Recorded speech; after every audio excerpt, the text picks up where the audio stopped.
Gu Ziming decided to personally go out and take a look at this moment. Such a situation was quite rare. Moreover, he wanted to test whether his ability to replicate could also replicate the abilities of the ability zombies. Be careful, Brother Gu. Fang Jianjun and a few others did not discourage Gu Ziming from going out. They all understood that Gu Ziming wasn't like them, who only analyzed intelligence in the command room and made commands. Everyone remembered clearly how powerful Gu Ziming was. Okay, I'll see what's going on, Gu Ziming said, looking at the confused expressions of the people on the front line through the monitor. He was somewhat curious. They were clearly right in front of them. Why couldn't they see him, or why weren't they moving forward? Gu Ziming drove out without using his spatial abilities. Not only could he not use his spatial abilities, but he also couldn't use his ice abilities. Upon reaching the ruins where the incident had just occurred, Gu Ziming first nodded to the others. At this point, those people recognized Gu Ziming and knew he was their temporary advisor, so they didn't ask too many questions about his presence on the battlefield. They continued doing what they needed to do, reloading their weapons and cremating their fallen teammates. They also had a necessary cleanup task to execute, which was to gather and burn the zombie bodies. No one could say for sure what might happen if these zombie corpses were left exposed on the ground, especially since they were quite close to the relief base. If something happened, the impact could be significant. Therefore, for safety's sake, the most prudent method was to incinerate all the bodies. Gu Ziming didn't pay attention to what everyone was doing. He directly walked to the first dead end to check it out. The map indicated there was still a life signal there, but strangely, he didn't see anything present. Illusion? Spatial stacking? Not thinking too much, Gu Ziming directly pulled up the ground in that area with a sudden motion. Boom! A previously unconscious ability user fell from the 3-meter-high soil mound. Upon hearing the noise, everyone hurried over to take a look. When they saw that their companion had fallen unconscious, some immediately wanted to go to his rescue. At that moment, some people glared angrily at Gu Ziming. They had already seen the tall soil mound. The sound just now clearly indicated that someone had fallen from that mound. I advise you not to touch him, Gu Ziming said, ignoring the stares and speaking softly to the companion who stepped forward to help.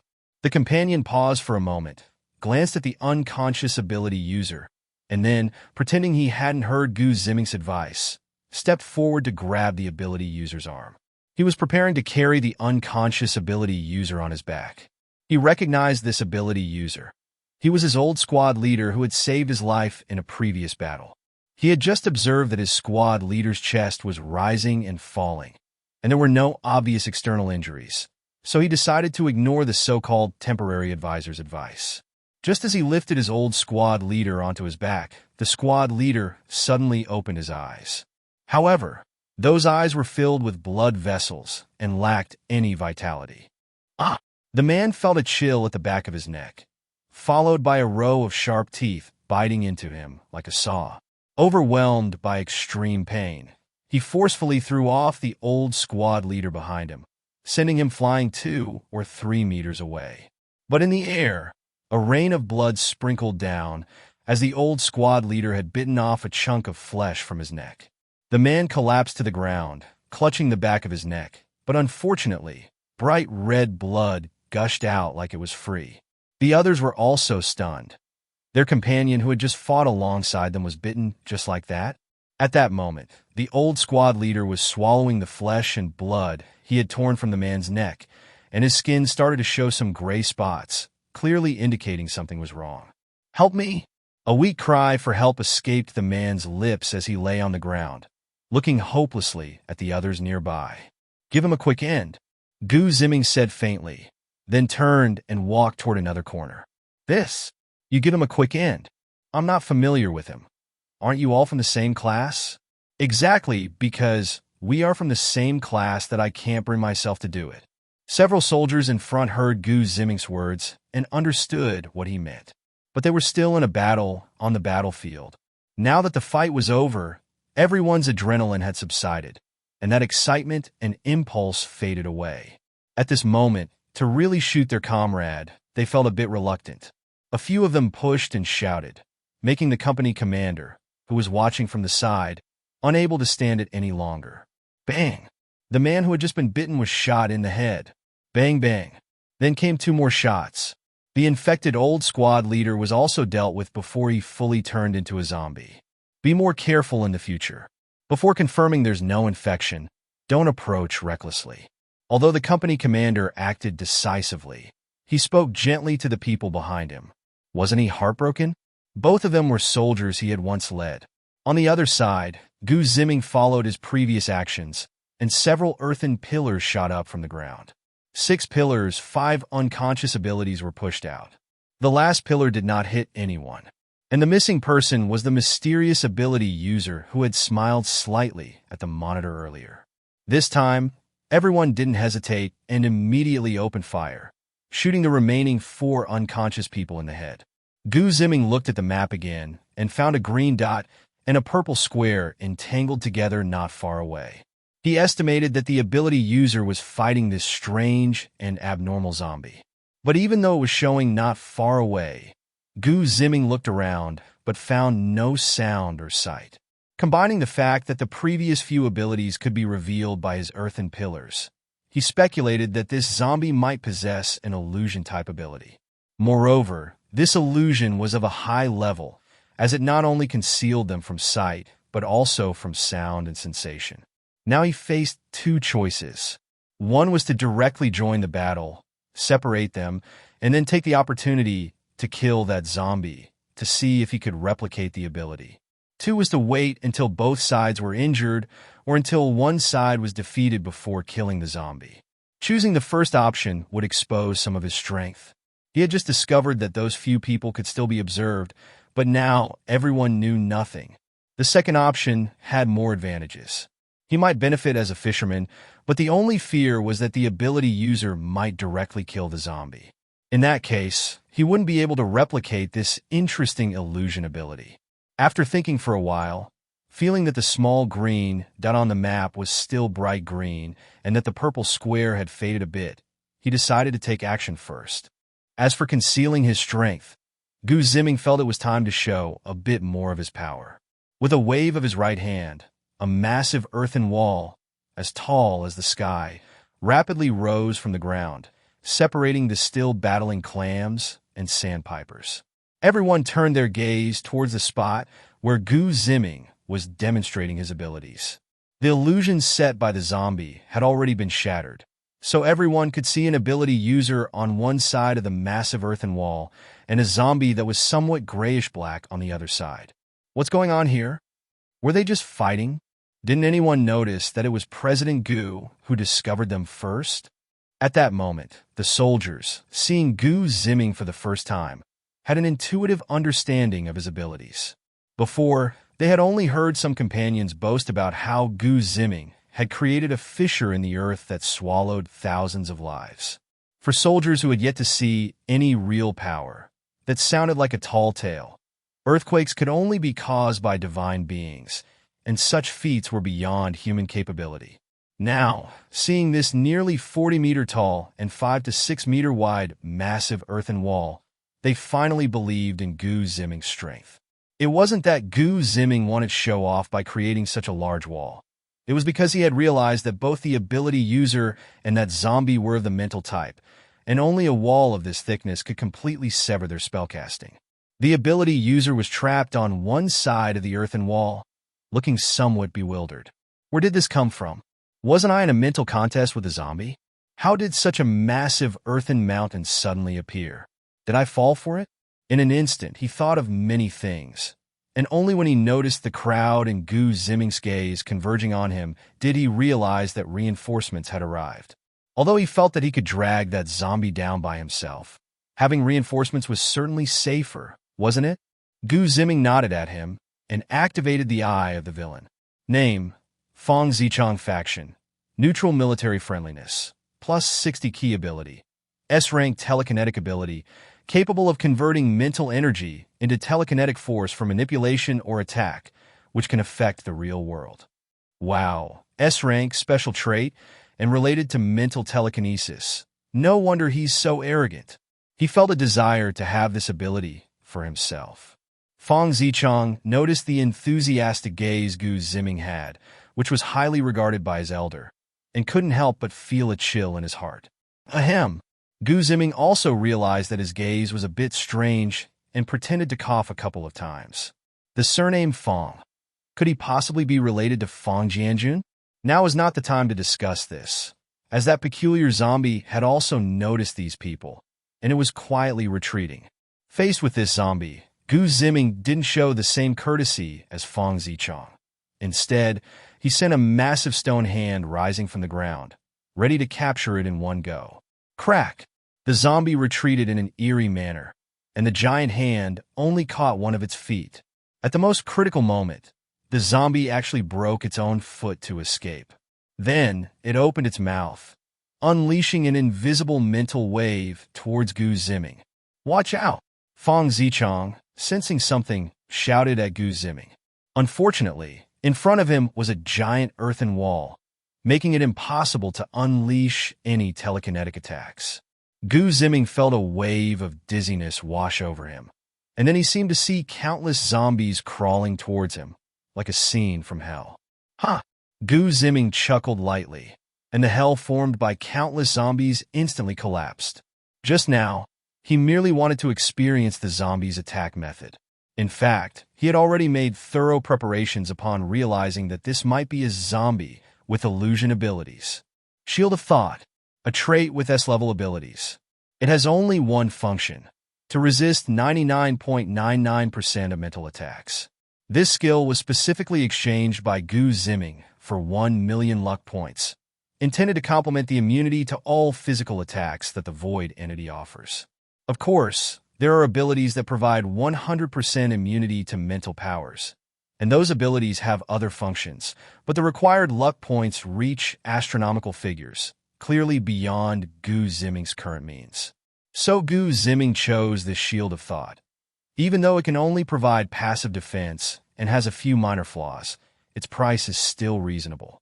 Once the Shield of Thought is activated, mental attacks have no effect on Gu Ziming at all. A giant stone hand emerged once again from the ground, and with that giant hand just now, the two hands came together, and the zombie didn't have time to react before being squished into thin slices. At the very moment the zombie was eliminated, the replicating ability within Gu Ziming quietly activated. An A-level illusion ability was successfully replicated. Illusion, deceiving the enemy's senses to create a world of one's own making. The zombie had only used a very superficial application of this, erasing its traces from everyone's perception. But if this was truly utilized, it would be even more formidable than the previous skill of Wang Hui's Night. That night skill merely caused you to see darkness, but this illusion could not only make you see darkness, but could also allow you to speak nonsense with your eyes open. It could even create a void enemy for you to fight against. When the enemy in the void punches, you would genuinely feel the pain. Impressive, Mr. Gu. At this time, Fang Wenchang had already walked out from behind the earthen wall and happened to witness Gu Ziming using the giant stone hand to encircle the zombie. He was astonished. The ability zombie he had been fighting for so long was actually dealt with by Gu Ziming in just 2 moves. This was not Fang Wenchang's fault for taking so long. His mental power ability relied on mental attacks.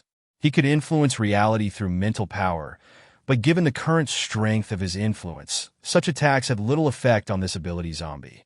Did the zombie have a mind?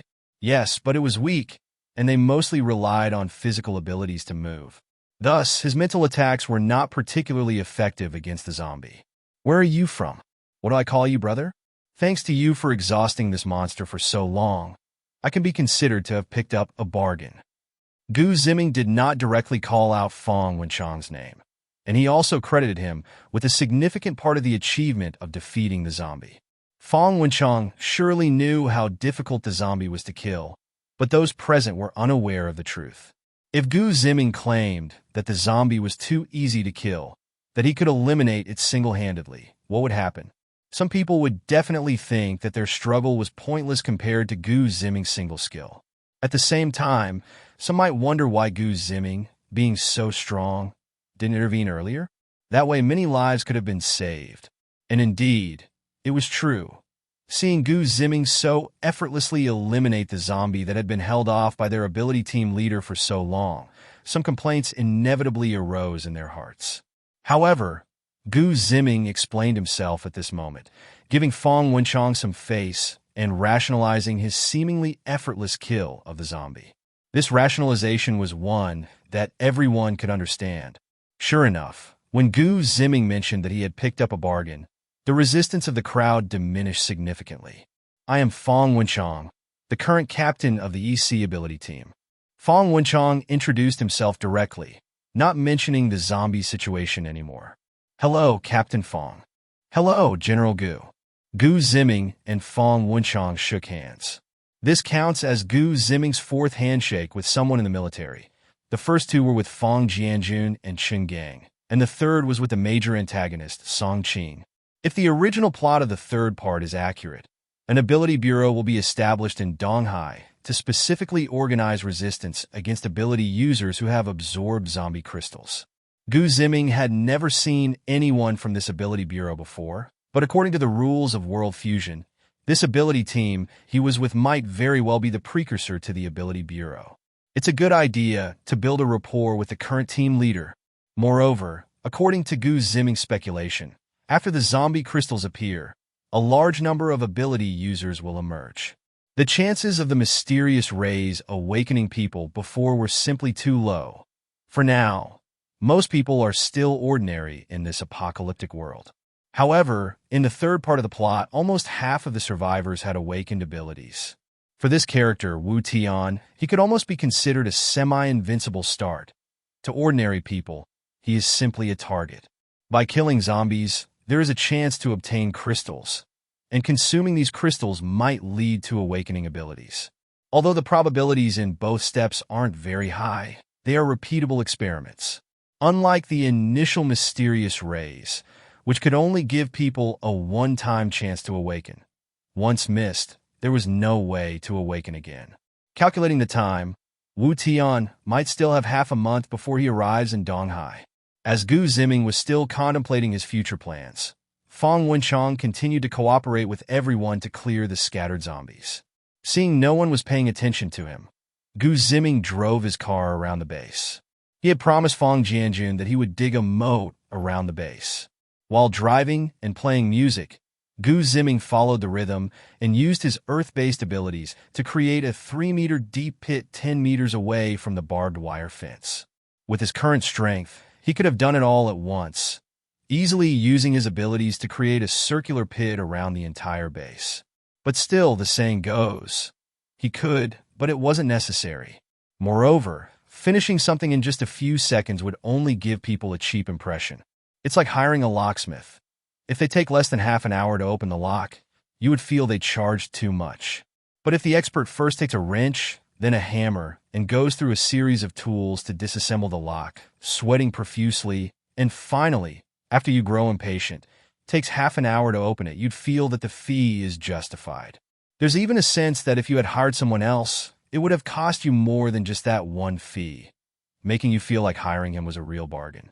Gu Ziming leisurely drove around, and wherever he went, the defensive pit extended. In the command room, Fong Jianjun saw Gu Ziming's actions and, like someone hiring a locksmith, felt a sense of joy, mumbling, "Brother Gu is a real person." Some soldiers on patrol outside also noticed Gu Ziming's actions and understood his intentions. Such a protective barrier could provide the defensive power of at least 2 battalions. Currently, most ordinary zombies could not climb out of this 3-meter deep pit. If a zombie tide were to erupt, they could defend based on this barrier. With a flamethrower on top, a sweep would incinerate dozens of zombies directly. This thing is far more practical than artillery shells. It just lacked a suitable scenario for use before.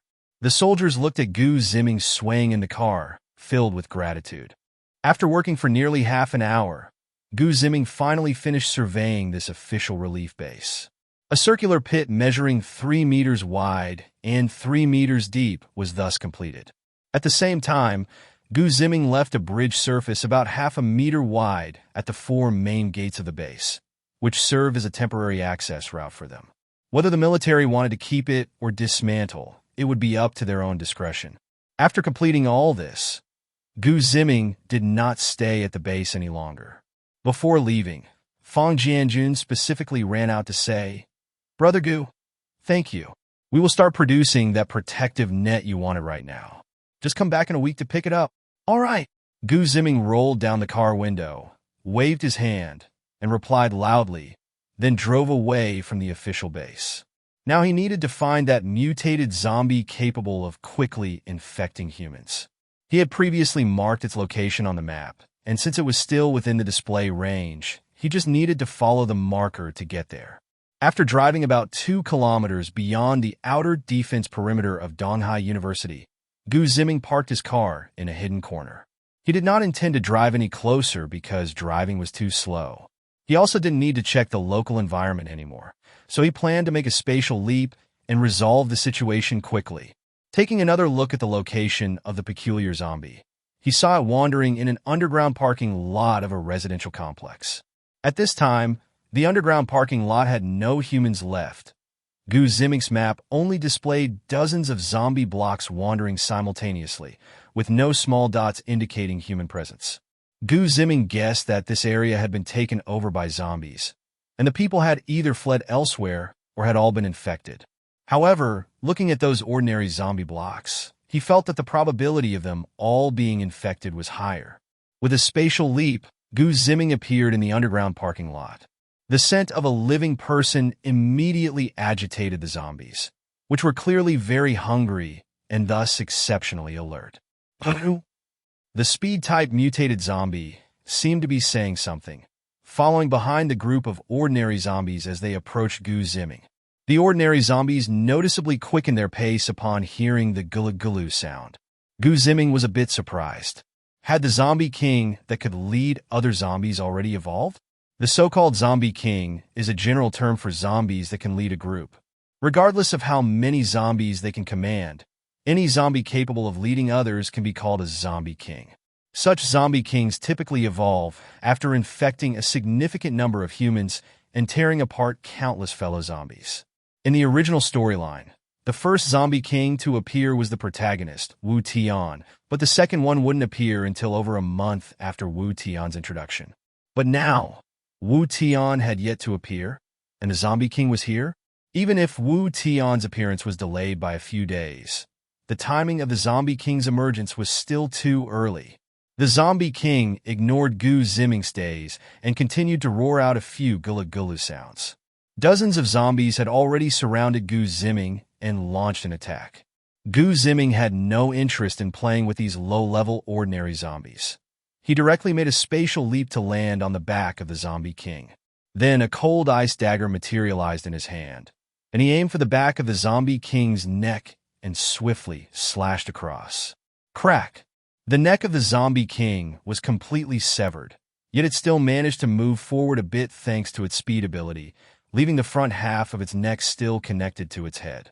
3 meters away, the zombie king's head hung down to its chest, but it did not fall completely, presenting itself in a bizarre posture before Gu Ziming. Gu Ziming did not have the tendency to boast before a battle. Seeing that his first attack had failed, he immediately activated his spatial ability again. This time, it was a direct spatial cutting, with only one goal: to kill this zombie king. Despite having half its head severed, the zombie king was still alive. Seeing Gu Ziming preparing to attack again, it chose to flee immediately. Unfortunately, no matter how fast it was, it couldn't outrun the power of space. Bang! A gray, faceless zombie head rolled onto the ground, while the zombie king's body continued to move forward. With a spatial collection, Gu Ziming transferred the zombie king's corpse into the spatial realm, and then he made a leap, leaving the underground parking lot. Since Gu Ziming's fight with the zombie king was too brief, the ordinary zombies hadn't reacted yet. At this moment, those zombies preparing to attack realized that the enemy had vanished. At the same time, the zombie king did not issue any further commands, so these ordinary zombies began to wander around the underground parking lot again. Inside the car, Gu Ziming recalled this inexplicable zombie frenzy and looked at the zombie king's corpse in the alternative space, thinking, could this zombie frenzy have been orchestrated by it? Or were there more zombie kings involved? No, the first time he encountered this zombie, it wasn't even a zombie king, just a speed-type ability zombie, at most a special case of infection speed. It must have fled after witnessing the power of human artillery, and then encountered some survivors in that parking lot. Unfortunately, those survivors became just the final force for its evolution into a zombie king. But now, these zombies seem to be evolving too quickly, right? First, there were ability zombies, then the zombie king appeared, all of this deviating completely from the original storyline. I wonder what changes the protagonist Wu Tian, who is yet to appear, will undergo. Will there be a max version of the protagonist Wu Tian? He plans to eliminate Wu Tian the moment he arrives in Donghai. But no one can predict what unexpected events will happen in the apocalypse. What if he doesn't go to Donghai? Gu Ziming primarily monitors Donghai through a portable map, which allows him to check the geographical positions of individuals within a radius of 10 kilometers. Although Wu Tian's grandfather and sister are in his hands, Wu Tian will definitely come to Donghai. But what if he is hiding somewhere remote, only sending his zombie subordinates to search for his family? He must know that infecting countless zombies to search for family is much faster than going alone. No, he must weaken the power of the protagonist's camp as much as possible before the protagonist arrives in Donghai. This way, even if Wu Tian hides without moving, Gu Ziming will have ways to force the protagonist to act. Gu Ziming glanced at the synopsis of the third part of the storyline and reread the growth path of the protagonist Wu Tian, constantly infecting others to become stronger. But this must be done through his own virus or indirectly through his virus to infect others. Now, Gu Ziming had two paths before him. One is to take the initiative, infecting most of the survivors in Donghai, so that when the protagonist arrives, he finds no one to infect. The second is to weaken the probability of the survivors being infected, preventing Wu Tian's subordinates from infecting the survivors. How to choose? Determined to become the great antagonist, Gu Ziming looked up at the dim sky, and a thought began to take shape in his mind. East Mountain Villa area. At this moment, Gu Ziming had already driven his car to his private relief base here. Long before the official relief base was activated, he had already started his operations. Moreover, thanks to his Earth-related abilities, he had reinforced the foundation, allowing him to complete the work much faster than the official base, and it was now nearing completion. During this time, many ability users had already moved in and settled down. Gu Ziming had not informed anyone and quietly drove his car near the private base. Before he could arrive, he heard a lot of cheerful noises. The glow of the campfire at night reached Gu Ziming's eyes. Interesting, really interesting, Gu Ziming said as he parked the car beside a bend leading into the base, getting out while speaking. Get him, big fool, go for a throw. Are you stupid? You made me lose a pack of cigarettes. A crowd was gathered in front of a small square at the base, with dozens of people shouting loudly about something. Gu Ziming approached a young man on the outskirts and patted him on the shoulder, asking, "Hey buddy, what's going on here?" The young man shrugged his shoulders impatiently, without turning his head, and replied, "Can't you see? We're having a duel." Gu Ziming was somewhat confused about when his relief base had started hosting duels. Damn, the big guy won. At this moment, the young man turned to look at Gu Ziming with a puzzled expression and asked, "Who are you? I don't think I've seen you before." When the previous batches of ability users had come to join, Gu Ziming had not personally conducted interviews or tests. He had handed this task over to Wang Chu, instructing him to receive new arrivals at the estate and send them to the Heavens base at the foot of the mountain. Xia Wenping was in charge of the base and was organizing the suppliers' alliance to build it. So Gu Ziming delegated the task of recruiting ability users to Xia Wenping and only needed to be informed of the final results. Additionally, it was now late at night with very little light, the only source being a campfire flickering a few meters away. Thus, the young man did not recognize him, and Gu Ziming felt no surprise. Before Gu Ziming could respond, another person turned around and said, "You must be here to join General Gu, right?" Gu Ziming smiled and nodded, "Yes." "Then you don't need to worry. Now General Gu has arranged for everyone who comes to stay here. I'm in charge here, so if you have any questions, feel free to ask me, okay? The Mediterranean chubby man who turned around said with a smile. Gu Ziming assessed him for a moment, noting his appearance as a big boss ready for the apocalypse, and thus followed along with his words. So, I can just join you guys? The Mediterranean chubby man glanced left and right, leaned in close to Gu Ziming's ear, and whispered, Are you really serious about wanting to come in? If so, I guarantee you'll get in. Of course, I'm serious.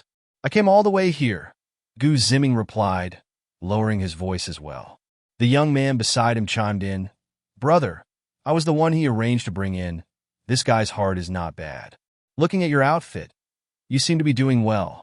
If you take out half your wealth, I guarantee you can enter our base. Look at them, living a life of luxury and indulgence, even better than before the apocalypse. After saying this, the young man pointed at the crowd that had just finished a duel, reveling in their excitement. There were several large tables in the square, laden with delicious food and drinks. Can I come in without having awakened any abilities? Gu Ziming took a glance, and indeed saw many people celebrating to their heart's content. Some were biting into chicken legs only to toss them aside, then going back for handheld pizza. No awakened abilities? The fat man exchanged glances with the young man, a hint of amusement passing between them. Then the fat man casually placed his hand on Gu Ziming's shoulder, his tone much more relaxed than before. Brother, we don't accept anyone without abilities here, but if you bring out all your wealth, I can trade you a hearty meal. As he spoke, his chubby hand attempted to squeeze down on Gu Ziming's shoulder.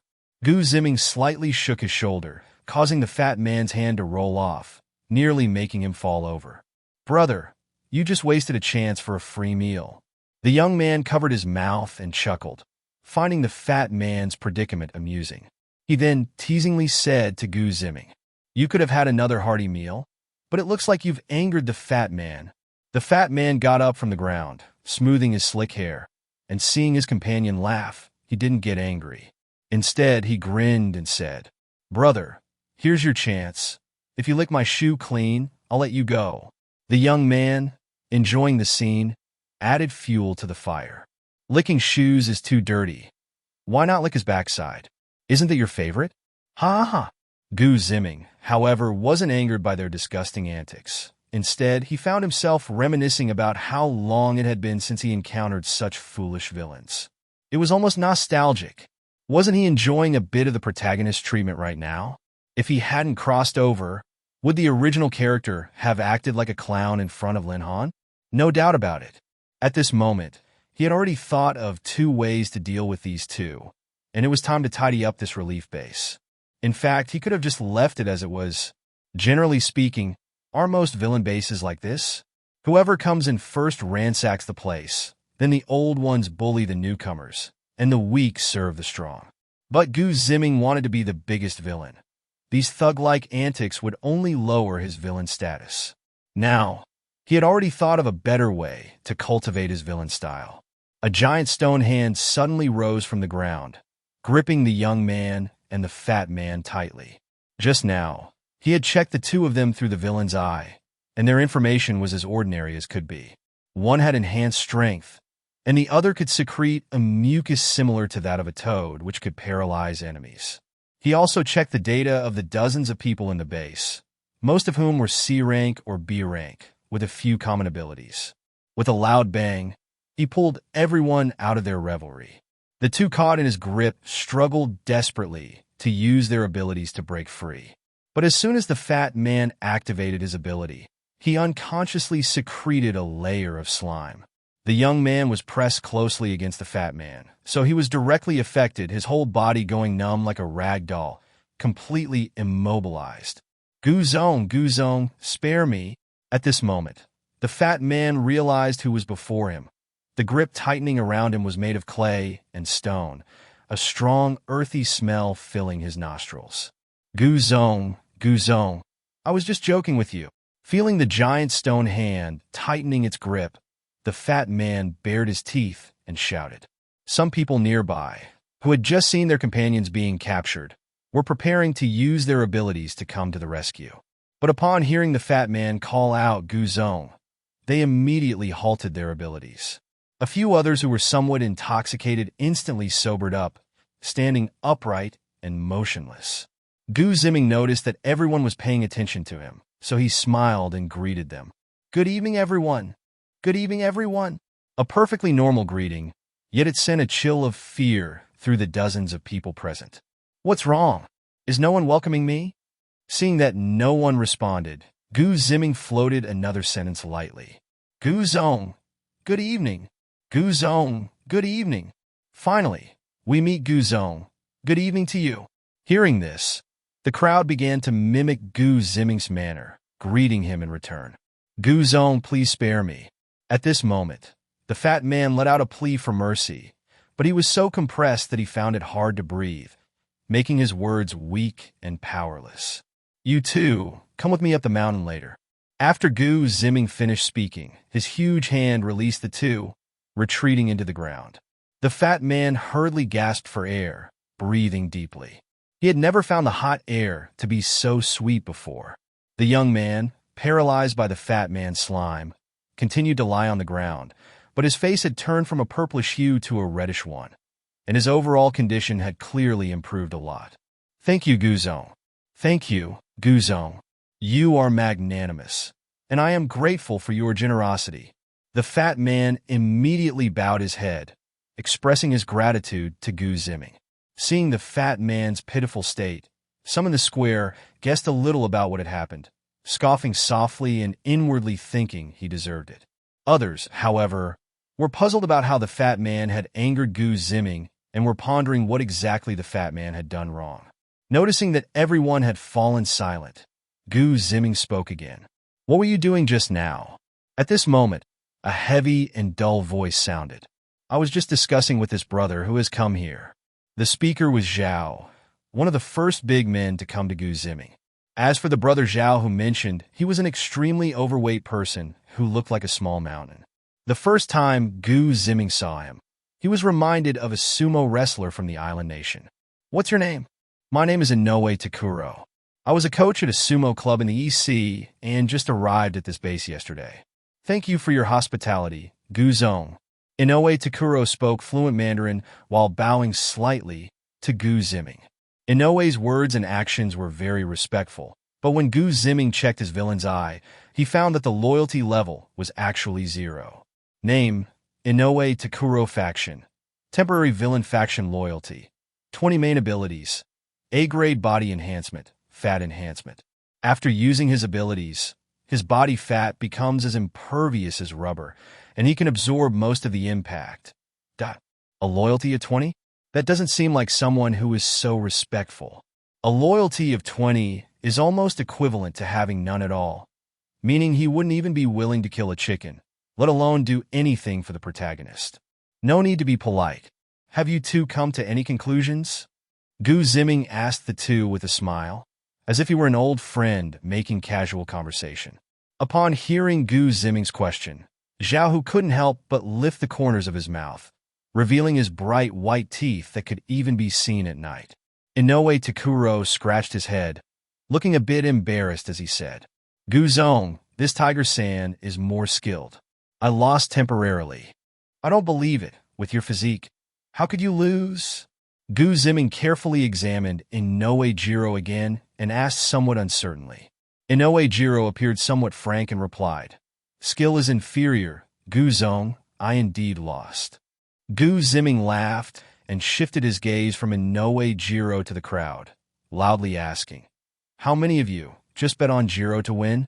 Raise your hands to let me see." The crowd was momentarily confused about what Gu Ziming meant, but very few raised their hands foolishly. Among them, someone in the back raised his hand, but seeing that it seemed he was the only one, he quickly put it down.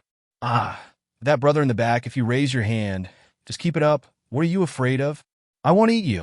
Gu Ziming saw that no one wanted to raise their hands and continued in a joking tone. "Then those who bet on Jiro to win, don't raise your hands." Again, no one raised their hands this time either.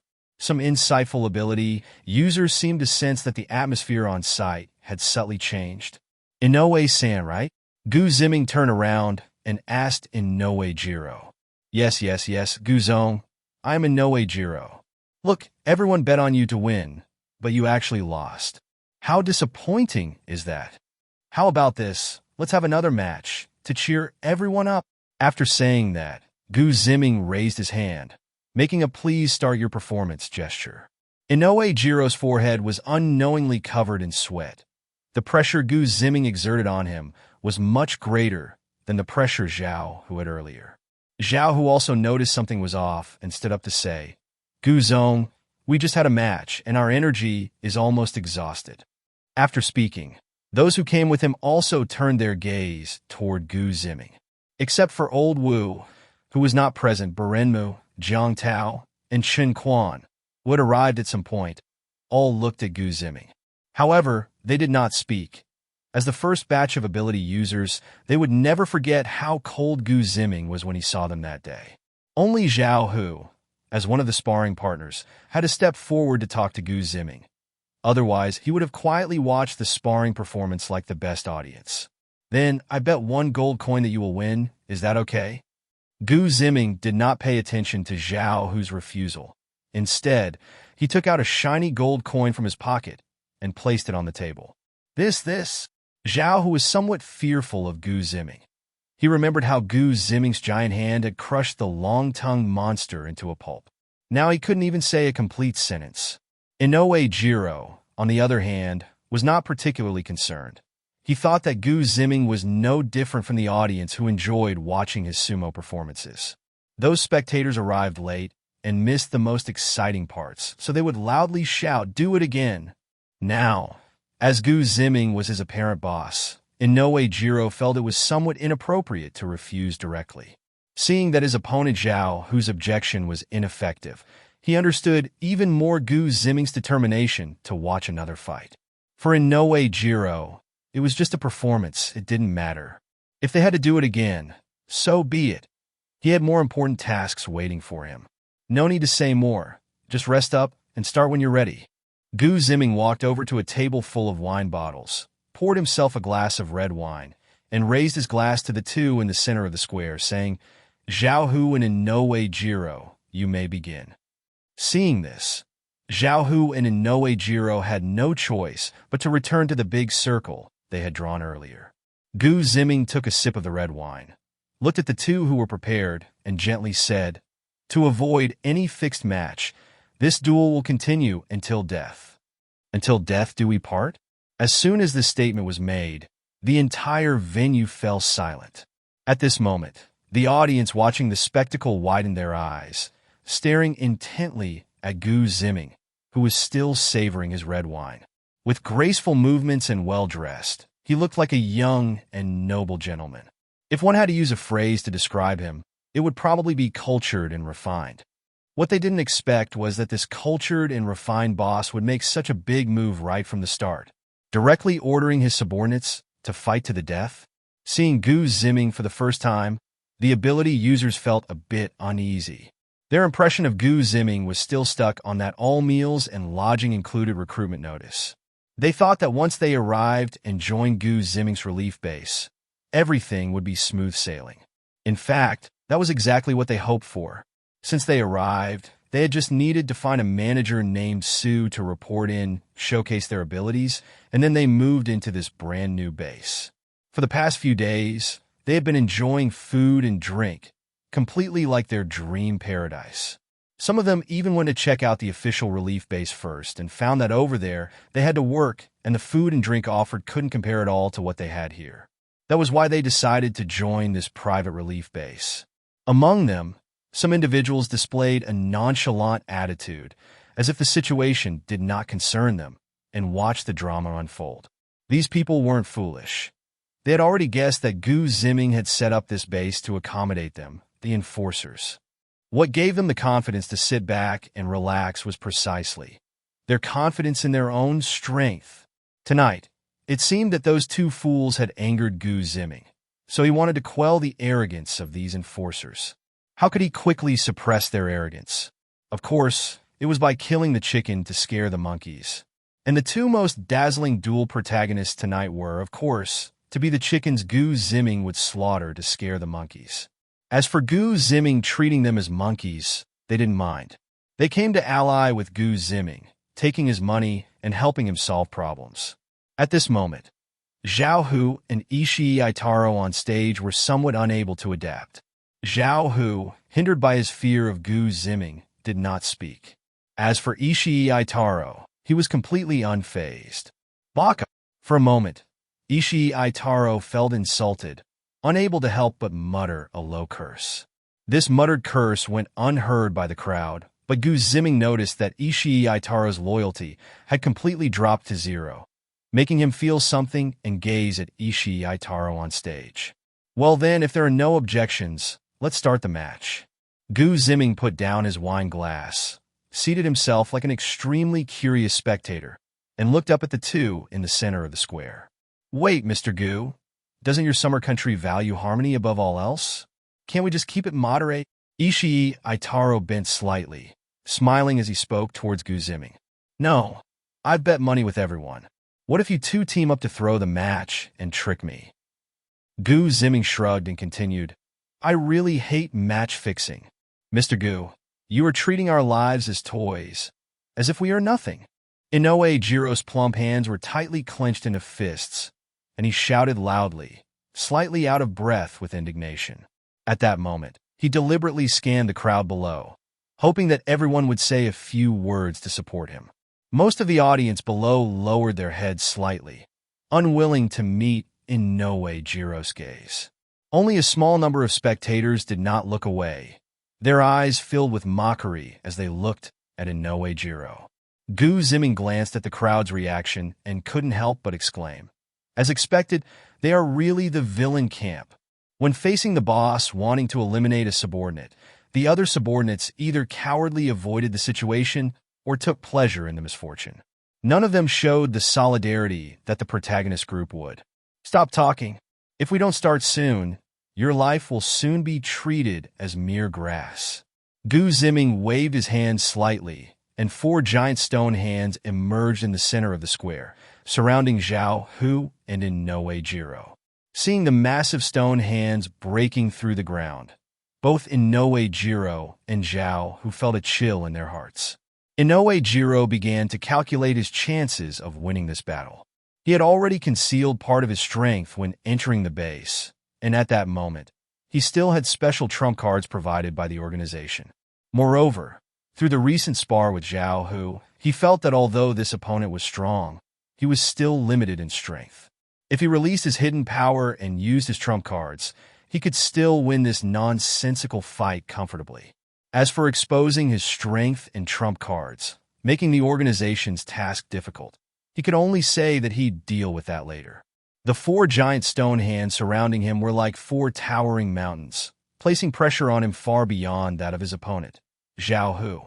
As for resistance, he had long understood the immense power of Gu Ziming's Super S-Class abilities, which he could not stand against at all. Originally, he hoped to stir up some sympathy through his words, urging the crowd to pressure Gu Ziming into canceling this life-and-death duel. But these people had truly disappointed him. Once he got through this duel, he swore he would find a chance to take these people down one by one. Zhao Hu thought similarly to Inoue Jiro. He believed that since he had won once before, he could win again. At that moment, he also realized that he was the chicken Gu Ziming was using to warn others, just like the long-tongued freak Gu Ziming had wanted them to eliminate the first time they met. Because Gu Ziming disliked that one number, he sentenced the long-tongued freak to death. It was that absurd. The fear brought by this absurdity made Zhao Hu reluctant to harbor any disloyal thoughts toward Gu Ziming to this day. The energy of abilities swirled chaotically around the two in the center of the square, stirring up clouds of fine sand and dust that filled the sky. They both understood that this duel was a matter of either you die or I die. Zhao Hu was the first to launch an attack. With a sudden push, a web-like crack appeared in the ground, followed by a punch aimed at Inoue Jiro's head. Unfortunately, after the enhancement from his fat, Inoue Jiro not only increased his defensive capabilities, but also compensated for his original lack of agility as a sumo wrestler. Inoue Jiro stepped back, creating half a body's distance, causing Zhao Hu to strike empty air. At that moment, as Zhao Hu's punch exhausted its force, Inoue Jiro wrapped his arms around Zhao Hu tightly. Then came a series of frenzied throws, slamming Zhao Hu into the ground until he was completely buried. Seeing that Zhao Hu was no longer moving, Inoue Jiro finally released his arms, stood up, and panted heavily. This was due to his physical flaw, as excess fat compressed the space for some of his internal organs to grow, including his lungs. But it didn't matter. At that moment, he felt he had already won. A radiant smile blossomed on his oily face. Is it over so soon? Everyone below was also taken aback. The previous match had been back and forth, and in the end, it was this fat guy who was defeated. Why has it turned around so quickly now? Did the fat guy just take out that burly man in an instant? Gu Ziming had a feeling that Zhao Hu had momentarily underestimated his opponent and let his guard down, allowing Inoue Aitaro to seize the opportunity, but he was still alive. If we're talking about resilience, aside from those with unique defensive abilities, it's the enhancement type that is the toughest. By enhancing the body, they also enhance their ability to withstand blows. Cough, cough. In the pit, Zhao Hu coughed a couple of times. Then there was the sound of some stones shifting. Inoue Aitaro's smile instantly froze on his face, and then he became ruthless, stomping down into the pit. He wouldn't wait for Zhao Hu to get back up. He intended to strike while he was down. Nearly 300 kilograms of weight came crashing down with that foot. This wasn't a competition waiting for a referee's decision, nor was it an exhibition match for an exciting fight. This was a life-and-death showdown, and Inoue Aitaro was determined to take down his opponent as quickly as possible. As his foot came crashing down, there was a loud bang, like countless stones being crushed to dust. No fleshiness? Just as Inoue Aitaro was puzzled, Zhao Hu suddenly rolled to the side and crawled out of the pit, tightly hugging that descending foot. Then, with all his strength, he lifted it. Inoue Aitaro was actually lifted by Zhao Hu. Before Inoue Aitaro could react, Zhao Hu swung him like a hammer and tossed him right outside the circle they had drawn. Gu Ziming glanced at Zhao Hu's injuries, his back a bloody mess, and didn't feel particularly good about it. If Zhao Hu had really been killed by Inoue Aitaro, it would just be like that. Dead is dead. However, Inoue Aitaro would have to wait for the next opportunity to quietly eliminate him. Everyone watching felt that the match was becoming more and more exciting as they saw Zhao Hu rise from the dead and toss Inoue Aitaro out. Similarly, Zhao Hu didn't give Inoue Aitaro a chance to get back up. He took a running leap and turned his knee into a dagger, stabbing straight at Inoue Aitaro's chest. Bang! This knee strike solidly slammed into Inoue Aitaro's chest, directly crushing through his fat body and creating a pit in the ground behind him. Inoue Aitaro felt a sweetness in his throat and spat out a mouthful of dark blood. Even though his fat had absorbed a lot of the impact, some still penetrated through the fat and injured his internal organs. Zhao Hu, at this time, still hadn't given up. While keeping his knee pressed against Inoue Aitaro, he rained down punches on his face. The brutal scene of fist meeting flesh stirred the blood of everyone watching the duel, Gu Ziming included. At this point, Gu Ziming noticed that one of Inoue Aitaro's hands, which had been pressed to the ground and receiving blows, quietly rose from behind, heading straight for Zhao Hu's neck.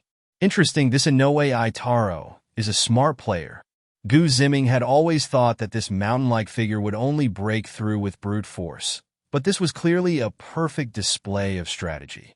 First, he was thrown by Zhao Hu, then he withstood Zhao Hu's knee strike, and allowed Zhao Hu to beat him just to set up this deadly counterattack. He had always said, how could a sumo wrestler have no technique at all, and let Zhao Hu hit him for so long? At this moment, Inoue Aitaro was also filled with anger, but he remained calm. The instant Zhao Hu grabbed his foot, he had already devised a strategy to put his opponent on the path to death. In a direct exchange of moves with Zhao Hu, he could never eliminate him without revealing his strength and trump cards. Although he was confident he could win, Zhao Hu's enhancements were no joke. Winning and killing were two different matters. Only by leveraging his ability to endure blows and seeking that one fatal strike could he best conclude this meaningless battle. In the end, he truly found that opportunity. Inoue Itaro's face was already a bloody mess from the beating, but inside, he felt exhilarated.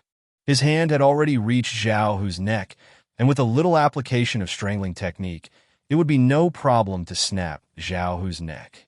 Inoue Shiro's entire body burst forth with power in an instant. With a grab, he seized Zhao Hu's neck, then executed a roll, his fat left leg pressing down on Zhao Hu while his left hand came over to assist, using all his strength to spin around. Crack! A sound of a bone breaking echoed. It turned out that when Zhao Hu felt his neck being grabbed, he hurriedly contracted his arms to protect his neck. Inoue Shiro twisted Zhao Hu's neck along with his arm, resulting in the arm being twisted off. Seeing that Zhao Hu was not dead, Inoue Shiro increased the force of his twisting, his hands tightly wrapping around Zhao Hu's neck. At this point, Zhao Hu was already squeezed to the point where he couldn't exhale, and the intense pain from his broken arm made him feel even worse. Gu Ziming, witnessing this scene, secretly shook his head. You had your chance, but you couldn't make use of it. However, it was unclear who exactly was the one who was useless. Time passed second by second, and Zhao Hu's forehead, near the temples, was filled with bulging veins like vines. His complexion changed from red to purple, and the intensity of his struggles had diminished compared to before. At first, he used both hands and feet, desperately striking at Inoue Shiro, but at that moment his legs were clearly twitching slightly, and his hands were more like weak slaps. Before long, Zhao Hu had completely stopped moving. Inoue Shiro revealed a faint smile at the corner of his mouth. This smile as brilliant as the previous one. He had won. He had won thanks to the art of war. Having lived in Xia country for so many years, he often read some of their books, among which the art of war was his favorite. This time, he had used the tactic of feigning weakness to deceive Zhao Hu into a careless attack, and then found the right weakness to deliver a fatal blow. Although he had taken quite a few hits during the process, and the finishing move wasn't particularly perfect, the king is dead, the loser is a bandit. He had won, and that was all that mattered. Thinking of this, he released his grip on the motionless Zhao Hu and slowly stood up. Inoue Shiro's shiny, chubby face was filled with the joy of victory. After standing for a moment, the crowd below stirred. Some congratulated him, some laughed, others continued to watch calmly, and there were even a few who glared at him with anger. He didn't care about any of that. At this moment, the scene reminded him of his glorious days in the sumo world, where the audience cheered just like they were now. But at this point, he vaguely felt that something was off. After thinking carefully, he finally remembered that he was still missing the referee's whistle declaring victory. Inoue Shiro turned his gaze toward Gu Ziming, hoping that Gu Ziming would also grant him the honor of victory that belonged to him. Seeing Inoue Shiro's gaze directed at him, Gu Ziming only smiled without saying a word. Inoue Shiro was a bit puzzled by Gu Ziming's behavior. Wasn't it a win for him? Why was the result still not announced? A biased referee? Or? Inoue Shiro suddenly thought of a possibility, his expression changing as he hurriedly turned around and ran toward Zhao Hu. Just as Inoue Jiro turned and ran away, Zhao Hu moved. Gu Ziming had been watching intently. That kid was pretending to be dead. Zhao Hu picked up a sharper stone from a pile of rubble and suddenly leaped into the air. Damn, is he really going to die again? This fight is too bizarre. I trust Gu Ziming's judgment. Since he is suppressing Zhao Hu's victory, he must not be that easy to kill. The crowd below was surprised to see Zhao Hu suddenly jump up, and they started to stir restlessly. Zhao Hu didn't pay much attention. After taking a few steps forward, he kicked up at Inoue Jiro's massive head like a crow taking flight. Inoue Jiro's eyes sparkled. In an instant, he managed to catch Zhao Hu's flying kick with his bare hands and spun around, hoping to accelerate by turning a few more times before throwing him away. Just as he was about to complete the second spin, an unexpected change occurred.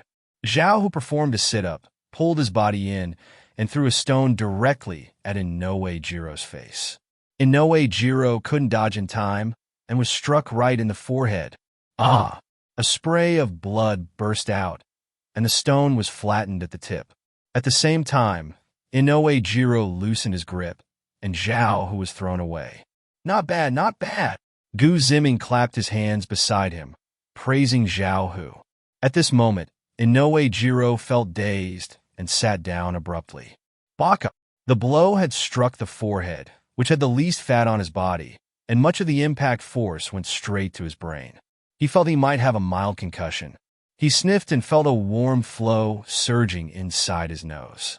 When he reached up to touch, hot blood and some black fragments slowly oozed out of his nose. A warrior's instinct told him that he might have suffered serious internal injuries. Worse still, he felt that his right eye wouldn't open. He used his hand to push his eyelid, but everything was still dark. He was blind in one eye.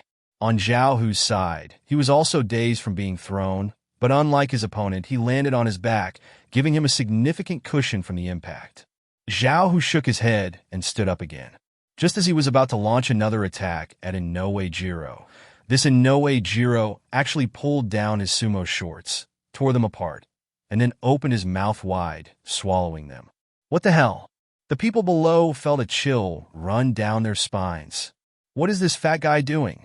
Is he swallowing his own underwear? Only Gu Ziming remained unfazed. The color of those shorts was blue, and that blue looked strangely familiar. That's right, it was the color of the syringe used by that long-tongued monster. In an instant, Gu Ziming thought of many things.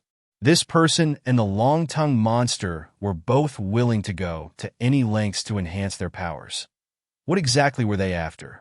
But at the same time, Gu Ziming understood that even if he captured Inoue Jiro and interrogated him 18 times, he wouldn't get any answers.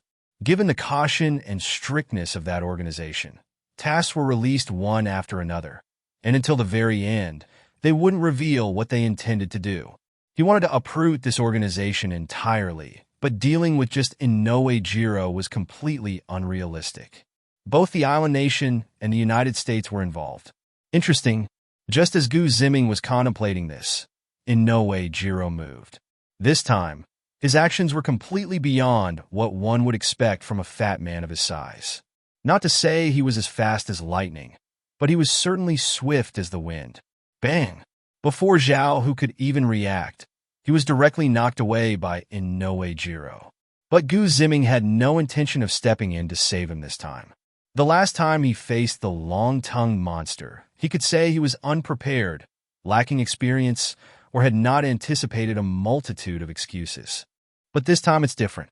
Zhao Hu had already suffered a loss before, and if he doesn't show any improvement now, he should be out of the game. Not even 2 seconds later, Zhao Hu actually crawled up from a cloud of dust, and his condition was even better than at the beginning. When he was violently hit by Inoue Goro, Zhao Hu also activated his ultimate move. Yes, after being taught a lesson by the long-tongued monster last time, Zhao Hu had been pondering a unique skill of his own.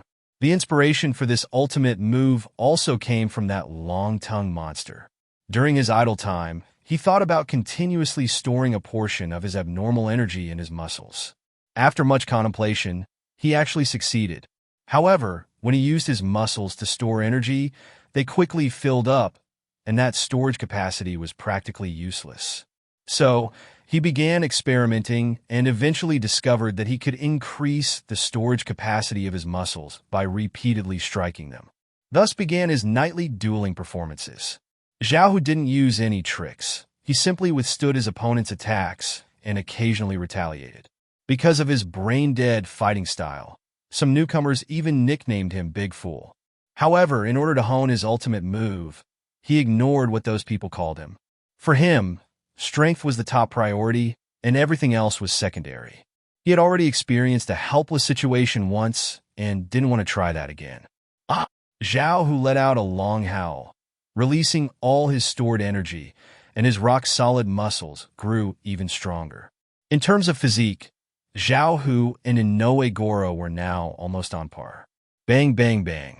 The two began to fight fiercely again. This time, they truly engaged in a brutal brawl. Gu Ziming watched, feeling his blood boil, slightly shaking his suit as he sensed the explosive power within him, like a volcano ready to erupt. Gradually, Inoue Goro's strength started to wane. At this moment, he felt a burning sensation in his lungs, as if someone had thrown a gasoline-soaked rag into them to ignite. At the same time, his head had taken several hits, and he felt his sense of touch fading. On Zhao Hu's side, he was getting more and more into the fight, but the stored energy he had was long gone. Now he was purely burning his potential or pushing his limits in a desperate struggle. Bang! With all his might, Zhao Hu landed a punch on Inoue Goro's jaw, while Inoue Goro kicked Zhao Hu hard in return, both of them flying back several meters. Then, both fell to the ground simultaneously. 1 second, 2 seconds, half a minute passed, and neither of them got back up. This time, no one doubted that the fighters had faked it, but they still gazed intently at the two bodies on the ground, as if trying to guess who would live and who would die. All right, the game is over. Gu Ziming stood up, clapped his hands, and signaled everyone to look over. He continued, "You see, in the face of true strength, schemes are insignificant. The ultimate victory still depends on your strength. Therefore, to ensure our base doesn't become too weak, we will hold such competitions once a month from now on." After speaking, Gu Ziming ignored the commotion from the crowd and walked towards the exit. He approached the young man and the fat man and, seeing their somewhat fearful expressions, smiled casually and said, "You two go bring Inoue Goro's body and follow me back to the manor." All right. Okay, Mr. Gu." The two quickly bowed in response and hurried towards the center of the square. Gu Ziming watched as they rushed away and couldn't help but exclaim, "The materials are pretty good." At midnight, in the Gu family estate, Gu Ziming drove up to the gate of the estate, where Wang Chu was waiting for him. "Mr. Gu, welcome home." "Ha, Captain Wang. What made you think of doing this?" Gu Ziming asked with a hint of curiosity and a smile. "Miss Zhao and Miss Qin said they would wait for you to come home, but I felt it wasn't very safe recently, so I came out to wait myself." Wang Chu spoke casually, but the sweat on his forehead and his somewhat pale complexion clearly gave him away. The heat of this apocalyptic disaster seemed to be intensifying, with nighttime temperatures nearing 60 degrees Celsius. This scorching heat was becoming hard for an ordinary person like Wang Chu to bear. Gu Ziming patted his old partner, who had been with him for several years, and said, "You've worked hard. Now go back and rest." "Okay." Wang Chu didn't say much but stood still, waiting for Gu Ziming to enter the estate first. Seeing this, Gu Ziming didn't say anything further either. He got back into the car, and when the vehicle reached Wang Chu's side, he added, "2 more people will be coming later. Have them wait for me in warehouse number 1. "Okay. And from now on, let the other security personnel handle these minor matters. As the captain, you need to manage the bigger picture." After Gu Ziming finished speaking, he drove into the estate, thinking that once the zombie crystals were out, it would be time to promote this loyal old captain. Wang Chu didn't seem to pay much attention to Gu Ziming's last instruction. In his view, welcoming Gu Ziming back was the most important job. As for security, that was his regular duty, something to always keep an eye on. Gu Ziming drove to the villa. Seeing the lights still on in the villa, it was as if it was waiting for his return. In the Gu family estate, they continued living according to the habits from before the apocalypse. They slept during the day and were active at night, which was the routine for those who had to go out. Now, the entire world followed this habit. But Gu Ziming and his group still slept at night, because they had resources, energy, and the strength to protect this place. As he opened the door, Gu Ziming entered the living room and saw 3 women surrounding Feng Linga, chatting animatedly. "Brother Ming, you're back." Zhao Xiaoyu was the first to notice Gu Ziming, excitedly rushing toward him. Gu Ziming opened his arms to catch the flying Zhao Xiaoyu, spun around with her, and then said, "I was only out for less than half a day. Why do you miss me so much?" "I'm used to it, he." Zhao Xiaoyu still didn't let go of Gu Ziming, burying her head in his chest and murmuring softly, "Ziming is back, so I'll go get the warm food out now." Qin Wanner noticed Gu Ziming's somewhat bewildered expression and stifled a laugh, then went into the kitchen. They weren't having a very lavish dinner tonight, but but she had specially made a dish that Gu Ziming liked. Qin Feifei was a bit more reserved. She had just been whispering something to her good friend Feng Linger. At this moment, she quickly cleared a spot on the sofa and poured a cup of red tea, signaling for Gu Ziming to come and sit. Feng Linger didn't say much. She just glanced at Gu Ziming from time to time, making him realize she definitely had something to say to him. Gu Ziming pulled Zhao Xiaoyu to sit next to Qin Feifei while also sizing up this unexpected guest. Earlier, she had seemed weak and unconscious, but now Feng Linger was lively and playful in the living room. Clearly, something had happened during Gu Ziming's absence that he was unaware of, but he didn't pay much attention to those details at the moment, as there were more important things waiting for him to uncover. Feng Linger? Rat. What happened when you came today to make you look like that? Gu Ziming was actually not familiar with Feng Linger. In fact, they had only met once. Even if they were familiar, it was Qin Feifei who was close to her, so at this moment, he calmly and directly asked, "What's going on?" This. Feng Linger, upon hearing Gu Ziming's question, was momentarily unsure how to respond or whether she should answer truthfully. The reason she had rushed to the Gu family manor in a panic was that in her moment of desperation, she could only think of her one trustworthy friend, Qin Feifei. As for whether it was because of Gu Ziming's strong abilities that made her feel he could protect her, she wasn't sure how much that affected her decision. While lost in thought, she subconsciously wanted to avoid the fact that Gu Ziming was stronger than her. Is it inconvenient to say? You should know that if I let you stay here, and you're still unwilling to tell me what trouble you're in, it will be very difficult for me to handle it later. After saying that, seeing the conflicted look on Feng Linger's face, Gu Ziming knew he needed to apply a bit more pressure. So he continued, "You wouldn't want your good friend to get dragged into some unknown trouble because of you, right?" Hearing this, Qin Feifei couldn't help but roll her eyes at Gu Ziming. In the games they played, there were similar tactics, and she could clearly feel Gu Ziming's excitement back then. Gu Ziming paid no mind to Qin Feifei's eye roll and asked again, "Did something happen in the capital?" Upon hearing this, Feng Linger shivered all over and weakly nodded. Looking at her seemingly fragile state, Gu Ziming felt a bit amused. Who would have thought that such an expression would appear on the face of the empress who ruled just moments ago? However, perhaps it was due to this incident that the female antagonist would ultimately undergo a transformation. "Tell me, what exactly happened?" Gu Ziming reached out his hand, which Qin Feifei was still holding, and gently squeezed Feng Linger's hand. The three of them holding hands seemed to give Feng Linger the courage to recall the cruel past. "After I visited you at your house and saw Feifei, I returned to the capital. Upon returning, I discovered that the capital was even more chaotic than Donghai." Hearing this, Gu Ziming furrowed his brows and said, "The capital's defense should far exceed that of Donghai. Even if it's chaotic, there should be a limit. How could it be more chaotic than Donghai?" "Huh." Feng Linger scoffed coldly, seemingly dissatisfied with the memories. She continued, "With those people around, how could it not be chaotic?" Although the upper management did their preparations in time, so at the beginning, everyone was still relatively harmonious. But once the supernatural abilities appeared, a group of restless people began to stir. They broke into the capital's prisons and found an extremely rare SSS-level supernatural user. This user's ability allows them to control people's brains through brainwaves. They use this ability to control all the leaders in their shelter. Just when they planned to use the same trick to control more people, my father discovered their conspiracy. Then they fabricated a charge claiming my father's faction was plotting a rebellion and launched an attack directly.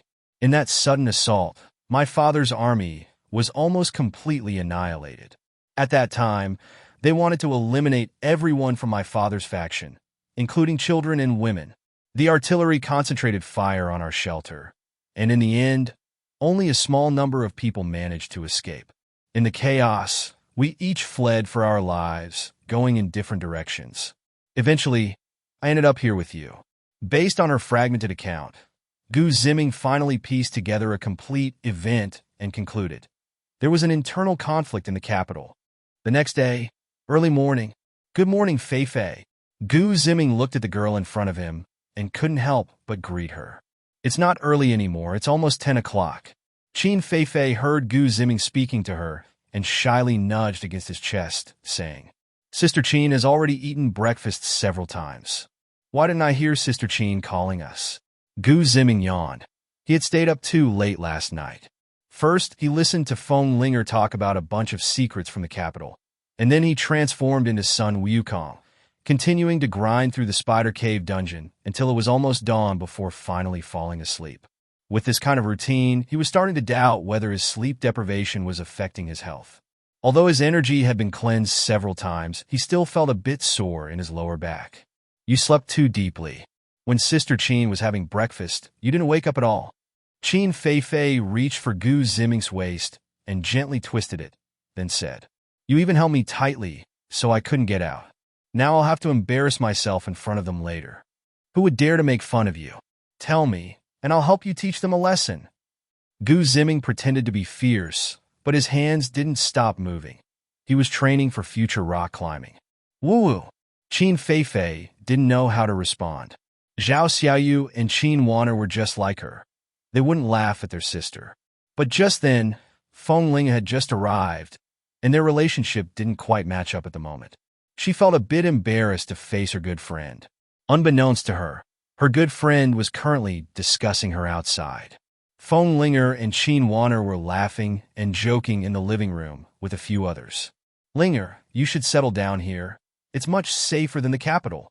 Qin Wanner, radiating a unique, gentle charm like an elder sister, held Feng Linger's small hand and said, Yeah, I eat well and sleep well here. I've gained 2 or 3 pounds. Zhao Xiaoyu pinched her own waist. Even though she had no excess flesh, she still expressed some dissatisfaction. I admit the food is good, but sleeping well? I feel like something is off. Feng Linger licked her lips and blinked her big eyes, looking innocently at the 2 girls and saying, This. Zhao Xiaoyu's face turned a bit red. She wasn't used to discussing such topics with anyone besides Qin Feifei and Qin Wanner.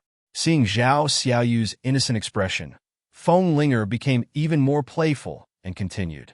I heard Feifei say that sometimes she can only sleep for 2 or 3 hours a night. I wonder if that's true.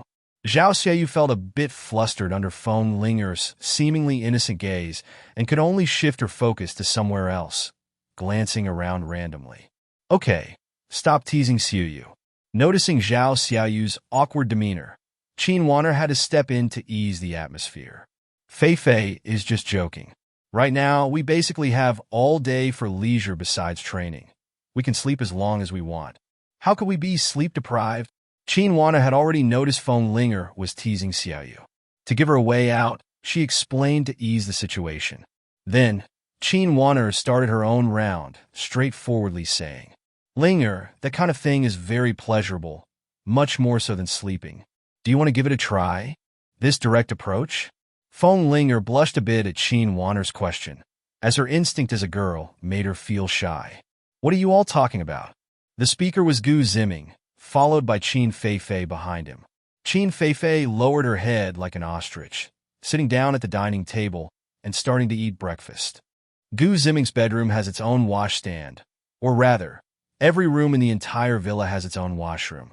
Qin Feifei washed up in the washroom last night and got up late this morning, so she took a little shortcut and only washed up a bit. We are chatting. Qin Wanner had just said a few words when Feng Linger pulled her hand and immediately took over the conversation. We are discussing how President Gu spends his day. What's there to discuss? You guys are being too boring, aren't you? But according to what you said last night, there's a crisis in the capital, and you can't leave for now. You'll be able to observe any time in the future. Gu Ziming walked over to the dining table, picked a few of his favorite breakfast items, and began to eat. Seeing Qin Feifei next to him slowly chewing on some vegetable salad, Gu Ziming said with some concern, You should drink something warm in the morning to warm your stomach. As he spoke, Gu Ziming handed his hot milk to Qin Feifei. Qin Feifei paused her fork, glanced at Gu Ziming, and said, That excuse has already been used once. Gu Ziming suddenly remembered something, took back the hot milk in his hand, and chuckled awkwardly. In the morning, I really can't control this. After the meal, several people gathered around the coffee table, laughing and chatting. This was when Gu Ziming found the opportunity to ask Feng Linger about his confusion from yesterday. Linger, can I call you that? Before Feng Linger could respond, Gu Ziming continued to ask, Linger, how did you recover so quickly yesterday? Feng Ling didn't mind Gu Ziming calling her that, even though Ling was a name only those close to her could use. Feng Ling herself didn't know how she woke up yesterday. She just knew that when she opened her eyes, she saw 4 women standing in front of her. That's right, 4 women, including a delicate little girl. That little girl had been looking for her grandfather as soon as she woke up last night. Seeing that Feng Linger looked perplexed, Gu Ziming turned his gaze to the other 3 women. I don't know either. Last night, when I saw Linger unconscious, I thought about making some chicken soup for her when she woke up, so I stayed in the kitchen the whole time. Qin Feifei also didn't know how Feng Linger woke up. She thought she had recovered on her own, just like how they would gradually recover a bit after extreme training. Gu Ziming knew that the level of energy overexpenditure was not something that could recover on its own. In fact, such overexpenditure could cause permanent damage to the body. How could such a level of injury possibly recover within half a day? Zhao Xiaoyu and Qin Feifei also shook their heads. Although they had been right in front of Feng Ling, they hadn't done anything special. When Qin Feifei wanted to use her ability to help Feng Linger, she found that there was severe internal body damage and didn't dare to act rashly, thinking she would wait for Gu Ziming to come before proceeding.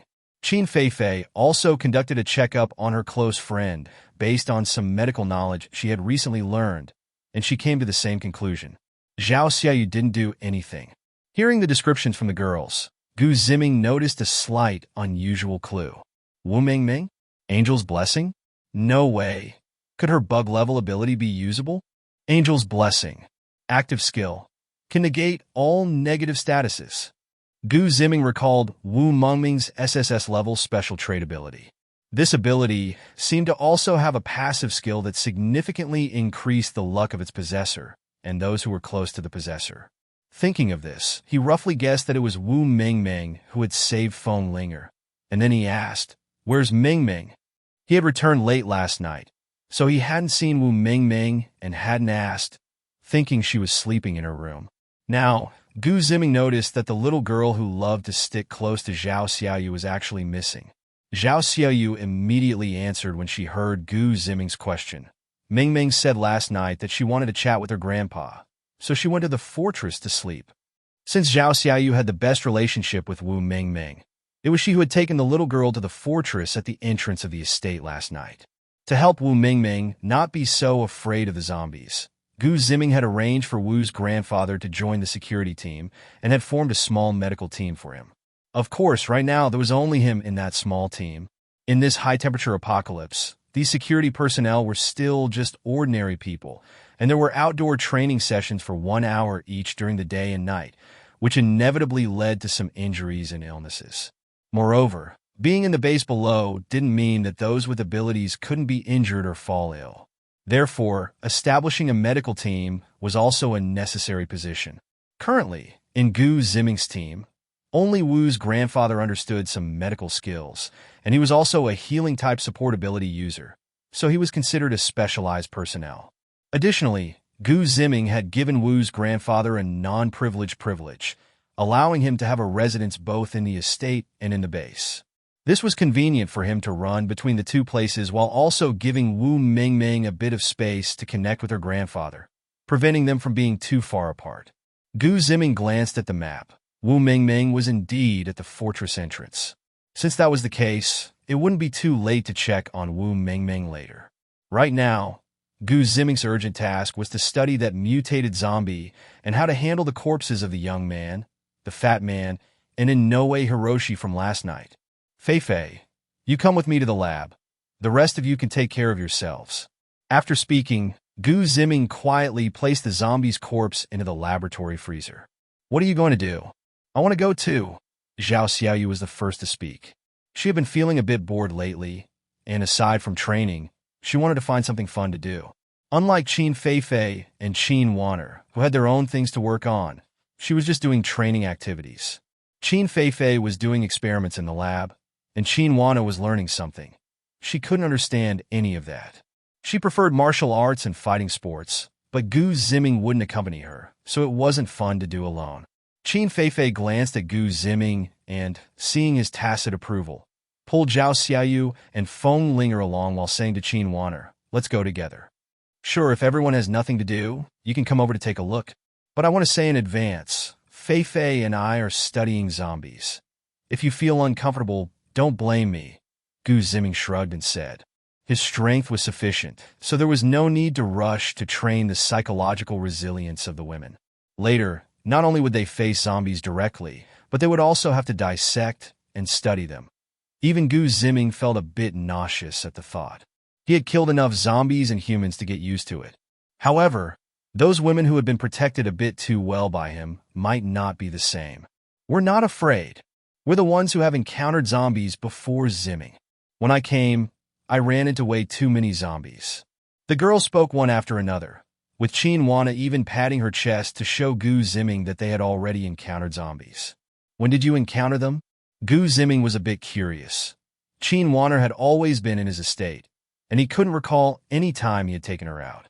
Zhao Xiaoyu had been taken out by him to practice with real zombies, so it was about right for her to say she had seen zombies. "You should ask Feifei about that." Qin Wanner shot a glare at Qin Feifei, who was still giggling, and said in a bit of a huff, "Isn't it just that I wanted to show you my latest research results? Why are you getting mad?" Qin Feifei ran in front of Qin Wanner, tugged at her hand, and swayed it while saying, "Sorry, Sister Qin, please forgive me." All right, let go. My arm is almost dislocated from your shaking," Qin Wanner said helplessly, no longer looking angry. It turned out that Qin Feifei had already started studying zombies some time ago. 3 days ago, she had partially revived a zombie. In the true sense of partial revival, she had caused a zombie to move its upper body by injecting nutrients and applying electrical currents of specific frequencies, allowing it to move for 30 minutes even after the power was cut off. Unfortunately, the research results she had worked so hard on were not able to be shared with anyone, so she had invited Qin Wanner to witness this moment. Although she had told Qin Wanner about the terror of zombies and that her research results allowed zombies to revive, Qin Wanner had confidently patted her chest, claiming she wouldn't be scared. However, at the moment the electricity was applied and the zombie began to thrash around, it did catch her off guard. Qin Wanner wasn't truly angry. On the contrary, she felt quite happy for her sister's research results. Her previous act of being angry was actually a reflection of her secretly hating her own cowardice. She had always maintained a gentle and virtuous older sister image in this family, but she found it unacceptable that she had been scared by a zombie. This was what she couldn't tolerate the most. She knew Gu Ziming's character.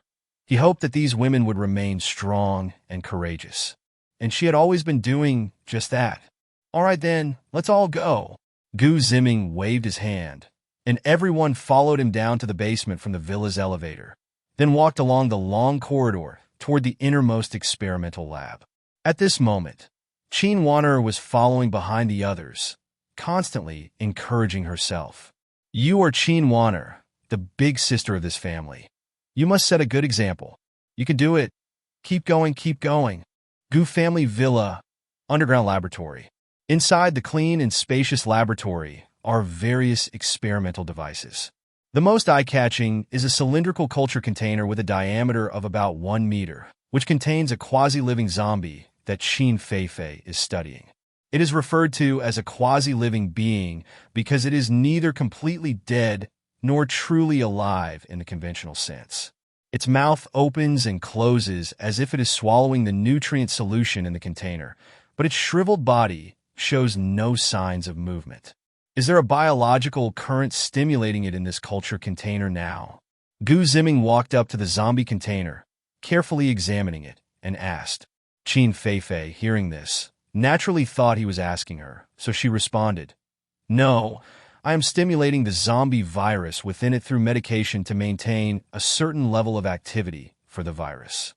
Gu Ziming was quite familiar with this laboratory, but he couldn't help but be surprised that Qin Feifei had already developed some control medications for the zombie virus in this lab. While the women were still expressing their amazement, He quietly opened the system mall to check the value of the research materials related to the zombie virus. TSK, TSK, TSK. A zombie analysis report is worth 300,000 luck points, not to mention the subsequent series of drug development or vaccine research materials. Watching Qin Feifei passionately introduce her research achievements to the group of women, Ziming felt a mix of emotions. Having many people doesn't necessarily mean having great power, but having many talented individuals definitely means great power. At that moment, he opened the freezer containing the zombie corpse he had brought back and said, "This is a zombie I took down at the official base yesterday. It's a bit special. Feifei, you should arrange to study it." Qin Feifei was initially surprised by Ziming's words. When did he bring back a zombie corpse? Upon hearing that even Ziming found the zombie special, she couldn't help but feel excited. Qin Feifei walked through the laboratory hall to the material storage area, where she saw a gray, faceless zombie lying in a freezer and was taken aback. This is a zombie formed from an ability user. Its overall appearance is gray, and there are many similar ability zombies outside now. But what surprises me about this ability zombie is that it infects others much faster. Ziming pointed at the lying zombie corpse, which looked somewhat eerie, and said, "Are you saying that this guy's zombie virus might have mutated or changed?" Qin Feifei immediately understood Ziming's meaning. It is natural for ability zombies to have abilities, but the composition of abilities is quite complex, and she has not yet thoroughly researched it. However, hearing Ziming say that this zombie infects others faster indicates that its true uniqueness lies in its zombie virus. This is definitely worth researching. Yes, I feel that the virus inside this guy might have mutated. I think if we understand the principles behind it, could we artificially cultivate a super zombie virus? Or perhaps we could use this virus to reverse engineer a way to alleviate the zombie infection virus, or even possibly develop a zombie vaccine. The last two sentences were a sudden inspiration for Ziming, but what he was most concerned about was whether it was possible to cultivate a more terrifying virus than the natural viruses outside. Wu Tian's forte isn't infecting others to create a zombie army? Then he would respond with violence against violence, using poison to counterpoison. If he could cultivate a zombie army that devours his own zombie army, how could Wu Tian possibly compete with him? Ziming has always believed, "You are strong, I am stronger." A gentle breeze sweeps across the mountains. "You are bold, I am bolder." The bright moon shines over the great river. Regarding this elusive Wu Tian, Ziming maintained the highest level of vigilance. At that moment, this vigilance towards Wu Tian also represented his utmost respect for him. This research on the zombie army was merely to make the worst plans. The most likely scenario is that the protagonist, Wu Tian, foolishly steps into East Sea City, enters the area shown on his map, and then Ziming takes him out with a single move. Next, Wu Tian has a bit of brains, but not much. He first hides away. Ziming forces him to reveal himself, and the key to this is the old man Wu and Wu Mengming. By revealing information about these two, Ziming forces Wu Tian to come to his estate and base, and then he'll take care of him. Though this approach might seem a bit despicable or underhanded. Who is he? Ziming is the villain. Besides, he doesn't intend to harm old Wu or Wu Mengming. All grievances have a source, and debts have an owner. When it comes to dealing with the protagonist, he deals with the protagonist. This situation is the most likely to occur and is also the one Ziming has the most control over. The last scenario is that the protagonist goes through a dramatic transformation. Wu Tian practices a ruthless cultivation technique, completely abandons Wu Mengming and old Wu, and focuses on developing his world-destroying enterprise. To be honest, if Ziming really had to face such an unselfish protagonist, he would feel somewhat powerless. For instance, it would be as simple as Wu Tian continuously spreading his infection. As long as he doesn't come to East Sea City, stays in other places, and doesn't encounter Ziming, he would be the absolute chosen one of this world, loved by fate. In this situation, he, Wu Tian, is the protagonist template, unbeatable and unopposed. Therefore, Gu Ziming must also start preparing for the worst-case scenario. The other women, upon hearing Gu Ziming's words, also stepped forward to look at the incredibly ugly zombie corpse in front of them, instantly feeling nauseated to the point of being speechless. Only Feng Linger seemed a bit more composed. She pointed at the zombie corpse and said, "I think we can study the mutual devouring behavior of zombies. When I came here, I personally saw one zombie gnawing on another." Saying this, Feng Ling even made a gesture demonstrating what she saw. "Is the zombie you saw different from the ones here in EC?"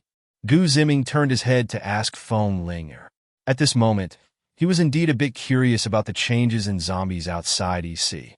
According to Feng Linger, it's possible that the situation with zombies varies across different regions. As for zombies gnawing on each other, he had seen 1 or 2 examples of that at the official base battlefield, but it wasn't very common.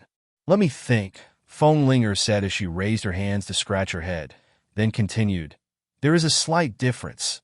The zombies in the imperial capital are much quieter than the ones here." "Quieter?" Gu Ziming asked. "Yes, the zombies over there don't move as frequently as those here. A lot of the time, if they don't have food, they just stay still, unlike here. I noticed that these zombies keep wandering around even when there's no food." Hearing Feng Linger's description, Gu Ziming also felt that something was off.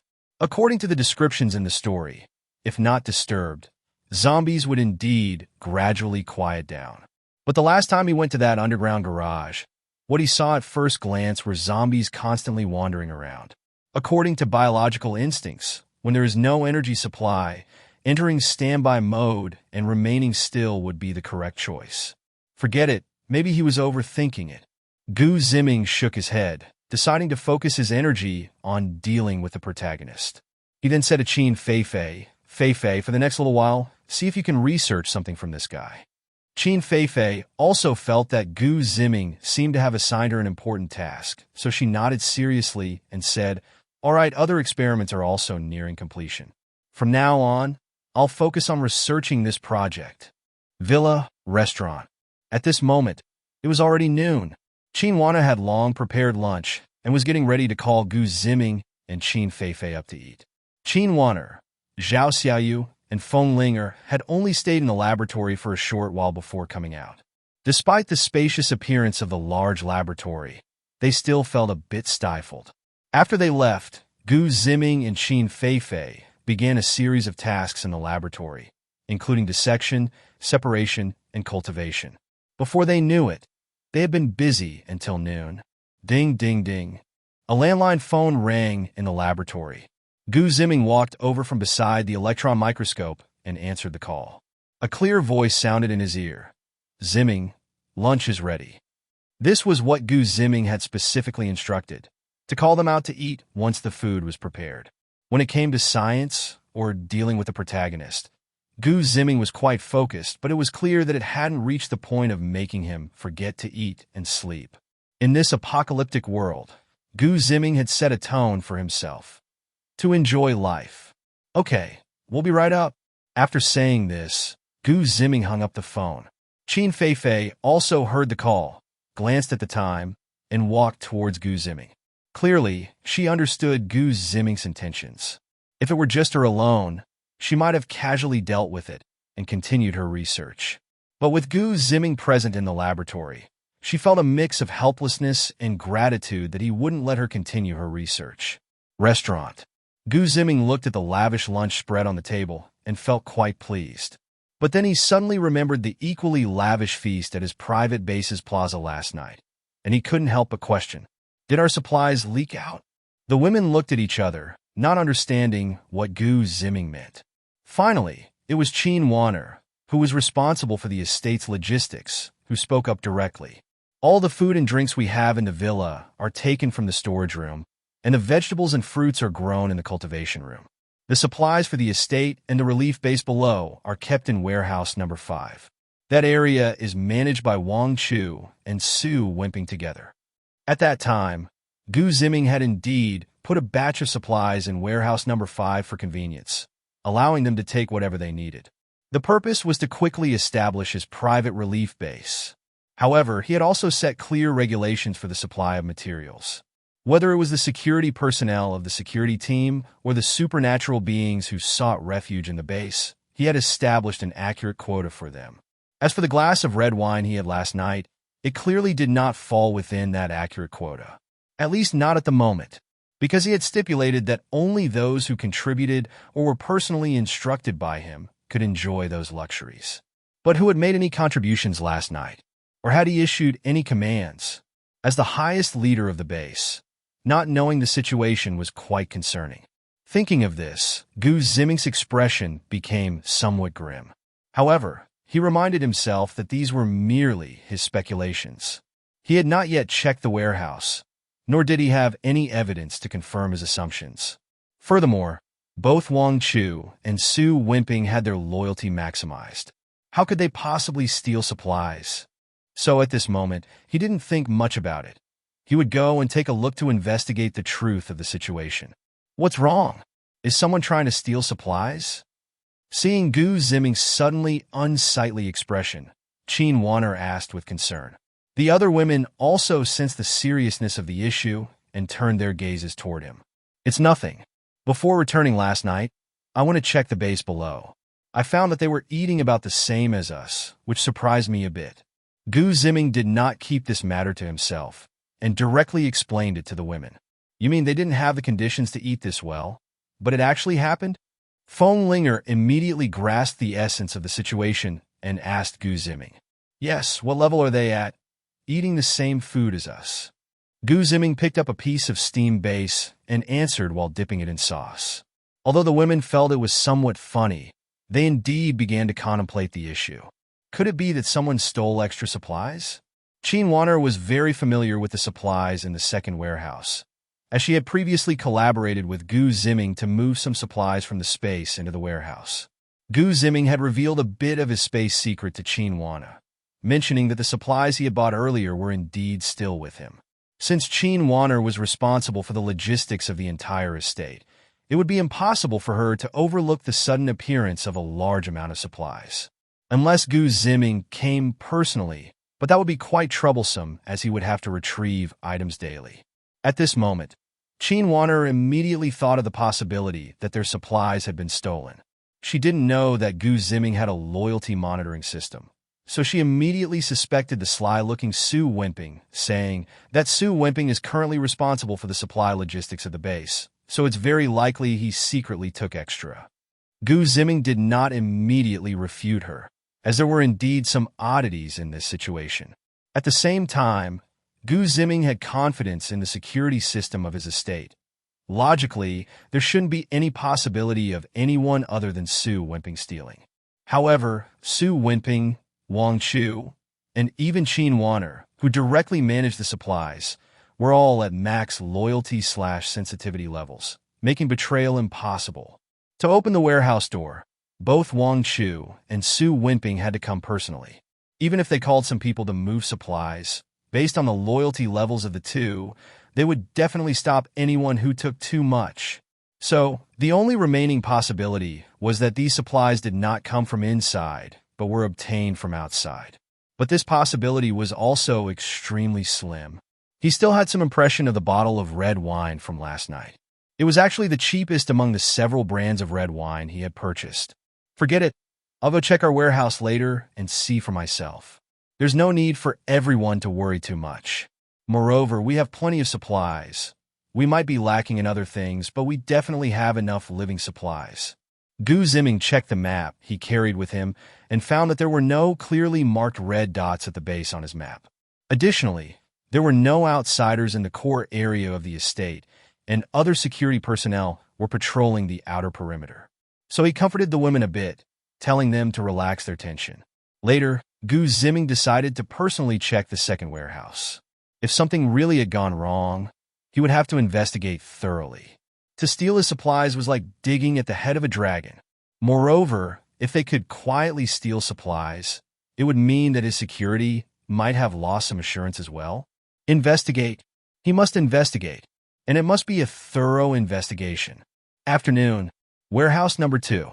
After finishing lunch, Ziming came to warehouse number 2 to check the quantity of supplies.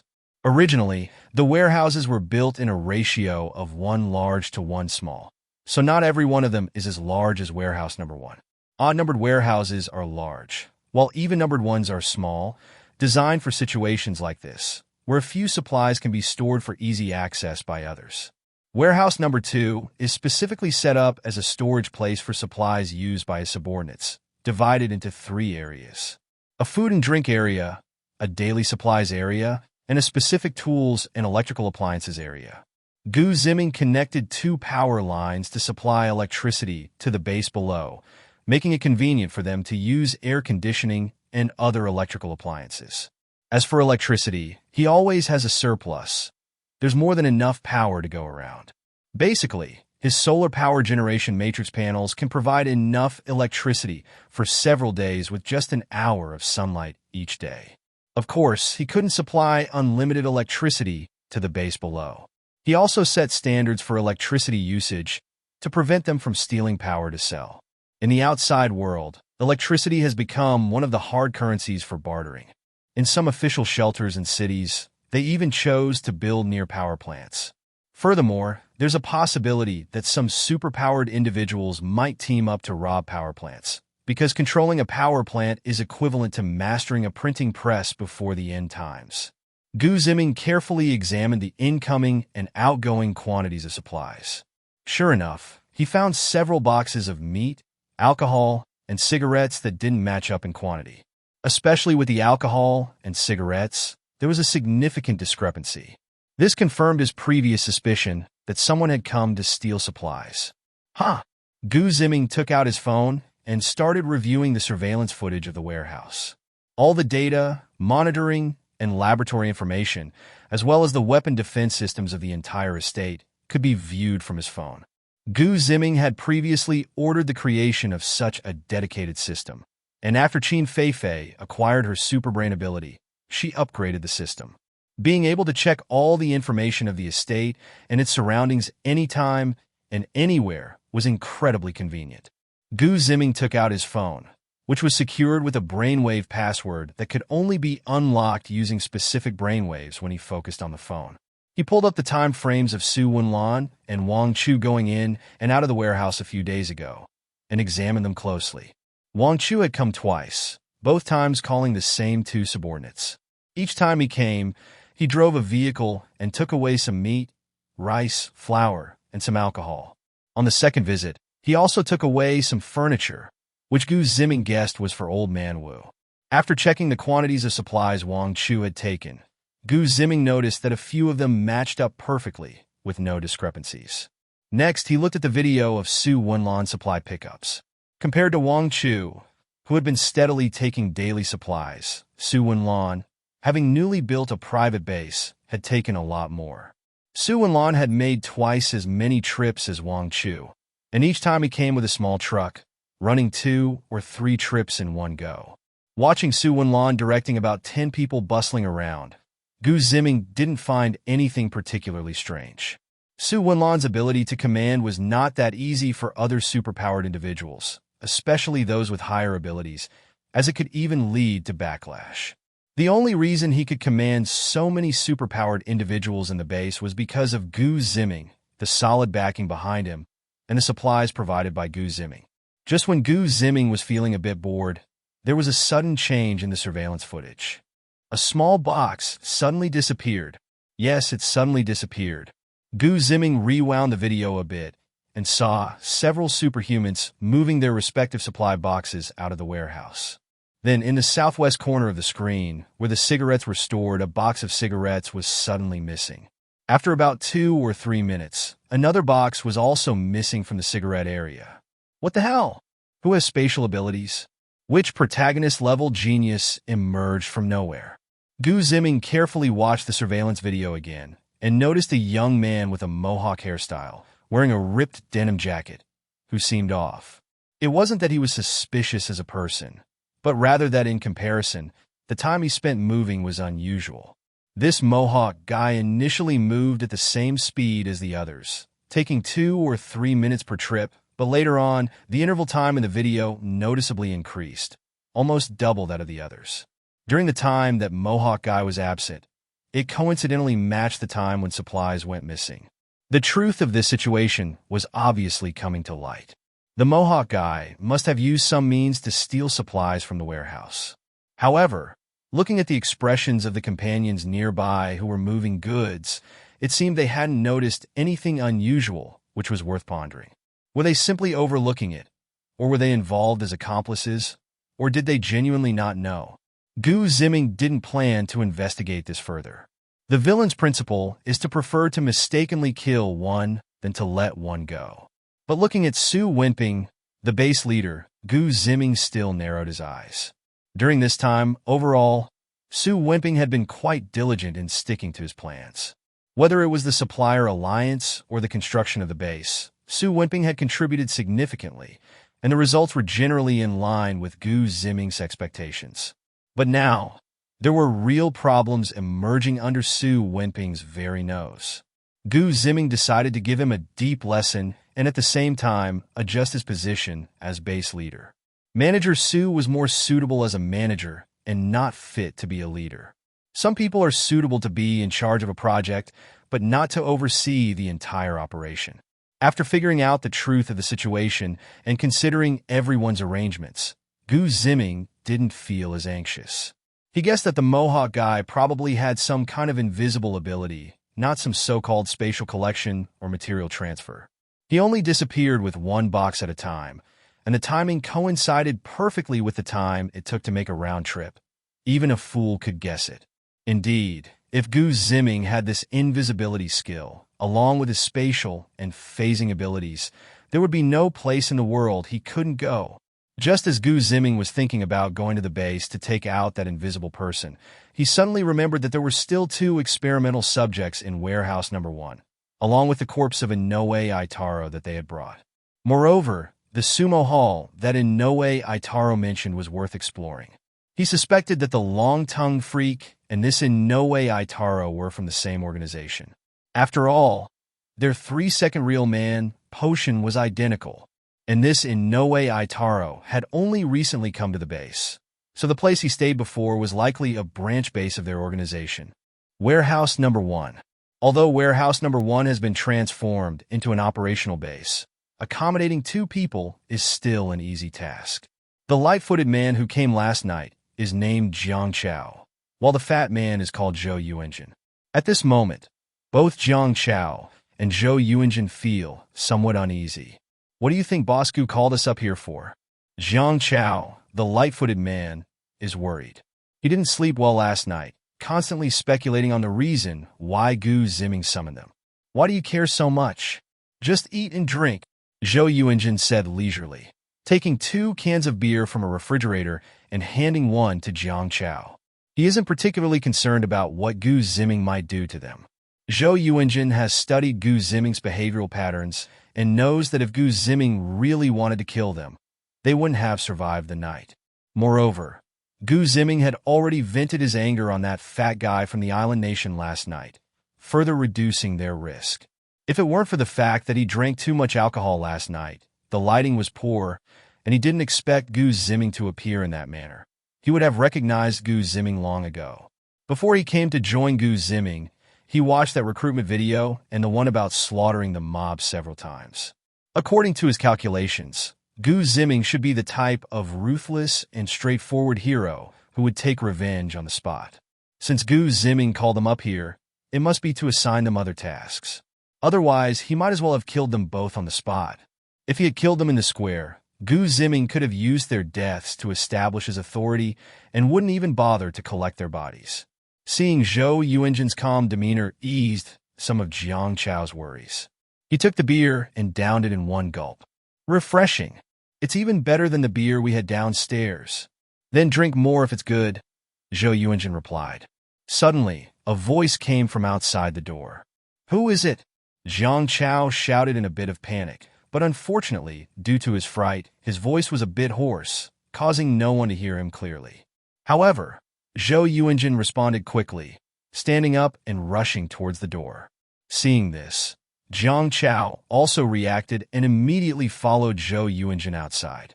As soon as they stepped outside, they saw Gu Ziming approaching them. How are you two? Are you getting used to it? Gu Ziming was peeling peanuts while asking them. Getting used to it. Thank you for your concern, Boss Gu, Zhou Yuanjin said, bending over with a warm smile. Zhang Chao followed suit, nodding and bowing as he said, the environment here is quite good. We rested well last night. Good. From now on, you two will stay here. I'll have Captain Wang help you get some furniture later, Gu Ziming casually said after eating a couple of salted peanuts.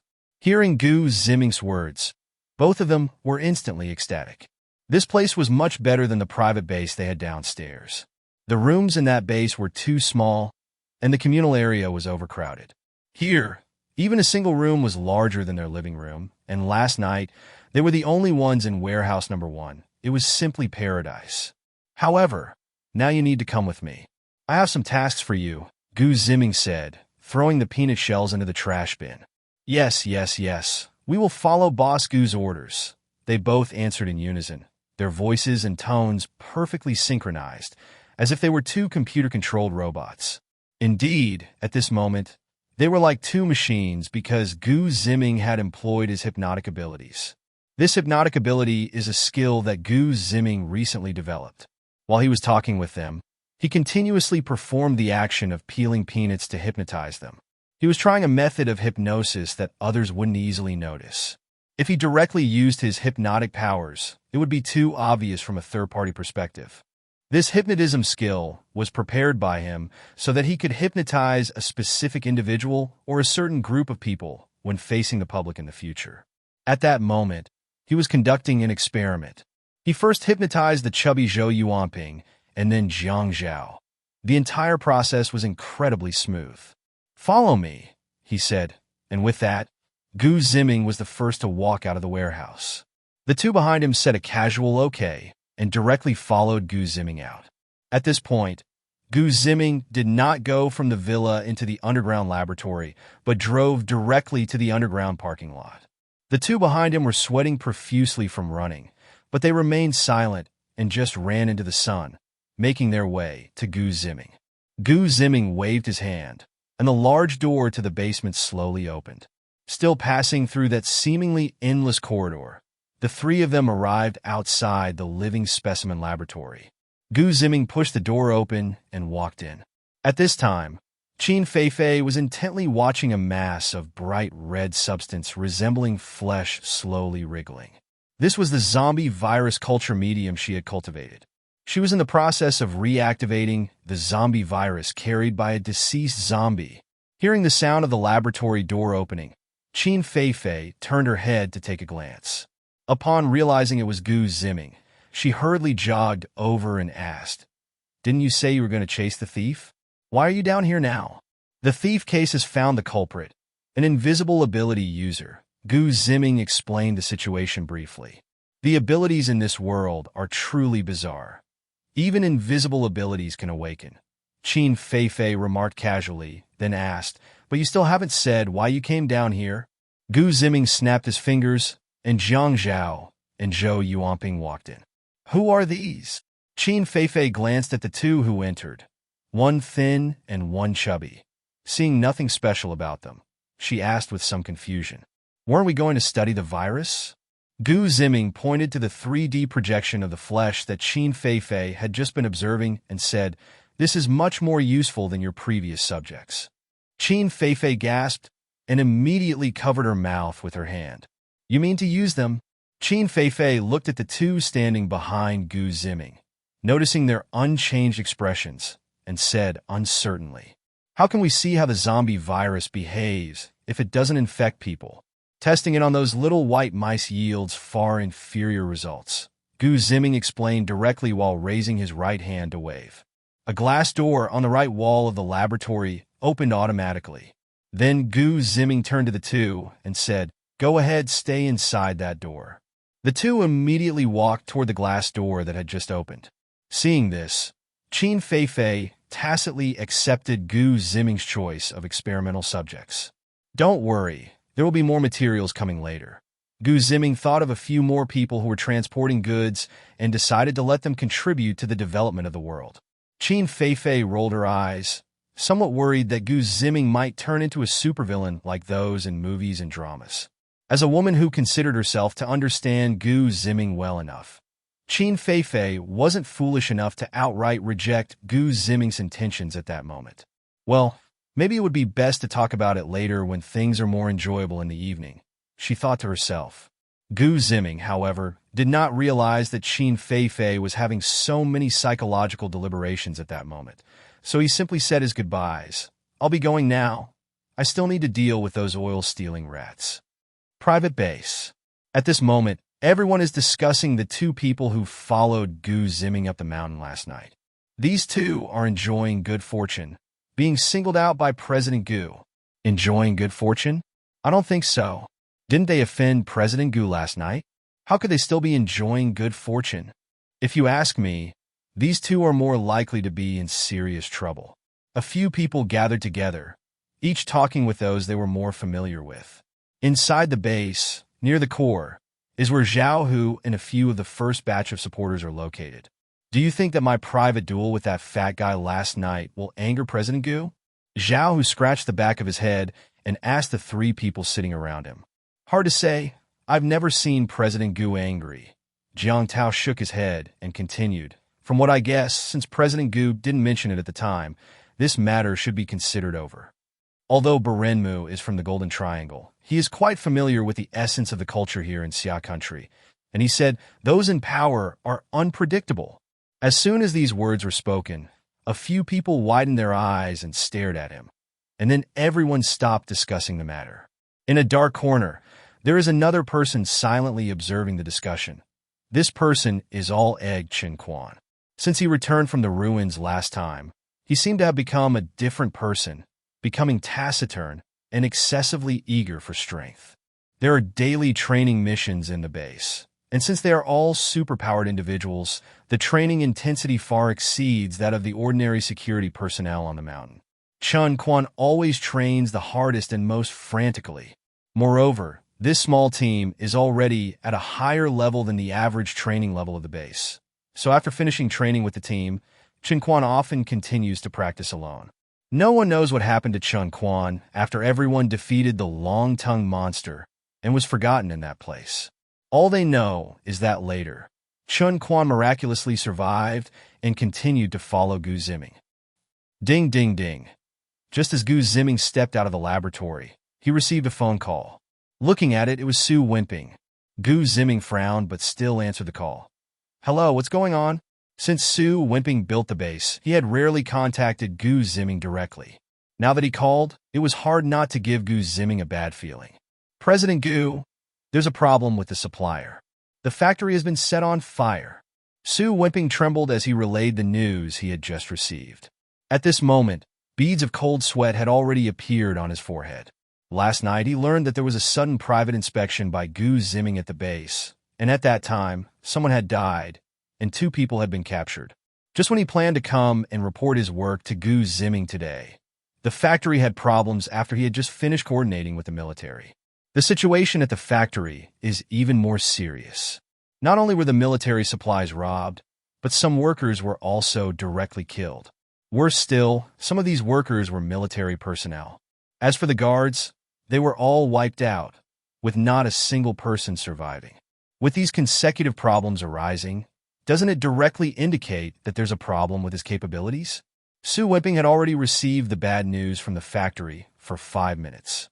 In these 5 minutes, he kept smoking one cigarette after another, while thinking about how to explain the situation to Gu Ziming. It was impossible to hide it, and he never thought about doing so. But reporting one bad news after another to Gu Ziming would truly be disastrous. Su Wenjiang did not know why he still wanted to report to Gu Ziming. It was precisely because the imprint of his thoughts in his mind had surfaced. According to Su Wenjiang's character and his fear of Gu Ziming, when such a big mess happened, his instinct was to weigh the pros and cons and then simply run away. However, Gu Ziming had imprinted in his mind that he could not betray himself. So after thinking for a moment, he decided to directly tell Gu Ziming the whole truth about the incident. After Su Wenjiang finished recounting everything that had happened, Gu Ziming took a deep breath and then slowly exhaled. For him at that moment, a factory and the materials inside were completely worthless. But feeling worthless was one thing. Having it burned down by someone else was another. Do you know who did this? Gu Ziming asked Su Wenjiang, who was stammering on the other end of the phone. There are a few islanders, and some seem to be from our Donghai gang. Su Wenjiang carefully watched the video sent by his younger brother, who had rushed to the rescue, and found that, besides their people, there were more than a dozen outsiders at the scene. Among them, 2 bearded men stood out, clearly looking like islanders. The others didn't have any obvious characteristics, but one younger brother said he had seen one of them on the Donghai coast before and had even been robbed by him once. So Su Wenjiang shared this speculation with Gu Ziming. More islanders? Gu Ziming thought to himself. The activity of islanders had become too frequent recently. First, Inoue Jiro infiltrated his territory to become a lackey, and now they were teaming up with local gangs to plunder resources. What exactly did these islanders intend to do? A strong sense of doubt rose in Gu Ziming's heart, but he didn't share this with Su Wenjiang. He then instructed, "You first contact the military and inform them about the situation. Let's see what they say." "Okay, I've already asked my younger brother to send a notification to the military. I will go there in person later." Su Wenjiang wiped the sweat from his forehead and replied respectfully, "All right, for this matter, you communicate with the military first and don't mention my existence." Gu Ziming realized that it would be more appropriate for Su Wenjiang to handle these matters, as the damage this time was quite significant for them, and they would inevitably need to seek aid from him later. Based on Gu Ziming's relationship with Fang Jianjun and the others, he really didn't need to mention any conditions. However, Su Wenjiang and the others were also on the losing side, so the 2 parties could negotiate without any issues of sympathy. After Gu Ziming hung up the phone, he drove directly down the mountain. He glanced at the map and noticed that the invisible man seemed to be a bit too active, constantly shuttling back and forth between the base and the outside. At the same time, the light green dot representing him gradually turned gray. What does this mean? This guy's loyalty had dropped to 0, even lower than that lackey in Inoue Jiro. Now he was taking this opportunity to reorganize this private base. Only by creating a unique armed force for himself could he more effectively face the upcoming apocalypse. The previous life-and-death duel was just an appetizer. Today, Gu Ziming decided to make them completely submit. If they don't submit, then they all die. At the foot of Dongshan Mountain, there is the Tianxiong base. Gu Ziming was still driving the same off-road vehicle he had used during his last visit, heading straight to the plaza of the base. Since the protective net from Fang Jianjun's side had not yet arrived, the entire base was not enclosed. Only the buildings constructed against the mountain could be considered a closed space. In the plaza, everyone was engaged in their daily routine training. This was a strict order issued by Gu Ziming when he established the base, aimed at ensuring that these individuals could endure exposure to the sun and still maintain a certain level of combat effectiveness. Some were doing push-ups, some were running back and forth with small steps, while others stood awkwardly in place, fanning themselves with hard hats. Gu Ziming did not impose any specific regulations on the organization of training or the content of the training. After all, everyone was an ability user, and their abilities varied widely, so the training needed to be tailored to each individual's circumstances. Gu Ziming parked the vehicle in a corner of the plaza and got out, scanning the area. Those who had just been standing still also began to move, first swaying to the left, then turning to the right, casually wandering around. This scene made Gu Ziming feel a bit amused.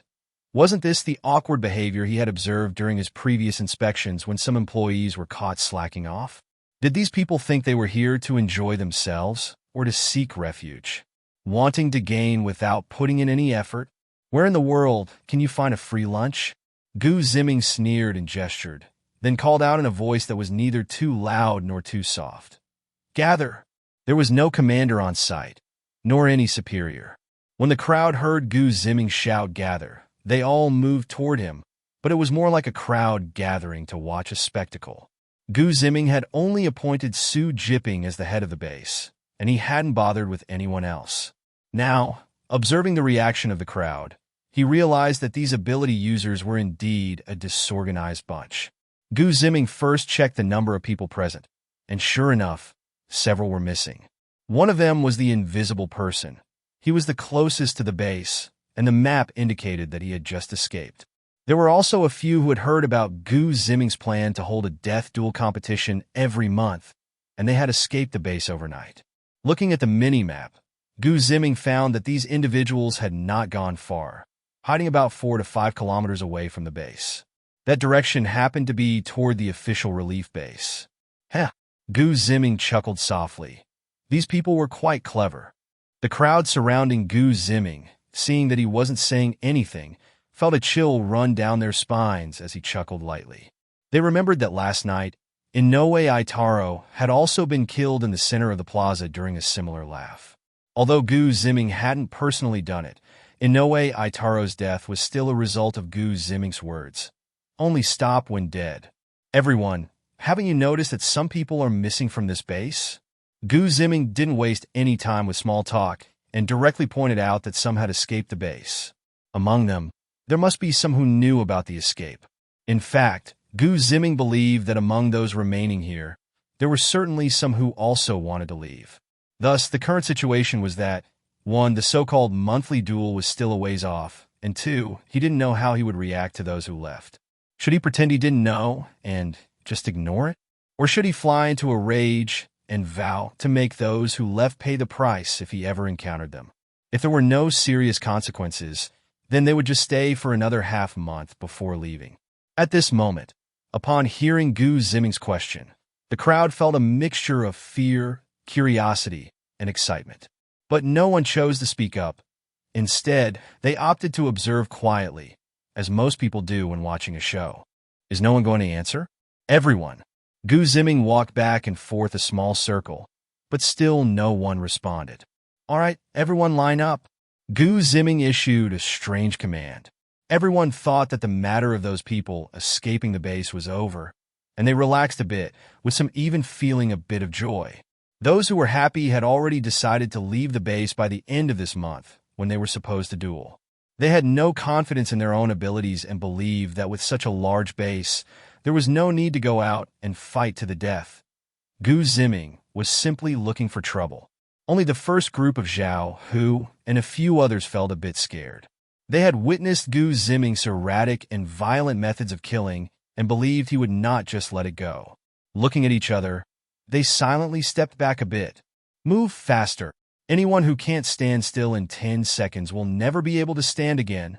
Gu Ziming watched these people moving as slowly as if they were taking a stroll and coldly urged them a few times.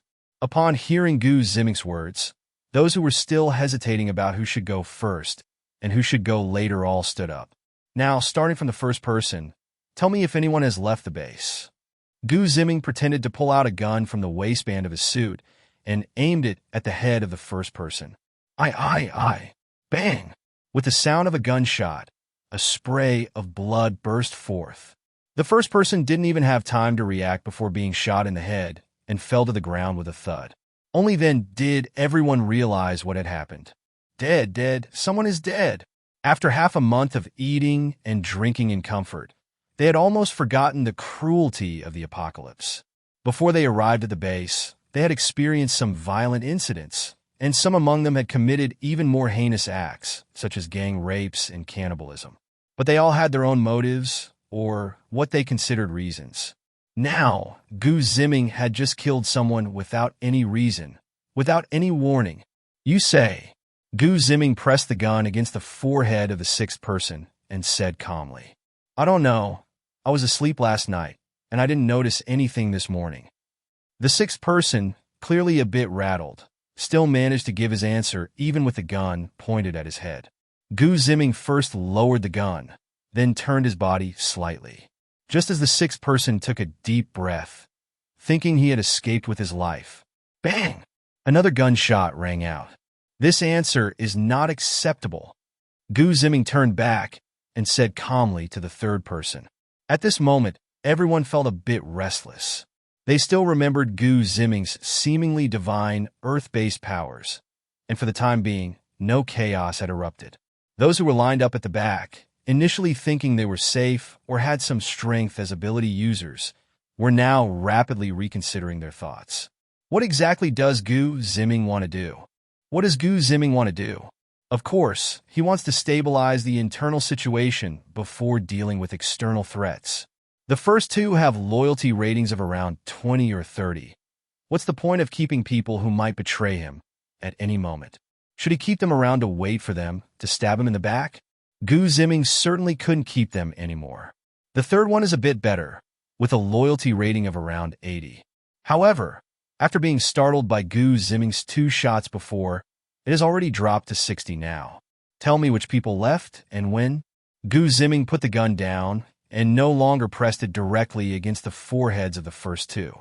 Gu Zong, those people were still here during our gathering last night, but when I got up this morning, they were gone. From this, we can deduce that they probably left after the gathering, once everyone had fallen asleep. Also, during our training, there was another person who disappeared, Qin Feifei. After you arrived last night, Qin Feifei acted a bit strangely. I thought he was just nervous, but I didn't expect him to be asking around about you this morning, and then he directly vanished during training. Qin Feifei is quite suspicious. I believe he is afraid of you finding out about something. The third person didn't say something foolish like, I don't know. After thinking for 2 seconds, he immediately shared all the information he knew and his speculations. Gu Ziming was satisfied upon hearing this and nodded, then asked, What's your name? And what's your ability? For these 2 questions, Gu Ziming had already seen through his villain's eye, but he pretended to be unaware and asked again. Gu Zong, my name is Zhang Yuan, and my ability is A-class supernatural power, sonic radar. Zhang Yuan appeared very excited. He knew this meant he had passed Gu Ziming's test and officially entered his field of vision. Form a mobile team and be directly responsible for the security operations of the entire base. Is there any problem? Gu Ziming assigned him the most suitable position right away. As a human radar, he was perfect for standing guard. As for why Zhang Yuan didn't inform him of those matters immediately, Gu Ziming didn't care. He hadn't assigned a position to Zhang Yuan, so naturally, Zhang Yuan had no duty to inform him. Moreover, he didn't have his own contact method, and also, he might have a psychological tendency to avoid trouble. These could all be forgiven, as long as he put in his best effort after Gu Ziming officially assigned him responsibilities. Report, Gu Zong, no problem, Zhang Yuan shouted loudly. At this moment, he felt he had escaped a disaster, and his heart was naturally full of joy. Choose a few people yourself, but I can give you a suggestion. Just as Zhang Yuan was waiting for Gu Ziming to continue, Gu Ziming gestured for someone to come over. The person Gu Ziming's eyes fell upon was Wang Hui, one of Yi Han's subordinates. Wang Hui's ability was Night, and combined with Zhang Yuan's sonic radar, they complemented each other in terms of supernatural powers. One could obscure all light in the environment, and the other could determine the enemy's position using sound waves. Once confirmed, they could directly open fire with a machine gun, and the enemy would have no idea how to evade. For general enemies, to a large extent, this combination was an unbeatable existence. Seeing Gu Ziming's gesture, Wang Hui also stepped forward. At this moment, he wasn't particularly afraid. He understood Gu Ziming better than anyone present. When he took down Yi Han, he realized that Gu Ziming wasn't a capricious killer. Moreover, in his view, as long as he still had value or remained loyal to Gu Ziming, then he was safe. He knew that the ordinary security personnel at the manor had always gotten along peacefully. So, this also led to him having the highest loyalty rating in the scene, reaching 97. Gu Zong, what do you need from me? Wang Hui didn't nod and bow like Zhang Yuan. He asked respectfully instead.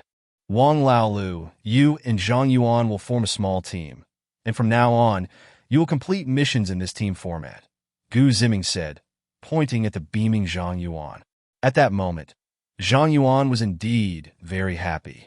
In this base, he had very few close relationships, but he got along well with Wang Hui, who was cautious and had a personality like Laolu.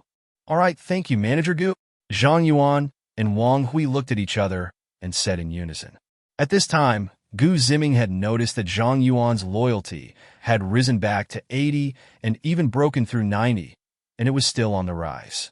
After this round of adjustment, Gu Ziming glanced at the crowd, and the loyalty levels had generally increased. Those who were previously in the 30s or 40s had risen to around 50. This is the strategy of suppressing first before raising in managing subordinates. If Gu Ziming hadn't first acted like a madman and killed a couple of people, Zhang Yuan's promotion would have seemed ordinary. Even Zhang Yuan himself might not have felt particularly grateful, thinking that this was all due to his own strength.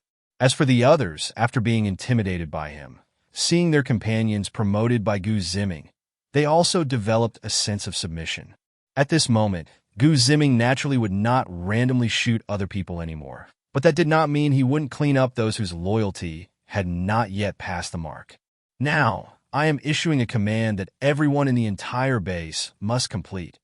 Hunt down and eliminate all those who have escaped. Gu Ziming scanned the area and slowly stated this command, which could be considered the first blood law in the base.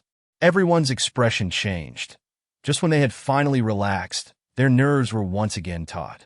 This command was like a tightening spell placed upon their heads. Any who tried to escape would face endless pursuit from the entire base. Seeing everyone's expressions, Gu Ziming quietly waited for their response. If no one responded within 10 seconds, he prepared to open a great fissure in the ground and bury everyone here. They were all part of a villainous organization. Wasn't it true that once they entered, they could not exit for a lifetime? Gu Ziming wanted to see if they thought of the organization as a marketplace, believing they could come and go as they pleased. If they didn't have this awareness, then what could they call themselves as villains? Even the righteous sects have their own obstacles to leaving the world of martial arts. Moreover, he was leading a villainous organization. Yes, Manager Gu. Several loud voices rang out. The ones responding were Zhao, Hu, and a few others, along with Zhang Yuan and Wang Hui, who had just been promoted by Gu Ziming. They were well aware of Gu Ziming's ruthlessness and strength, and their loyalty levels were among the highest in the entire base. They genuinely recognized Gu Ziming as their leader. Yes, Manager Gu. The others also looked at the few who had spoken up, and gradually, some of those who were more confident in their own strength responded as well. They wanted to make a name for themselves under Gu Ziming and at the very least survive in this base. Before coming to the base, their lives were worse than that of wild dogs before the apocalypse. Although they had strength, they were alone and feared encountering even stronger opponents. Besides, even if they had strength, it didn't matter. There were only so many resources. Robbing 10 or 100 people wasn't as good as having a full meal here under Gu Ziming. They were unwilling to return to that kind of life where they were always on edge, never knowing when their next meal would come. Hearing their companions responding one after another to Gu Ziming, the last group of hesitant individuals was also influenced by this sense of unity, and they mustered their courage and shouted, "Yes, Manager Gu." Gu Ziming looked at the rising loyalty levels as everyone responded and finally smiled in satisfaction. National Donghua University, the official relief base. What? Are you saying that the factory was robbed? Fang Jianjun took a deep drag of smoke, raising his voice as he asked twice. He had just finished dealing with the aftermath of the recent zombie outbreak, and now he was faced with another major problem, which made him quite unhappy. Old Fang, calm down first and listen to what the situation is. Chen Gang, standing beside him, also frowned, but he knew that only by staying calm could they come up with a solution. As for Fang Jianjun, he was anxious because too many of his soldiers had died recently, which made him more prone to anger at this news. The intelligence officers below also looked furious, as this batch of supplies was supposed to be for their military camp. Previously, the supplies they had rushed out were all distributed to the refugees who had moved in, and they had been relying on the military reserves to get by. Now, just when new supplies were finally being produced, they had been robbed midway. How could this not infuriate these soldiers? But as an intelligence officer, he still reported the situation according to the information, detailing everything. There were no survivors at the scene, but when the reinforcements went to clean up the battlefield, they found a group of suspected islanders and the bodies of local gang members. Finally, the intelligence officer also reported the speculation from Su Wenping's side honestly. Fang Jianjun and Chun Gang exchanged glances, then signaled for the intelligence officer to leave. After that, Fang Jianjun gathered everyone again for a secret meeting. Dongshan, Tianxiong Base. Gu Ziming, after listening to everyone's responses, finally nodded in satisfaction. He knew that although some people were not willing to agree to the rules of the base, he didn't care. Since the rules had been established, they would have to be enforced and no one could stop that. Now, everyone, since you have all agreed, what should we do if someone tries to escape from the base again? This time, Gu Ziming did not speak in a calm tone, but instead emphasized in a highly provocative manner, repeating, "Tell me, what should you do? Kill those who escape. Kill those who escape." This time, everyone quickly responded, shouting loudly. They didn't care what would happen later. They just needed to show their loyalty now. Since everyone's responses have pleased me, I have decided to change the form of our monthly life and death duels. It will now be a round-robin tournament where life and death are not counted, only victories and losses. Everyone can voluntarily sign up to participate, and the top 10 with the most wins will receive rewards. Gu Ziming knew that simply applying pressure would inevitably lead to some backlash. But if he released a bit of pressure when everyone was under extreme stress, they would be more obedient and loyal to him. Sure enough, when everyone heard that the life and death duels were canceled, their joy erupted, along with a sense of awe and gratitude towards Gu Ziming. "What rewards?" A voice came from the back of the group. It was Zhao Hu. Seeing everyone turn to look at him, Zhao Hu didn't say much but gave a silly smile and scratched his head. Gu Ziming laughed heartily and asked, "What reward do you want?" "Boss Gu, whatever you give, I want it all." Zhao Hu still wore his harmless demeanor as he said this to Gu Ziming. At this moment, everyone finally came to their senses. This guy really knows how to play along. He not only livened up the atmosphere for Gu Ziming to continue his speech, but also expressed his confidence in his own abilities.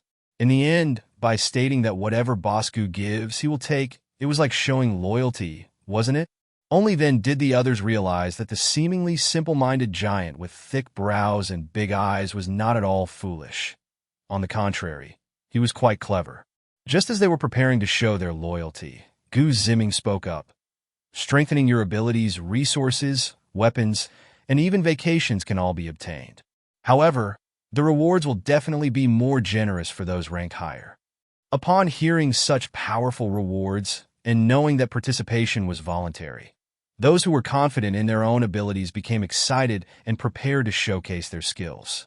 Meanwhile, those who were less confident could only feel envy, thinking that if others deserved the rewards, then they themselves just needed to train harder to improve. Lastly, those who were previously fearful of death and wanted to escape the base now felt relieved. They also thought that they should train hard and contribute their skills. Otherwise, they would be letting down the resources provided by the base. Seeing the excitement on everyone's faces, Gu Ziming felt no emotional stirrings. This kind of motivational speech was just a temporary boost. The current surge in loyalty would gradually diminish over time. Especially for those who had just reached the passing mark, most of them would likely fall back down. However, Gu Ziming didn't care about their loyalty. They were essentially disposable cannon fodder. Loyalty didn't matter as long as they did their jobs. Only those who survived among the cannon fodder would qualify to be his subordinates. This was the design philosophy of the entire Tianxiong base. The first level housed the cannon fodder. The second level barely counted as his subordinates. Only those who advanced to the third level could be considered true followers. Gu Ziming looked at the base embedded in the entire Dongshan area and said, "Everyone, your first mission is here. Go and bring back all those who have fled the base. The person who captures the most during this operation will be promoted to the second level." The second level. Everyone suddenly understood what Gu Ziming meant. The second level referred to the base's second tier, a place that no one had reached so far. But they had heard from the workers who had built it that the second level was not much inferior to a modest life before the apocalypse. Just the rooms alone could be considered small suites, and the food and resources on the second level were significantly improved. The most crucial point was that currently, no one in the base had lived on the second level. If someone could be the first to move to the second level, wouldn't that mean they were the most outstanding among the base's inhabitants? In the future, when Ziming delegated some authority, wouldn't the resident of the second level be the first to be considered? Even though the material benefits of living on the second level were substantial, the unseen advantages were what they truly desired. The base was like a small society, and where there was society, there was a power structure. For those who had fought hard to secure a spot in Ziming's base from dozens of wandering ability users, claiming they were not interested in power would be completely false. Seeing the enthusiasm of the crowd fully ignited, Ziming waved his hand grandly. "Let's go, everyone." After everyone had left the base, Ziming activated his space jump. The destination was precisely where the invisible person, Qin Feifei, was secretly transporting supplies near the base. At that moment, Qin Feifei was continuously moving supplies from the base to a slightly abandoned vehicle. This place was not far from the base, located at the foot of Dongshan Mountain, near a small riverbed. The water in the riverbed had long evaporated, leaving only a dry riverbed. Qin Feifei placed all the stolen supplies from the base into a large hole by the riverbank.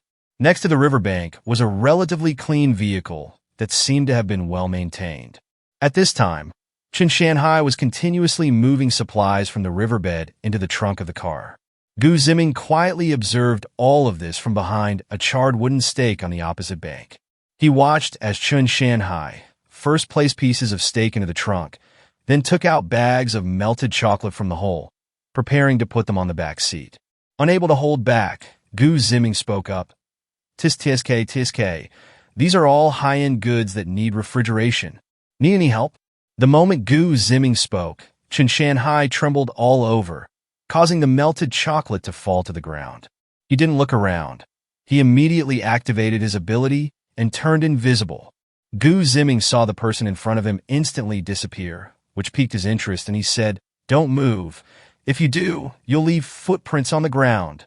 This was not the Gu family estate where everything was paved with marble or slate. The scene here was covered with a layer of dusty soil. Even a slight movement would leave a footprint. Qin Feifei realized this as well and immediately deactivated his ability, collapsing weakly to the ground.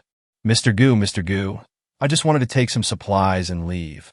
"Mr. Gu, you have so many supplies. Can you treat me like a beggar and spare me a little?" Qin Feifei's tone was somewhat weak and carried a hint of a sob. Ziming remained silent, quietly watching him, half leaning on the ground, performing alone. "Mr. Gu, you've seen it. I only have an invisibility skill. I have no combat power at all. I'm afraid of the life and death duel in a month. I don't want to die." After saying this, the 7-foot-tall man began to cry, and it was the kind of delicate, affected sobbing. Ziming felt a chill run down his spine, and without hesitation, he plunged an ice dagger into Qin Feifei's heart. He had initially wanted to savor the traditional villain role, watching his opponent helplessly plead for mercy, but the reality was that a cross-dresser crying was disgusting to him. Ziming sighed inwardly. "I can't let my guard down for even a moment." A fissure in the ground opened up, burying the man, the car, and all those supplies deep in the earth. Ziming took one last look before heading straight back to his off-road vehicle. Feeling a warm current surge through his body, Ziming knew that was the effect of his replicating ability in action. After a short while, Ziming extended his palm, and then his entire hand gradually became transparent until it was completely invisible. He shook his hand. He could still feel it, but his eyes could no longer see it, which caused him some disorientation. After 2 minutes of adaptation, Ziming fully mastered his invisibility ability. This ability not only made himself invisible, but also allowed him to make anything he picked up invisible, including his clothes, which also counted as being picked up. Ziming conjured a cold ice dagger out of thin air with his left hand, while his right hand grabbed a brown ball of earth from the ground. Then he activated his invisibility ability. The pale blue dagger and the brown earth ball also vanished along with his hand. Ziming casually threw the dagger and earth ball away, discovering that they maintained their invisibility effect as long as they didn't come into contact with any obstacles. Once they touched something, they immediately became visible again. He didn't pay much attention to this minor detail. He had spatial abilities and could even directly send the thrown dagger or any object to the target without leaving any trace along the way. Sometimes, to avoid exposing his spatial powers, he could use his invisibility ability as a shield, which was quite a useful application. Beep, beep, beep. The phone in the car rang. Gu Ziming picked it up and saw it was a private call from Fang Jianjun. Gu Ziming recalled what Ping had said earlier. The military was the major victim of the factory robbery. A hint of a smile crept onto his lips. He had long wanted to eliminate that villain occupying the coast, and now, didn't this give him a reason? The group known as Sea Crabs was one of the most significant forces in Donghai, aside from the official relief base. If Gu Ziming wanted the protagonist Wu Tian to struggle, he needed to compress the number of infected people in Donghai City as much as possible. Putting the official base aside, it was obvious that characters like Sea Crabs were just there to provide experience packs for the protagonist. If he could eliminate this experience pack before Wu Tian arrived, or if he could clear it himself, that would be ideal. "Hello, Brother Fang?" Gu Ziming answered the phone and asked. "It's me, Gu Buddy. Have you heard about the factory robbery?" Fang Jianjun asked directly without any small talk. "Is it that factory in the west of the city?" Gu Ziming didn't directly confirm, but instead asked Fang Jianjun in return. "That's right. All the factory workers and guards were killed, and the produced goods were stolen. In the end, even half of the factory was burned down." Fang Jianjun's tone was somewhat excited. These supplies had become increasingly precious in this apocalypse. In Donghai, is there really anyone who dares to rob military supplies? Gu Ziming said, seemingly puzzled. "Listen, Gu Buddy, do you have time right now?" Fang Jianjun glanced back at the meeting room and continued. "Let's discuss how to handle this face-to-face. If you can send some more ability users over to help us eliminate those thugs, that would be even better." Gu Ziming wasn't surprised by Fang Jianjun's request for help. First, he already knew that the factory incident was related to him. As for how deep that relationship was, he hadn't figured it out yet. Secondly, during this attack, the group had only sent out a distress signal before being completely wiped out. This speed was something ordinary people couldn't manage, considering the factory guards were all heavily armed. This clearly indicated that there were ability users acting behind the scenes. Lastly, Fang Jianjun likely understood that he had nurtured an ability user in his base and wanted to borrow some people from him with the mindset of utilizing resources. Gu Ziming didn't oppose this. While he was using his own powers, wasn't he also benefiting from Fang Jianjun's resources? So, he directly said, "All right, I'll come right over." National Taiwan University, official relief base. Gu Ziming had just pushed open the door to the high-level conference room when he saw Fang Jianjun gesturing about something at the front of the conference table. When Gu Ziming mentioned he was coming over, Fang Jianjun had told him to go directly to the conference room. Gu Ziming greeted everyone and took a seat in the back row, listening to the discussions of the group.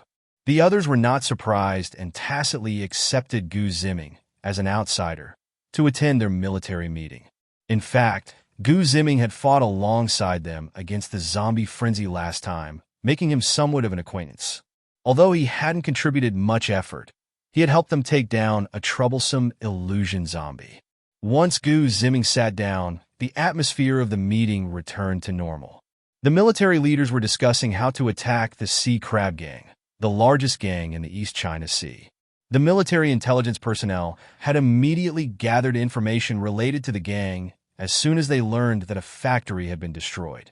The Sea Crab Gang operates along the coast of the East China Sea and is continuously expanding inland. They currently have about 1,000 members. "How can there be so many?" the artillery battalion commander directly asked. The intelligence personnel pulled up a photo of the coastline, showing Sea Crab members receiving a speech, saying, "This is a photo we took of their gathering along the coast of the East China Sea. At that time, they were distributing freshwater resources. Based on the image, we estimate their numbers to be around 1,000. Before anyone could ask further questions, the intelligence officer continued, pointing to a photo of a middle-aged man, Sea Crab, originally named Peng Jiafeng, 42 years old, possesses an ability, suspected to be an A-level water control ability of nature.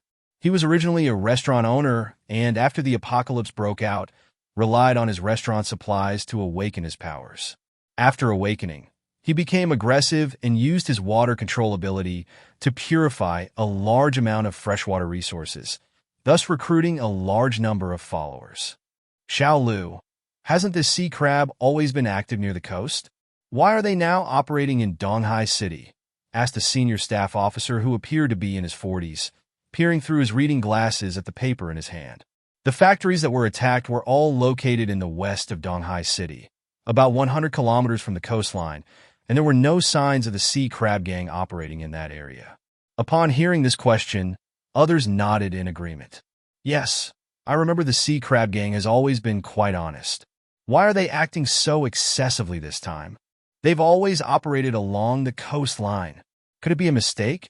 Perhaps someone is impersonating the sea crab gang to rob the factories and frame them. Upon hearing these comments, Gu Ziming couldn't help but squint. Did the military place that much emphasis on the sea crab? And this intelligence organization, of course, had been monitoring various forces. He wondered if they had also been watching him. The estate where Gu Ziming lived must have had military personnel monitoring him remotely, and it wouldn't be surprising if they even used satellites. However, considering the limited satellite resources, it wasn't practical to focus a satellite on just one person for an extended period. While Gu Ziming was deep in thought, Fang Jianjun spoke up. Hold on, we're not discussing whether the sea crab is the actual culprit behind the factory robberies. Right now, we're discussing how to handle the situation since the bodies of sea crab members have appeared at the scene. Fang Jianjun paused for a moment, scanning the faces around the conference table, and said word by word. Or rather, how are we going to take revenge on him? Gu Ziming was not at all surprised by Fang Jianjun's blatant intention for revenge.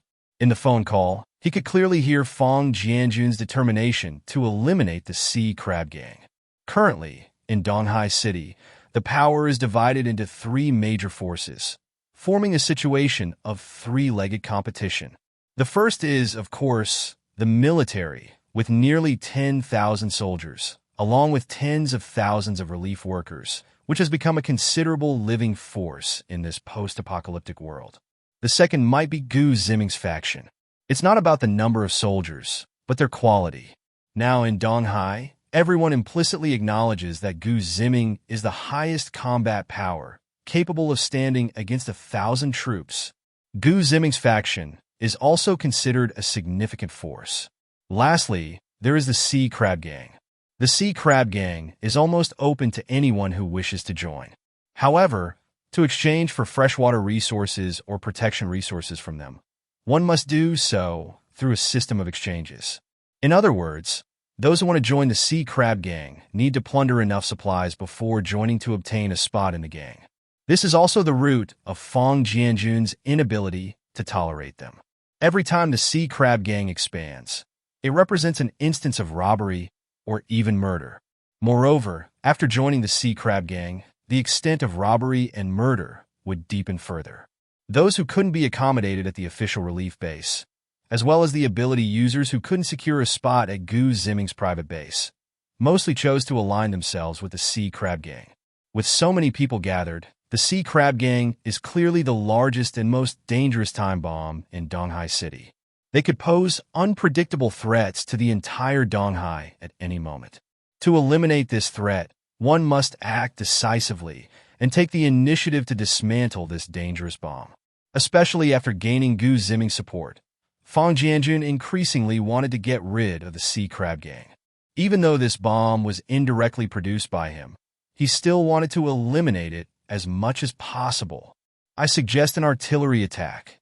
The light artillery battalion commander was the first to respond to Fang Jianjun's resolution, shouting loudly. Others hesitated for a moment and then agreed with Fang Jianjun's idea. They were aware of the Sea Crab Gang's actions. Previously, they simply felt that the conflict between them was not obvious and could still be eased. Now that Fang Jianjun was so resolute, they had no reason to oppose him. Everyone, can I say something? Gu Ziming suddenly spoke up. Everyone turned their heads, curious about what Gu Ziming wanted to say. Fang Jianjun also stopped talking and nodded, indicating that Gu Ziming should go ahead. Everyone, when I was on my way, I also learned about the attack on this factory. There is a suspected force involved. I wonder if you all have noticed? Are you referring to the islanders? Fang Jianjun waved his hand, signaling the intelligence officer to find the photo of the body with a patchy beard among the crowd. Gu Ziming pointed to that photo, gesturing for everyone to take a look, and then continued. Yes, I suspect that the islanders incited the sea crab gang to attack and plunder the factory. You all want to know, with the nature of the sea crab, would it cross most of Donghai City to attack a factory? Moreover, the defense forces of the factory are not weak. Can a group of rabble who only know how to burn, kill, and plunder eliminate the guards before the support troops arrive? Gu Ziming threw out these two key questions to make the military pay attention to the island nation. In fact, even without Gu Ziming's hint, the military would have started to take the island nation seriously. Just yesterday, after a long time without contacting Fang Jianjun's superiors, they suddenly sent him a satellite signal in the middle of the night. The signal was simple, and when decrypted, it contained only 4 words: "Beware of the island nation." Unfortunately, that satellite signal was a one-way communication and was a secret means of communication that could only be used in urgent situations, so Fang Jianjun couldn't carefully inquire what it meant. Regular communication channels had already been cut off from the capital city, and even their military communication channels were inexplicably severed. Fang Jianjun instinctively felt that something significant had happened in the capital, but then he thought it over and felt it was impossible. If something major had truly occurred, he would at least have heard some rumors, right? Now, he didn't know anything, and no information had been transmitted to him. This satellite signal was the first time they had received any news from the capital recently. I agree with Gu's statement. We cannot find any identification information for these 2 individuals through the existing data. Clearly, their origins are somewhat unusual. Fang Jianjun stood up, raised his right hand, pointed at the projected photos, and continued. Not only can we not find them in our police database, but there are also no records in the immigration records. They may have smuggled themselves in. Upon hearing this, everyone's expressions changed. It is highly likely that these 2 individuals had smuggled themselves in after the apocalypse. Otherwise, there wouldn't be a complete lack of records. Local residents or outsiders would have registration records unless they were neither local nor entered through legal means. When did this happen?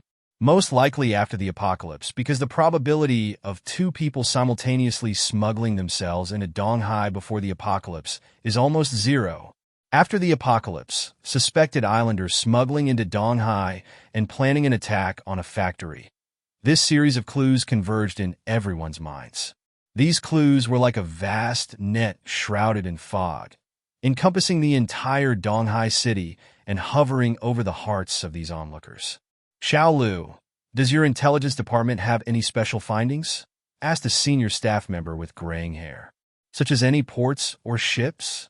Chen Gang, who was quietly recording the meeting process, added. The intelligence officer known as Xiao Lu was a promising talent in the military's intelligence department and had once won first prize in an international intelligence processing competition. At this moment, his mind was racing. He understood that this was about the safety of the entire Donghai city, so he dared not be careless. Suddenly, he recalled something. The day before yesterday, a friend from one of his radar teams mentioned that they had recently received a radar wave that lasted less than 3 seconds, and his friend thought it was a misinterpretation by the machine. Such situations had occurred several times since the apocalypse began. As an intelligence officer, he was the least likely to believe in coincidences or misinterpretations. So, during dinner, he specifically asked that friend what type of radar wave it was or what it was used for. My friend was eating the fresh vegetables that Gu Ziming had sent to the base, including pumpkins. Without thinking, he said, "That's just an ordinary radar band, somewhat like the radar used for ships entering a harbor. In this vast sea, how could there possibly be any ships coming in?"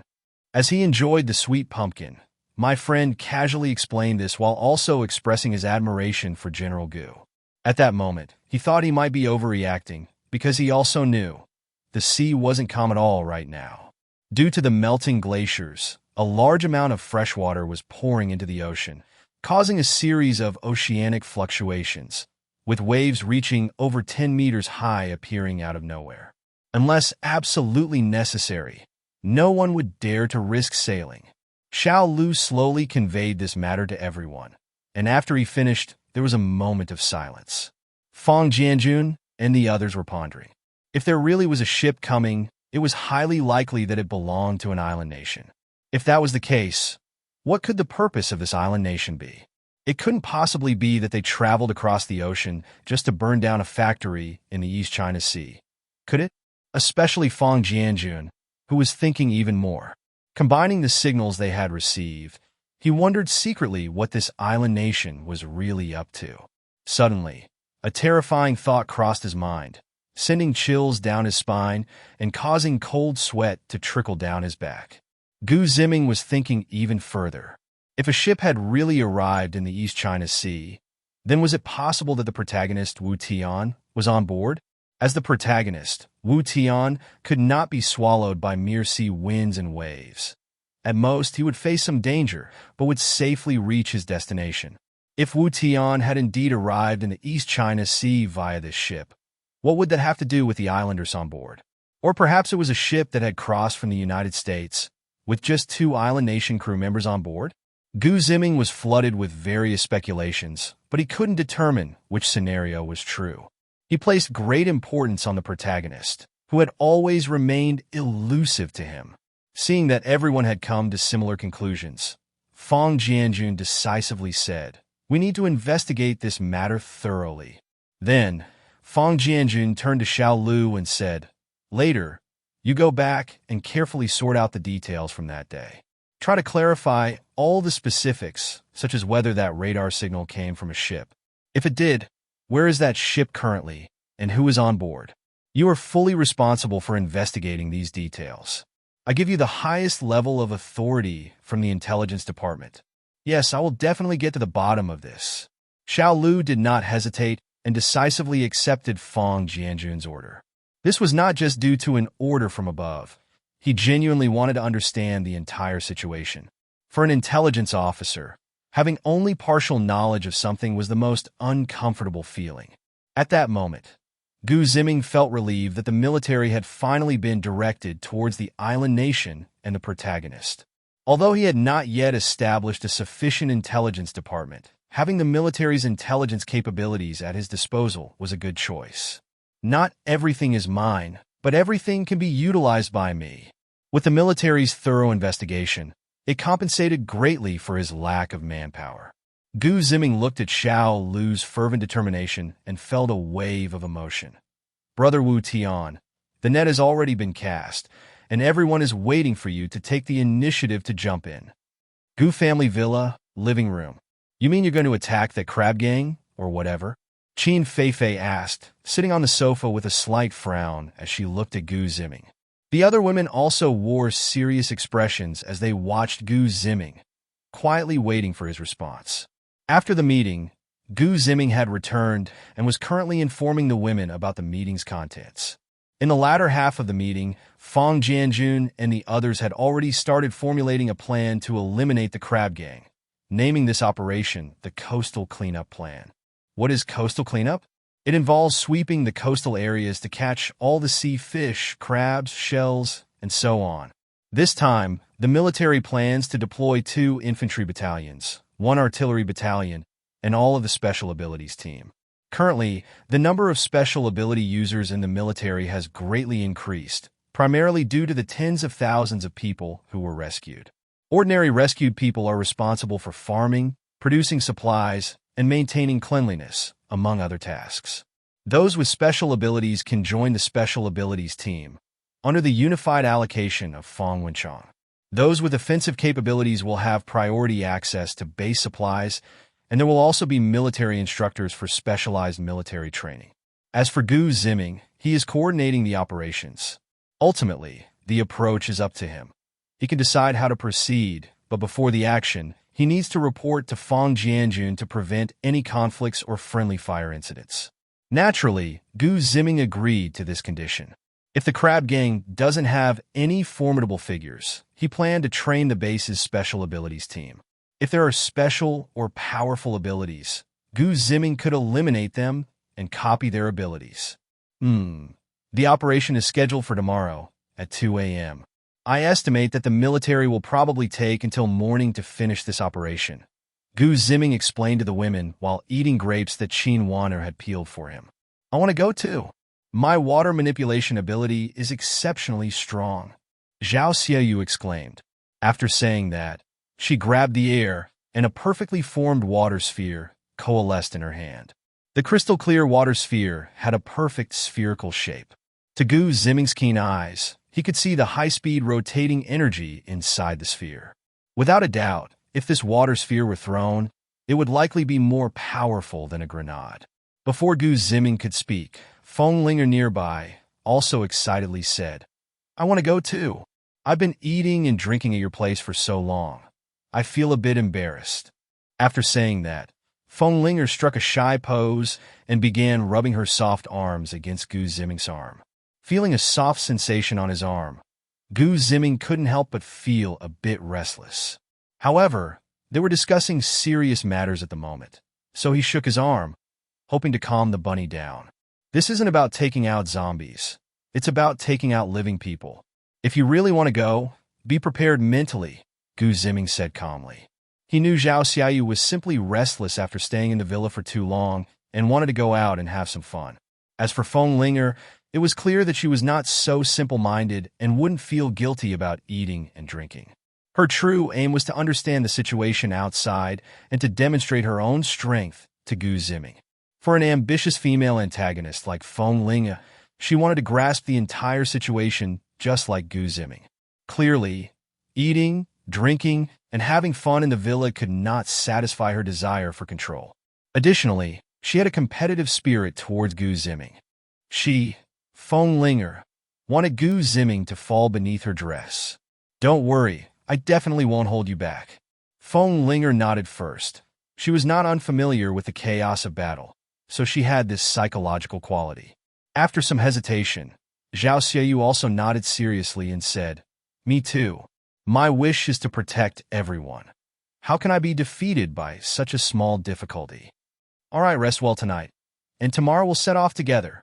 Gu Ziming understood that if he wanted the young eagles to soar, he had to let them take a chance. Even though he was very strong now and could completely protect them without any harm, and they were willing to grow, he also had the ability to help them grow. So why not let them train appropriately?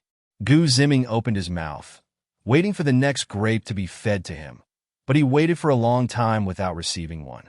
When he looked up, he found that two pairs of eyes were fixed directly on him. Qin Feifei and Qin Feifei had no intention of going out to fight, but upon hearing that two good sisters were going to battle, they both stared at Gu Ziming with their big eyes. Gu Ziming was well aware of the thoughts of these two girls. As support-type ability users, they were not skilled in combat, especially not in a chaotic battle involving thousands of people. They couldn't control water and fire like Zhao Xiaoyu and Feng Linger, and they essentially lacked any offensive capabilities. Thus, both of them felt a bit embarrassed to suggest that they wanted to participate in the battle. Because if they went, not only would they be of no use, but they would also trouble Gu Ziming and the others to protect them. All right, if you want to go, it's not impossible. Seeing the 3 parts grievance, 3 parts helplessness, and 4 parts hope in their eyes, Gu Ziming directly pinched their cheeks and said, Can we go too? Yes. Even though we want to go, we definitely don't want to be a burden to you. The two were touched to hear that Gu Ziming allowed them to go out, but they still voiced their worries. It's true that we're going to fight, but it doesn't mean we will always rush to the front lines. Besides Feifei, you can prepare some biochemical weapons, and that would take down a large area. And Wanner, your biological catalysis can work in tandem with Feifei's weapons for control from a distance, or you can directly accelerate the enemy's lifespan, leading them to their demise. These are all significant offensive capabilities. If used well, they could be much stronger than Xiaoyu and Linger's attacks. After speaking, Gu Ziming opened his mouth, signaling Qin Feifei to quickly send the next grape into his mouth. Without hesitation, Qin Wanner delivered an imported grape. Upon hearing that Gu Ziming continued to value them as always, both Qin Feifei and Qin Wanner felt deeply touched. When they heard that Gu Ziming was going to fight the crab gang, both of them felt a bit worried. This worry stemmed from their inability to help the person they cared about, fearing that he would think they were useless. Now, after Gu Ziming's description, they realized that they could actually be of help, which made them excited. After Qin Wanner sent an imported grape, Qin Feifei was also unwilling to be outdone and directly offered an imported lychee. Feeling the sweetness of the fruit, Gu Ziming couldn't help but laugh. Clearly, these two were overly concerned. Even if they couldn't be of use on the front lines, wasn't there still the logistics department?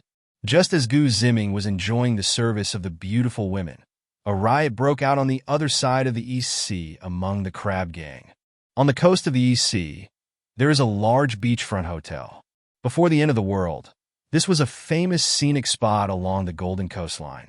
The beach was incredibly fine and delicate from the waves, basked in warm, brilliant sunshine, and filled with beautiful women in bikinis. Everything was so wonderfully beautiful. Unfortunately, after the arrival of the high-temperature apocalypse, this place turned into a hell on earth. First, the merciless sun heated the fine sand to nearly 70 or 80 degrees Celsius. At the same time, being close to the sea, the air was filled with humidity. During the day, it was manageable, but once night fell, due to the significant temperature difference between day and night, thick fog would engulf the coastline. It can be said that half of the time along this coastline is covered by dense fog with visibility of less than 5 meters. Moreover, due to the high temperature of the seawater, many fish and shrimp could not adapt, leading to massive die-offs. Countless bodies floated on the surface of the sea, creating a unique phenomenon of a corpse tide. These corpses were partially decomposed by bacteria that could withstand the high temperatures, producing an extremely foul odor. This gas not only smelled terrible, but also carried some toxic properties. When the thick fog rolled in, these toxic gases mixed with it, prompting some capable coastal residents to flee inland. Because of this, the entire coastal area was left with weaker survivors. Pang Jiafeng, who started as a seafood restaurant owner, gradually became the leader of a crab gang managing thousands of people. After establishing the crab gang, he had no intention of pushing inland. As a seafood restaurant owner in a tourist area, he was not foolish. He had seen videos of Gu Ziming, who could bury thousands of people with a single word, and felt that his water control ability was nothing compared to Gu Ziming, like a firefly competing with the bright moon. If he were to recklessly advance inland before becoming stronger, he would undoubtedly encounter troubles he couldn't handle, like Gu Ziming or the military. With his ragtag group, he did not consider himself a match for either Gu Ziming or the military forces. Therefore, his strategy was to build high walls, stockpile provisions, and slowly prepare to become a king. He wanted to wait for a suitable opportunity before advancing inland. But before that time came, he needed to work hard to improve his strength. Both his personal combat power and the strength of his gang had to develop to a point where he felt confident enough to step out into the fray. Although living in this foggy coastal area was a kind of purgatory, he thought of it as a form of protection. Here, he could access countless freshwater resources from the sea and use them to recruit enough subordinates. Furthermore, even if the seawater was too warm, leading to mass fish deaths, he could still find some edible food in the water, such as recently dead fish or seaweed and other plants on the ocean floor. Even though he had to venture into deeper waters to obtain this food, for someone with water control abilities like him, none of this was a problem. That's why he was reluctant to recklessly push into the East Sea's interior.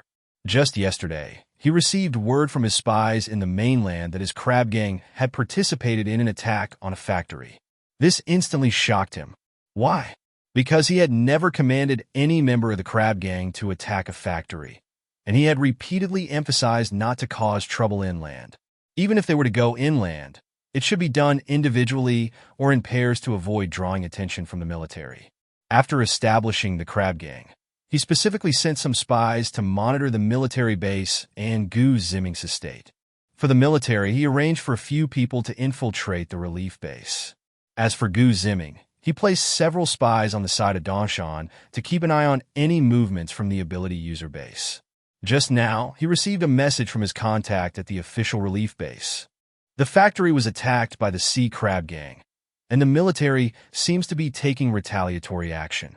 Originally, this informant should not have known about such military secrets, but he became a couple with a woman at the base after they hit it off. At that time, this woman's brother, who is a supernatural being, was drafted into a supernatural squad.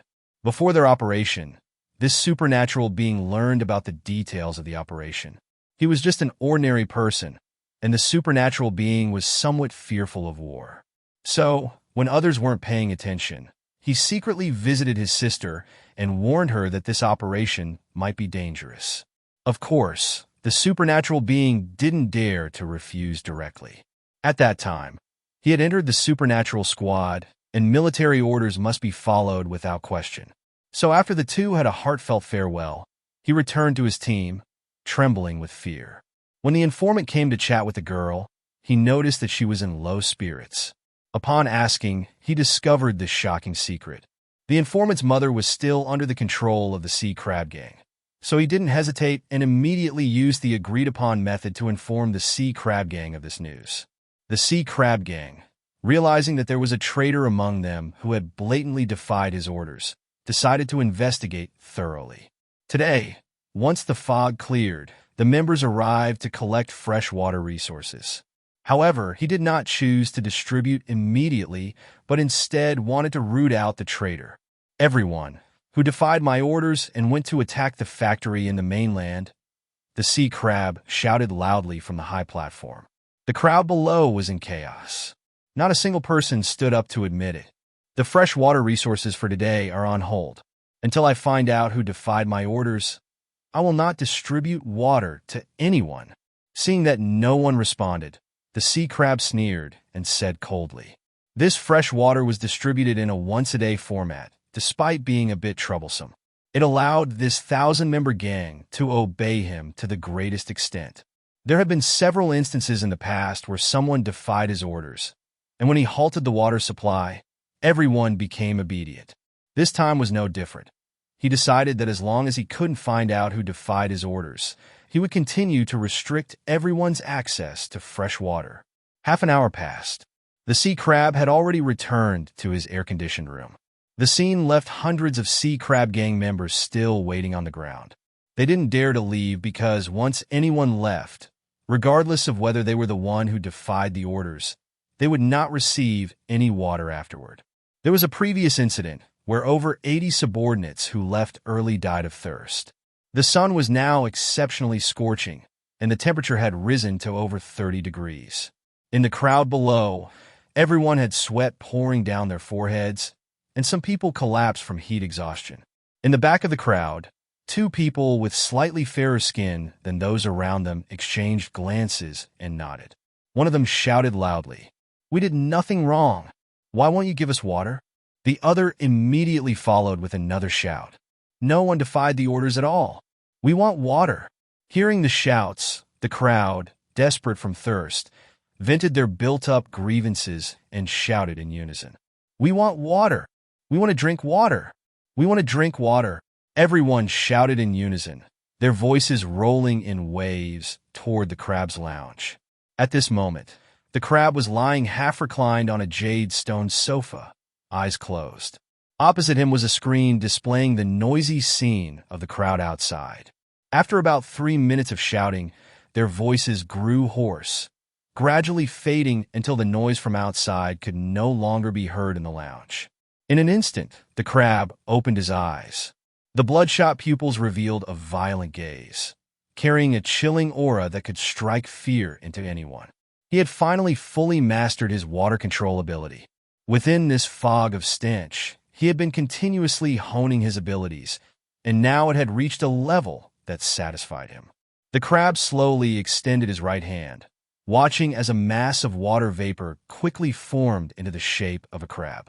A crab was the form he was most familiar with. His seafood restaurant had started by selling crabs. When he was young, he used to pick up crabs, shells, and various seafood along the beach. He still remembered the first time he naively tried to pick up a crab, An unknown red crab pinched his finger with its claw. He shook violently but couldn't get it off, eventually falling onto the beach and almost drowning in the seawater, while that red crab quietly scurried away when he fell. Since then, a shadow of fear had loomed over his heart regarding crabs. Thinking of this, the crab chuckled and then stood up, striding toward the door. Now was the time to let these ignorant and fearless commoners experience the fear that crabs could bring. On the seventh day, dusk, Ziming was driving a heavily armed Hummer, rushing toward the official base in East Sea. The vehicle had been modified when purchasing weapons from the United States, greatly enhancing its attack and defense capabilities. The outer shell was made of a super lightweight special alloy, capable of withstanding blasts from sea for explosives on the chassis.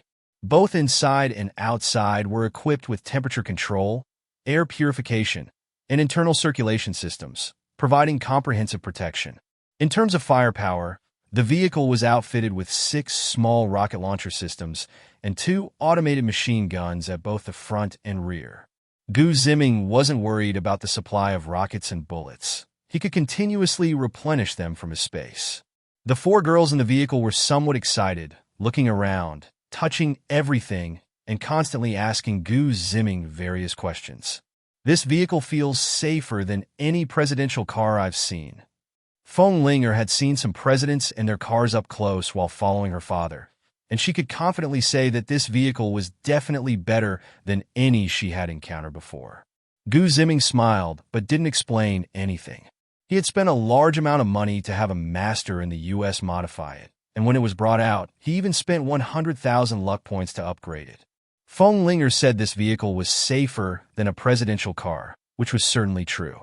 This Hummer had integrated the highest technology of the current era. It wouldn't be an exaggeration to say it was invincible. Originally, he had considered whether to use a vehicle in the form of an apocalypse base.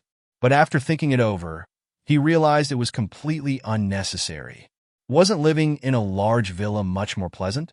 Why squeeze into a vehicle that barely had the space of a bathroom in a villa? It wasn't that bad after all. So Ziming never bothered to create any base vehicles and simply opted for ordinary vehicles for daily travel.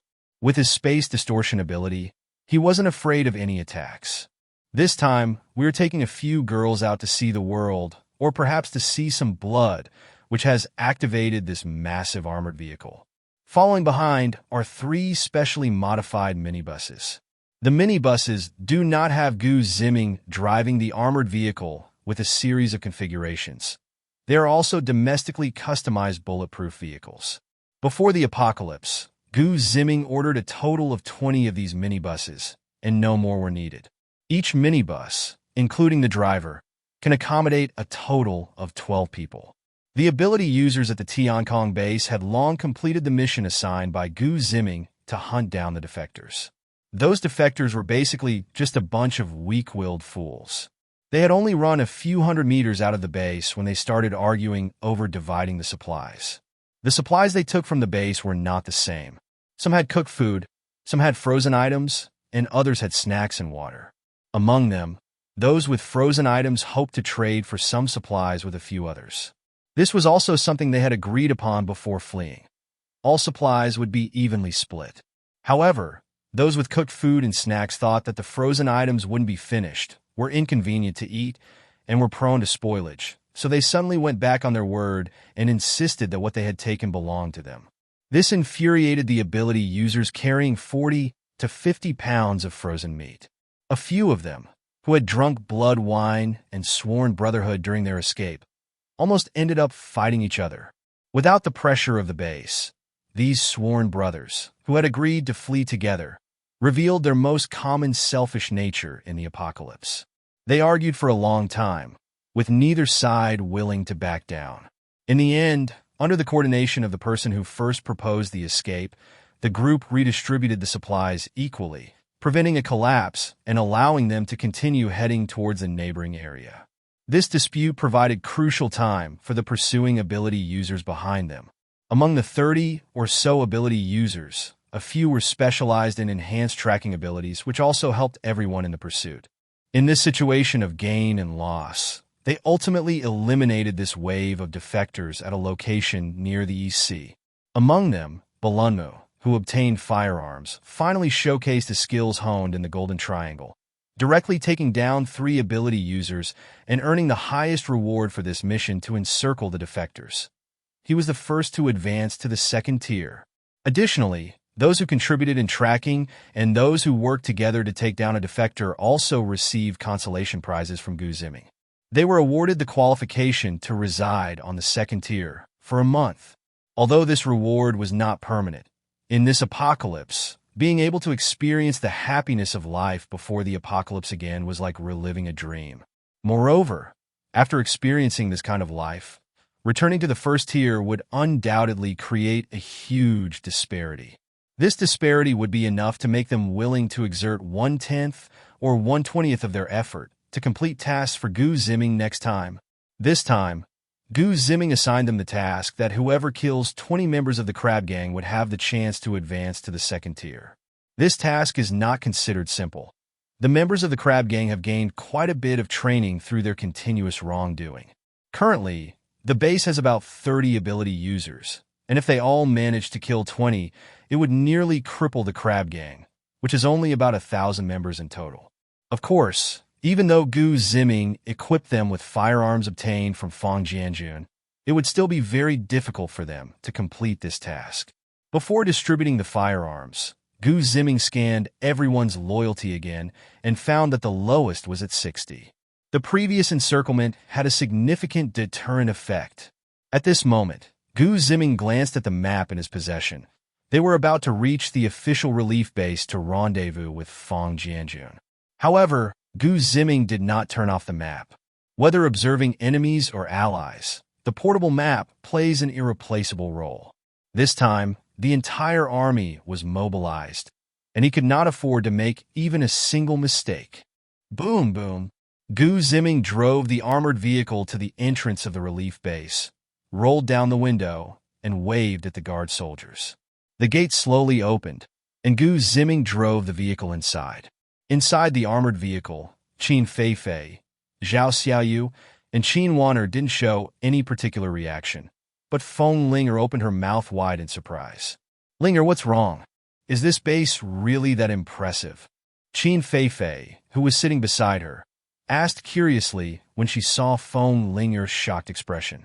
She didn't feel that the gate of this base was that grand. In fact, she thought it was less imposing than the gate of their own estate. However, the large pit dug around did look a bit frightening.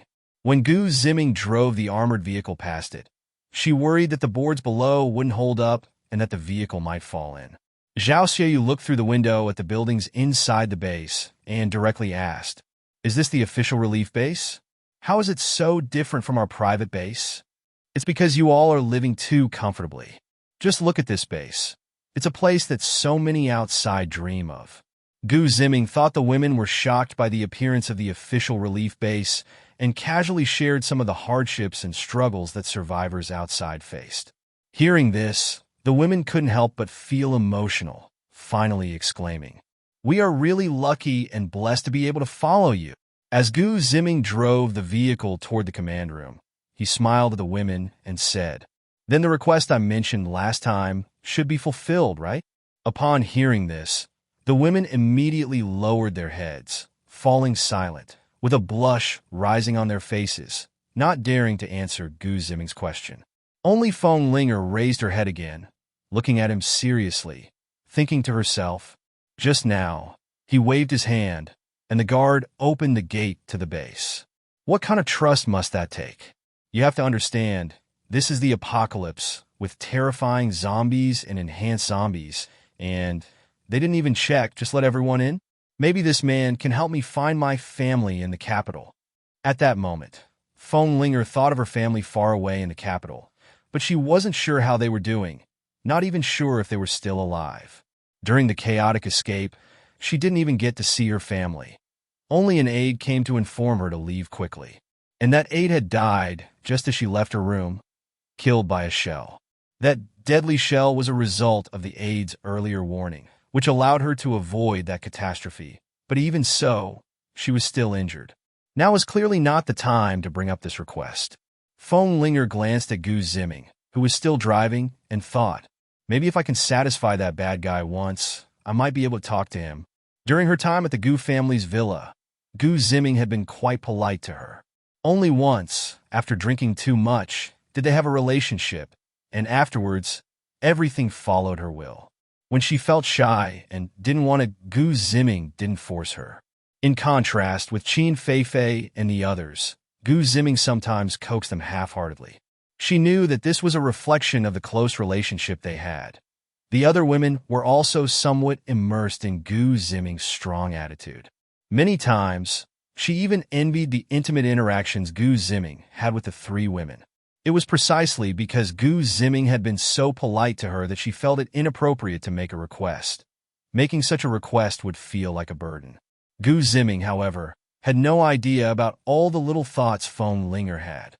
In his view, although all the women in the villa currently have a high level of affection for him, he still cannot casually command or even force them to do anything. He understands that with women like Qin Feifei and the others, sometimes they just enjoy that kind of atmosphere, but they feel shy and embarrassed to express it to him. Just like earlier, when he suggested they perform a scene of Sun Wukong battling the spider cave. Even though the women didn't say anything, they all had a bit of anticipation in their hearts. As for Feng Linger, the main antagonist, he felt that since they hadn't lived together long enough, he should still gauge her personality according to the script. So when Feng Linger said she didn't want to play, he assumed she simply didn't want to join. Thus he chose to respect her wishes. Just as the atmosphere among everyone gradually turned ambiguous, Gu Ziming stepped on the brakes. We've arrived. Are you staying in the car or coming down with me? Gu Ziming turned to look at the women and asked. It's too hot. I'll stay in the car, Qin Wana said after glancing outside at the dusty scenery. Me too. Besides, what do I need to follow you men for? No need, no need. I can just watch from the car. The other women also expressed their desire to stay in the car, telling Gu Ziming to handle the situation by himself and come back after finishing the task. Gu Ziming smiled and said, all right, you can stay in the car, but don't wander off. We might leave at any moment. There's plenty of stuff in the car, so feel free to do whatever you want. After saying that, Gu Ziming got out of the car and walked into the command post, leaving the women inside to whisper among themselves. Brother Gu, your skills are quite impressive. As soon as Gu Ziming entered the command post, he saw Feng Jianjun, who had come to meet him. Feng Jianjun was holding a tablet that displayed an armored vehicle and 3 minibuses in front of the command post. Gu Ziming didn't think much of it. After all, he had already driven the vehicles to the command post. If Feng Jianjun hadn't checked anything, that would have been truly abnormal. No, I just sponsored some supplies to the base at the foot of the mountain to help everyone out. Gu Ziming waved his hand. Although he knew Feng Jianjun was aware that this base belonged to him personally, he still didn't state it outright. No need to worry about that with me, Feng Jianjun responded with a smile, picking up on Gu Ziming's concerns. So, when do we depart? After some casual conversation, Gu Ziming got straight to the point about the evening's operations. 10 o'clock tonight. We officially set off, and we expect to arrive around 10:30. When Gu Ziming brought up the operation, Feng Jianjun became serious and continued. This time, you will stay on the outskirts to prevent them from escaping. At that moment, Feng Jianjun pulled up the operational map on the tablet and pointed out a necessary route from the coast to the inland for Gu Ziming. Gu Ziming felt a bit off about the plan being different from the earlier do whatever you want approach, but he didn't oppose it and simply said, all right, I'll wait here and make sure not a single crab escapes alive. East Coast. At this moment, the sun had completely set and thick fog began to blow in from the sea, enveloping the entire beach in a hazy layer. However, within this hazy mist, there was a hint of crimson blood. The group known as the Sea Crabs was currently gathered in the hotel lobby, enjoying an unusually lavish dinner. The dinner featured rice, something they hadn't expected, and bowls of thick, rich kelp fish soup. Each person was devouring the food in front of them, and the entire hall was filled with the sounds of chewing and swallowing. Hey buddy, can I trade you for a pickled vegetable? I'll give you some fish soup in exchange. A young man with a dirty face said to his companion beside him. Can I trade you some fish soup for that? His companion continued to focus on eating rice, occasionally taking a small bite of a salted vegetable he held in his right hand. The fish soup was provided by the sea crabs. It was just some dead fish caught from the deep sea. In the deep sea, many bacteria cannot quickly decompose dead fish, so these fish remained relatively intact. That night, the sea crabs brought out half of their stock and let everyone cook and eat as they pleased. At first, everyone was quite excited to hear this, knowing that even spoiled fish were not a common food, and they hadn't replenished their protein in a long time. 1 fish, 2 fish, 3 fish. Each person had eaten about 3 or 4 fish the size of their forearms. However, even the tastiest food can become tiresome, especially these somewhat rotten fish. Now, they were on the verge of vomiting. So, everyone began to eat rice. This rice was also part of the sea crab's gang stock. As they savored the long-lost white rice, they felt an immense satisfaction, especially when looking at the many corpses outside the hall. This satisfaction peaked. At the same time, the young man who had asked to trade for pickled vegetables recalled the bloody scenes from the morning in his mind. Is there anyone else who wants to drink water? A hoarse voice came from a high platform. Although the voice was not loud, everyone on the beach could hear it very clearly. The speaker was the sea crab who had just walked out of the lounge. The sea crab squinted slightly, hands clasped behind his back, and the fierce aura on his face made everyone too afraid to look directly at him. I'll ask again, does anyone want to drink water? The voice sounded as if it had a directional speaker, echoing in everyone's ears. A few people standing in front swallowed hard, their throats tightening due to nervousness, causing their salivary glands to produce more saliva. The two who had initially called out quietly began to retreat, but their eyes were still fixed on the sea crab. Ha! The sea crab suddenly spread his arms wide and erupted into wild laughter. Everyone was startled by this sudden laughter, feeling a wave of fear wash over them. Those who had joined the gang earlier had experienced the freshwater conflict. During that incident, some felt that the sea crab was too stingy. He could easily purify an infinite amount of fresh water, yet only provided half a liter per person each day for survival. Some, feeling overly confident in their abilities, attempted to overpower the sea crab, hoping to turn him into their personal water supplier. The result was that the sea crab unleashed a water shockwave that pierced through their entire abdomen, leading to the group of onlookers being left to die of thirst. Before those onlookers perished, the sea crab had also laughed wildly for no apparent reason, just like now. In the past few days, which team's members have not? The sea crab stopped laughing and turned to ask the core members of the nearby gang. For the gang, the sea crab's approach was structured. 10 people made a small team, and 1 team made a large squad. So now, by directly asking the squad leader, he could quickly ascertain the truth. The few people in front shook their heads upon hearing this. Only the last captain looked a bit flustered, deeply lowering his head and not daring to make eye contact with the crab. He had sensed that something was off when his own team went missing. But this kind of situation had happened before. They had teamed up to go inland to scavenge for supplies. They even shared a portion with him afterward, so he turned a blind eye and let them act on their own. After all, there really wasn't much for them to do along this coastline. They had already gone through all the places where they could look for supplies countless times. But why did things go wrong this time? As a core member of the Crab Gang, he had heard from other sources that some members of the Crab Gang attacked the Donghai factory, but he wasn't sure if it was his team's doing. Now, after waiting for a long time, that team still had not shown up, and he suspected they had violated the gang's rules. I don't want to ask a third time. The crab glanced around at the expressions of the various captains and spoke in a low voice. The captain at the back swallowed a few times, feeling a bit of sweat on his palms, still weighing in his mind whether to step forward and admit his mistake. If he stepped forward, he would be finished as a captain, and he might even face shared responsibility and punishment. But if he didn't step forward, they would definitely investigate. Yet he still couldn't believe that those guys who only knew how to flatter would dare to attack a factory. Just as he was hesitating, the crab walked in front of him. A shadow completely pulled him out of his indecision. He wanted to speak, but found himself caught in a mass of water. That's right, it was a mass of water that transformed into a giant crab claw, tightly gripping his neck. He could clearly feel himself being lifted up with no footing for his feet, and breathing became extremely difficult. He wanted to confess, he wanted to speak, but he couldn't utter a word. All members of Team 7 stepped forward. The crab shouted loudly, then exerted force with its right hand. Crack! A bloody head was just like that severed and fell to the ground.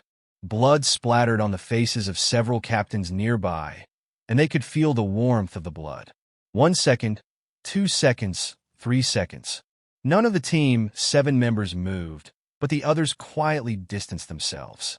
Dozens of Team 7 teammates stood glaringly in front of the crab. Those with sharp eyes quickly noticed that the number of Team 7 members was a bit off. Normally, there would be 100 people, but now Team 7 clearly had a significant shortfall, with only about 70 people. Moreover, the two who had shouted at the beginning had quietly disappeared. With a wave of its massive hand, the mist on the beach gradually coalesced into a giant crab about 10 meters long. The crab swung its claws and knocked down a large portion of the crowd of 70 or so people. The others were thrown into chaos, desperately running in all directions. Unfortunately, no matter how fast they ran, they couldn't outrun the crab made of water. Crack, crack. In less than 2 minutes, dozens of bodies lay sprawled on the beach. Make them into dried meat. After the crab said this, it returned to the lounge. Only the other members, still in shock, looked at each other, constantly patting their chests, hoping to calm their wildly beating hearts. Let me give you a piece of pickled vegetable. The man beside him took out a small bottle from his pocket, carefully twisted off the cap, revealing a tragic smile, and continued. This can be considered a last meal, right? Once we finish eating, we'll have to battle. The light-hearted man sighed upon hearing this and said, it's all the fault of the 7th team. Why did they have to attack the factory? While the sea crab executed everyone from the 7th team, everyone else remained in a daze on the beach. But not long after, the sea crab came out of the break room again, holding a hose. Seeing the soft hose, everyone immediately reacted, realizing it was for water supply. The sea crab always came out with a hose, and everyone lined up to get clean water from it. First team, second team, third team, 8th team, 10th team. Everyone received their share of clean water in the usual order. No one paid attention to the absence of the 7th team. The members of the following teams even felt that there were fewer people getting water, and they moved through the line much faster. After everyone had finished getting water, the sea crab stood back up on the platform. Everyone, the 7th team's members attacked a factory in the mainland. This factory is protected and controlled by the military, and it also involves some interests of Ziming. When the people below heard about the military, they didn't react much, but when they heard Ziming's name, their expressions changed. Among the crowd, many had friends or family who perished in Ziming's earthquake incident. Some of them were even trading in the Cold Gang at that time, so they knew much more about Ziming than others. They had helped Yihan deceive the public into going up the mountain, and some members of the Cold Gang also went along. But in the end, they only had one outcome. They never returned. These remaining members of the Cold Gang were so frightened that they fled overnight. Some escaped to neighboring countries, while others came to the Sea Crab Gang. Since they arrived early, they were still somewhat thriving. But now, hearing that someone had provoked this disaster, an ominous feeling rose in their hearts. Now, I've received news that the military is organizing a sweep operation, and the target of this operation is us. What do you say about that group of bastards from the 7th team? Should they be killed? Before anyone could answer, the sea crab shouted with all his might. Should they be killed? Yes, yes, yes, yes. The crowd was stirred by the sea crab's desperate questioning, repeating it continuously. Now that we have cleared out the filth of the 7th team, we must officially face the troubles that lie ahead. The sea crab casually pushed the blame for his brutal actions against the 7th team onto the circumstances. Not everyone in the 7th team was guilty, but he had no choice. Due to time constraints, he had to eliminate them all. In light of the upcoming military actions, he still needed the support of everyone in the gang. so he could only gloss over the situation. Now, I have confirmed that the military personnel will wipe us all out tonight. I know some of you might say this is the mess caused by those 17 rats. What does it have to do with you? There may even be some who think that by sharing this news, I'm going to organize everyone to escape. I tell everyone wrong. All these speculations are wrong. The sea crab looked at the crowd, gazing up at him, feeling a surge of excitement in his heart. To be honest, if this were before his powers had surged, he might have quietly slipped away. He didn't care at all about the lives of those in the sea crab gang. Now, his strength had given him confidence and infinite ambition. Perhaps the seed of ambition that had always existed within him had taken root and sprouted under the constant watering of power. He had long been envious of that official base. However, due to the military being stationed there, he had never dared to approach, not even to test the waters. Now, an opportunity had arisen. Someone had angered the military, and his informant within the military had said that a large portion of their forces would be dispatched this time. Therefore, that official relief base, which was dozens of times larger than his sea crab gang base, was left vulnerable. So, he decided to have these people firmly defend the sea crab gang base while he led the elite ability users of the gang straight to the official relief base. His current goal was to make these people thoroughly believe that he would stand with them to defend their home. Everyone, the military has long seen us as eyesores. You all know the offenses we have committed these days. If they execute you 100 times before the end, it still wouldn't be enough. At this point, the crowd below was in a state of turmoil and reflection. Yes, just moments ago, they were indeed thinking about fighting, and if they couldn't win, to run away, or even just to flee. Now, upon hearing their leader's words, they remembered their crimes. Yes, if we do not resist, it is a dead end. Moreover, if we are not united, we cannot face the military's attack at all. Now, I am willing to spend all my savings to treat everyone to a meal. After that, we will face this purge together. Not only do we need to withstand the military's purge, but we must also defeat them and take over the official base. Everyone, haven't you been asking me why we haven't expanded inland? I have always said the time wasn't right. Now, the time has finally come. Here, we will wait for them to tire. Here, when the thick fog rises, we know all the terrain. Here, we stand united. As long as they dare to come, we are confident we can defeat them and take them down. Everyone, do you have confidence? Hearing this, the crowd raised their arms and shouted, "Take them down! Take them down!" The sea crab looked at the passionate faces of the crowd, a faint smile appearing on his lips. All right, everyone will eat and drink well later, and then we'll get to work. Then, the sea crab glanced at several captains, the strongest ability users of the sea crab gang, and instructed, "All the captains come in with me. Let's discuss how we will organize the ambush." If it weren't for the 17th captain being at gunpoint, he wouldn't have the heart to eliminate him. After all, it wouldn't do to launch a surprise attack on the official base without these forces. Official relief base of the East Sea, high-level conference room. 1st Battalion, left flank encirclement. Artillery Battalion, cover the front with firepower. At 2 a.m., let's start with a round of bombardment to clear the area. Special Ops Team, you're responsible for mobile support and simultaneous decapitation strikes. Can you manage that? Fang Jianjun pointed at the operational map of the East Sea coastline with one hand while tightly gripping an unlit cigarette with the other as he spoke. Below him were all the officers participating in this coastal operation. Unlike Fang Jianjun's slightly fatigued appearance, these officers were all spirited, their faces full of excitement as they shouted, "Yes, we can." Gu Ziming observed everyone's reactions and realized that this could be considered a significant counteroffensive. The opposing side would likely not withstand this attack. Of course, this situation was already far beyond the original script provided by the command, so Gu Ziming did not let his guard down. Unless he was the protagonist, facing an antagonist would generally mean a rules-based suppression. But now they were all antagonists, and the final outcome would not necessarily be a clear-cut victory of good over evil. It would ultimately depend on who had the stronger fist and sharper mind. Now, I announce that the coastal operation officially begins. Fang Jianjun declared firmly, slapping the table with both hands. With the command given, the officers began to gather the soldiers who were already prepared.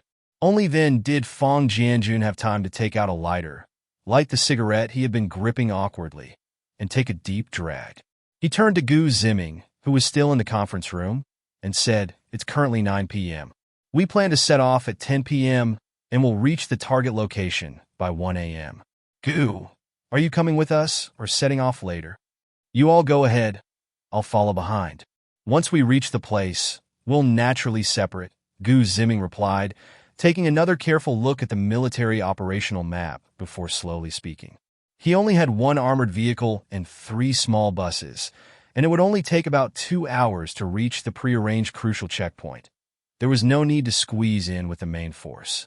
"All right, as long as you can reach the checkpoint before we launch the attack, it's fine," Fang Jianjun said, noticing Gu Ziming's focused gaze on the operational map, assuming he might not understand it clearly.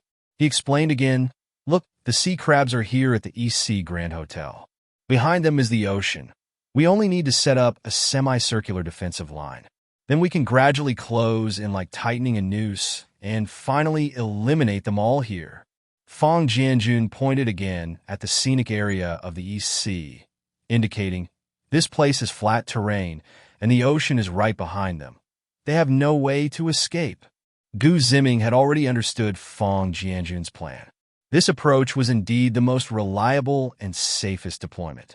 But he wondered, would the sea crabs really just sit there waiting for them to come and attack?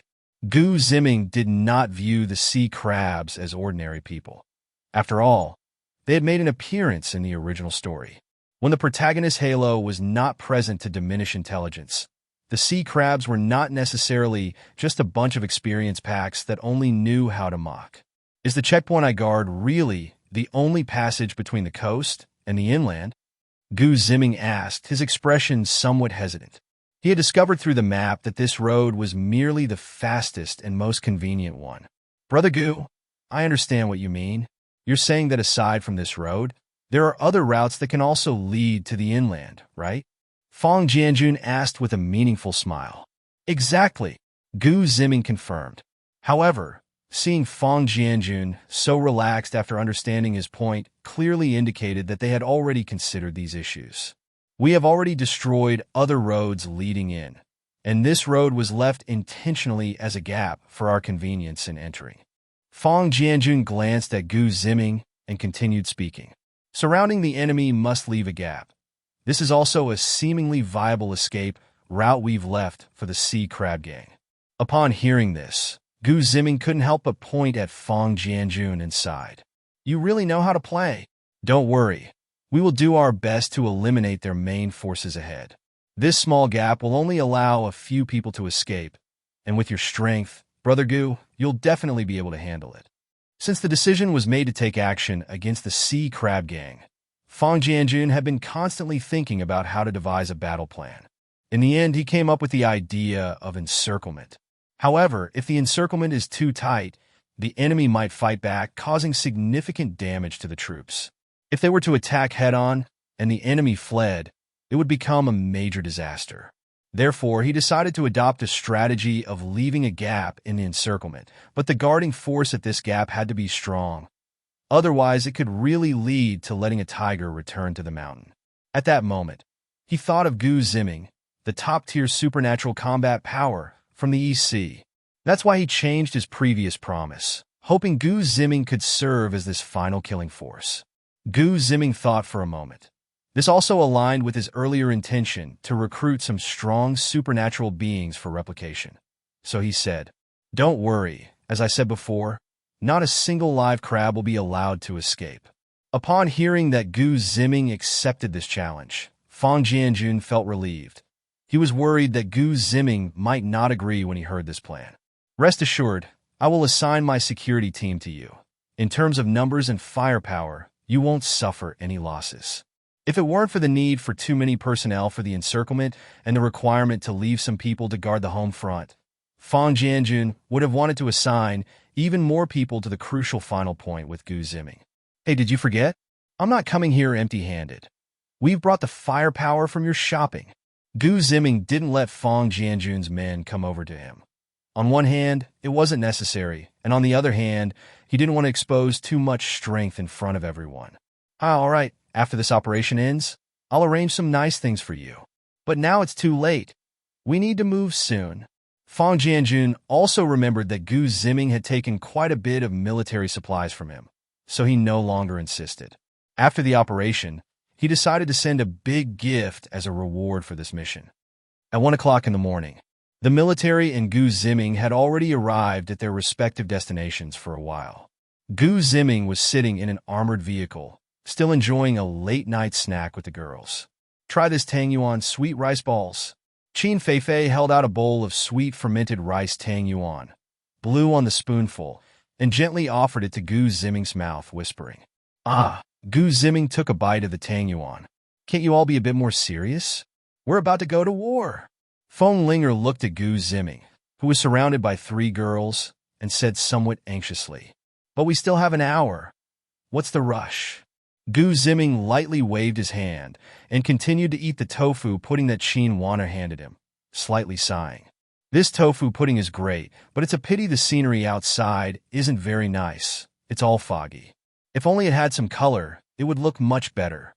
After saying that, Gu Ziming scooped a small bowl of tofu pudding for each girl and said, "Here, you all eat a bit too. Relax your minds." On the eastern coast, in a large hotel. "Are you all ready?" Sea Crab sat on the sofa, crossing his legs, and asked a few people in front of him. At this moment, the 9 captains of the Sea Crab gang were secretly discussing the ambush plan with Sea Crab. As for the timing of the ambush, Sea Crab had already calculated it. It was set for now, at 1 o'clock in the morning. At this hour, Sea Crab had thought it through. If they left too early, the younger brothers would not see their boss for a long time, and they would panic, causing the team to become chaotic. If they waited too long, the Eastern Sea military would launch an attack, and that would lead to a chaotic battle where the more chaotic the battlefield, the greater the variables. So, he decided to act 1 hour before the military's operation. Once they all arrived here, he would lead his men directly to the heart of the enemy's territory, taking advantage of the time difference. Just now, Sea Crab conducted the final pre-war mobilization, arranging for all members of the Sea Crab gang to hide in the defensive fortifications that had long been prepared, waiting for the military to enter their territory before launching a surprise attack. As for a direct confrontation, not only did Sea Crab know that it was a certain death, but the gang members also knew that they couldn't match up against the regular army. In terms of weapons, these were mostly firearms that Sea Crab had seized from various military garrisons, along with some ordinary air guns collected from a shooting club near the hotel. Some of the latecomers even carried large knives and axes. Relying on these tools to fight against the military's assault rifles would be like sending themselves to their deaths. Therefore, Sea Crab arranged for urban warfare, ambush tactics, relying on the familiar terrain to launch counterattacks. Of course, he did not expect to win this battle. He only hoped that the members of the Sea Crab gang could hold up the military personnel for a bit longer. This was also the reason for engaging in urban warfare, to delay them. "I'm ready. I'm all set too." "Ready." Everyone nodded in agreement. When they first heard Sea Crab's plan to cut off the enemy's supplies, they were all surprised. They never imagined that their leader had no intention of fighting back, nor did he consider fleeing with everyone. Instead, he had completely given up on the Sea Crab gang that he had built from the ground up. Then Sea Crab explained to them, stating that he had no choice but to make this decision. Fighting back was impossible, and running with so many people would only make them live targets, leading to faster deaths. Even surrender was not an option. They would surely be executed. For the last statement, several captains agreed. Perhaps if they surrendered to the military, the younger brothers might survive, but the core members of the gang would definitely not escape.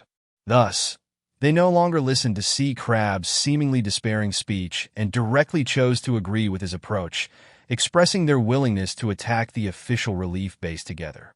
However, after this, they did not discuss how they would proceed in the future. "All right, everyone is ready. Let's set off." After placing a bomb in his room, Sea Crab said to everyone, "Are we driving?" One captain asked. No, we're running. Driving makes us too obvious a target, and some routes have been destroyed by the military, so driving is not feasible. After saying this, Sea Crab looked over everyone and said, "We've just eaten and drunk enough. And to move lightly, I haven't prepared anything. We will either take down the relief base and seize the supplies inside, or we will end up back on the streets." Upon hearing Sea Crab's determination, everyone was surprised. Was he really planning to burn his boats? Then they felt a hint of unease. Was it really reliable to follow such a leader? His confidence was comparable to that of a tyrant. But did he have the strength to match? But at this point, they could only follow Sea Crab down this dark path. With a wave of his hand, Sea Crab enveloped everyone in a curtain of water. "What is this for?" a captain asked in confusion. If he hadn't been sure that the Sea Crab wouldn't attack them, he would have thought the Sea Crab was out to kill them. "Cooling down, to ensure the military's night vision goggles can't see us." The Sea Crab glanced at him and slowly explained. Upon hearing this, everyone felt relieved. Going out like this significantly reduced the chances of being discovered. The Sea Crab looked around and found the escape route he had previously chosen and began to run. The others were all superhumans, and this little bit of running wasn't much of a strain. Moreover, in the interest of time, everyone followed the Sea Crab closely. At 2 a.m., the artillery battalion commander glanced at the time and made a hand signal. The adjutant saw the signal and immediately informed the people behind him. "Fire, first round of artillery. Fire, second round of artillery." A series of artillery rounds were fired at the Crab Gang base marked along the coastline, and only then did the artillery battalion stop. The air was filled with the smell of gunpowder, and in the distance, countless ruins had been created by the recent bombardment, with flames flickering dimly above the rubble. Attack! At this moment, Fang Jianjun was in his battlefield command room, launching the final attack order. Teams of fully equipped military personnel began to mobilize, and the superhuman team's decapitation operation also commenced. This operation aimed to completely eliminate the Crab Gang, so the decapitation operation was conducted after the artillery bombardment. There was no emphasis on only killing the evil leaders. Everyone else was expected to drop their weapons and surrender. As soon as they saw someone, they could open fire. On the other side, the members of the Crab Gang were in a state of panic. They found they couldn't locate their gang leader, who had been commanding them until just now. Some clever ones guessed that these people might have fled, while some foolish ones thought their gang leader was hiding and waiting for the enemy to launch a surprise attack. But whether clever or foolish, there was no escape route left for the members of the Crab Gang now. The recent rounds of indiscriminate artillery fire were the clearest indication that the military personnel would show no mercy to them. Fortunately, the Sea Crab had done some practical things. Since establishing the gang, he had arranged for everyone to build defensive structures similar to air raid shelters, which allowed them to escape disaster. However, even though they had avoided the artillery attack, they saw countless military personnel beginning to take action. Now, their only choice was to fight back.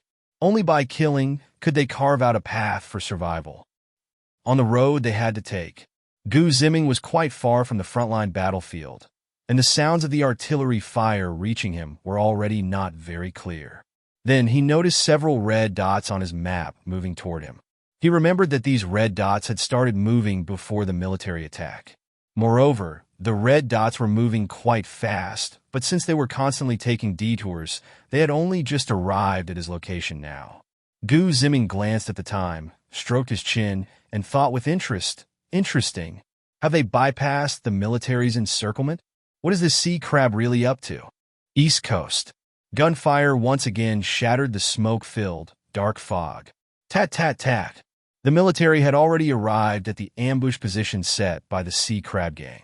A few members of the gang raised their rifles and began to spray bullets indiscriminately. This was one of their few heavy weapons, hoping to maximize their lethality while the enemy was unprepared. Several bursts of fire instantly engulfed a few soldiers walking in front. The military personnel following behind were astonished. The intelligence reports had not indicated that the enemy had such significant firepower. Although these firearms had been seized by the Sea Crab Gang from the military's garrison, The sea crab gang was ruthless and had never left any survivors. Therefore, the military had no idea where these weapons had ended up, only assuming that they had been seized by some civilian extraordinary beings or masters. At this moment, appearing on the battlefield, the hearts of the military personnel sank. However, from the sound of the enemy's gunfire, it seemed that there weren't many of these rifles. Otherwise, they might not have returned at all. The captain at the front made a silent maneuver to flank the enemy, signaling everyone to spread out and attack. Tat tat tat. Facing this life-and-death battle for the first time, the Sea Crab Gang members were clearly a bit nervous. Although there were no enemies in sight, they continued to shoot desperately. Suddenly, a bang echoed from a distance, and only then did they come to their senses, realizing they were using real guns. Unfortunately, one of them had already been shot in the head, with brain matter and blood splattering everywhere, frightening the others into retreating immediately. On the other side of the battlefield, Fong Wenchang was leading a team of extraordinary beings in search of the Sea Crab Gang's location. One of the trackers looked around at the environment and instantly locked onto a luxurious, extravagant resort hotel. That should be the Sea Crab Gang's garrison, but it's possible that no one is there now, said the man with shifty eyes and a furtive demeanor to Fong Wenchang. This man was Zhou He, the top subordinate who had previously defected to Yi Han. After Yi Han's downfall, he and his family entered an official relief base. He then underwent the military's extraordinary ability testing and officially became a proud member of the extraordinary team. Moreover, due to his special tracking ability, he had even secured the position of a reconnaissance team leader. At this moment, Zhou He could be said to be thriving. The thick fog by the sea severely limited Zhou He's enhanced sense of smell, and he could only identify scents within 100 meters. Beyond that, the scents became extremely inaccurate due to interference from the fog. Are you sure? Fong Wenchang looked around and noticed the area was eerily quiet, not resembling a place where a gang leader would be stationed, with not a single guard in sight. I'm sure. The scent of the Sea Crab Gang is strongest there. No other place compares to that hotel. Zhou He activated his ability again and sniffed carefully, adding, there might not be many people left in that hotel. The scents of various living beings are continuously dissipating, with no stable source of scent remaining. Moreover, these scents have probably dissipated for about an hour. Zhou He had significantly improved his tracking skills through continuous practice. In the past, he could only follow scents to find people. Now he could judge the time these scents had dissipated based on his ongoing experience and even determine a person's general state from their scent. Fong Wenchang thought for a moment, but decided to go in and take a look. Since it was the Sea Crab Gang's garrison, there should be some information or even supplies inside. They couldn't have possibly moved everything in just an hour. Indeed, as Fong Wenchang thought, there was a storage warehouse specifically for the Sea Crab Gang inside the hotel. After the sea crabs had given most of the food to everyone for a last meal, there was actually still some left. However, since they had to make a long journey to the official relief base, they didn't take much from the warehouse. Moreover, they didn't dare to burn it all down, fearing that the flames would expose their location. So the supplies remained untouched in the warehouse. Team 1, come with me to check inside. Team 2 and Team 3, guard the surrounding area. After Fong Wenchang arranged the personnel, he headed towards the hotel. His purpose for coming this time was not only to eliminate the crab gang, but also to investigate the 2 corpses suspected to be from the island nation in the factory attack case. If the islanders were conspiring with the sea crabs, there would definitely be some clues at this base. Fong Wenchang and Zhou He, along with others, opened door after door to investigate, only to find that there was nothing particularly special in these rooms. It was as if no one had lived there since the apocalypse began, with dust covering every room. Just as Fong Wenchang was about to open another door, Zhou He shouted, "Wait!" Everyone immediately halted, gripping their weapons tightly and continuously scanning their surroundings. Although they were a special abilities group, they had also undergone some military training. In general situations, guns would be more lethal than their abilities. Zhou He leaned close to the door crack, sniffing intently and said, This room has the strongest smell. It should be the last room the sea crabs were in. Upon hearing this, everyone's expressions tensed again, but then they remembered that the hotel was already deserted, and their tension slowly eased. Click! Fong Wenchong turned the doorknob, and a faint sound came from inside the room. Suddenly recalling something, he changed his expression dramatically and shouted, "Get down!" After saying this, he quickly dove sideways for 3 or 4 meters when a wave of heat swept through the entire corridor. Boom! It was the bomb that the sea crabs had set before leaving that exploded. At that moment, the sea crabs, who had been running, suddenly stopped. The several team leaders behind them also halted, one of them asking, "What's wrong? We've already run out of the encirclement. Is there still a problem?" The sea crab made a quiet gesture, then closed his eyes to carefully sense the vibrations of the water mist in the air. This was a skill developed from his water control abilities, allowing him to roughly gauge the terrain, landscape, and the presence of individuals concealed by water mist by sensing the vibrations of water particles in the air. This skill had great limitations. It required a dense concentration of water particles in the air to function effectively. In the evening, the heavy fog along the East China Sea coast was particularly thick, almost making it impossible to see one's own fingers. So his perception skill was working perfectly. It was through this skill that he had successfully broken through the military encirclement. But now, this skill told him there were people ahead, at least 20 to 30 of them, and the frequency of the water particle vibrations indicated that these individuals were not military personnel. A sense of unease suddenly arose in the sea crab's heart, and he hesitated as he said, "There are people ahead. Let's go around." Seeing the sea crab frowning, everyone decided to follow his lead, as he had consistently proved to be correct during their escape. Just as the sea crab was leading everyone to turn around and take a detour, a faint voice suddenly echoed in everyone's ears. "Now that you're here, aren't you going to come meet me?" Who is trying to play tricks over there? The several team leaders felt a bit panicked. They had just relaxed and were now on high alert again. One timid person even turned around in circles and whispered a curse. This kind of fog kept everyone's psyche in a state of high tension, especially after being in the darkness for so long. Although they were all supernatural beings with much better eyesight than ordinary people, there still existed an instinctive fear of darkness and the unknown. After running for a while, this psychological pressure kept increasing like a pressure cooker.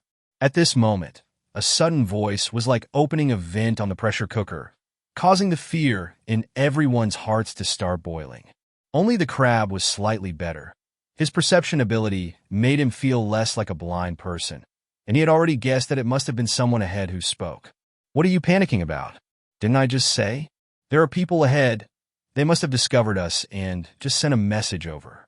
The crab said calmly to everyone. Although he looked down on these panicky guys, he still needed them at this moment. "You scared me to death." A team leader at the back patted his chest. That voice just now had seemed to whisper in his ear, and it startled him. "Let's go check it out." The crab twisted his neck and said to everyone. At this point, there was no point in avoiding it. It was better to directly see who was blocking their way. If it was some small fry, he wouldn't mind going on a killing spree, considering it a warm-up for taking down the relief base. He estimated that the guy who transmitted the message was not very weak, as this ability was something he could only do after his powers grew significantly. If it didn't work out, then he would just share some supplies from the base with that guy. As for these useless people, the crab swept his gaze over those following him and secretly made up his mind. After taking down the base, he would send them all to hell. Everyone shivered under the crab's gaze, and their unease deepened. When the crab and his group approached, they saw 7 or 8 glaring beams of light. Ziming had just instructed all vehicles to turn on their headlights, which made the dim and hazy night seem less dead silent. At this point, he had already activated his villains to check the identities of these people, and indeed, it was the crab. Along with several other supernatural beings, they were all C-rank and B-rank experts. In fact, apart from the crab, there was also an A-rank supernatural being. "Everyone, I am Ziming. What do you call yourselves?" Ziming opened the armored vehicle door and slowly walked down to ask. The members of the base behind him saw their leader getting out of the car and also hurriedly got out of the minibus. The others on guard outside continued to stand in place as per Gu Ziming's previous instructions, without moving. They occasionally turned their heads to glance over, clearly showing their immense curiosity about their leader.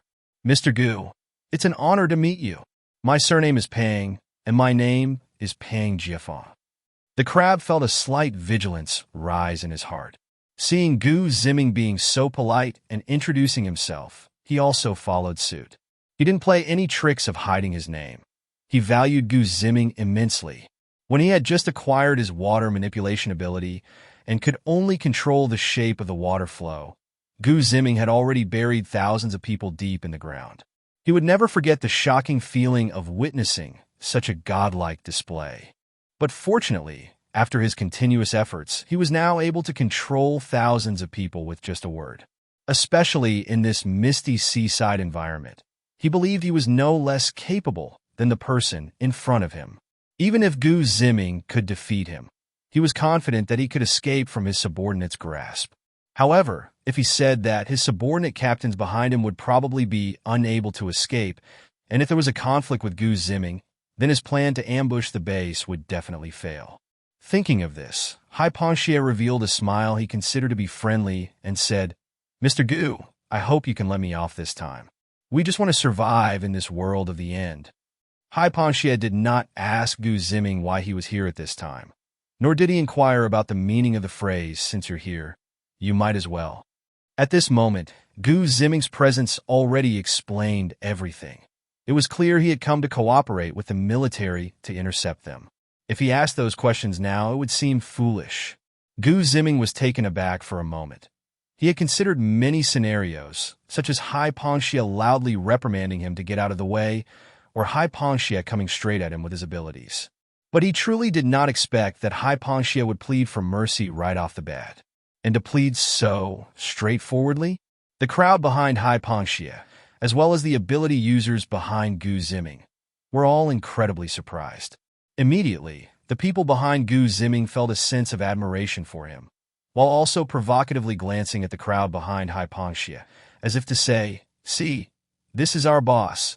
Your leader begs for mercy upon meeting him." Gu Ziming turned to look at the reactions of the people behind him and felt somewhat amused, thinking, "Finally, it has come. The mocking skills of the villain's underlings have finally been activated." The members of the crab gang felt a surge of anger upon seeing the mockery from the people behind them. They had not even started fighting, and they had already surrendered, which made them feel utterly embarrassed. Gu Ziming was formidable, but they were not lacking either. Moreover, they had seen their own leader condense a gigantic crab. No matter how powerful Gu Ziming's Earth Fisher was in close combat, things could turn out differently. If their leader caught Gu Ziming off guard with that move, perhaps he could even take Gu Ziming down. Hai Panxie did not consider the thoughts of his underlings. Seeing Gu Ziming smile slightly, he assumed that Gu Ziming had agreed. So he continued to say, "Mr. Gu, if you can let us go this time, I will definitely give you a great reward in return." Hai Panxie decided to steal the supplies from the relief base and then share half with Gu Ziming.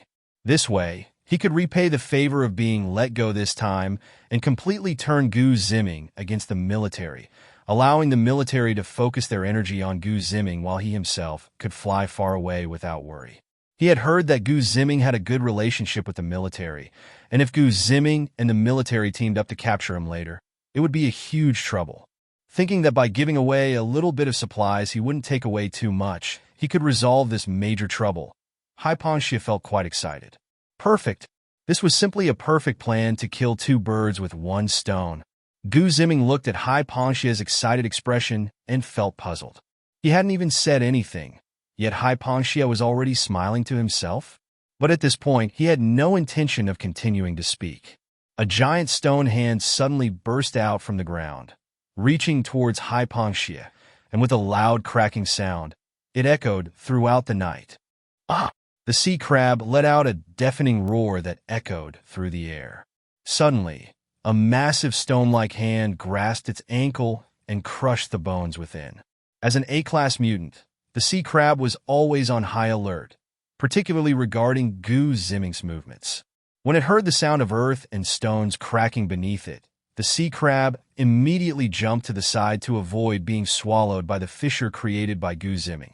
However, it didn't expect that even in midair, it would still be caught by a large hand that emerged from the ground.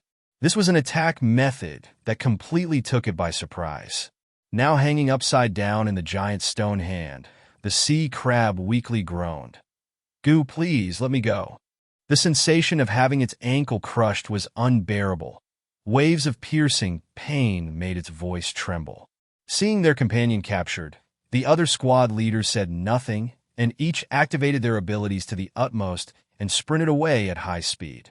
After all, if they couldn't even handle Ziming, they certainly didn't have the courage to confront him.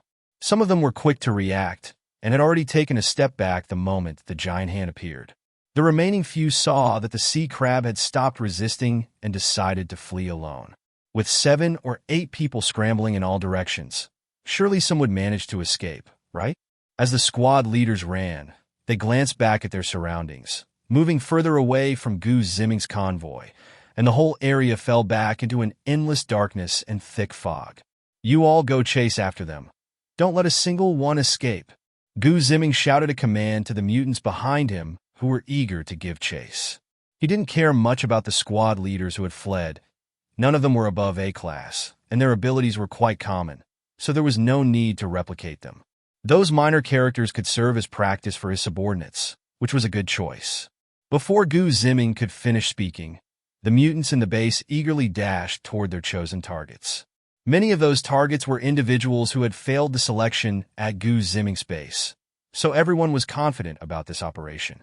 If they could really capture 1 or 2 targets, wouldn't that mean they could level up? Some people chased their prey while revealing gleeful smiles. Ziming observed the sea crab caught in the giant stone hand. Its face had turned pale, cold sweat trickled down, and its body trembled slightly. "Now that the audience is gone, you don't need to keep pretending." Ziming spoke. "Goo, I'm not pretending. It really hurts so much." The sea crab didn't change its tone upon hearing Ziming's words and continued to plead. "Goo, we won't interfere with each other. If you spare me this time, I will surely repay you next time." "Ha ha." Ziming first laughed a few times before his expression turned cold as he said, "The only reason I haven't killed you yet is that you still have some use to me. If you keep acting like a fool, I don't believe a fool can provide me with enough value." Listening to Ziming's almost robotic calm words, the sea crab retracted its pitiful demeanor. Crack! The sea crab's face hardened, and a shimmering water blade cut toward its captured ankle. A flash of silver light passed, and the crushed ankle was cleanly severed from the calf, replaced by a translucent water mass that wrapped around the wound, forming the shape of a foot. The sea crab climbed up from the ground, looking entirely unfazed by the loss of its legs, and nonchalantly said, "Mr. Gu, let me formally introduce myself. My name is Pang Jiafeng, and I am nicknamed Sea Crab." "Not bad. You finally look a bit like a villain boss," Ziming said while lightly clapping a few times.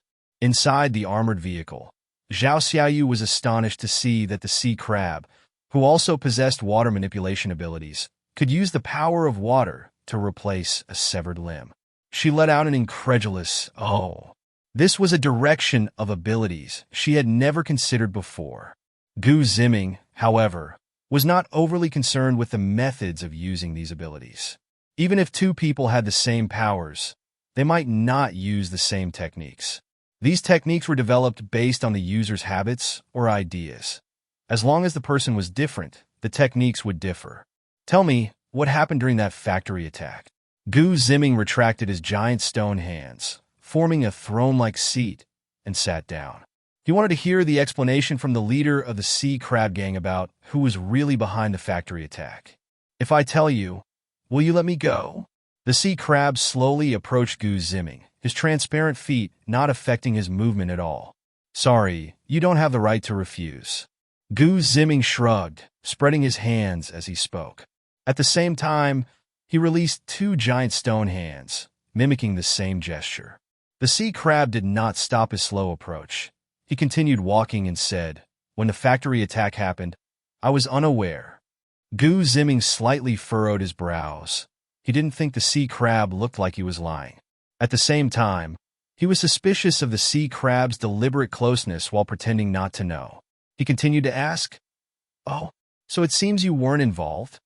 The sea crab stopped about 3 meters away from Gu Ziming, paused for a moment, and then said, "It was 2 teams from our 7th squad. They went missing the day before yesterday. Well, it seems there's really no need to keep you around."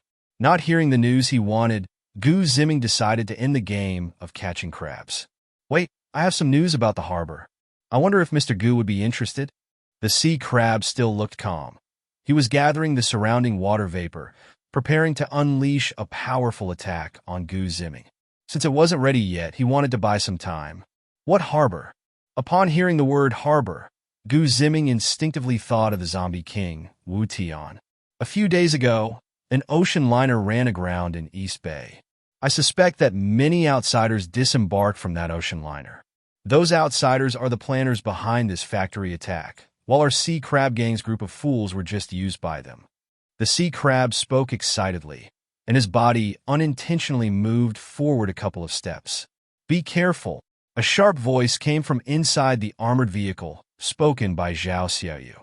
She sensed that the surrounding water vapor was accumulating more and more, and combined with the water manipulation ability the sea crab had just displayed, Zhao Xiaoyu guessed that this nasty crab was up to something. The sea crab also heard the warning from inside the armored vehicle. He was just a hair's breadth away from successfully gathering his big move, but it was already at the point of no return. "Die, Gu Ziming!" The sea crab charged at Gu Ziming like a madman, letting out a roar. Immediately, the dense fog around Gu Ziming seemed to transform into a silver river, rushing down from the heavens in an instant. Gu Ziming glanced at the guy's big move and found it quite creative. This kind of technique, which seemed like a hole had opened in the sky and then water was pouring down, would scare most people into a daze, let alone deal with it. However, for Gu Ziming, not to mention his strength that transcended SSS-level abilities, even just using his Earth-type abilities was enough to counter this big move. He had already thought of a name for it. He would call it Nuwa Mends the Sky. With a wave of his hands, a stone pillar shot up into the sky, instantly raising itself to the position of the falling water curtain. Then, Gu Ziming exerted his power again, causing the stone pillar to disrupt the point where the water was pouring in, while simultaneously splitting the water curtain in the clouds above. Finally, with a tap of his toes, a huge fissure in the ground instantly extended from his toes towards the direction of the sea crab. The water that was pouring in also flowed along the fissure into the depths of the earth, causing the seemingly overwhelming flood on the surface to gradually disappear. Seeing that Gu Ziming had effortlessly neutralized his destructive killing move, the sea crab felt a chill in his heart. This move was inspired by the video of Gu Ziming that had led to the demise of thousands of people. The idea was to crush the enemy with an invincible momentum at a critical moment. Now, however, he found himself defeated by Gu Ziming's casual move. As the fissure approached him, the sea crab jumped to evade its path, but he was no longer in the mood to continue fighting. He had thought that using this newly mastered killing move would allow him to at least tie with Gu Ziming, or perhaps even defeat him, but now it seemed he had underestimated Gu Ziming. Thoughts of teaming up with Gu Ziming to attack the base evaporated like the rising stone pillar. True cooperation requires equal strength. With unequal strength, it would only be a joke. Seeing that Gu Ziming did not pursue him, the sea crab took a moment to recover from the exhaustion of just using his big move and prepared to escape immediately. Indeed, that last big move had consumed nearly 70% of his ability energy, leaving him with only 30% that he habitually reserved for adapting to the surrounding environment. At this moment, the calm demeanor he had just displayed vanished without a trace, replaced by anxiety and unease. This panic was genuine, not the feigned helplessness he had shown when caught by the ankle, hoping Gu Ziming would let him go. Flee! The sea crab immediately made the most correct judgment in his mind. As long as he could manage to escape, there would be opportunities for revenge later. A stream of water rushed towards Gu Ziming again, its speed comparable to the previous galactic deluge. Just as Gu Ziming was preparing to use his spatial ability to evade, a figure rushed out from the armored vehicle. "I'm coming!" Zhao Xiaoyu deployed a water shield, blocking the rapidly approaching stream of water. She had intended to rush out to help Gu Ziming as soon as she sensed the sea crab was using a big move. However, when she saw Gu Ziming effortlessly dismantling that terrifying killing move, she became somewhat mesmerized. Afraid of interrupting Gu Ziming's use of his abilities, Zhao Xiaoyu had not rushed out in time. Now that she saw the sea crab was preparing to flee and had launched another stream of water, she immediately used her abilities to assist Gu Ziming in blocking it. "Xiaoyu, how's your ability training going, especially with archery?" Gu Ziming asked, seeing Zhao Xiaoyu rush out from the armored vehicle, without any blame in his voice, instead inquiring about her progress. Upon hearing Gu Ziming ask about her training, Zhao Xiaoyu immediately stood up straight and said, "I've trained very well. Please inspect me, Coach Gu." "Is that so?" Gu Ziming chuckled lightly, and then with a wave of his hand, a circular barrier rose up around the sea crab from a distance of several dozen meters, trapping it inside. "Everyone come with me. I want to properly examine whether you've been slacking off recently." Gu Ziming gestured for the women to get out of the car, and then he took the lead and walked into the circular wall that trapped the sea crab. An ordinary wall definitely wouldn't be able to trap a sea crab. After all, he is an A-class ability user, and he had amplified his powers significantly. A single burst of water pressure would be enough for him to jump out of the wall using that force. Unfortunately, he was up against Gu Ziming, who was not just an ability user that only used earth powers. Gu Ziming had also added a little spatial power above this wall. When the sea crab jumped to about the same height as the wall, the spatial power would automatically pull it down a bit, preventing it from ever jumping out of this 10-meter-high enclosure. Gu Ziming waved his hand again, and the wall expanded significantly, reaching nearly a 30-meter diameter circle. "Come up." Gu Ziming raised the ground beneath the four women slowly, leveling it with the 3-meter-thick stone wall. The women looked down and saw the sea crab struggling like a frantic fly, desperately trying to escape the area that trapped it. "Xiaoyu, you go first and show me what your archery skills are like."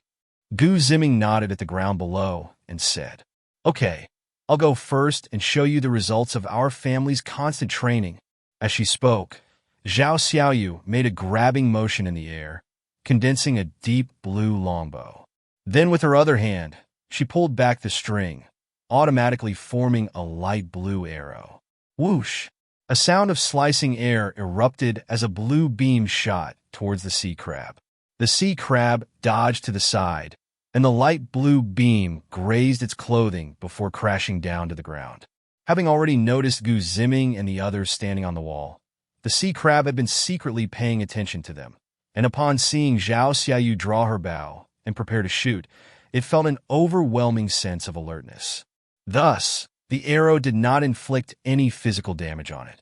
At this moment, despair was creeping into its heart. If Gu Ziming had merely surrounded it, it might have thought that it could negotiate with him. However, it never expected that Gu Ziming's purpose in surrounding it was not for negotiation, but rather to serve as a hunting target for a girl. It felt utterly dehumanized, as if it were nothing more than an animal. On the other side, the battle along the coastline was nearing its end. The crab gang had only made a bit of an impact in the early stages of the ambush. The subsequent fighting was overwhelmingly one-sided. With the military's specialized equipment and professional skills, dealing with this group of small-time thugs was simply too easy. As the battle progressed, without their leader giving orders, the crab gang began to scatter and flee. Some jumped into the sea, others dashed into various alleys, and some of the crab gang members who saw no chance of escape chose to fall to the ground, hoping to feign death to evade capture. Unfortunately, under the professional onslaught of the military, there was little hope left for escape. What everyone failed to notice was that two people had been sitting calmly on the coast watching this fight from beginning to end. Occasionally, military personnel or members of the crab gang would walk past them. In this way, everyone overlooked these two individuals. Even Gu Ziming, when he checked the crab gang's location on his portable map, had never noticed their presence. Under the high wall, The sea crab was already on the brink of death, watching a water arrow shoot towards him without dodging or moving. Whoosh! A water arrow pierced the sea crab's head, bursting into a brilliant red spray of blood. Gu Ziming, if you have the guts, just kill me. Gu Ziming, you and your stinky bitches won't have a good death. The sea crab leaned against the wall, cursing at Gu Ziming and his group above. Are we going too far? Qin Feifei used another burst of vitality to heal the sea crab's shoulder wound, and then spoke to Gu Ziming. At this moment, the sea crab had been trapped for nearly half an hour. He couldn't jump out, and although the space seemed wide, it was actually like a cage, making him a live target for Zhao Xiaoyu's archery practice. Every time he was hit, it was Qin Feifei who would use her ability to heal him, turning his vitality into energy for healing his wounds, but this consumed the sea crab's original vital potential. After several rounds of this, the sea crab, who was still considered middle-aged, now appeared somewhat older. Mainly because once, Gu Ziming, feeling an itch in his hands, took Zhao Xiaoyu's hand for a close-up teaching moment, and in doing so, almost shot him dead with an arrow. Fortunately, Qin Feifei reacted quickly and immediately used her ability on the sea crab, transforming his vitality into healing energy, saving his life. Through the healing experiments on the sea crab, Qin Feifei discovered another use for her ability to stimulate vitality, a localized promotion of vitality transfer. This localized stimulation was used to achieve a kind of external skill for healing injuries. However, this healing was not without cost. The energy used to heal injuries still came from the host's vitality. According to the sea crab's constitution, healing a fatal wound required nearly 20 years of his vital potential. Not too much. We are treating him, aren't we? Before Gu Ziming could respond, Qin Feifei interjected. She was the only one who hadn't taken action during this training because her ability was not long-range attack. After speaking, Qin Feifei took a syringe out of her pocket and attached a needle, the sharp needle making everyone feel a bit uneasy.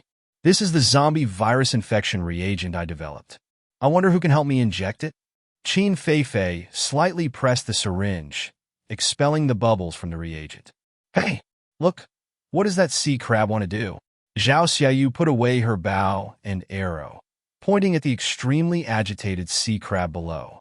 The sea crab suddenly stood up and shouted loudly at Gu Ziming and the others. Gu Ziming, I won't let you go even if I become a ghost. After saying that, he lowered his head and violently charged towards the stone wall.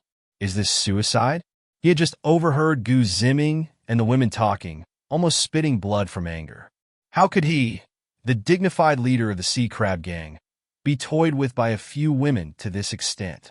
He felt that living on would be a disgrace, and if he became a zombie, he would end up with no semblance of a person. So, he decided to end it all.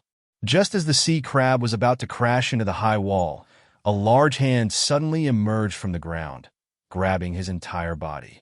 The hand then kept rising until it stopped at the same height as Gu Ziming and the others.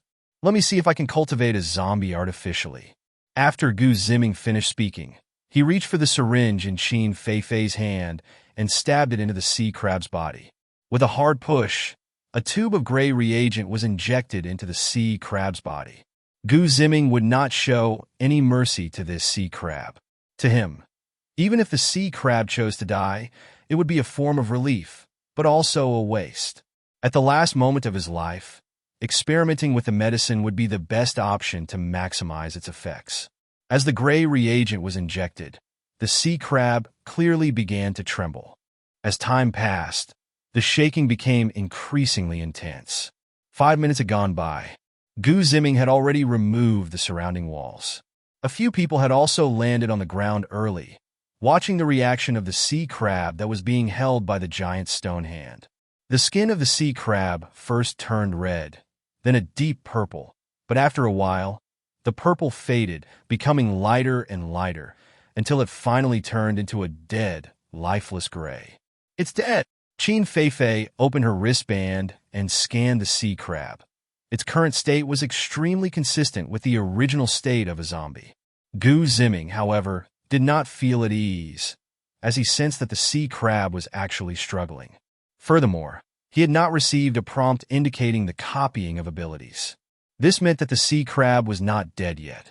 If it had turned into a zombie, the sea crab should have died long ago. It had not been confirmed dead by the ability replication process yet. Just at the moment when Qin Feifei was happy, the sea crab suddenly opened its mouth wide and sprayed a stream of water towards her. "Be careful," Zhao Xiaoyu shouted as a water shield appeared in front of everyone. Gu Ziming had already noticed that something was off with the sea crab, so at the moment it opened its mouth to spray water, he added a layer of spatial protective membrane around everyone. Any attack that came into contact with this protective membrane would be absorbed, unless the attacker was stronger than Gu Ziming. But clearly, that was not something the sea crab could achieve. Part of the water impacted the spatial protective membrane, while some splashed onto the ground. Hiss! The stream of water caused a violent reaction when it hit the rocks on the ground, even corroding the rock itself. "What is going on?" Gu Ziming asked Qin Feifei. "It might be that the zombie virus caused the sea crab to mutate." Qin Feifei frowned. She really hadn't expected such a situation to occur. Soon after, Gu Ziming felt the giant stone hand release its grip, and the sea crab stopped struggling. Replication complete. The sea crab has obtained an A-level water control ability with corrosive properties. Gu Ziming felt a change in the replicated ability, a warm flow bursting forth from his heart. "It's dead. The sea crab has only just died." Gu Ziming retracted the giant stone hand and spoke to the women. While Qin Feifei was still struggling to understand what had happened, she heard Gu Ziming say the sea crab was dead. Looking over, the sea crab had indeed collapsed on the ground, but its gray face still had not faded. "Should we take it for research?" Qin Feifei glanced at Gu Ziming and asked. She was a bit afraid of the uncontrollable changes that had just occurred. Ever since she had enhanced her brain, everything in the world felt like it was within her control. This time, however, the zombie mutation had clearly exceeded her expectations. "Lunger, burn it." Gu Ziming had no intention of studying the corpse of the sea crab any further. Firstly, he had obtained a good A-level water control ability, which could also include certain corrosive properties, so it was already a great harvest. Secondly, the significance of research was minimal. There were too many factors affecting the mutation, and even the fact that the sea crab had eaten a fish that night could lead to a mutation, making it impossible to conduct meaningful research. Qin Feifei understood this as well. It was clearly the result of a failed experiment. She sighed inwardly. This zombie virus is really difficult to crack. Okay. Fengler summoned a fierce fire, and within 2 minutes, the sea crab was reduced to a pile of ashes, carried away by the wind. Gu Family Manor, Villa Living Room. It has been a week since the sea crab gang was destroyed. Dream. Come here, sister will hug you. Qin Wana set a plate of snacks on the coffee table and called out to Wu Mingming, who was nestled in Gu Ziming's arms. "I don't want to." Wu Mingming buried her head deeper into Gu Ziming's embrace and whispered something softly. Now she had completely adapted to living with Gu Ziming and the others, and her relationships with everyone had become more intimate. Her fondness for almost everyone had reached over 80, and her fondness for Gu Ziming had even exceeded 90. Her abilities had been overused during the effort to save Feng Linger, causing her powers of luck and blessing to temporarily subside, leaving her unable to manifest them. However, Gu Ziming did not mind this. He believed that his own strength could only serve to enhance Wu Mengming's abilities. But for another person, that would be an entirely different story. Wu Tianjin had returned to the East China Sea from that ocean liner. After a series of life-and-death struggles in the United States, Wu Tian, who appeared to be a young and naive boy, had transformed into a mature young man. Moreover, this journey was not entirely smooth sailing. On this giant ocean liner, he encountered a powerful organization that he could not contend with given his current abilities, and he nearly fell into the hands of this mysterious organization. The story must begin from the port in the United States. Wu Tian only intended to hijack a ship and then take it back home directly. Unfortunately, due to the extreme oceanic weather brought on by the apocalyptic heat, There were hardly any ordinary people willing to go to sea. Even when he held a gun to the crew's heads, not everyone was willing to join him in his madness. To those regular folks, it seemed better to be shot dead now than to drown in the ocean. Thus, even though Wu Tian was a young man, he could not single-handedly operate a massive ship capable of crossing the ocean. Just when he was at a loss, he unexpectedly discovered a cruise ship preparing to set sail. This delighted him greatly, and he immediately sneaked onto the cruise ship to see where they were headed. After interrogating a crew member, he found out that this cruise ship was also headed to the East China Sea, just like his intended destination. He felt as if a pie had fallen from the sky right into his hands. So, he followed this cruise ship on its long journey across the ocean. It was unclear whether it was due to Wu Tian's young man's aura or the crew's exceptional strength, but they managed to escape death several times and sailed all the way to the vicinity of an island nation. Near the island nation, Wu Tian noticed that the cruise ship began to slow down, as if waiting for someone, stopping and going. Just when Wu Tian thought they were going to waste time like this, another massive ship appeared in his view. He quietly followed a crew member to the deck and saw that the massive ship had lowered a speedboat, which was carrying 7 or 8 people. He did not know what the leader of the cruise ship said, but soon after, they lowered a soft ladder to bring the people from the speedboat on board. Afterwards, all the people on the cruise ship seemed to be taking those from the speedboat as their leaders. At this point, Wu Tian did not care about who those people were. As long as they reached the East China Sea, that was all that mattered. Then the cruise ship set off again, this time without stopping, with a clear destination and direction, sailing at high speed. In this way, he secretly gazed out of a window at the world outside until he saw land. What he saw was the East China Sea city he had always longed for, with the distinctive cranes at the East China port that he had always remembered. He couldn't help but quietly run out of the abandoned ship's cabin and onto the deck, gazing out at the East China Sea. There were his beloved younger sister and his doting grandfather. A wave of nostalgia and longing surged within him, and the protagonist, Wu Tian, who had vowed to defy fate, shed tears. However, while he was immersed in his sorrowful emotions, he forgot to be vigilant about his surroundings. A man dressed in a samurai outfit appeared on the yacht and shouted loudly.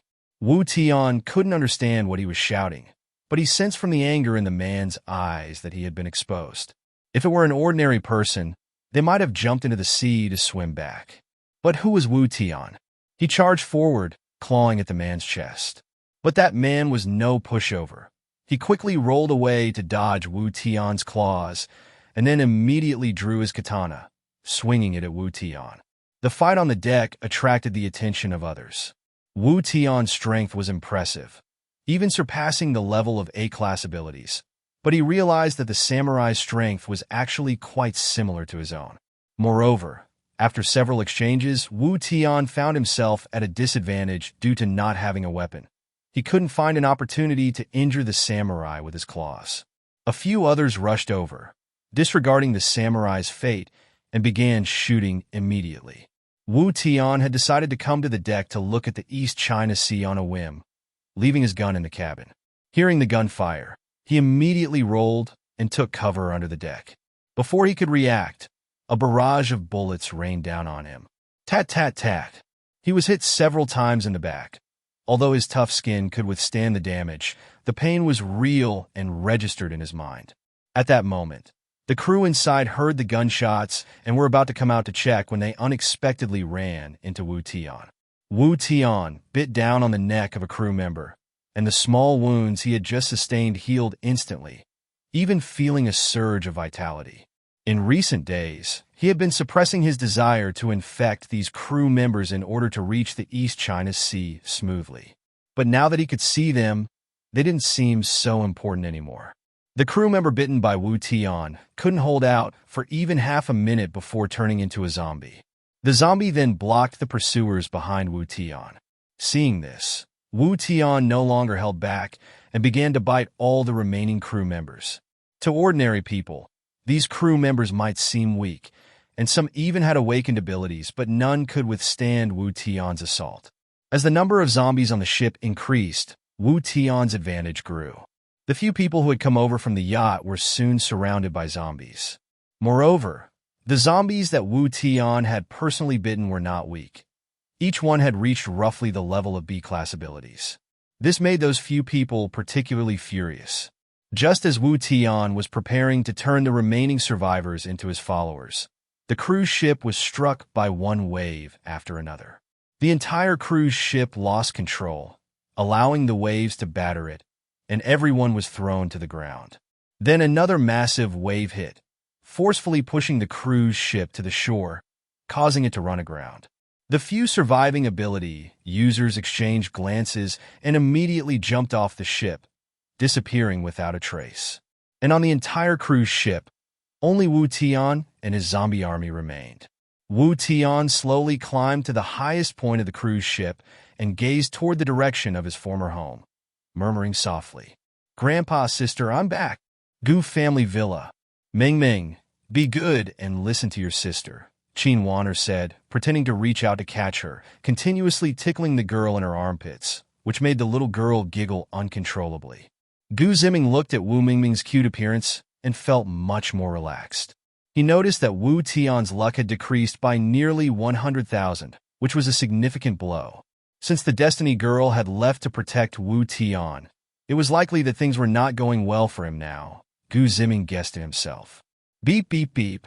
Gu Ziming picked up the intercom on the table and asked, "What's going on?" During this time, he was enjoying a rare moment of leisure. Gu Ziming had built a water park in the estate and was playing in the water every day. "Report, Mr. Gu, military personnel are on their way up the mountain and are expected to arrive at the estate in 10 minutes, said the duty officer on the other end of the intercom. "Let them in." After thinking for a moment, Gu Ziming decided to let them come in. They were probably here to distribute the spoils from the sea crab gang. "Okay." The duty officer responded and pressed a button, signaling the Tianqiong base at the foot of the mountain to allow them to enter.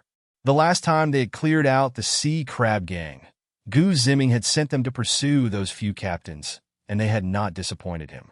None of the sea crab gang captains managed to escape. This was not surprising. They were not particularly strong on their own, only having combat power when gathered together. In the chaos, they all ran in different directions, which could not compare to Gu Ziming's side with their extraordinary abilities. Even if one person couldn't defeat an opponent, 3 or 4 working together could easily overpower them. After this teamwork, the loyalty of the entire base had increased again, and their combat effectiveness had also improved significantly along with the teamwork. The previously promised barbed wire fence had already been delivered by the military, and Gu Ziming had even sent 2 truckloads of tomatoes to the military as transport fees. Now the entire East Mountain was surrounded by the fence, and since Gu Ziming had no shortage of electricity, he had connected the entire fence to high-voltage electricity. There were also people patrolling and keeping watch at the base, gradually establishing a proper defense. At the foot of the mountain, a convoy composed of 3 or 4 armored vehicles was slowly making its way to Gu Ziming's estate. Leading the group were Fang Jianjun and Chen Gang. When the vehicles arrived at the Tianqiong base, Fang Jianjun suddenly spoke up. "Old Chen, did you see that? This is much better than our relief base."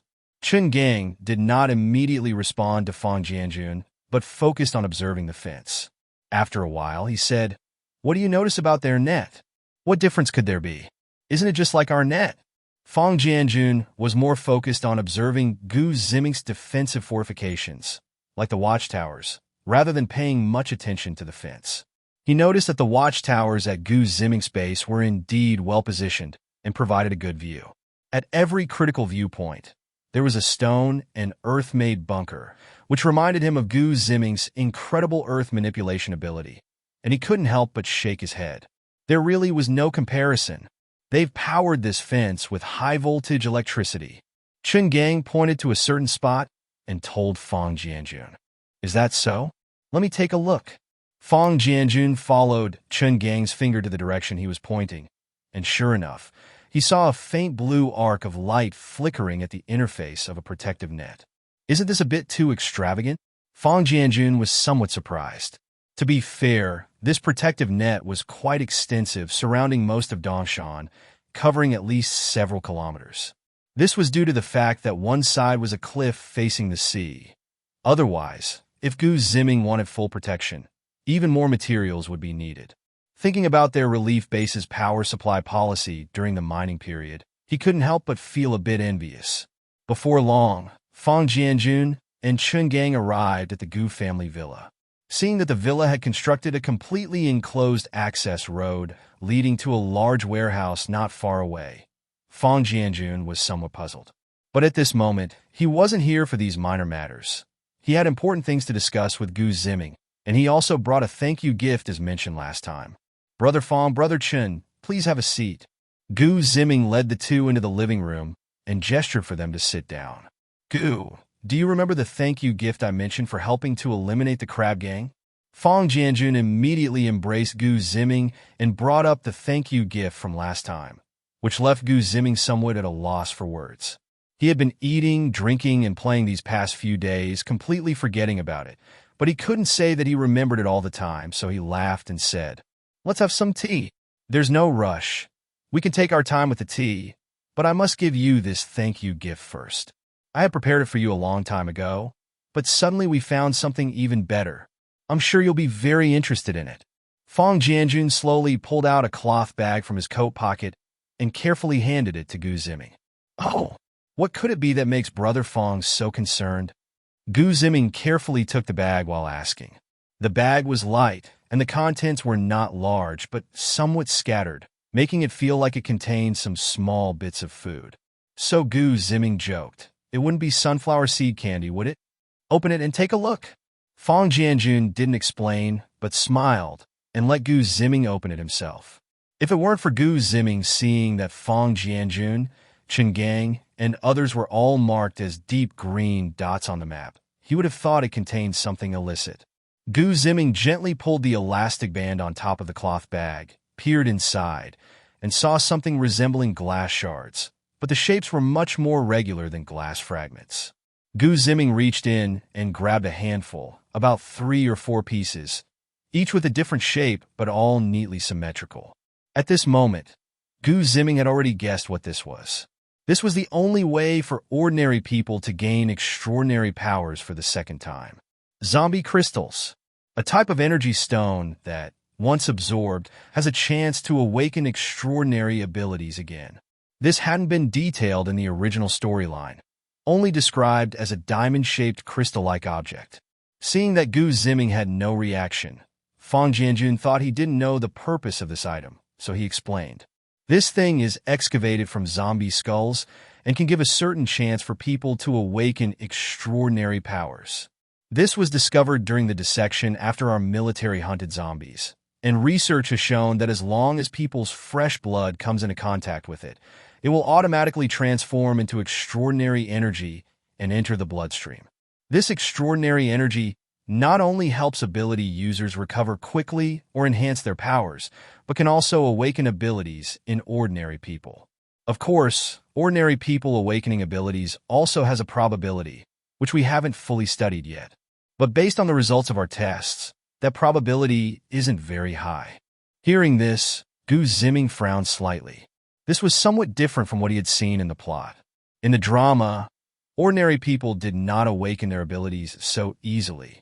From Fang Jianjun's tone, although he said the probability of awakening was low, it definitely wasn't particularly small. Otherwise, they wouldn't be able to keep experimenting on ordinary people. It should be noted that if you absorb this crystal and awaken an ability, that's fine. But if you don't awaken, there is a possibility of exploding your body and dying. Are there any side effects from absorbing this crystal? Gu Ziming immediately asked this question. Although he could capture people for research, that efficiency would definitely not compare to the military, the national apparatus. So it was better to ask directly. Currently, there don't seem to be any side effects. Even if ordinary people don't awaken, that strange energy seems to strengthen the body. Fang Jianjun shook his head, thought for a moment, and answered Gu Ziming's question. What a guy! Gu Ziming heard that even ordinary people could use the crystal to strengthen their bones, which meant that this crystal had definitely caused a butterfly effect. With the world merging, humanity appeared too weak in the face of the great calamity and zombies. But it was this balance mechanism that endowed the zombie crystal with mysterious power. As the saying goes, near poisonous substances often lies the antidote. This cruel apocalypse has also allowed humanity to evolve more rapidly and become stronger. Originally, it was thought that Wu Tian lost the protective power of Wu Mengming, resulting in a significant decrease in luck. Now it seems Gu Ziming had underestimated the situation. After several rounds of merging, Wu Tian's status as the protagonist has been diminished somewhat.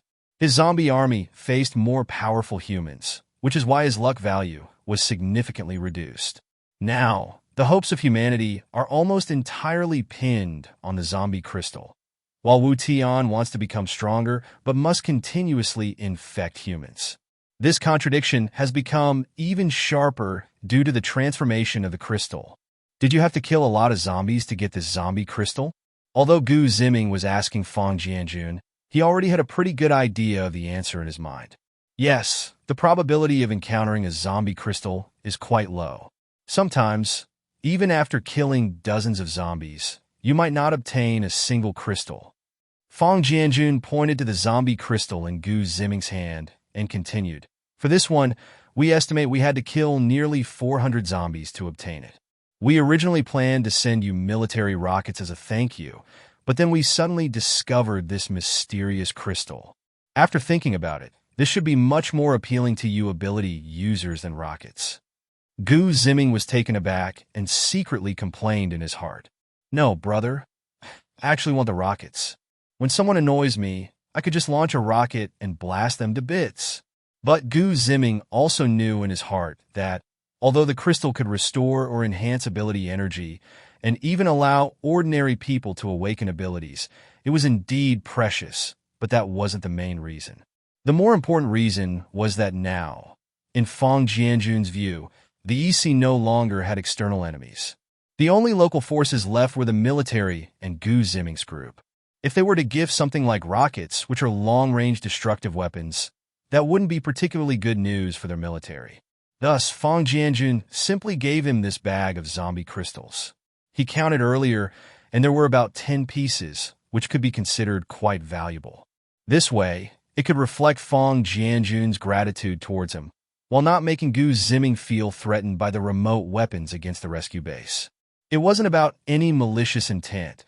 It was just the combat professionalism of military personnel, not wanting to raise a tiger to harm them. Of course, this is actually Fang Jianjun's one-sided wish.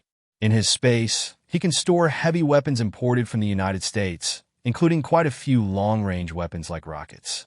Now, wanting more is simply due to his desire for greater long-range firepower.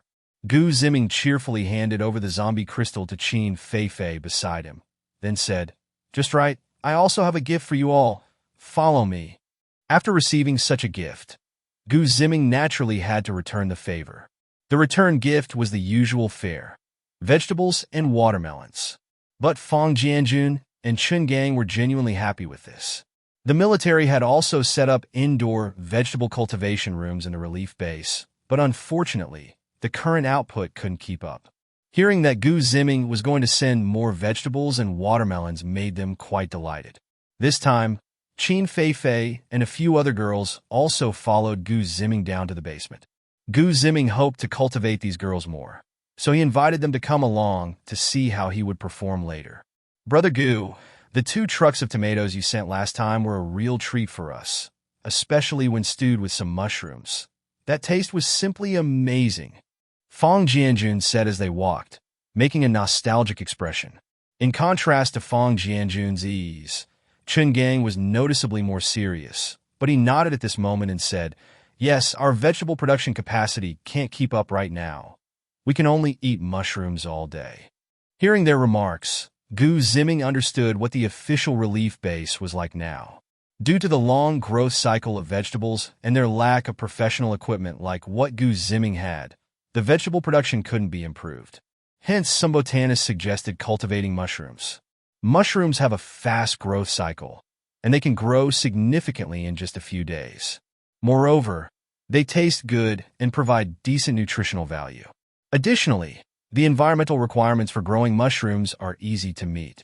They dug out a relatively cool basement and sprinkled some household wastewater inside to create a cool and moist environment. However, aside from mushrooms, they had only mushrooms to eat. Although delicious, eating mushrooms every day could get a bit tiresome.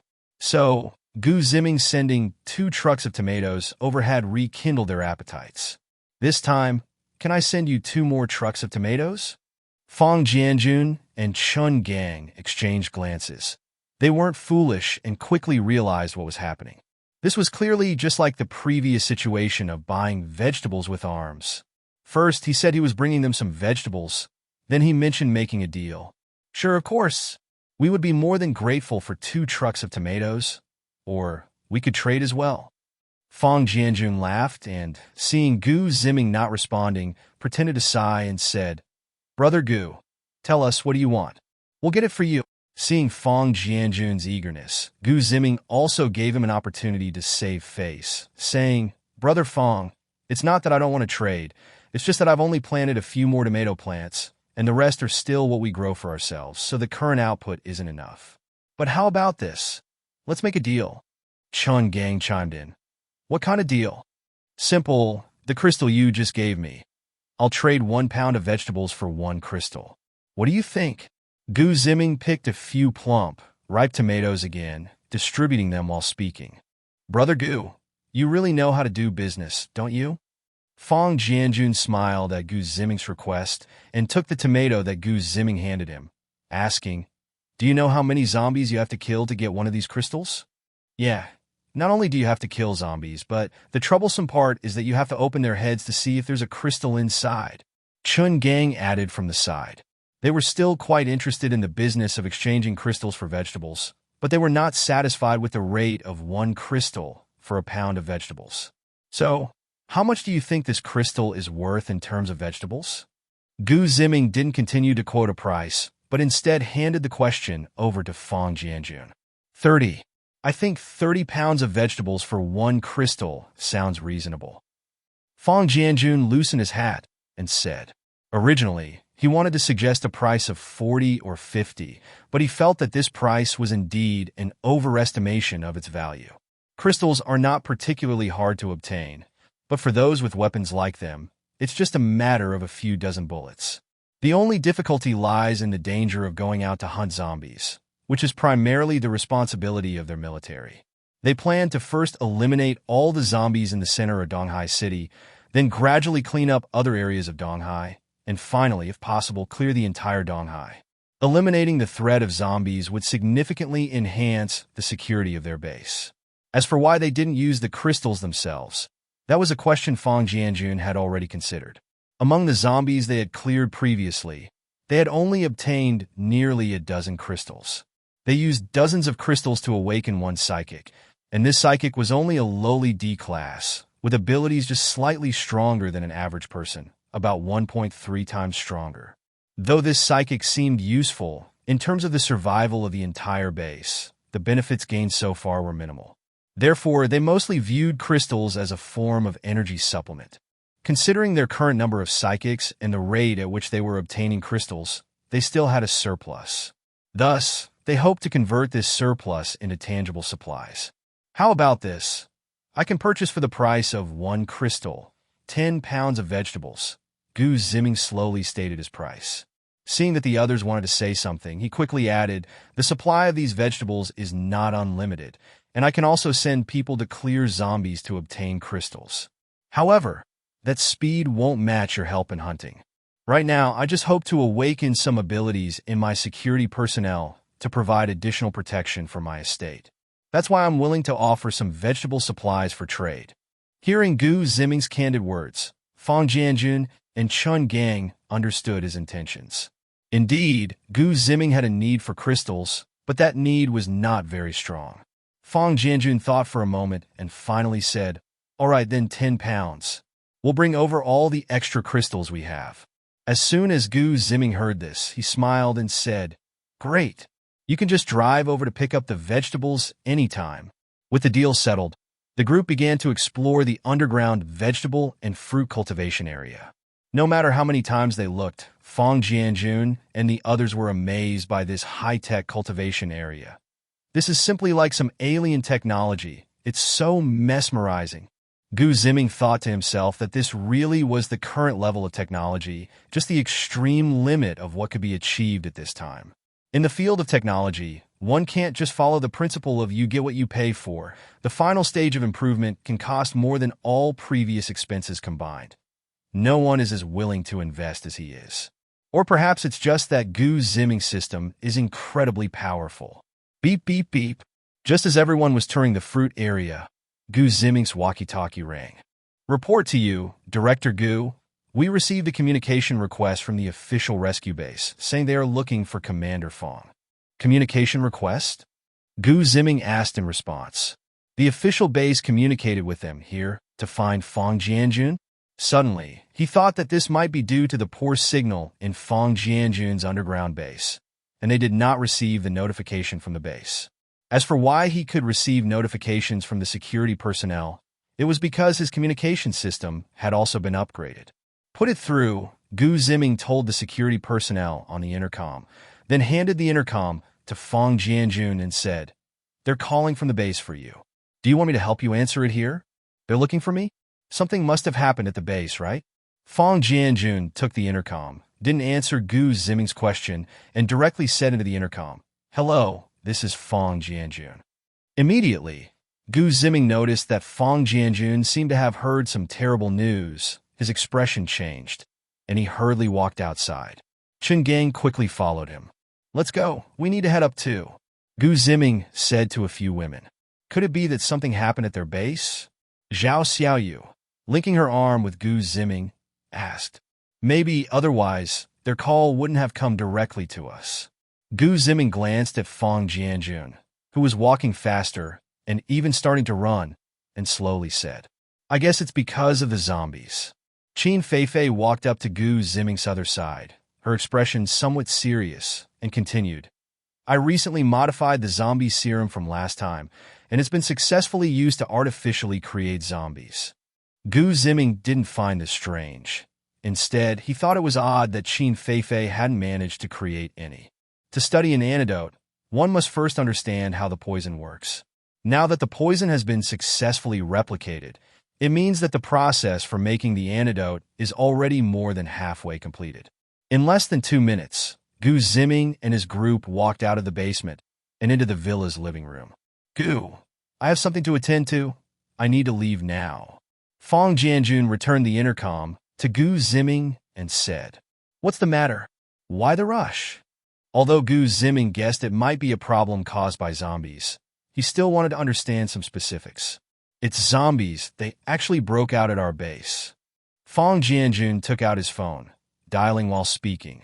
"Fortunately, I listened to your advice, Gu, and divided the base into several zones. Currently, the outbreak is only in one zone." After saying that, Fang Jianjun's call connected, and he waved to Gu Ziming, saying, "Gu, we'll head back now. I'll contact you later."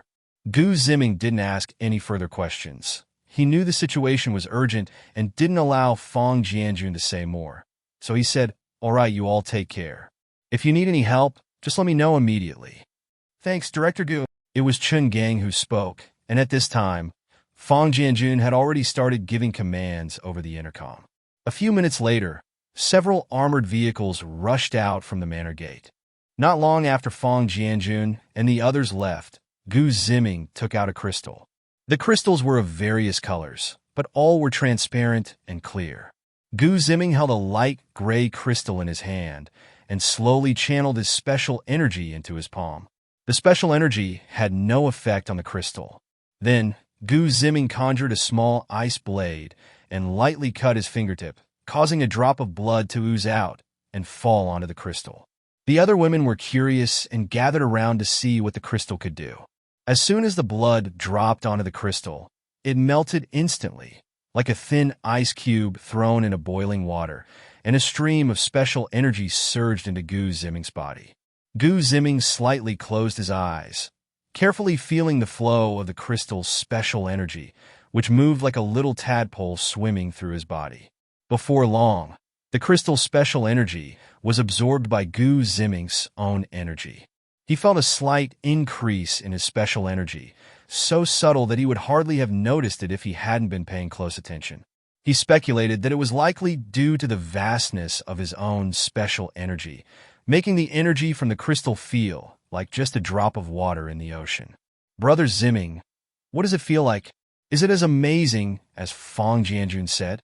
Zhao Xiaoyu asked, with the other women also listening intently for Gu Ziming's response. You can all try it and see for yourselves what it feels like, Gu Ziming said, handing a crystal to each person. The women didn't hesitate.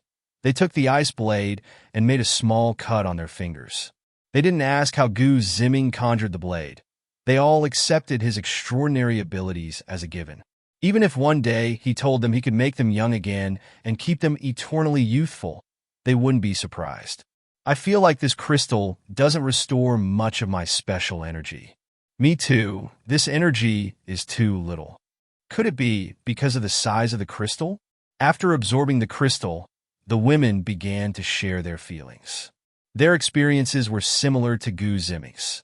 They felt a small amount of special energy enter their bodies, only to be absorbed by their own energy shortly after. They also sensed that the crystal's energy was quite limited, but it was slightly better than Gu Ziming's experience, as they could at least feel it. This crystal is obtained from the most basic zombies, so it naturally wouldn't contain much energy.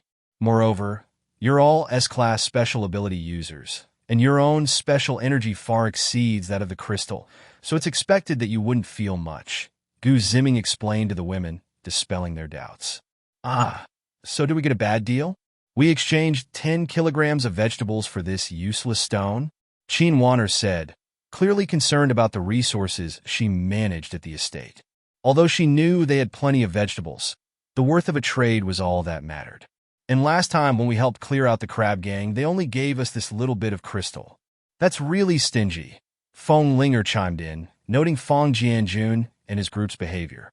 For someone like her, who was used to being treated as a privileged person, receiving such a small and seemingly worthless crystal felt beneath her. You all forgot the key purpose of this crystal, Gu Ziming said, taking out another crystal and placing it in front of the women. Are you saying it can awaken special abilities in ordinary people? Qin Feifei asked, looking at the crystal in Gu Ziming's hand. Yes, Feifei, you should research this crystal further and try to replicate it to artificially induce awakening or improve the awakening probability for ordinary people, Gu Ziming said as he handed the crystal to Qin Feifei. Okay, Qin Feifei understood the significance of the zombie crystal. If they could thoroughly study it, that would truly be a strategic weapon. Moreover, you shouldn't underestimate this crystal. It is a treasure for D-level and C-level ability users, and it even has significant effects for B-level ability users. This small crystal can play a decisive role in battles between two types of C-level ability users. Gu Ziming explained further, saying that the reason these crystals were not very useful for their group was that they were too strong. For ordinary ability users, these crystals could be considered hard currency for exchange. Alright, I will instruct those in the base to hunt zombies. Do you want to go out for a walk? Gu Ziming looked at the women surrounding him and asked. Forget it. I'm comfortable at home and don't want to move. The women were not particularly interested in the fighting and the matters concerning their subordinates. Gu Ziming didn't insist and went down the mountain alone. At the Tianqiong base, after several elimination operations by Gu Ziming, the overall morale of the base improved significantly. As soon as Gu Ziming arrived at the base, he noticed that everyone was training. The previous operation to hunt the sea crab gang had allowed several individuals to enter the 5th tier. The lives of those in the 5th tier made others envious. They had all entered the base together, and some people initially had lower abilities than themselves, but quietly improved and surprised everyone during operations. This left some who had agreed to slack off dumbfounded, prompting them to start rigorous training as well. Gather! Gu Ziming shouted from the square. In less than half a minute, all but a dozen ability users on patrol in the distance had assembled. Seeing everyone standing in formation, Gu Ziming directly announced the new orders. Everyone, now you have an additional daily task, to hunt zombies. The crowd did not react with surprise. This task was somewhat expected. They had only completed a serious mission with the Sea Crab Gang, and aside from ensuring the safety of Dongshan, the only regular task they could think of was exterminating zombies. In recent days, they had already taken out at least 100 zombies outside the protective net, and had once completely wiped out a group of zombies. They had also noticed that the number of zombies was increasing and that they were becoming more aggressive. I have an important piece of information for you. There might be a crystal-like substance in the brains of zombies, which I will temporarily refer to as zombie crystals. Your daily task is to obtain 10 zombie crystals per month. Do you understand? Gu Ziming had considered this number carefully. 10 crystals a month meant about one every 3 days. Killing dozens of zombies in 3 days would be more than enough. He also took into account some extremely unlucky situations where someone might not find a crystal for 2 or 3 days, so this routine task was calculated on a monthly basis. Understood. Everyone shouted in unison. They had not heard of these crystals before, as they didn't have the habit of opening up zombie brains after taking them down. Since Gu Ziming had given this instruction, it meant there was no room for negotiation. As qualified subordinates, they could only resolutely execute the orders. Just as Gu Ziming was still explaining the benefits of the zombie crystals to everyone, a phone call came in on his personal mobile phone. The caller was Fang Jianjun, who had just returned. Brother Gu, the zombies have become stronger this time. You should pay more attention on your side. On the other end of the phone, Fang Jianjun's tone was somewhat anxious. Before Gu Ziming could respond, the call was abruptly disconnected. Have the zombies started to evolve? Gu Ziming looked down at the constantly flashing screen of his phone and murmured softly. Although he knew that the zombies would continue to evolve in the future, he didn't expect that this time they had become strong enough for Fang Jianjun to call him specifically to remind him. Without a doubt, this meant that a large number of zombies had reached the 5th level, which was the level of the most basic ability zombies in the past. In the past, even a few ability zombies were overwhelming for people to handle, let alone now with a large number of ability zombies. He just didn't know if this change was related to Wu Tian. Just a day ago, the factory that had been destroyed welcomed a group of uninvited guests. Or rather, it was just one person accompanied by about 10 zombies, which seemed particularly strange. Wu Tian's physique was nothing like that of a frail young boy. Instead, he was already over 1.7 meters tall, with explosive muscles on display, making him look like a bodybuilder. Behind him followed several zombies of various shapes, but although these zombies had grayish-white skin and slightly wrinkled features, their walking posture was completely different from that of ordinary zombies. The few zombies trailing behind Wu Tian looked like a group of living bodyguards. One of the female zombies, who had a slightly attractive figure, asked Wu Tian, "What are we doing here? Those guys have really helped us out a lot." Wu Tian closed his eyes and turned his head around the dilapidated factory, deep in thought. This was one of his special abilities, Time Rewind. He could rewind the events that happened in a place using his mental strength. The duration of the rewind depended on the strength of his mental energy, and now he had rewound to the moment when the factory was attacked. Sure enough, it was that group of people, but on the flip side, they helped us test the military strength. That night, when Gu Ziming and the military joined forces to eliminate the Crab Gang, Wu Tian also sent zombies to investigate. As the Zombie King, he could share vision with the zombies he infected. This meant that as long as a few zombies were wandering near the Crab Gang, he could see the entire battlefield scene no matter how far away he was. He saw that the military strength was still not to be underestimated, but he did not see Gu Ziming's strength. Wu Tian was quite interested in this mysterious powerhouse. He knew that the strength of the zombies he infected was highly related to the strength of the original host, and through infection, he could gain part of the original strength. If he could infect the mysterious powerhouse Gu Ziming, not only would he gain a super helper, but his own strength would also increase significantly. However, he did not recklessly go looking for Gu Ziming like some fools who did not know their own limits. On the contrary, while he was interested, he was also quite wary of Gu Ziming. Thus, he never went to Dongshan, nor did he go to that area. He only sent his own zombies to scout. In the days since he landed, he had not forgotten his primary mission, to find his sister and grandfather. After sweeping through hundreds of zombies, he found that almost all survivors in Donghai City were gone. As for the living, they were all concentrated in the military's relief base or were nearby, seeking protection. Besides that, there were only a few scattered survivors remaining near Ziming. This meant that if his grandfather and sister were still alive, they had most likely gone to the military base. As for the possibility of them having died in this disaster, Wu Tian could not even bear to imagine it. If he lost his closest family, what would be the meaning of existence in this world? So, in order to find his grandfather and sister, Wu Tian decided to personally take a trip to the official relief base to take a look. That night, Wu Tian sneaked into the base. Although the official relief base was a nearly insurmountable mountain for ordinary people or even ordinary zombies, Wu Tian was clearly no longer an ordinary person at that time. After infecting several people from the East Sea survivor community, Wu Tian's strength had improved significantly compared to when he had just disembarked from the ship. This is the terrifying aspect of a destined person. Strength improvement that never stops. Wu Tian searched for a long time, looking for individuals, but there were simply too many people, and this was not a feasible method. Thus, he chose the most brutal approach. He would infect everyone in the base. As long as he infected them, he could clearly understand the basic situation of each zombie he had infected. As for whether his grandfather and sister should remain human or become zombies, Wu Tian had already made that choice for them. What was so bad about being a zombie? They would be strong and have increased physical capabilities.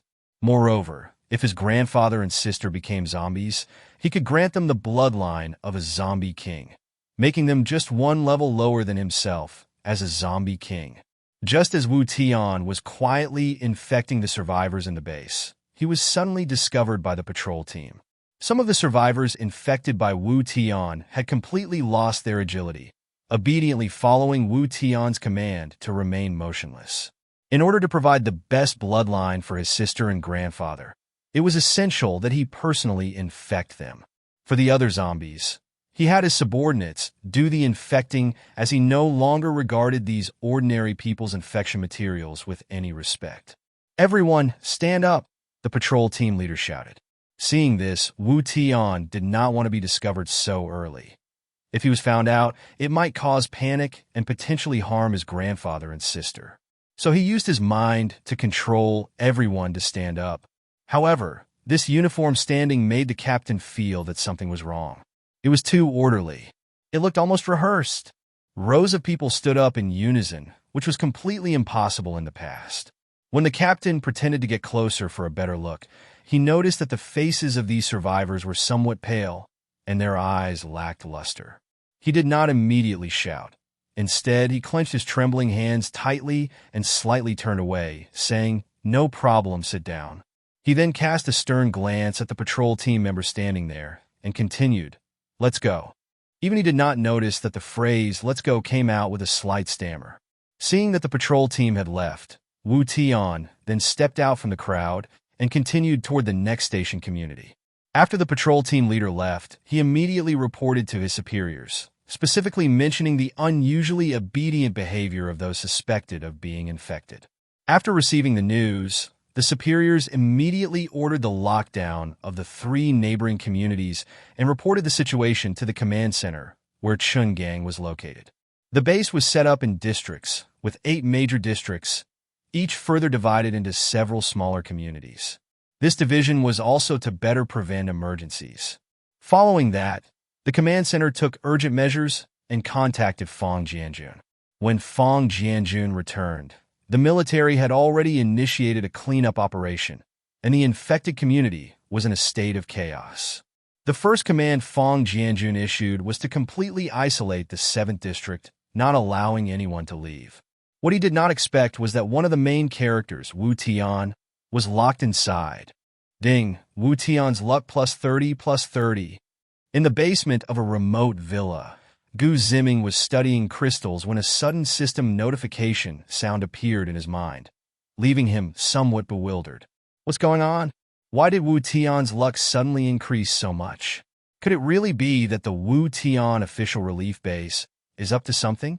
Ziming thought to himself. but his hands didn't stop moving. Thanks to the system's camp faction, Gu Ziming had already obtained the max-level affinity ability of Qin Feifei, enhancing his brain. At this moment, he wanted to create an energy gun that uses crystals as its firepower. This energy gun could extract the ability energy from the crystal through a series of inducements, then compress it into bullets and fire them. Gu Ziming felt that the energy from the crystal might have particularly good effects against zombies. Bullets created from ability energy shouldn't have to explode a zombie's head like regular bullets to take it down. But this was still just a hypothesis. While Gu Ziming was still working in the lab, the relief base had already turned upside down. After Zone 7 was surrounded, ordinary people initially didn't notice anything unusual. However, as Wu Tian infected more and more individuals, some clever people began to realize what was happening. One person shouted while running, "There are zombies!" Upon hearing this, the others immediately became restless. They first looked around at the people next to them, then noticed something was off in some nearby neighborhoods. Why were people running out of their area? But no one from the opposite neighborhood was moving. Suddenly, everyone's expressions changed, and they all ran in the opposite direction. Without needing to think, they realized that either everyone in that neighborhood was dead or had been infected. But neither outcome was something they wanted to deal with. Just as they prepared to flee the district, they finally noticed the most significant issue. They couldn't get out. Each district was separated by high walls and thick gates. The gates were usually open, allowing passage with just a quick check from the guards. But now, the nearly 3-meter-tall gate was firmly shut, showing no signs of opening. Some people shouted at the gate, "Open the door! Hurry! Open the door! We're all good people! Open the door!" Some of the more impulsive men began to jump up and kick the gate, hoping to break it open. But even after bruising their feet, the gate remained unmoved. On the other side, in areas closer to the infected neighborhoods, there were currently no people left. The military dispatched small helicopters to transport some armed teams down. The armed teams did not recklessly enter those neighborhoods, but instead set up a defensive line outside the gates. Fang Jianjun and Chun Gang were watching the situation from the command room. "Old Fang, should we let those who are still normal come over?"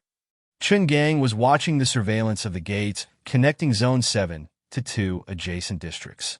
Everyone in the surveillance room was cursing, wondering why they were being abandoned for no reason. Some people were trying to form a human ladder, attempting to climb over the surrounding wall.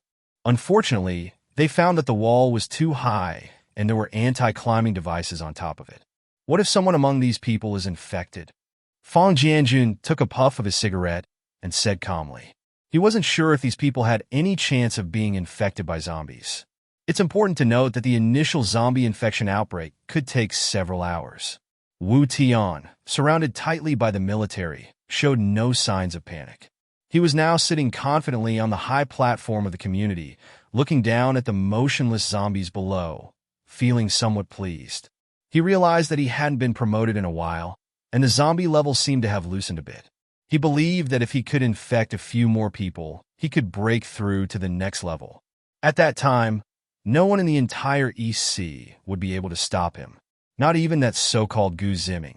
He had investigated the video of Gu Ziming burying thousands of people since coming to East Sea. If he could advance to the next stage, he could exhale corpse gas and infect others in large groups, just like Gu Ziming. At that time, using corpse gas to infect Gu Ziming would be truly unstoppable. At this moment, the two zombies Wu Tian had brought with him spoke. "Master, should we go out and eliminate all those annoying guys outside?" Since these zombies originally had the potential to be superpowered individuals, Wu Tian was somewhat reluctant to turn them into ordinary zombies. For the few zombies following him, Wu Tian had adopted a master-servant contract method. This maximized the preservation of their original consciousness and abilities while ensuring they obeyed him, making them both flexible and loyal. Wu Tian scanned the outside defenses manned by heavy machine guns with his mental power, feeling a bit disdainful, and said, "You continue to infect others, and do it quickly. There's no need to worry about anything now. I'll handle the other matters." After saying that, Wu Tian released the other zombies, allowing his two subordinates to slip out amid the chaos. As for himself, he slowly began to activate his zombie power, making his skin tougher and harder. The military personnel outside saw something coming out and focused to look. It was zombies. Thus, everyone began to fire at these zombies. The infected zombies were completely different from the ordinary ones before. Even if they were not shot in the head, as long as they were hit, they would fall. After being shot in a non-lethal area, their movements showed no signs of slowing down, and they continued to charge forward frantically. Tat tat tat. Another round of machine gun fire erupted. Although they managed to take down a portion of the zombies, several still broke through. The squad leader immediately opened the intercom, preparing to call for reinforcements from the outside troops. Previously, they had held an emergency meeting and concluded that there might be 2 or 3 communities where the populace was completely infected with the zombie virus.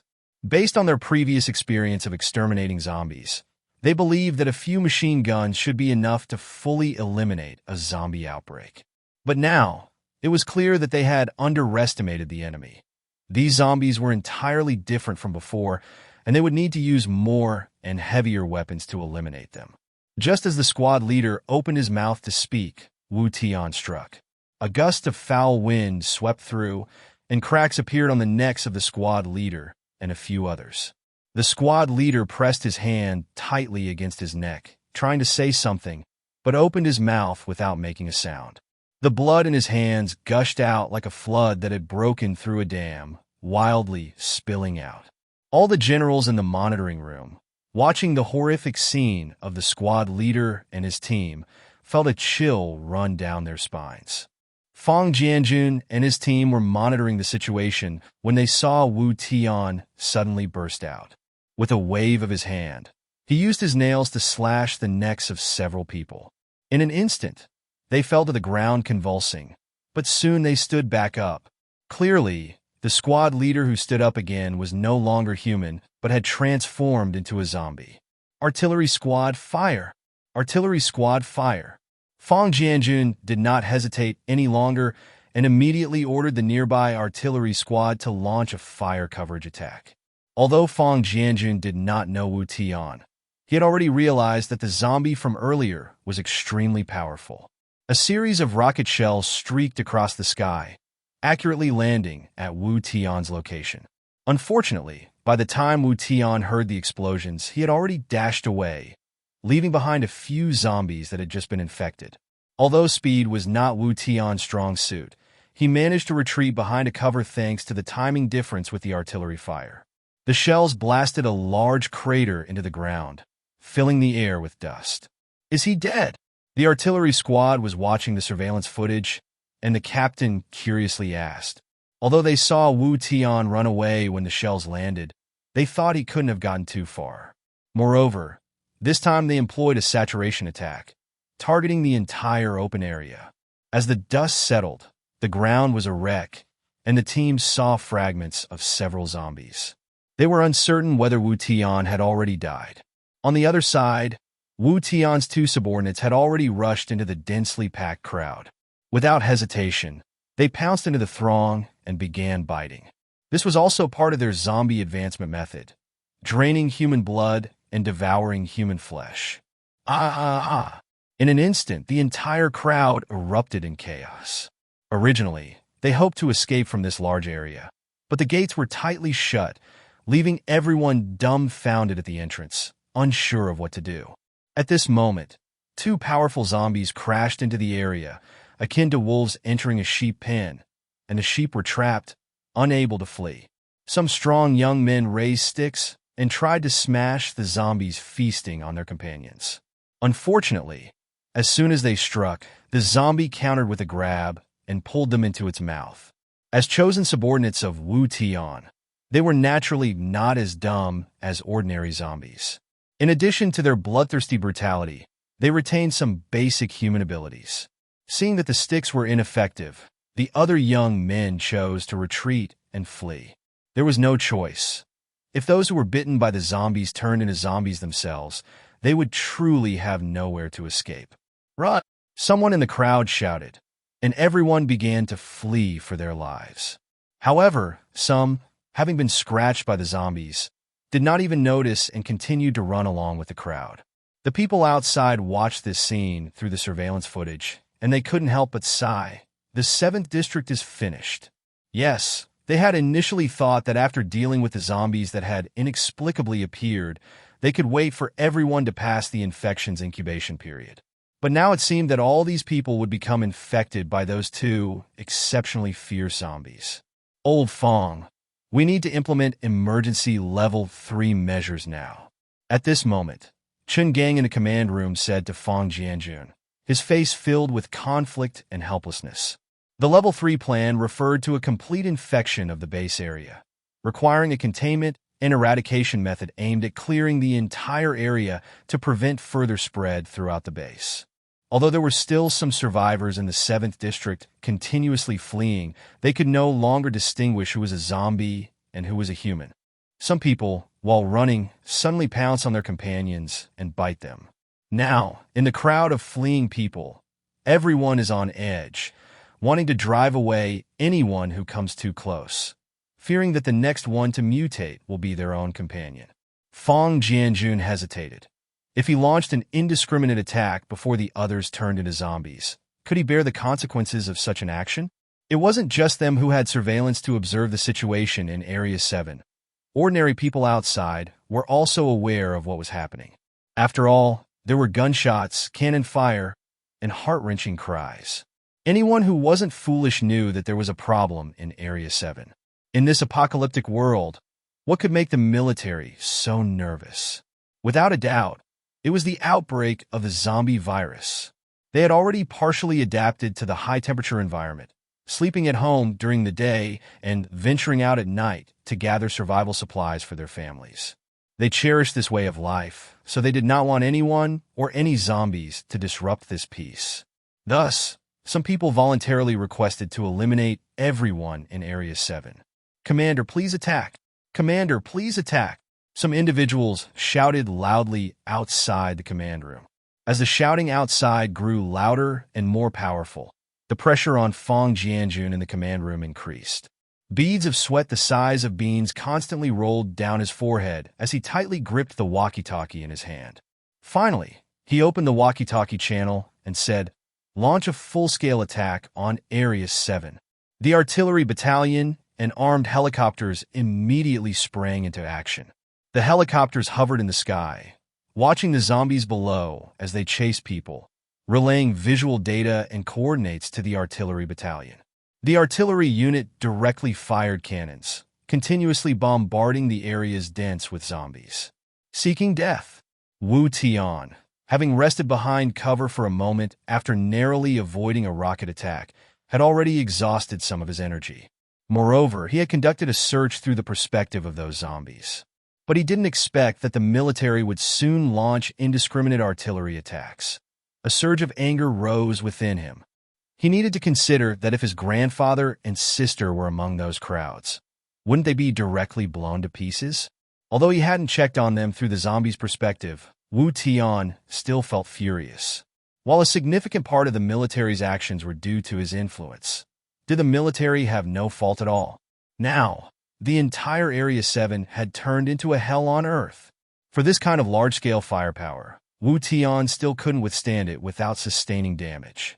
Therefore, he picked up a massive boulder and slammed it against the wall. As long as all the areas were mixed with zombies, Wu Tian believed the military wouldn't dare to launch indiscriminate attacks anymore. At that time, they would undoubtedly resort to firearms or even supernatural abilities, which would play to his advantage. As Wu Tian contemplated these plans, the strength in his hands did not wane in the slightest. He lifted the nearly 3-ton boulder over his head and smashed it against the wall again and again. The helicopters above also noticed Wu Tian's actions and intentions. "Damn it, if we let the zombies out, it will contaminate another large area." The pilot aimed the weapon at Wu Tian and launched a missile. Feeling the missile coming, Wu Tian quickly squeezed his body into the gap between the boulder and the wall. Boom! The missile struck the boulder. Smoke and dust settled. The giant rock shattered into pieces, scattering across the ground. The pilot looked at his masterpiece with a satisfied smile, thinking to himself, I almost let that guy break through the wall. Behind the debris, Wu Tian spat out some saliva, his ears still ringing with pain. Although he had blocked the giant rock at the most critical moment and activated his powerful zombie mode, he was still injured by the blast. However, this was actually part of his plan. He had just struck the wall 4 or 5 times, and it hadn't collapsed, which indicated that his efforts were not very effective. He then glanced up at the armed drone flying above. The drone was equipped with a missile launcher, suggesting it could also fire shells. Wu Tian's mind shifted. If his strength wasn't enough to break through the wall, perhaps he could use the power of the shell to help him. So he deliberately made a lot of noise while smashing the rocks, hoping to attract the attention of the drone. Sure enough, before long, the pilot launched a missile in his direction. But the pilot wasn't foolish. He didn't aim directly at the wall, but targeted the giant rock behind Wu Tian. As long as the rock was destroyed, Wu Tian wouldn't be able to continue hitting the wall. If he could use the residual impact to take out Wu Tian, that would be even better. However, what the pilot didn't expect was that Wu Tian was waiting for that powerful impact. Wu Tian firmly pressed against the crack he had just created in the giant rock and hid himself between the rock and the wall.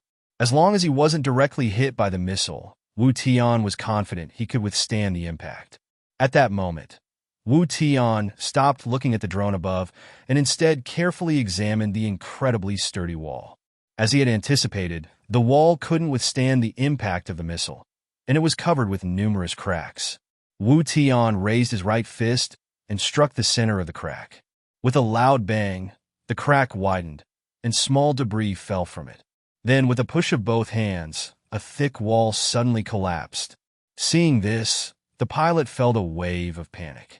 It seemed he had gotten himself into big trouble. The crowd outside the wall was also dumbfounded. They had just heard several dull impact sounds and sensed something was off, so a few brave individuals had come over to check it out. But now, the wall had suddenly fallen, and they could clearly see Wu Tian inside. Wu Tian grinned at the crowd and then charged forward, activating his berserk zombie mode, brutally tearing into the flesh of several people.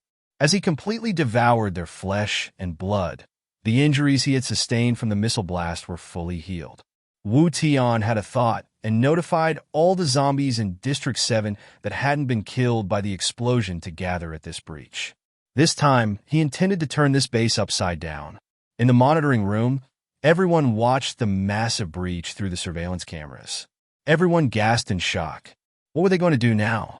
Should they abandon a major area? Or should they commit military forces to eliminate all the zombies coming out of District 7? Everyone turned their gaze towards the highest commander, Fang Jianjun. During this apocalyptic period, the military had adopted the most efficient dictatorial mode. They can only make suggestions or wait until Fang Jianjun is dead to take over command. Otherwise, in other situations, they cannot directly command the military forces. Call all the people from District 6 to rush to District 5. At the same time, deploy the entire army to set up a defensive line. We cannot let the zombies from District 7 spread into our area. As soon as Fang Jianjun issued the command, the military personnel stationed near the breach in the wall immediately sprang into action. This time, they were deploying armored vehicles, artillery, incendiary bombs, and other equipment. Wu Tian did not wait for everyone to set up their defenses. Instead, he ran directly toward the nearby crowd and began to bite. The recent feeding not only healed his wounds, but also ignited his brutal bloodlust as the zombie king.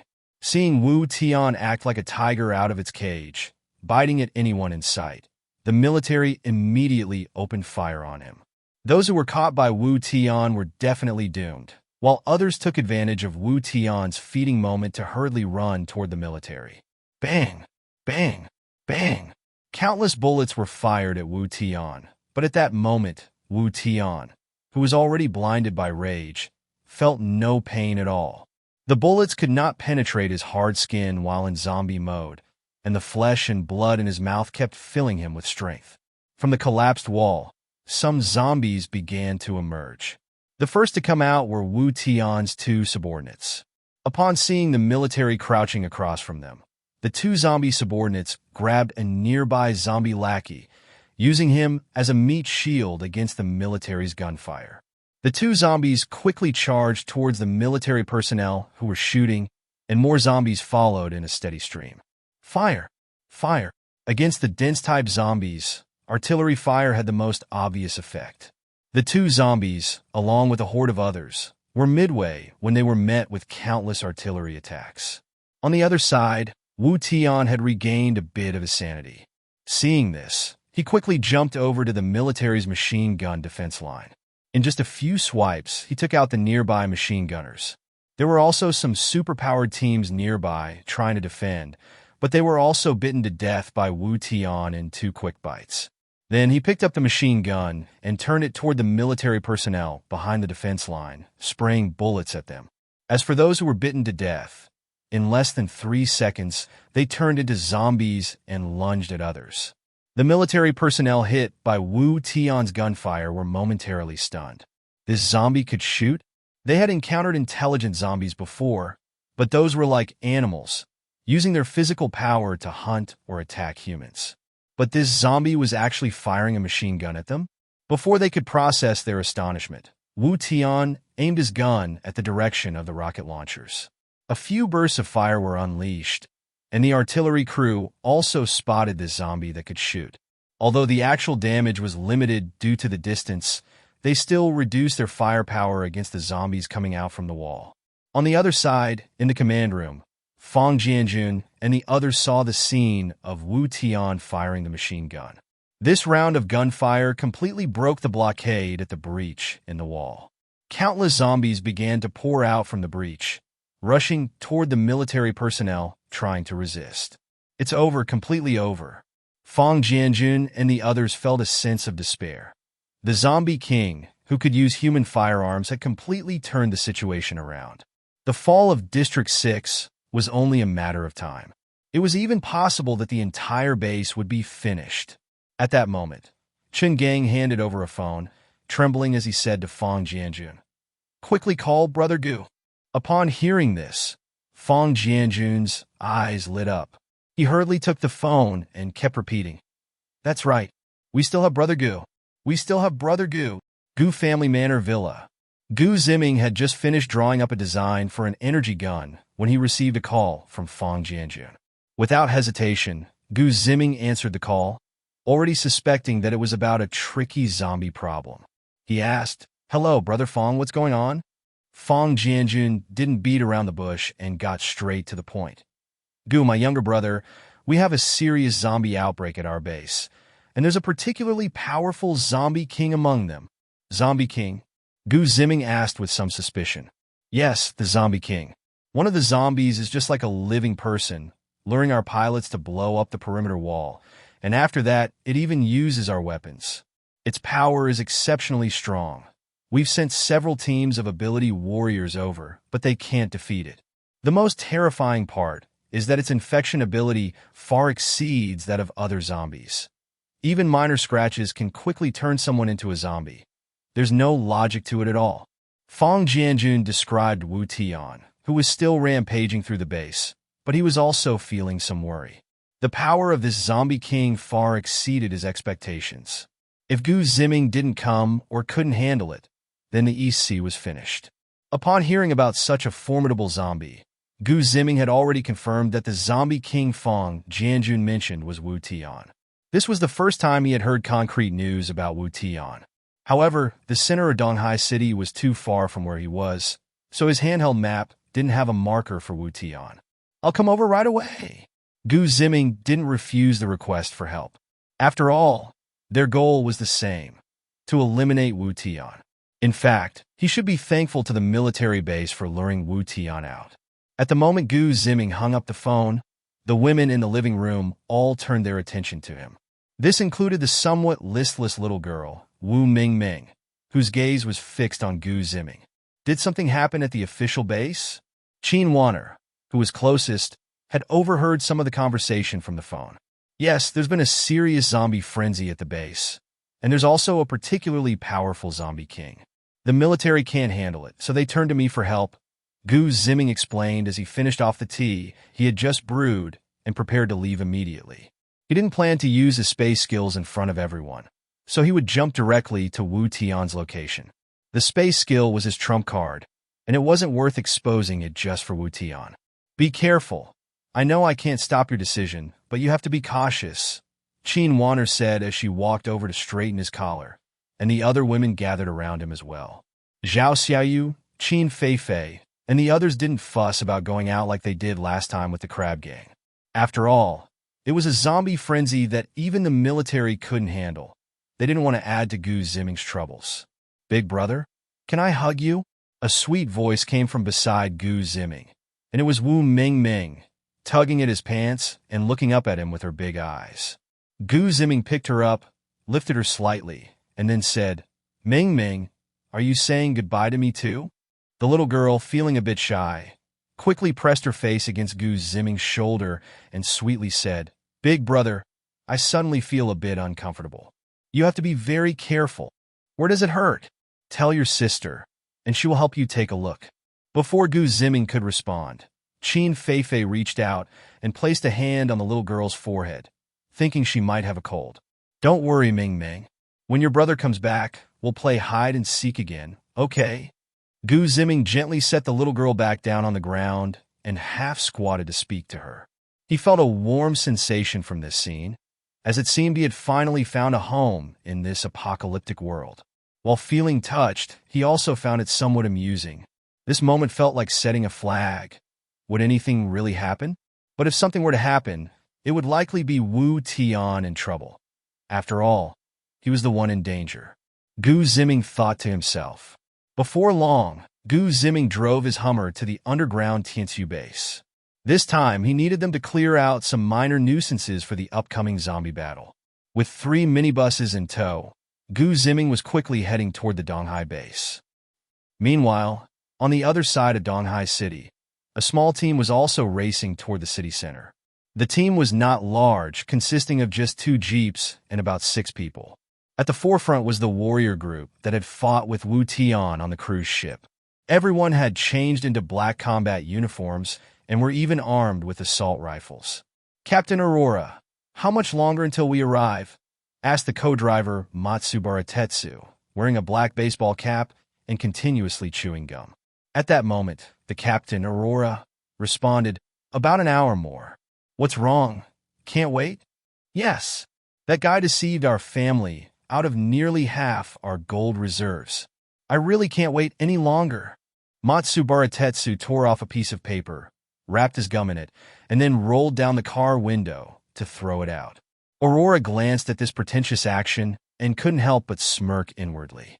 He was originally a retired member of the U.S. Special Forces, and when the apocalypse struck, he happened to be vacationing in the island nation. Unexpectedly, he encountered the scorching end of the world and decided to stay. During the initial awakening period, he discovered he had awakened elemental powers, specifically a powerful S-grade lightning element ability. He could transform his body into lightning, making him incredibly formidable in both attack and defense. Afterward, through various means, he recruited a few subordinates during numerous raids, forming a criminal team together. They engaged in various plundering activities on the island and were living a carefree life. However, during one bold raid on the Matsubara family, they found themselves trapped by a formation. The people who set the formation didn't directly take their lives, but instead commissioned them to handle a task in Donghai City. With no choice, they accepted the commission, and each of them was injected with a peculiar potion. This potion kept them in a state of chronic poisoning, requiring them to take an antidote every month to slow the poisoning's progression. He had tried transforming into lightning to break the toxin, but found it ineffective, so he resigned himself to fate. The young man beside him was the overseer sent by the Matsubara family and also the planner of this operation. Although Aurora could not stand the young man's demeanor, he could only endure it while silently calculating the details of this operation in his mind.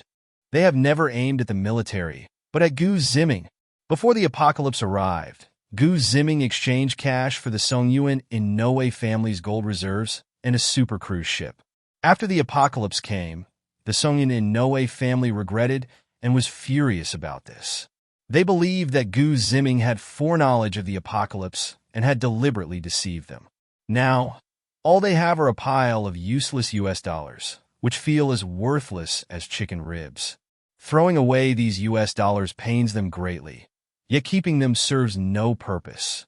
According to their information, some research institutes in certain countries have begun designing blueprints for underground cities. In constructing these underground cities, many specific machines and tools are needed. The key material for making these machines and tools is gold. It can be said that without gold, the entire idea of building an underground city would fall apart. Now, in the eyes of the upper echelons of some major countries, gold reserves have become the top priority.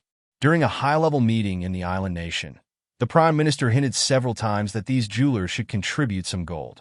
In return, they would gain certain privileges in the future when constructing the underground city.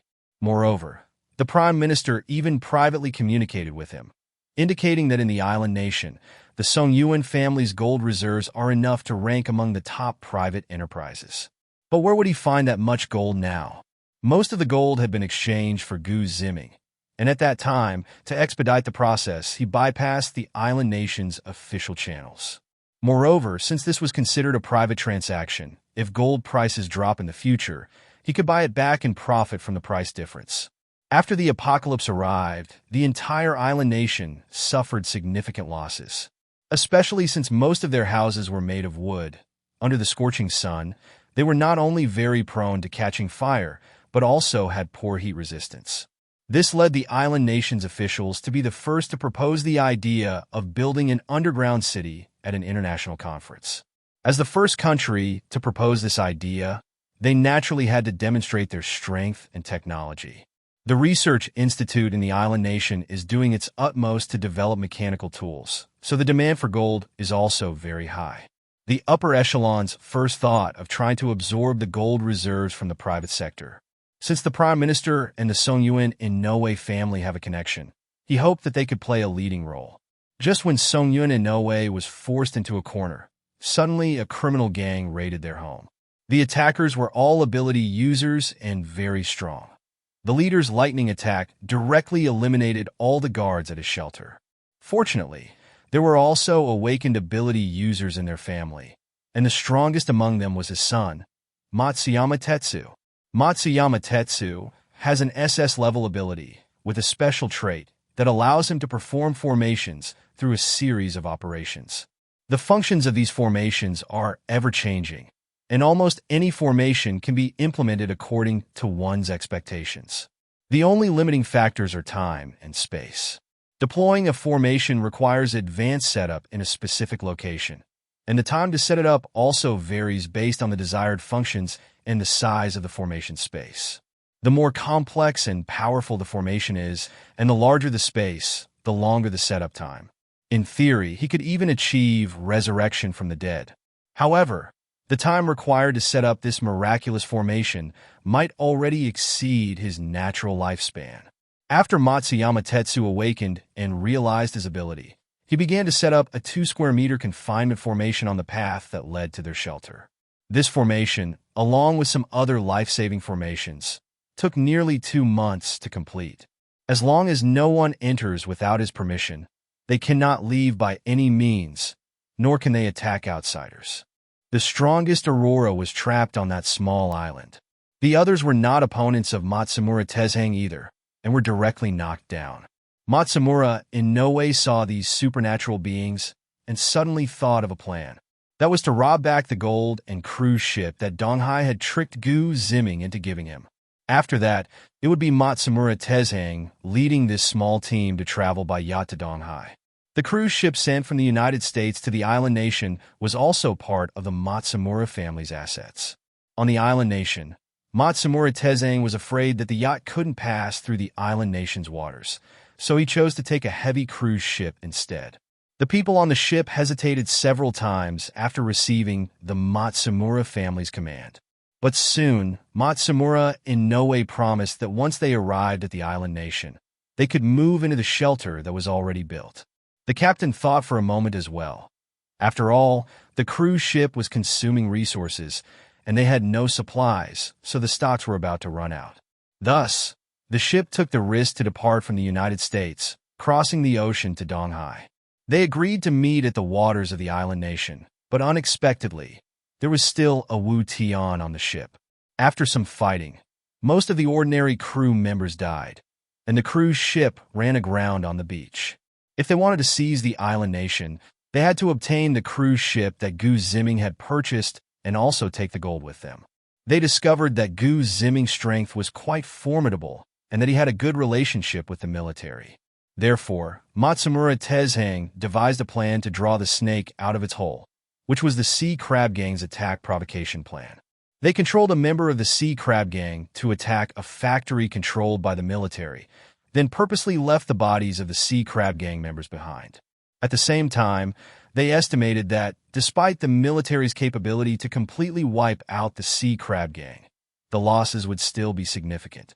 Thus, he speculated that the military might ask Gu Ziming to take action. He preemptively set up a formation on the battlefield, not aiming to completely trap Gu Ziming but just to hold him back, so that later they could team up to subdue Gu Ziming and interrogate him about the gold and the whereabouts of the cruise ship. However, there were two major mistakes that time. First, they didn't expect the firepower of the factory to be so fierce, and the two followers Matsumura Tezhang brought died from gunfire. Secondly, Gu Ziming did not join the frontline battlefield. Later, they learned that the military was using the tactic of encircling the enemy to cut off their escape. Gu Ziming was guarding the gap. The reason he didn't set up formations on the paths was that he couldn't guarantee that Gu Ziming would come from that route. And if he were to set up formations near Gu Ziming's villa or estate, he was afraid of being discovered by Gu Ziming. Matsumura Tezhang could cast a shielding formation for himself, making it so that living beings within 2 meters of him could not be seen or sensed from the outside. However, he couldn't set up the formation while simultaneously using the shielding formation. In other words, while he was setting up the formation, his shielding formation would become ineffective. Thus, he ultimately set the formation on that beach. Afterward, they hid like a poisonous snake, waiting for Gu Ziming to walk into their trap. However, unexpectedly, they watched all night and did not see Gu Ziming come by. Fortunately, he suddenly learned that there was a zombie outbreak at the military base. According to his thoughts, Gu Ziming was very likely to rush over this time. So, this time, he also had the opportunity to capture Gu Ziming alive. Hurry up, hurry up! Matsubara Tetsusho kept urging from the side, hoping that Aurora, you could arrive at the official base as soon as possible. If they could arrive earlier than Gu Ziming, he could set up a few more formations. Aurora, you didn't say anything and silently pressed down on the gas pedal. In this high-temperature environment, their vehicle was somewhat overloaded. But he didn't remind this guy, primarily because his plan was to directly eliminate Gu Ziming.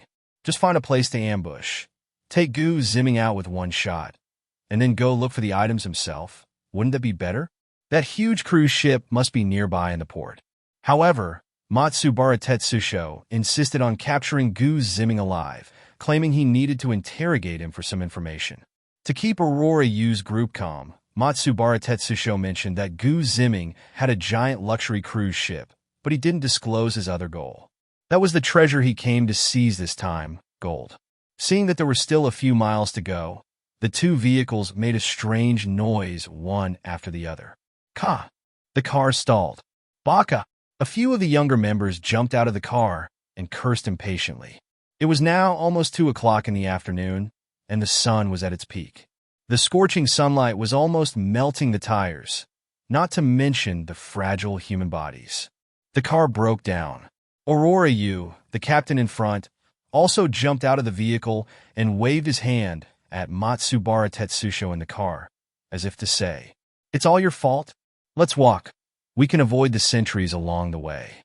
Matsubara Tetsusho jumped out of the car and tightened his hat, saying, "For them, these ability users, the current temperature was uncomfortable, but still bearable. Come over. Let's go together."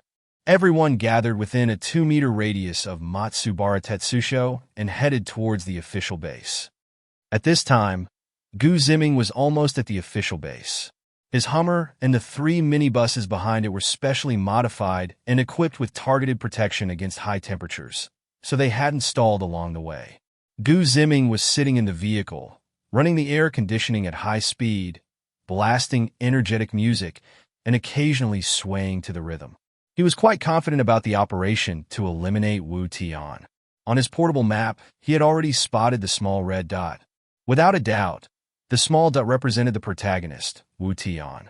As long as it appeared on his map, Wu Tian was already in the bag. He could decide when to kill him. After listening to 2 songs, Gu Ziming saw the base's main gate. The gate was wide open, seemingly waiting for his arrival, hoping to let him in as quickly as possible.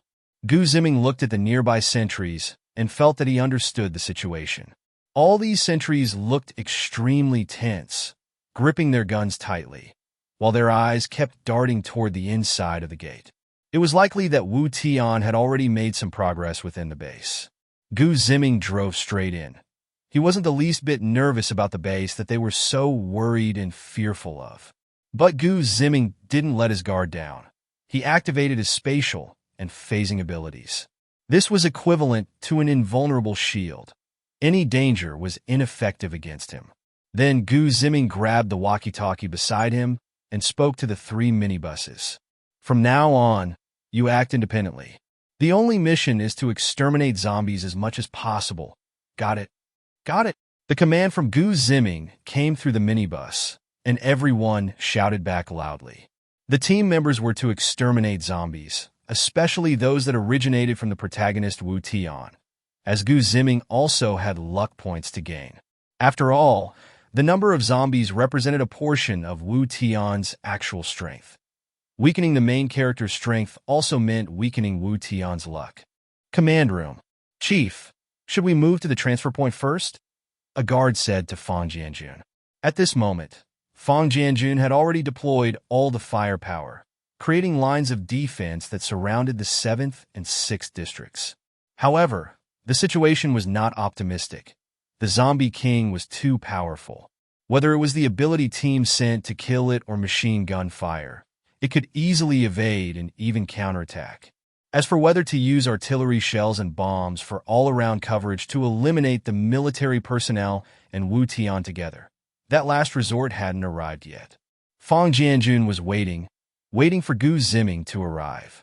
If Gu Ziming couldn't deal with Wu Tian, then he would lead his people away and activate the self-destruction device of the base. He had prepared for this worst-case scenario when the base was constructed, so he had already sent people to bury enough explosives at the bottom of the base. These explosives were enough to blow the entire base sky high. Wait, don't rush. Fang Jianjun waved his hand and suddenly turned from the surveillance screen to ask the guard, "Has Gu Ziming not arrived yet?" The guard immediately replied, "Gu Ziming has just arrived. He just entered the base gate and is on his way here. Do you want me to go out and greet him?" Hearing that Gu Ziming had finally arrived, Fang Jianjun breathed a long sigh of relief and said, "No, I'll go out to meet him." Just as Fang Jianjun walked to the door, he suddenly stopped, thought for a moment, and said, "Bring my command equipment over. I'll go directly to the front line."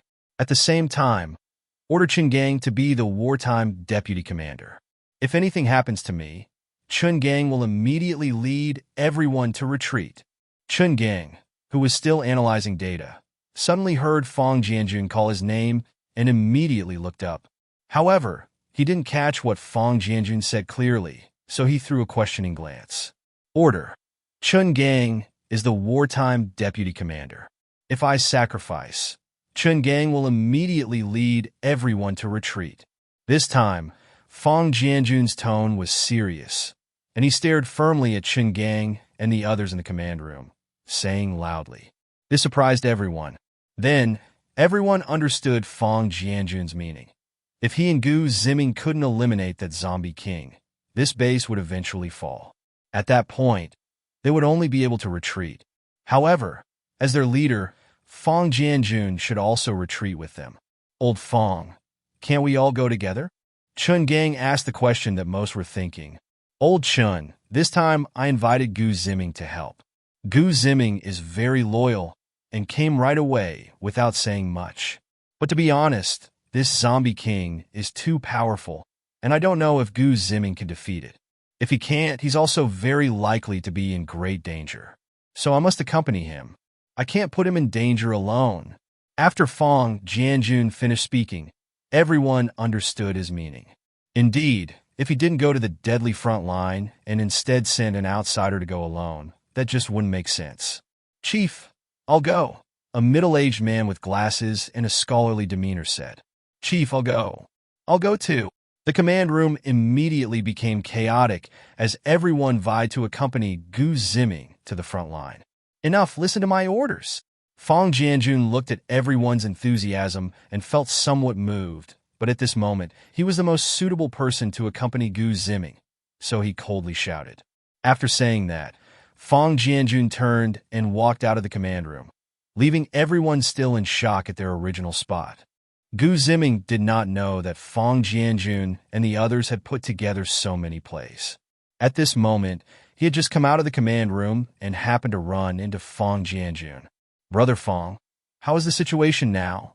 Gu Ziming did not engage in small talk. Seeing that Fang Jianjun had come out, he directly asked about the current conditions. The current situation is very bad. That zombie king is our match only when it comes to large-scale military bombings. Otherwise, we are no match for it. Then, Fang Jianjun recounted the current situation once again. The other minor zombie threats had been firmly suppressed between the defenses of Zone 6. However, Wu Tian had continuously broken through from the outside, causing the military's defenses to retreat repeatedly. Take me to the front lines. I want to see just how strong that zombie king really is. Gu Ziming got back in the vehicle and signaled for Fang Jianjun to join him. Of course, Gu Ziming had no intention of letting Fang Jianjun and the others think that they had made the final preparations. If he hadn't fought Wu Tian, the military was planning to abandon this base. Soon, Fang Jianjun brought Gu Ziming to Zone 6. The relief base expanded by Donghai was in fact still quite large. Gu Ziming glanced at the nearby machine gun positions, and then at the pile of zombie corpses that were almost stacked into a mountain on the flat ground in front of the machine guns, feeling a bit disheartened. A general success comes at the cost of countless bones. Clearly, Gu Ziming realized Wu Tian's intentions. Wu Tian did not intend to directly destroy this base. Instead, he hoped to continuously infect others in order to find his own family. Otherwise, with the number of people he had infected, Wu Tian's strength would have long surpassed what the military could withstand. If Wu Tian wanted to destroy this base, the military would have been wiped out long before Gu Ziming even arrived. Wu Tian was breaking through the defenses step by step and then infecting others to avoid forcing the military into a corner, leading to mutual destruction. Although he might not die in such a scenario, others, including possibly his grandfather and sister, would definitely not escape a massive assault. Thinking of this, Gu Ziming found himself feeling a hint of admiration for Wu Tian. Slap! Gu Ziming lightly slapped himself, inwardly cursing. What am I thinking? This idiot Wu Tian, for his own selfish desires, has dragged countless people into the abyss of zombies. Moreover, he doesn't even ask his grandfather and sister if they are willing to become zombies. This behavior is purely self-indulgent and a fantasy. This kind of person is neither righteous nor evil. He is simply a pure madman, a humanoid creature controlled by the zombie virus. For such a madman, even I, as a villain, look down on him, let alone consider him a protagonist. Wu Tian does not deserve to be a protagonist. He just happens to have the most screen time in the third scenario. If being a protagonist means winning or losing, then Wu Tian could be considered a protagonist, and so could I, Gu Ziming. Ding! Congratulations on understanding the true meaning of being a protagonist. Reward: luck value plus 200,000.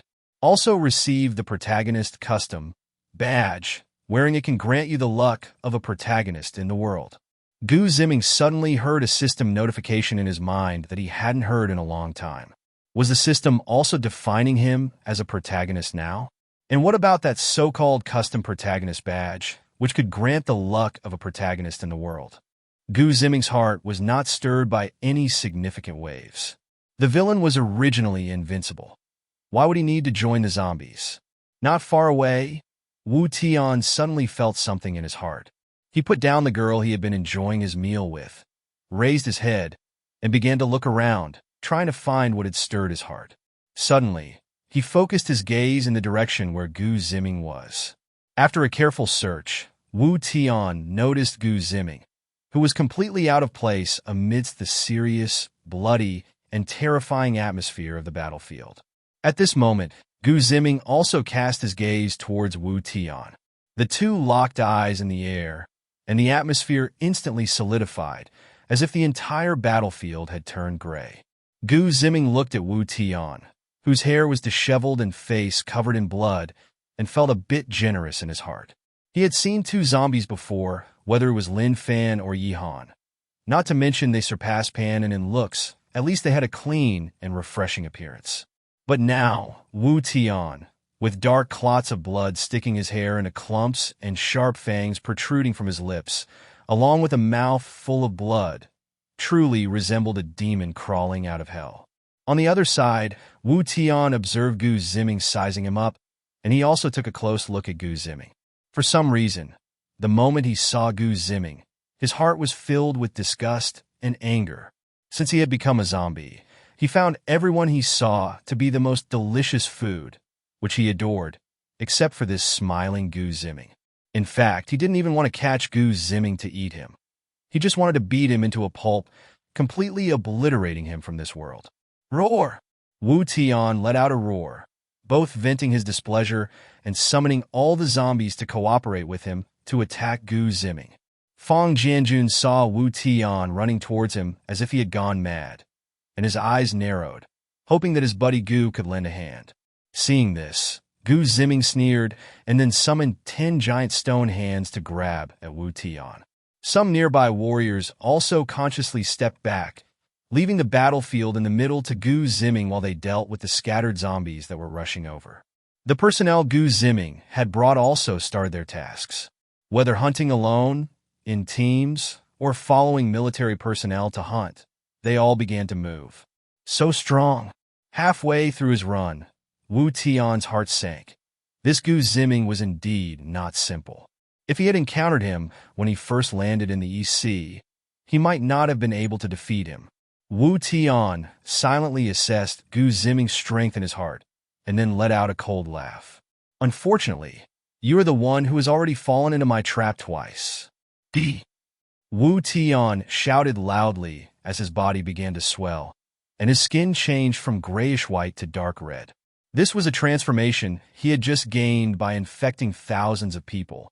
His zombie body had acquired fire attributes. Boom! A fiery fist smashed into one of the giant stone hands that had come to grab him. With just one hit, the giant stone hand was instantly shattered, turning into a pool of molten lava that began to corrode the ground beneath. Gu Ziming saw that Wu Tian could still manipulate the zombie element and felt a slight surprise. Wu Tian noticed the shock that flashed through Gu Ziming's eyes and thought he had run out of options, feeling another wave of pleasure in his heart. Then he opened his blood-stained mouth at Gu Ziming and said, "Out of tricks, huh? Now it's my turn. Now it's my turn." After saying that, Wu Tian unleashed all of his powers as the Zombie King, aiming to kill Gu Ziming in a single strike. A red flame of light shot out from the rubble, charging straight towards Gu Ziming. Not far away, Fang Jianjun also witnessed the duel between the Zombie King and Gu Ziming. Seeing that Gu Ziming's previously unstoppable offensive techniques were easily deflected by the Zombie King, Fang Jianjun felt a sense of worry. If Gu Ziming couldn't kill it, then their base would be considered finished. Gu Ziming looked at Wu Tian charging towards him and felt no tension at all. With his enhanced eyesight, he could clearly see Wu Tian's movements. Not to mention, he had an all-encompassing map at his disposal. With a wave of his hands, several earthen walls sprang up from the ground, blocking Wu Tian's path. Wu Tian looked at the obstacle in front of him and couldn't help but smile inwardly. Was he really underestimating him this much? With another punch, he smashed a huge hole in one of the earthen walls. Then, bong bong bong, Wu Tian went through several more earthen walls. Gu Ziming didn't mind. He merely shifted slightly to one side and raised several more earthen walls to block Wu Tian's approach. "It's useless, pretty boy." A hoarse and muffled voice came from Wu Tian's throat, but its volume reverberated throughout the battlefield. This was Wu Tian's psychological tactic. He couldn't discern Gu Ziming's actual level of strength. Sometimes he felt that Gu Ziming stood there like an ordinary person, while at other times he sensed that the earthen hands and walls contained the heavy power of the entire earth. Thus, he had to provoke Gu Ziming, forcing him to unleash his true power in anger, rather than playing this game of hide and seek. Gu Ziming did not respond. He simply moved a little to the left and erected several towering earthen walls in the middle. Each of these giant walls was nearly 20 meters tall and 3 meters wide, forming a massive maze. "Pretty boy, afraid to go head-to-head with your grandpa?" Although Wu Tian could use his immense strength to break through these earthen walls, the repeated feeling of hitting mud was starting to irritate him. Nearby military personnel saw the zombie king, who had been pushing them back relentlessly, trapped, and felt a wave of relief and joy. Finally, someone could withstand this damned killing machine. To stop Wu Tian's advance, they were literally laying down their lives as a foundation. Layer upon layer of defenses surrounded Wu Tian and those zombies, only to be torn apart by him. Too many comrades had been literally devoured by Wu Tian. On the battlefield, Wu Tian's curses echoed continuously. "What's wrong? Are you a turtle hiding its head? Afraid to fight me head-on?" Wu Tian was continuously surrounded by the earthen walls. After he broke through one, by the time he aimed at another, the destroyed walls would automatically repair themselves. Meanwhile, Gu Ziming kept changing positions within the maze to prevent Wu Tian from breaking through directly. He could easily use spatial powers to eliminate him, but that would expose all of his own strength. After all, the military personnel had been fighting Wu Tian for a long time and should be well aware of his terrifying power. If he just came in and eliminated him with a spatial cut, what would those military guards who had nearly been wiped out by Wu Tian think? As the saying goes, help that is too easy is not real help. Only when one gives their all to assist others will they be remembered and appreciated. "Why don't you come over here?" Gu Ziming moved to Wu Tian's back and shouted. The onlookers outside heard Gu Ziming's call, and the tension they had just relaxed returned in full force. It seemed that President Gu also found this zombie king troublesome. After all, since Gu Ziming revealed his earth-based powers, he had been unstoppable, with almost no opponents in sight. The massive fissures in the earth and the giant stone hands were all crushing blows to his enemies. These days, dealing with the zombie king has resorted to a strategy of attrition. Yes, to everyone, Gu Ziming seems to be constantly draining the zombie king's energy. Using his godlike earth-based abilities, he creates massive walls of stone and earth, continuously depleting the zombie king's stamina by forcing it to expend energy trying to break through these walls. They recalled that during previous battles, whenever the zombie king was hit by a bomb or shell, it would immediately start to devour living humans. Looking back now, it seems that the zombie king needs to feed on living beings to recover some of its strength. And now, within Gu Ziming's vast maze, there are no living humans left except for him. If the zombie king is continuously injured by Gu Ziming while also having to expend energy to break through the earthen walls, then that drained power cannot be replenished. In this way, the zombie king cannot maintain its peak state as it did before, significantly increasing the chances of defeating it later. Brilliant! Absolutely brilliant! A deep sense of admiration for Gu Ziming arose in everyone's hearts. They had previously thought that Gu Ziming's strength was unmatched. Although he was powerful, the gap between them, ordinary people, and him felt insurmountable. Not everyone possesses the kind of strength Gu Ziming has. But now, seeing Gu Ziming also employing strategy and realizing they could understand the strategy made them feel that this was a level they could aspire to. Just as the crowd was filled with admiration for Gu Ziming, Wu Tian inside the maze also noticed something. "Pretty boy, do you think you can drag me down like this?" Wu Tian shouted, deciding to ignore Gu Ziming. As long as he kept attacking in one direction, he would eventually break through this damn maze. Once out of the maze, he would target those ordinary people, and Gu Ziming would naturally come to stop him.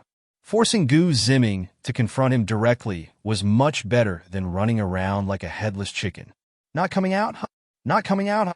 With each wall of stone he broke, Wu Tian would shout loudly in one direction. Gu Ziming, not far from Wu Tian, understood his intentions. So you want to leave? Gu Ziming lowered his voice and snickered, then activated his spatial abilities to subtly alter Wu Tian's direction. Not coming out, huh? Not coming out, huh? Wu Tian smashed through dozens of walls, but his anger only grew, along with a hint of doubt. How many damn walls has Gu Ziming set up? Why can't I break through? Outside the maze, the crowd continued to hear the rumbling sounds of stone and fighting echoing from within, and their worries for Gu Ziming began to rise. It's been so long. Is Mr. Gu starting to tire out? Should we go in and help him? Everyone's gaze turned to the highest-ranking official present, Feng Jianjun. Feng Jianjun, sensing their concerns, understood but chose to trust Gu Ziming, shaking his head and saying, "If we go in, we'll just cause more chaos. If we enter, we might get caught and eaten by that zombie king, which would ruin Mr. Gu's plan. Let's stay here and wait for news from Mr. Gu." At the same time, Feng Jianjun silently encouraged, "Gu, brother, hang in there. Our lives are all in your hands." Meanwhile, inside the maze, Gu Ziming was happily devouring the fried chicken and cola he had stored before the apocalypse. There was no helping it. Qin Feifei and the others usually prepared him lavish meals, and fast food items like these had become increasingly rare in his diet. He had even forgotten that he had stored these fried chicken foods before the apocalypse due to the delicious dishes. Now that he finally remembered, Gu Ziming decided to take advantage of the moment to enjoy some fried chicken and cola as a casual snack, while also playing along with Wu Tian's desperate struggle, treating it as a nostalgic reflection on hardship. "I'm not right, this isn't right." At this moment, Wu Tian also realized something. After smashing through dozens of tall earthen walls, how could he still be on this battlefield? Each earthen wall was about 3 meters thick, and there were some gaps between the walls. Under normal circumstances, he should have advanced at least 100 meters in one direction. But now, as he carefully looked at the ground beneath his feet, this place seemed somewhat familiar. Wu Tian slowed down his wall-crushing actions while paying attention to the changes in the ground beneath him. 1 step, 2 steps, 3 steps, huh? He had actually returned to the original spot. A great sense of unease and doubt arose in Wu Tian's heart. Did Gu Ziming cast an illusion on him? Wu Tian changed direction again and threw a powerful punch, directly collapsing a wall. Then he slowly walked forward. As soon as Wu Tian stepped over the collapsed wall, it instantly restored itself, as if nothing had happened. Wu Tian touched the restored wall behind him and suddenly found it difficult to distinguish between this wall and the one that had been behind him before. He also couldn't tell the difference between the new wall in front of him and the one he had just smashed. Wu Tian suspected that he had fallen into Gu Ziming's illusion ability, making him unknowingly enter a space that closely resembled reality. This was not impossible. After all, there were all sorts of supernatural abilities and anything could happen. He just hadn't encountered it before. Gu Ziming, holding a chicken leg in one hand, munched away while watching Wu Tian's performance. Seeing Wu Tian gradually stop his actions, he couldn't help but smile to himself. It seems this protagonist isn't entirely foolish. Has he figured it out? The sounds of battle were diminishing. How could that be? Gu Ziming finished the meat on the chicken leg in one bite, and then casually threw the bone towards Wu Tian. The earthen walls along the way automatically parted to create a hole, and after the bone passed through, the wall restored itself to its original state. Wu Tian sensed something moving behind him and instinctively retaliated with a punch, enveloped in flames. When his fist made contact with a foreign object, he saw that it was actually a bone. The bone hit his fiery fist and was instantly reduced to dust, then consumed by the flames and turned to ashes. "Gu Ziming, You're seeking death. Wu Tian shouted towards the direction from which the bone had come, then rushed in that direction.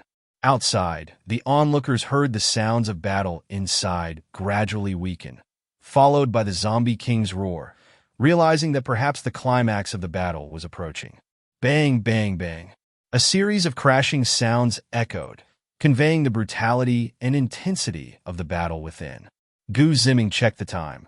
He had kept everyone waiting for about half an hour, and this battle should come to an end. So, Gu Ziming took a deep sip of cola, casually stored the bottle in his space, and then performed a spatial jump, appearing right in front of Wu Tian. At that moment, Wu Tian was putting all his strength into a punch directed at the earthen wall, and just as he made contact, the wall vanished. What appeared instead was a tall, handsome figure dressed in a black suit. Gu Ziming.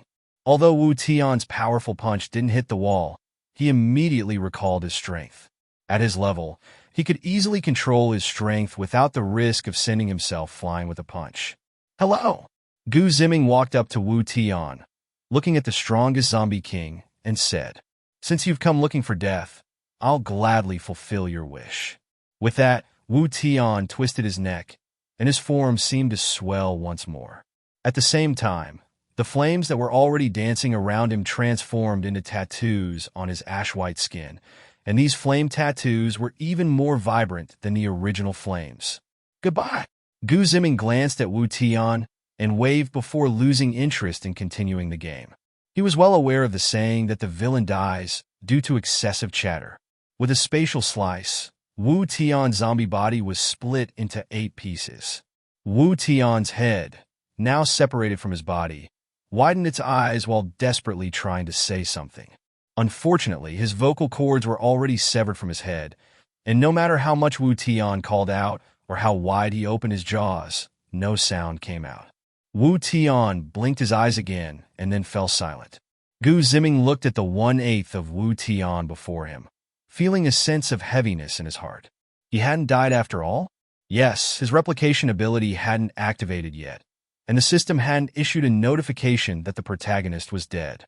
Gu Ziming casually set up a spatial barrier and arranged for 2 earthen figures outside to attack each other, creating some sound of impact. Then, Gu Ziming wrapped his hand in stone and slowly lifted Wu Tian's head, saying, "Wu Tian, I know you're not dead, but don't worry, you're about to die soon." Gu Ziming's tone was very calm, as if he were speaking to a toy. But to Wu Tian's ears, it felt like a freezing shard of ice had pierced his heart, filling him with immense fear. How could he see through that I'm not dead? No, he must be bluffing. He absolutely doesn't know about my resurrection secret technique. No way. Wu Tian's head remained still, allowing Gu Ziming to tug at his long hair. Then, Gu Ziming used spatial erasure to directly eliminate one of Wu Tian's legs from existence. Ah! Wu Tian's head let out a scream. He felt the loss of his leg. It was a true loss, one that could never regrow. His resurrection technique meant that as long as his head remained intact, he could use the zombie power within his mind to regenerate his entire body. But now he clearly sensed that he could never regrow his right foot. At the same time, the pain from the spatial erasure was sharply transmitted to Wu Tian's head, causing him to involuntarily cry out. After the scream, Wu Tian's head realigned itself towards Gu Ziming, opening his mouth coldly to say, "Speak.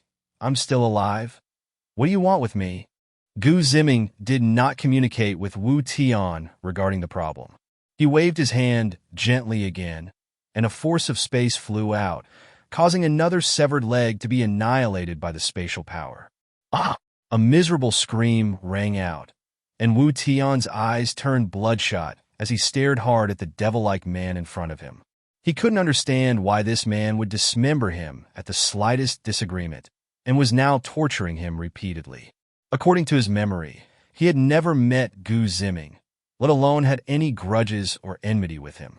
Moreover, he had heard that among the survivors of the apocalypse, Gu Ziming had a very good reputation, or rather, he was known to be straightforward and not the kind of person who took pleasure in tormenting others.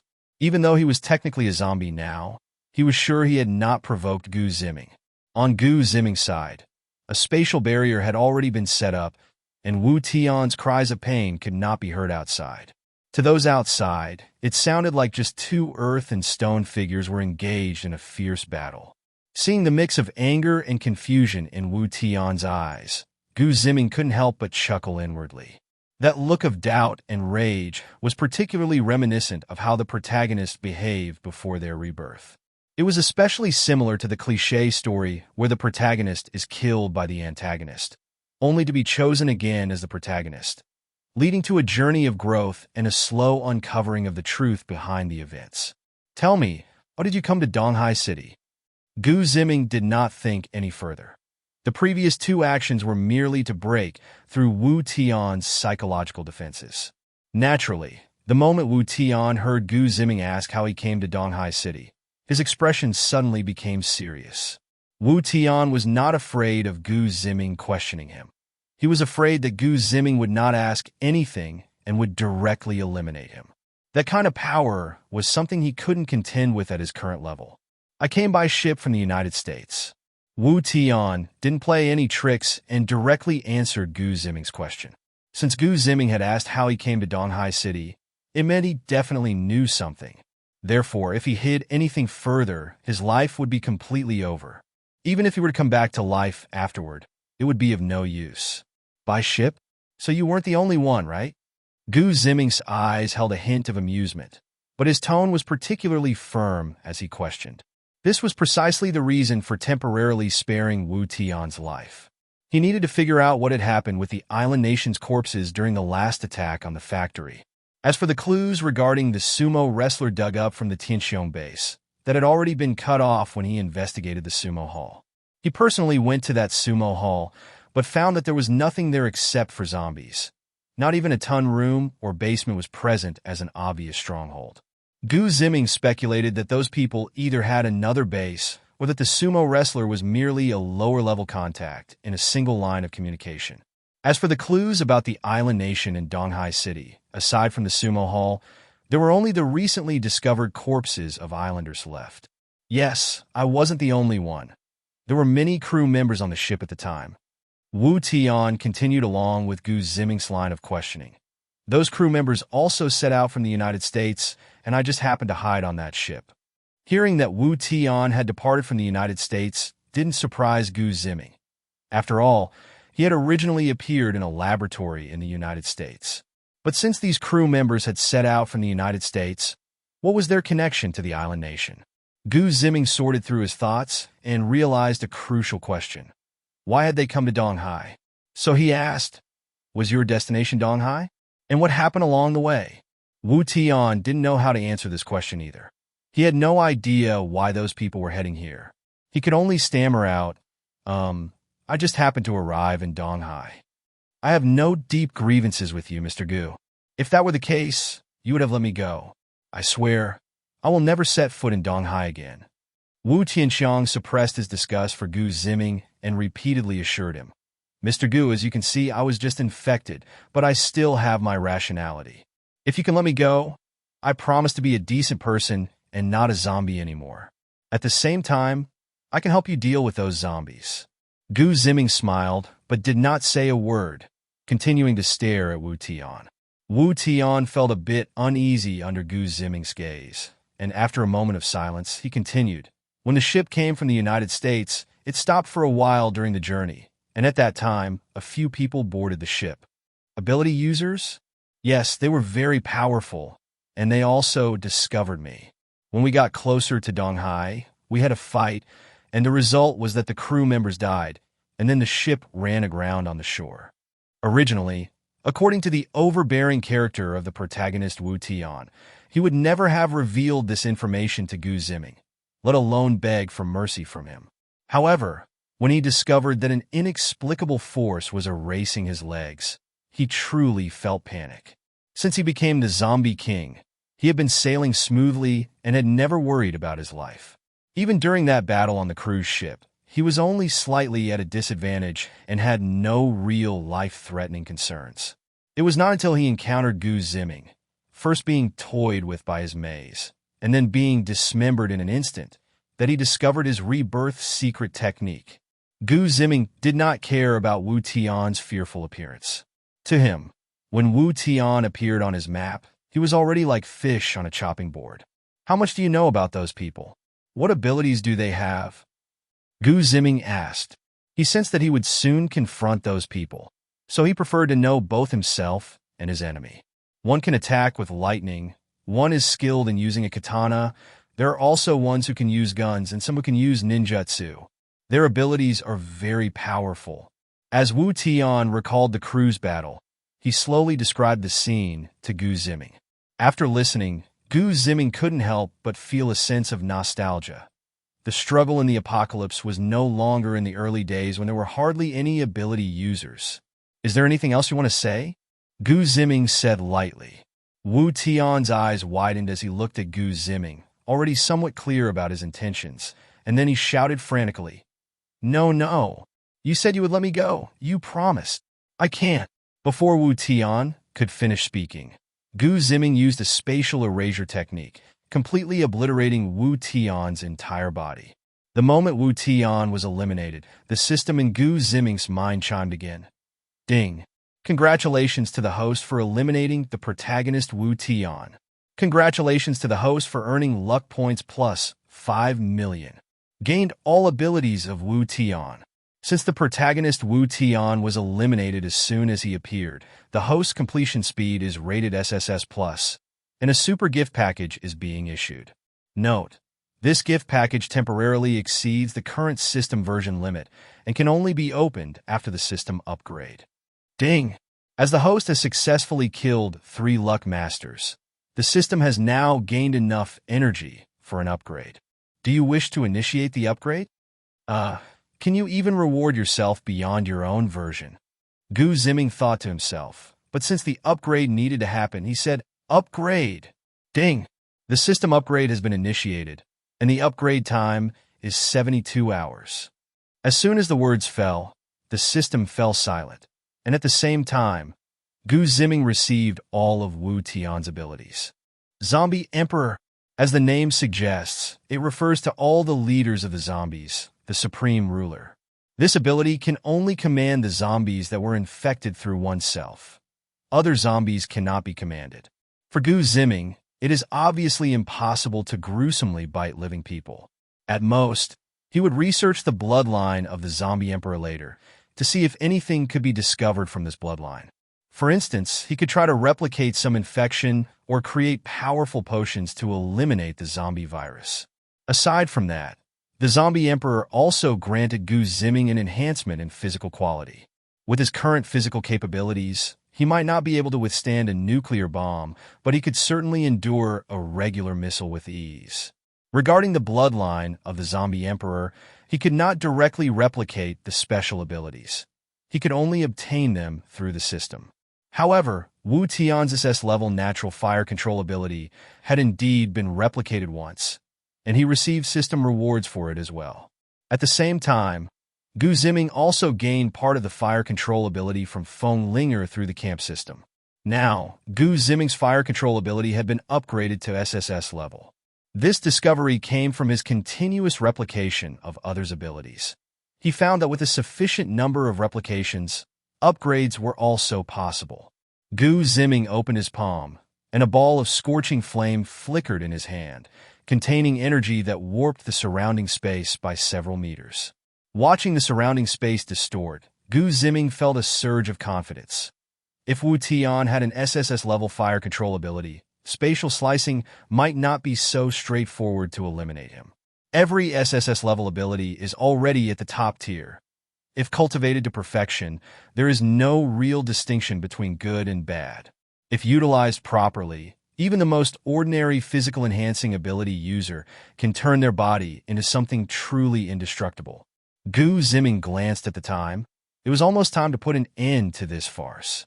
He waved his hands, and a strong tremor emanated from the abyss below, followed by the appearance of a bottomless pit in the center of the maze. "Drink!"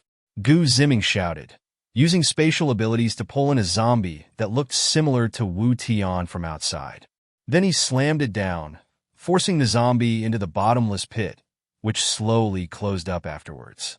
The high walls of the surrounding maze returned to the ground in an instant, stirring up dust and covering all traces of the battle. After waiting for a while, everyone finally saw Gu Ziming's figure emerge from the dispersing dust. At this moment, Gu Ziming was half sitting on the ground, his once neat suit now slightly wrinkled, and beads of sweat were rolling down his face. Everyone rubbed their eyes and scanned the surroundings, discovering that the immensely powerful zombie king had already vanished from the battlefield. "Brother Gu, you've worked hard." Fang Jianjun was the first to approach the battlefield, extending a hand to Gu Ziming in an attempt to help him up. Gu Ziming followed Fang Jianjun's pull and slowly stood up, his voice hoarse. "I'm not sure if Wu Tian is dead or not."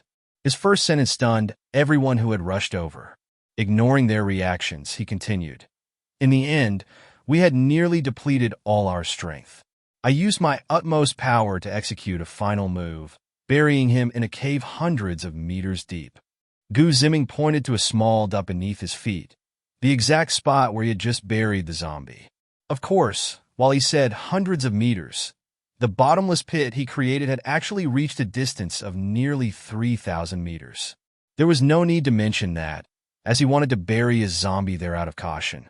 Everyone relaxed a bit when they saw where Gu Ziming was pointing. Since the zombie king had exhausted its strength and was buried hundreds of meters underground without any energy supply, it could not possibly climb back up. Moreover, there was even a chance that Gu Ziming had killed the zombie king. Even if not, it would die buried underground. "It's time to completely eliminate the zombies in the base. Let's move." Seeing that Gu Ziming was okay, Fang Jianjun turned to the others and immediately instructed. There were still many places in the base, apart from their battlefield, where zombies were lurking, and they needed to clean them all out one by one. "Yes," the group responded firmly, their confidence and morale vastly improved compared to before. As for the other zombies, they were confident in using their firearms to handle them.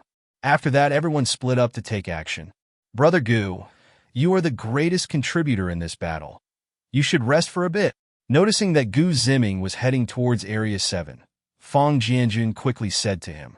Fang Jianjun could tell that Gu Ziming was not in a good state. The recent battle must have exhausted all his energy. "All right, I'll go rest for a bit." Gu Ziming thought about checking if there were any other zombies with abilities worth replicating. After considering it, since he had already replicated the maximum from Wu Tian, there was no need to spend more effort on other zombies. "Brother Fang, the rest is up to you." With that, Gu Ziming returned to his armored vehicle. On the rooftop of an educational building in the official relief base. The building's height allowed a clear view of all situations in Area 6 and Area 7. At this moment, 6 unexpected guests stood on the rooftop. They were the members of Aurora and Song Lu's team who had hurried over earlier. Their actions had not alerted a single guard. With the excellent eyesight of ability users, they observed the battle between Gu Ziming and Wu Tian clearly from the rooftop. Of course, they did not see directly due to the maze walls blocking most of their line of sight. However, they could see the clouds of dust in the maze, confirming that Wu Tian and Gu Ziming were locked in an intense battle. "Do you have confidence in taking him down?" Song Lu asked Aurora beside him. Recalling the towering walls that reached into the sky, Aurora felt a heaviness in his heart, shaking his head before nodding. "What does it mean?" Song Yu and Chishang looked down at the military continuously clearing out the scattered zombies and asked again. "If Gu Ziming only shows this level of strength now, we should be able to take him down. But if we want to capture him alive, we may not have the advantage in a frontal confrontation." Ji Guangyu looked at his teammates, briefly simulated a battle with Gu Ziming in his mind, and shook his head again, saying, "His earth-based abilities counter my lightning, and we don't have his kind of large-area offensive means, so we would be at a disadvantage in a head-on fight." Song Yu and Chishang didn't say anything further, instead nodded in approval and said, "That's right. If you all can't handle that zombie king, how can we take down Gu Ziming? Being realistic is a virtue. I don't want my subordinates to be a bunch of arrogant fools." Hearing this praise, Ji Guangyu felt no joy in his heart, but rather endless anger. Though he didn't show it, his face remained as deep as water. On the side, a burly man, Xiong Daojun, was much more reckless and shouted loudly. "If we can't handle it, Weren't you also unable to deal with that zombie king on the ship? Enough! Ji Guangyu shouted loudly, and a few people nearby pulled Xiong Daojun back. We're going to set an ambush on the way to Gu Ziming, Song Yuan Chishang said lightly, then immediately left the rooftop, heading downstairs. The others quickly followed, staying 2 meters behind Song Yuan Chishang. Only Xiong Daojun remained in place, glaring at Song Yuan Chishang's back. Ah Jun, catch up. After Ji Guangyu took a couple of steps and saw he hadn't moved, he called out, "Coming, ugh, what the heck?" Xiong Daojun spat out a mouthful of phlegm and dissatisfaction, not knowing who to curse, and casually said something before following along. Inside the Hummer, Gu Ziming was still digesting the enhancements gained from taking down Wu Tian. This enhancement could be said to have compensated for his last flaw, which was immunity to the zombie virus. Suddenly, Gu Ziming felt something and glanced at the map he carried.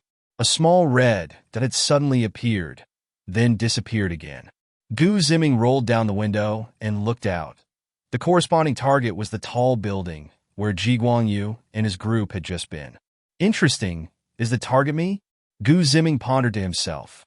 On the other side, the zombie legion that had lost its core support was being pushed back by the military. Now, these zombies belonged to Wu Tian's bloodline camp, and although they were still low-level zombies, they had a bit of intelligence. Knowing they couldn't win, these zombies began to flee in all directions. The 2 zombies that Wu Tian initially brought, after sensing the disappearance of Wu Tian's mental connection controlling them, exchanged glances and took the opportunity to escape amidst the chaos. They were once human and had seen Gu Ziming and the military's strength. Compared to those low-level zombies that could escape, they still retained some rationality and assessed their own strength, so escaping amidst the chaos didn't take much effort. More than an hour later, the entire base returned to calm. Now, there were several large areas left, and everyone in each area was restricted from leaving their neighborhoods. For military personnel were stationed at the entrance of each neighborhood for control, and every 5 minutes, a patrol team would go around. They were unsure if these people had been infected by the zombie virus during the chaos, so they naturally couldn't conduct large-scale, centralized management of these individuals. Using neighborhoods as units was the most suitable method for self-assessment. At this moment, Fang Jianjun had already arrived at the command room. He looked at all the staff who were busy calculating post-battle losses, and there were no discussions about other meetings. Everything had to wait until the data came in before decisions could be made.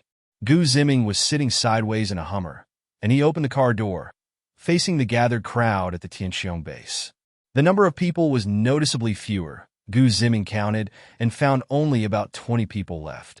"Is everyone who should be here present?" Gu Ziming asked the crowd calmly. Among the more than 10 missing individuals in his group, some had been killed by zombies, while a few had fled amidst the chaos. Yes, when they saw the hellish battlefield, they had developed ulterior motives and decided it was better to find a deserted place to survive. In Gu Ziming's place, although there was no shortage of food and drink, he still had to take on missions, and these missions could be deadly. They felt that if they encountered a few more zombie cleanup missions like this, they too would likely die on the job. Moreover, this time their mission was to eliminate 20 zombies, but they had failed, and they didn't know what kind of punishment Gu Ziming would impose when they returned. Thus, they decided to take advantage of the chaos and leave. They didn't believe Gu Ziming would come after them, and he would probably think they had died at the hands of zombies. "Report to General Gu. Everyone is present," shouted a lean man with a buzz cut, who felt a bit out of place in the military camp he was observing. Others nearby found it somewhat strange, but did not comment further. Some even answered the boss's questions, which was a relief. Gu Ziming did not speak, but jumped out of the vehicle and walked around the crowd before saying, "Your teammates have died. How do you feel about that?" This time, no one answered Gu Ziming's question, and the previously talkative lean man fell silent as well. "I'm telling you, this is the apocalypse. The apocalypse. Do you understand? What does the apocalypse mean? It means that each one of you could die at any moment." Gu Ziming's voice was not loud, but everyone nearby heard him clearly, including some curious military personnel passing by. After hearing Gu Ziming's speech, they unconsciously stopped to listen. Seeing these military personnel gathering around, Gu Ziming realized it was a good opportunity to gain some reputation. He had come to eliminate zombies, and he wasn't doing it for nothing. Reputation was just one of the rewards in this endeavor. I'm going to tell you what is most precious in the apocalypse. It is hope. With hope, life in the apocalypse has meaning. You might say, we are doing fine at the Tianxiong base, so why come to the official relief base to help them eliminate zombies?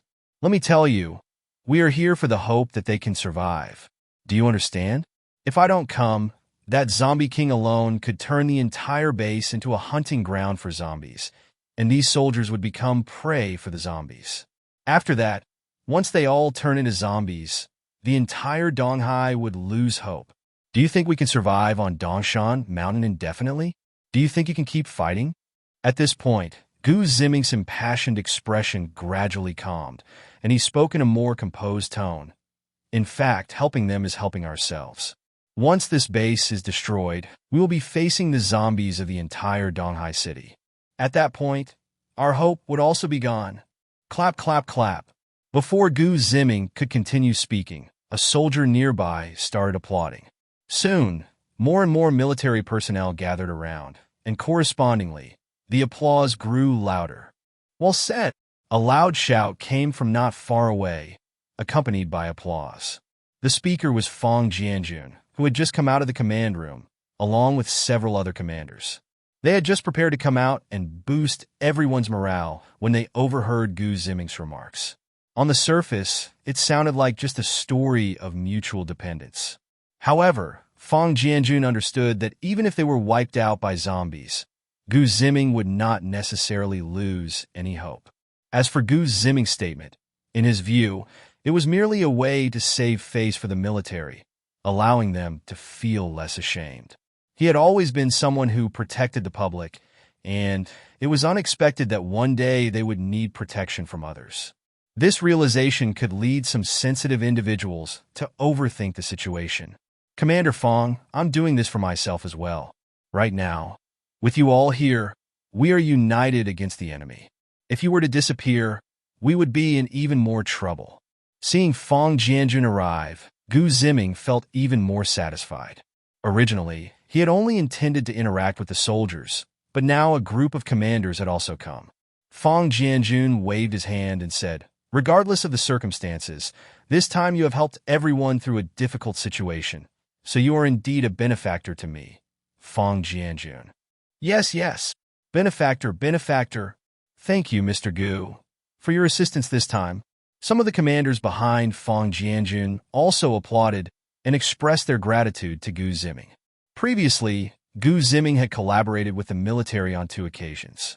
One was to eliminate the first wave of zombies, and the other was to help eradicate the crab gang.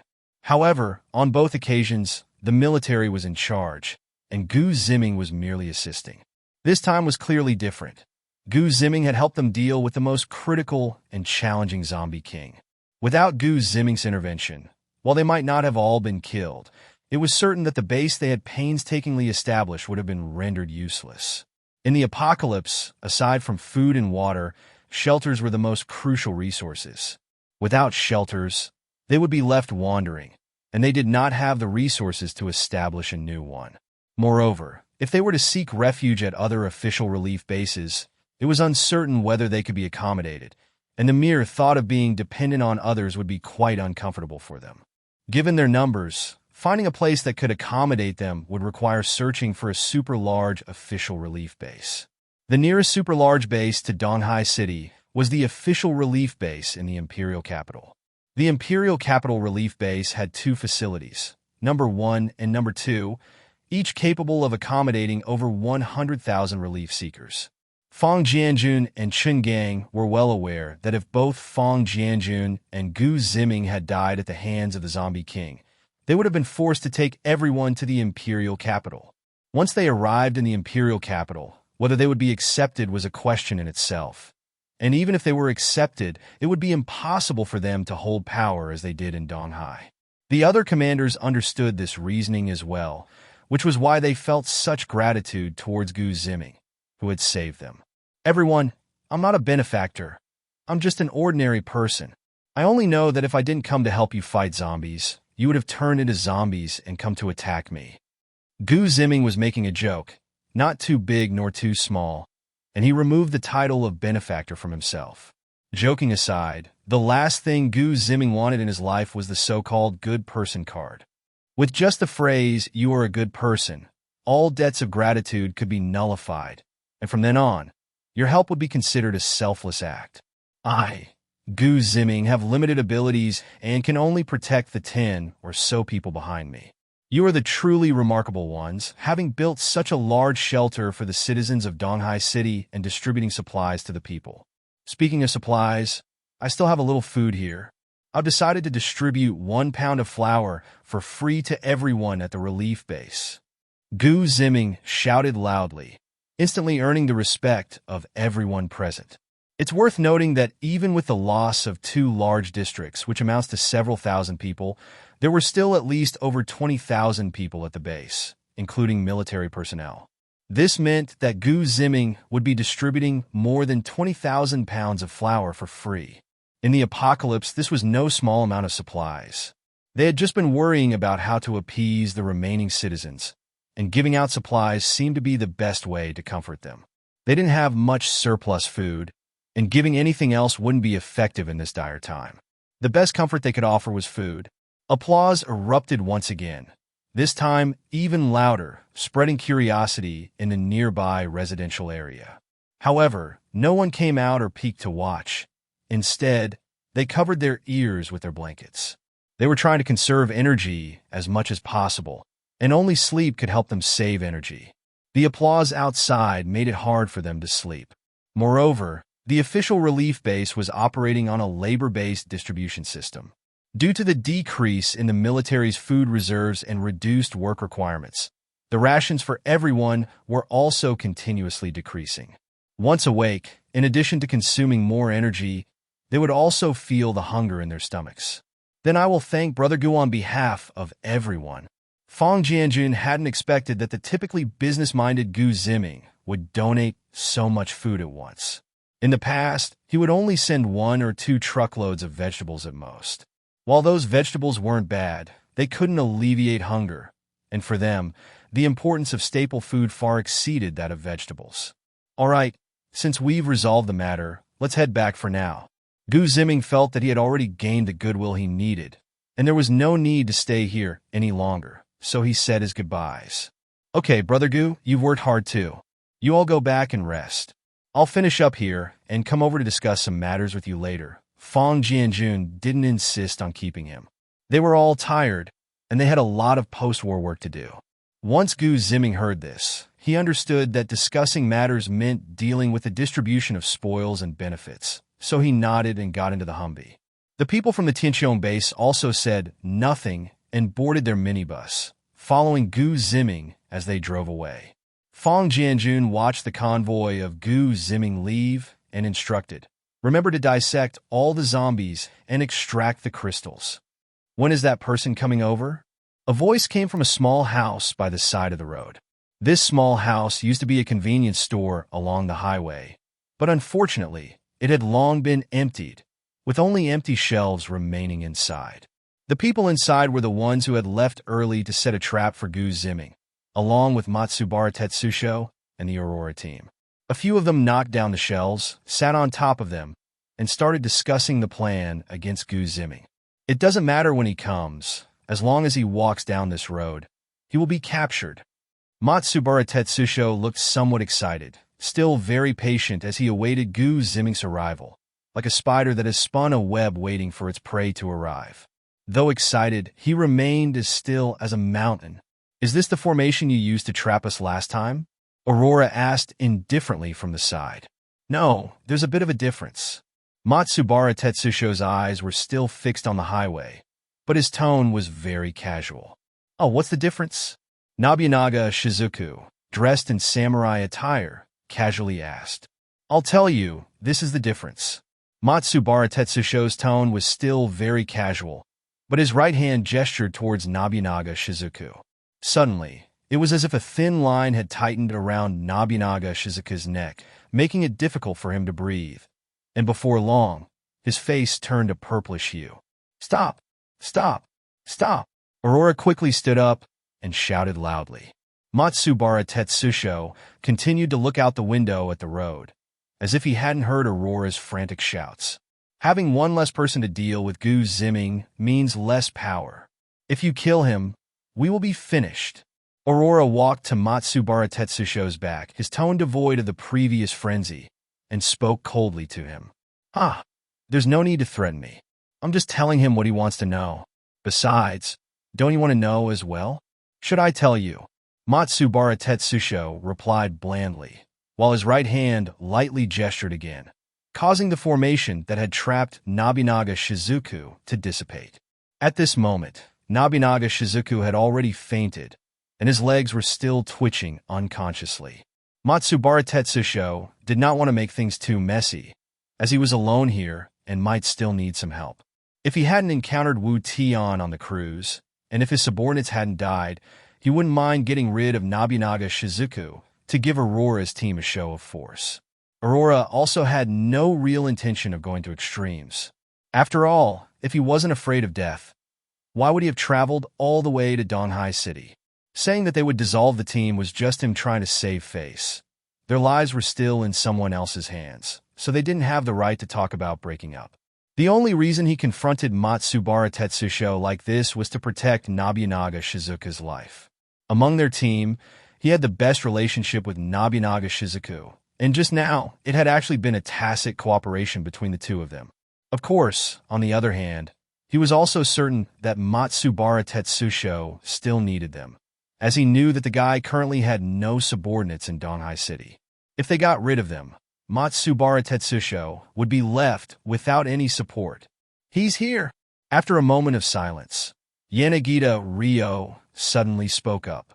His ability was Nature Type A, with wind abilities that allowed him to utilize and sense the wind around him. At this moment, he sensed that the wind outside was not right. Something had split it in half. He closed his eyes and observed carefully for a while, then felt the agitation of the vehicles. The other two also stood up and looked towards Aurora. One was Kumishima Jun, a tall man with S-class body enhancement abilities, considered the strongest fighter in their team. The other was Jinyuan Tian, who held a bright silver pistol in each hand. Jinyuan Tian's ability was a trait type A body replication, capable of infinitely replicating anything within his body. Once chosen, it could not be changed. He was a police chief from the Kyoto police station. After the apocalypse broke out, relying on his gun and decent skills, he managed to survive in the end times. One night, while out searching for food, he accidentally found himself surrounded by a group of zombies. A few shots couldn't take down all the zombies, and instead, it provoked their ferocity. Bang! Bang! Bang! While fighting and fleeing, he ended up taking refuge behind a telephone pole. It was at that moment that he realized he had awakened his ability. When he awakened, he also understood how to use his ability. He could replicate any item within his body. Thinking of this, he swallowed a bullet. That's right. Nowadays, he couldn't escape from the zombies by replicating anything, and his ammunition was also running low. So he made a bold decision to see if he could replicate the bullet he swallowed. In the end, he unexpectedly succeeded, and with infinite bullets, he managed to take down all the zombies that had surrounded him and escape disaster. This time, he came with Aurora's team just to repay a favor to Matsubara Isami. When he had been trapped by the Matsubara family last time, he was called in for a conversation with Matsubara Isami and discovered that the Matsubara family had been secretly supporting his work. Of course, it wasn't just Matsubara Isami who was behind it. There were two intermediaries as well. Now, he could be considered a spy that Matsubara Isami had planted in Aurora's small team. However, among this group, no one knew, not even Matsubara Tetsusho knew his true identity. There are still 200 meters. The car is about to arrive. Yanagita Ryo said again. Actually, he didn't need to say it. They had already heard the roaring of the cars. Especially the sound of Gu Ziming's modified Hummer off-road vehicle had long reached everyone's ears. At this point, Yanagita Ryo stopped announcing the distance, and instead, Matsubara Tetsusho started counting. 100 meters left, 70 meters, 30 meters, 10 meters. It's here, move. Matsubara Tetsusho watched as the SUV charged into the formation he had set up, making a complex gesture with his hands. Instantly, a pillar of light shot up from the road. Seeing this, the group from Aurora immediately rushed towards the SUV. Their previously discussed strategy was to wait for Matsubara Tetsusho to incapacitate Gu Ziming using the formation, after which they would be responsible for extracting him. Then, they would bring Gu Ziming back to their previous safe house.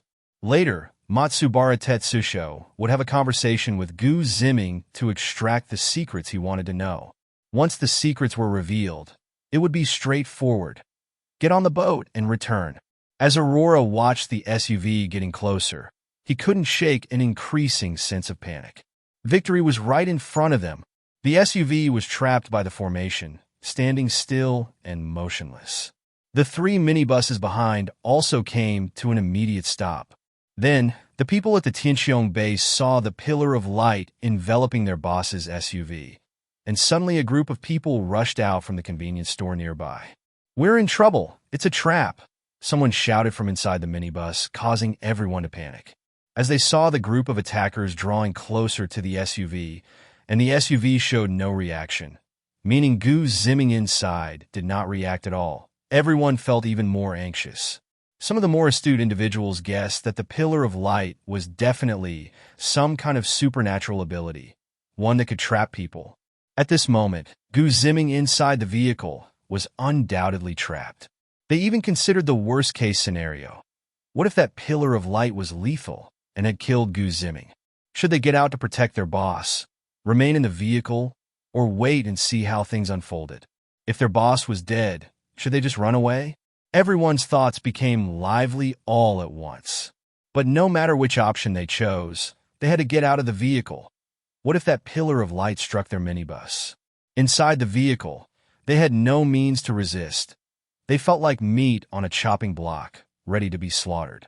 Zhao, who was the first to rush out, charging directly towards the group of assailants. He thought simply, Gu Ziming hadn't come out yet, which meant he was definitely trapped or something had happened. But in either case, he shouldn't let those assailants get close to Gu Ziming. Otherwise, the situation would become even worse. Following Zhao, who, albeit a beat slower, were his teammates. That's right, Zhao Hu and the first group had formed a small team. Berenmu and Jiang Tao also rushed out directly. Their thoughts were similar to Zhao Hu's, though they had an additional layer of consideration. In their minds, Gu Ziming was practically an omnipotent god. While it might be far-fetched to say he was invincible, they truly didn't believe that he could be easily caught in an enemy ambush. They even suspected this might be a test of loyalty, because when they had been exterminating zombies, they had seen people disappear without a trace amidst the chaos. They didn't know if those people had died or escaped, but they felt the latter was more likely. If this were indeed a test of loyalty, then if they did not rush to stop the enemy, they might end up being killed by Gu Ziming himself. Gu Ziming's ruthlessness and strength had left a deep impression on them. Wang Lao Lu and his teammates followed closely behind. Wang Lao Lu even activated his night ability, enveloping the group of attackers in darkness. This delayed their rush toward Gu Ziming, giving Zhao Hu and the others time to catch up.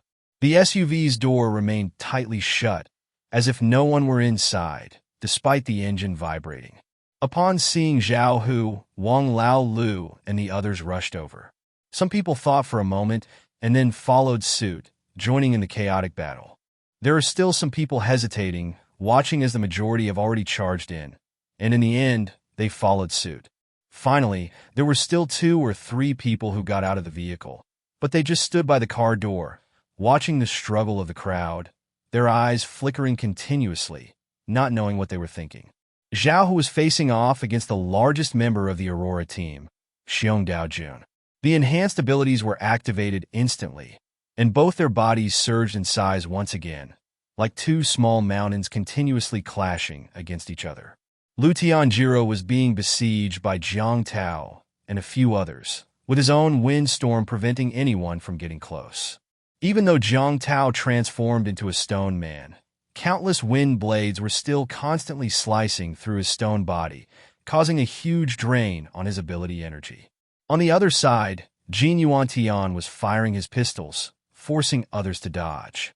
Fortunately, this was by the roadside, with many abandoned cars serving as cover, providing a foundation for the gunfight between both sides.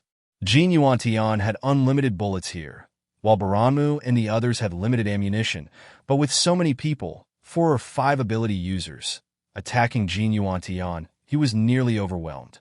Then there was Aurora, who was being held back by Wang Laolu and his teammate Zhang Xian. One was occasionally casting a nightfall spell, while the other was directly launching sound wave attacks. Against this kind of non-physical damage, Aurora's lightning abilities couldn't evade. Because Wang Laolu and Zhang Xian were not particularly strong, they didn't cause much damage to Aurora. Moreover, there was a B-class ability user, the Rubber Man, who served as excellent insulation, which helped to hold Aurora back along with the others. This kind of tug-of-war was also constantly draining Aurora's patience. If he truly unleashed his power, he could certainly take them down in an instant. Aside from him, there was also a Tetsu Matsubara lurking in the shadows who didn't want to fully expose his abilities.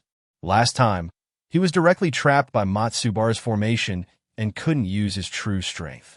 Now, although he wasn't trapped, if he wanted to break free from the Matsubara family's control, he definitely couldn't let Matsubara understand his hidden abilities. Thus, everyone was caught in a tense situation. Matsubara was watching from inside a building as several were being held up by Gu Ziming's group of lackeys, and he couldn't help but curse. Useless! Although there were fewer people on Aurora's side, their individual abilities were quite powerful, so they hadn't shown any significant disadvantage yet, and Matsubara wasn't in a hurry to act. The formation he had just used against Gu Ziming had consumed too much of his ability energy, and he was still feeling somewhat weak. It should be noted that from the moment he entered the convenience store to ambush, the entire process had only lasted a little over 20 minutes. Under normal circumstances, that amount of time was simply not enough. After observing the battle between Gu Ziming and the Zombie King, Matsubara speculated that Gu Ziming might have surpassed S-Class, possibly even reaching SS-Class. Based on his current proficiency, setting up a formation capable of trapping someone with abilities on his level in such a short time would take at least a day. Gu Ziming could not possibly arrive a day later, so he had to exhaust his potential by leveraging a previous formation, allowing him to set up such a powerful formation in only about 20 minutes. The reason he had to act so decisively against Nobunaga Oda was also due to his fear that Aurora and his group would notice his weakness and turn against him. It was precisely that kind of relaxed and indifferent oppression that firmly restrained Aurora's group, making them obey his orders like dogs. Thinking about this, he couldn't help but glance back at the useless fool he had just knocked out. However, as soon as he turned around, his expression instantly changed, and his body couldn't help but tremble, his mouth repeatedly muttering, You, I've been waiting for you for a long time." The one speaking was none other than Gu Ziming, who should have been inside the off-road vehicle. "Aren't you looking for me?" Gu Ziming sat on an empty freezer in the convenience store, casually crossing his legs and speaking lightly. "Gu Ziming, when did you come out?" Song Chengzisheng clenched his fists tightly, finally calming down, his tone no longer trembling. "So, what do you want with me? I don't remember having any interactions with you guys." Gu Ziming did not answer Song Chengzisheng's question. Instead, he pulled out an ice cream from the freezer, unwrapping it while asking, "Want some?" Song Chengzisheng noticed that Gu Ziming had suddenly pulled out ice cream from somewhere. He was certain that this ice cream definitely wasn't from the freezer. Moreover, even if there was, it wouldn't have been so full and fresh by now, given that the power had long been cut off. "What's wrong? Do you want to eat it?" Gu Ziming offered the ice cream, saying, "As long as you tell me what you really want, I'll give it to you. I haven't tasted ice and snow in a long time." As he spoke, Song Chengzisheng made a nostalgic expression. Then, Gu Ziming and Song Chengzisheng chatted casually like old friends. However, their true thoughts remained unknown. "Haha, you fell for it?" Song Chengzisheng suddenly shifted from calmness to wild laughter, shouting loudly as he swiftly made a few gestures with his hands. "This time, let's see how you escape." After saying that, Song Chengzisheng waved his hands again, and a beam of light shot straight up into the sky. The light beam landed right on the ground beneath Gu Ziming, who was still eating ice cream. In an instant, the light beam enveloped Gu Ziming, and then gradually faded away. Struggling against the backlash from using his powers, Song Cheng's Hashang approached the spot where the light beam had been to check on Gu Ziming. But inside, there was no trace of him at all. Finally, a mouthful of fresh blood spurted out, coating the entire convenience store in a mist of blood. Just as Song Cheng's Hashang was about to collapse, a massive stone hand emerged from the ground and firmly grasped him. From the moment Gu Ziming sensed hostility directed at him, he had already used his spatial powers to teleport away. The vehicle was set to automatic driving mode, and to make it realistic, he even created a life-sized mannequin in his space to sit in the driver's seat, making everyone think he was still in the car. He had anticipated that someone would attack him on the way, but surprisingly, the map he carried did not display any enemies. This was the first time he encountered an unexpected situation, so being cautious was essential. Are you a person or a ghost? Song Cheng's Hashang, being firmly grasped, had a pale face, but he slowly opened his eyes. Upon waking up, he found himself captured by Gu Ziming, who was right in front of him. This time, he couldn't use any tricks. His body was immobilized by the giant hand. I ask, you answer, understood? Gu Ziming looked into Song Cheng's Hashang's eyes, asking each word clearly. I understand, Song Cheng's Hashang replied, feeling very weak. Even his answers carried a sense of helplessness. Seeing Song Cheng's Hashang cooperate so well, Gu Ziming smiled. His earlier ambush was intended to completely shatter his confidence. If he had asked questions from the start, Song Cheng's Hashang might have continued to shout. The earlier chatter was merely a pretext for him to perform hypnosis. As a standard SS-level ability user, his hypnosis was not something that could be easily activated with just a glare. Thus, he casually chatted for a bit, not expecting that Song Cheng's Hashang would cooperate so well. Who are you? Where do you come from? And why are you looking for me? Gu Ziming's words, infused with power, seemed to resonate in Song Cheng's Hashang's mind, bringing him a sense of inner peace. I am Song Cheng's Hashang from the Song family in the island nation. I came to find you for the gold and the cruise ship. Song Ling and Zhishang seemed to have dreamed of something incredibly beautiful, drooling while answering dazedly. Song Ling?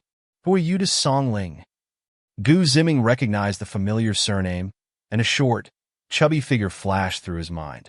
Thanks to this old brother, he was able to quickly replenish supplies. Using such a large sum of money domestically could easily attract attention. He's my father. Song Ling and Zhishang continued to answer foolishly. Why is your father chasing after gold and cruise ships? Gu Ziming pressed further, while also wondering to himself, the value of gold shouldn't be revealing itself so quickly, right? The island nation's government needs gold. The Prime Minister found my father. What does the island nation's government need gold for? Gu Ziming continued to interrogate. To build shelters. They need a lot of gold to establish these shelters. After saying this, Gu Ziming noticed that Song Ling and Zhishang's face suddenly flushed, showing signs of wanting to break free from his hypnosis. He continued to ask, besides you guys, who else came to Donghai City? Just us. Everyone else on the cruise ship was killed by a zombie. As soon as he finished speaking, Song Ling and Zhishang snapped back to reality and shouted loudly, What did you do to me? Let me go. Gu Ziming stopped talking and directly used a spatial leap to get into the car. At the same time, a massive hand crushed, and a lump of flesh and dirty blood flowed out from between the fingers of the massive hand. Then, the massive hand grabbed the unconscious Nobunaga cloth in the corner and squeezed hard. The Nobunaga cloth was eliminated while still unconscious. Gu Ziming sat in the car and glanced at the situation outside. His side was already starting to fall into a disadvantage. Zhao Hu and the others were now in a passive defense, looking a bit disheveled, but some of the smaller brothers had already sustained injuries.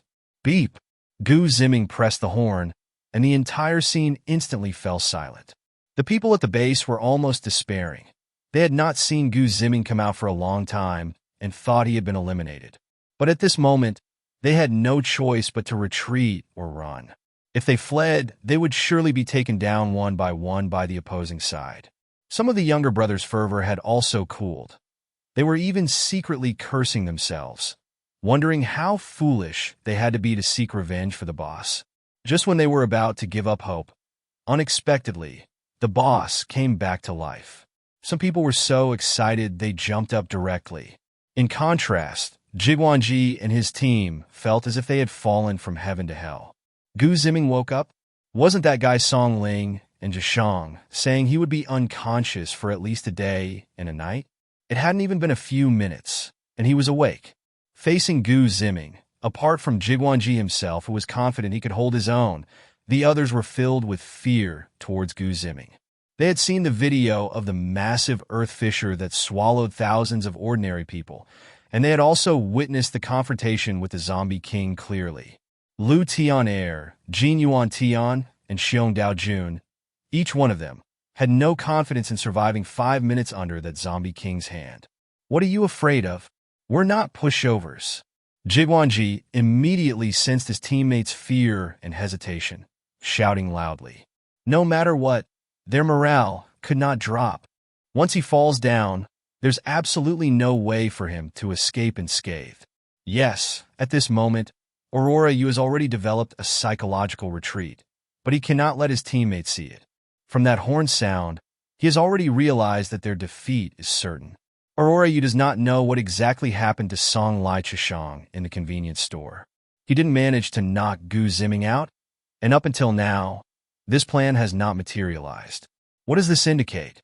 It indicates that Song Lai Chishang either ran away or is not strong enough to use his abilities again to knock Gu Ziming unconscious. In either case, it leads to one conclusion. Gu Ziming will definitely take action.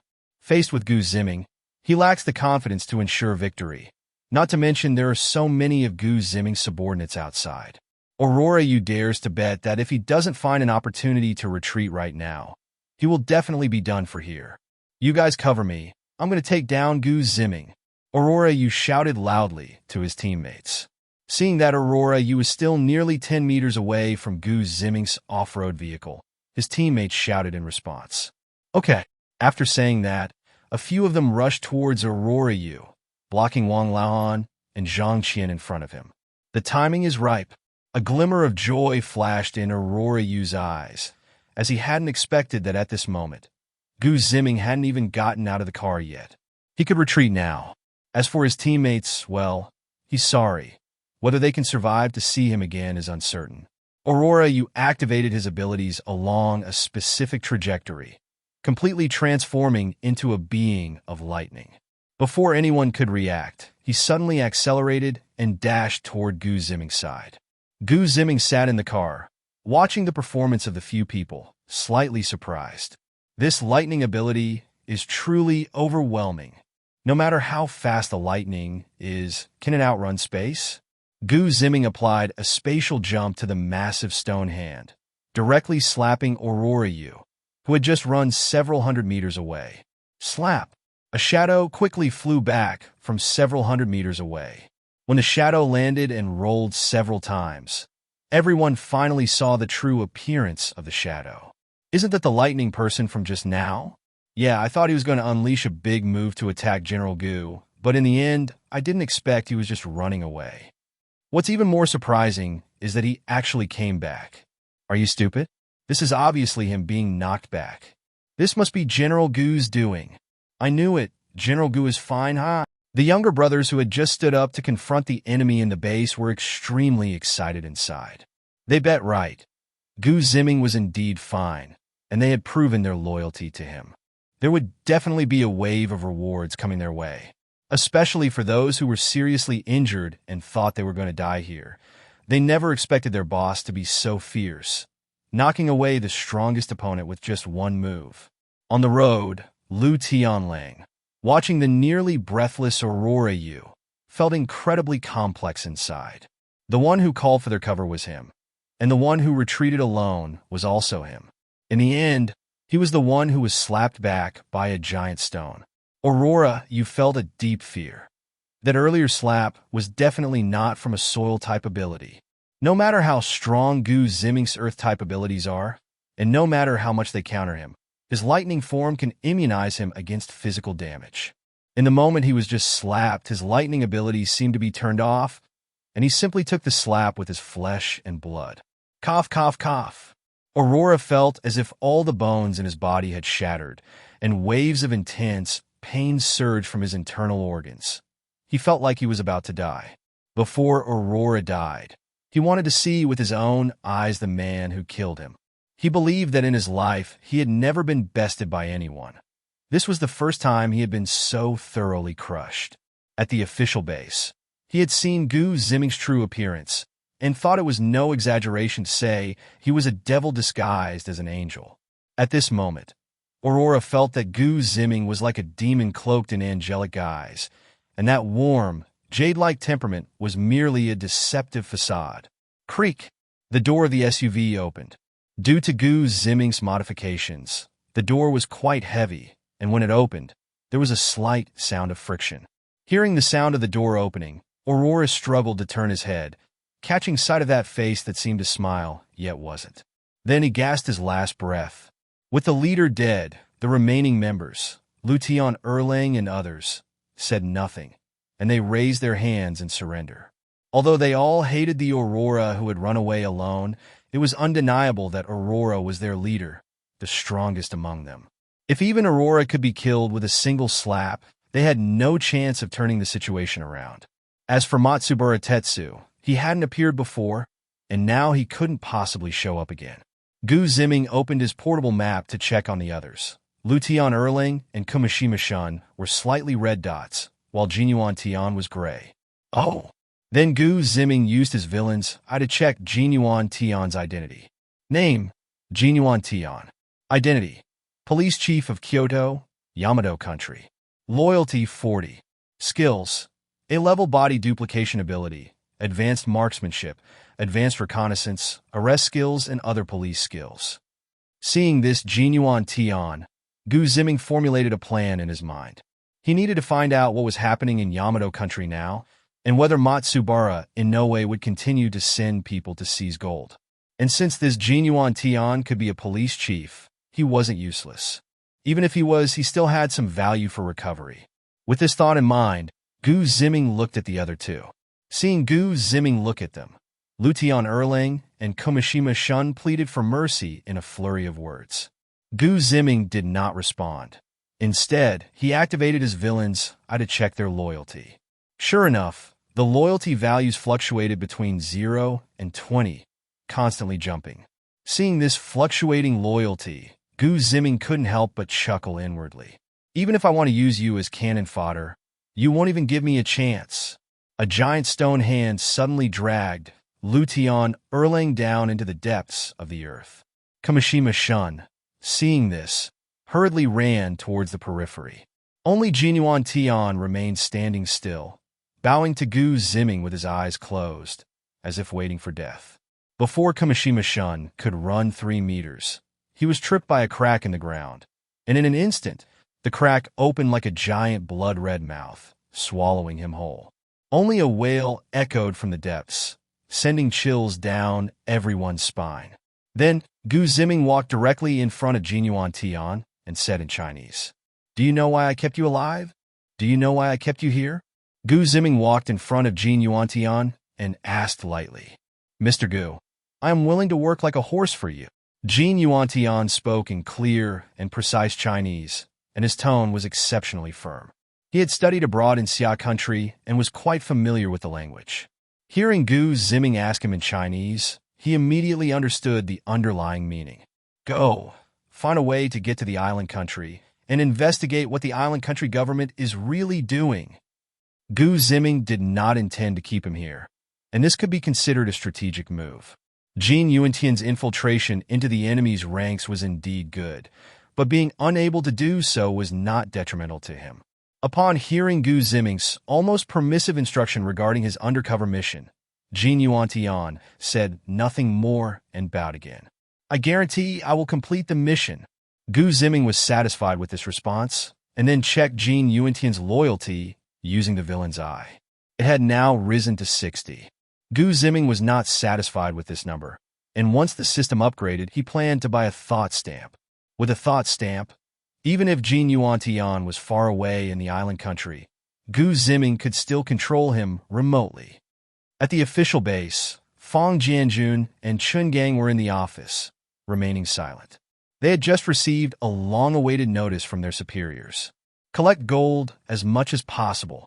The reserves of gold in the Donghai City Bank had been moved away early on in the apocalypse. So now, if they wanted to collect gold, they could only start from the civilian sector, such as people wearing gold jewelry and gold ornaments. Old Fang, do you think the superiors really want gold? Chun Gang looked at the telegram in front of him, feeling an infinite amount of doubt. The paper clearly states, collect gold as much as possible, and then transport the gold to the capital. Fang Jianjun pointed at the text on the paper, his tone somewhat angry. What does this mean? Collect gold? Can you eat gold in the apocalypse? Yeah, it's been so long since communication was cut off. Report! Before Chun Gang could finish his sentence, a report interrupted their discussion. Come in.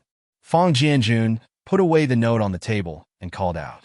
The person who entered was the post-war statistician, coming in to report the post-war data. Report, sir, in this battle, 546 soldiers and over 3,000 civilians were lost. The damaged area in Zones 6 and 7 reached 75%. A total of 2,543 zombie crystals were collected. How many? Fang Jianjun could not help but interrupt upon hearing the statistician's numbers. Chun Gang beside him looked at the statistician in disbelief. The statistician felt a bit nervous under the gaze of the two big shots, but this number was indeed a fact, and they had counted it several times, so he firmly stated. A total of 2,543 zombie crystals collected. Why so many? Fang Jianjun felt a bit confused but still said, report on how the crowd control efforts are going? Everyone is now quietly staying in their homes, following the instructions. Then the statistician scratched his head and added, but everyone is a bit panicked. Fang Jianjun heard and said nothing, just waved his hand. Understood, I get it. You can leave now. Yes. The reporter saluted and turned to leave. The losses are quite severe. Chun Gang sighed and said, yeah, if this continues for a couple more times, our base might be finished. Fang Jianjun took a deep puff of his cigarette and continued. Thanks to Brother Gu, I suggest we send 2,000 crystals as a token of gratitude. Understood. Gu family's villa, living room. Gu Ziming had returned and was welcomed by 4 eagerly waiting young women, along with a table full of delicious dishes. You guys don't need to worry too much. I already said it wasn't dangerous. While eating braised bear paw, Gu Ziming spoke to the young women at the table.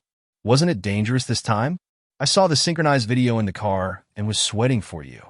Qin Wanner poured a bowl of ginseng chicken soup for Gu Ziming and patted her chest, saying, Gu Ziming's modified off-road vehicle had 360-degree cameras with no blind spots, allowing them to view the situation at that time through the video feed from the villa.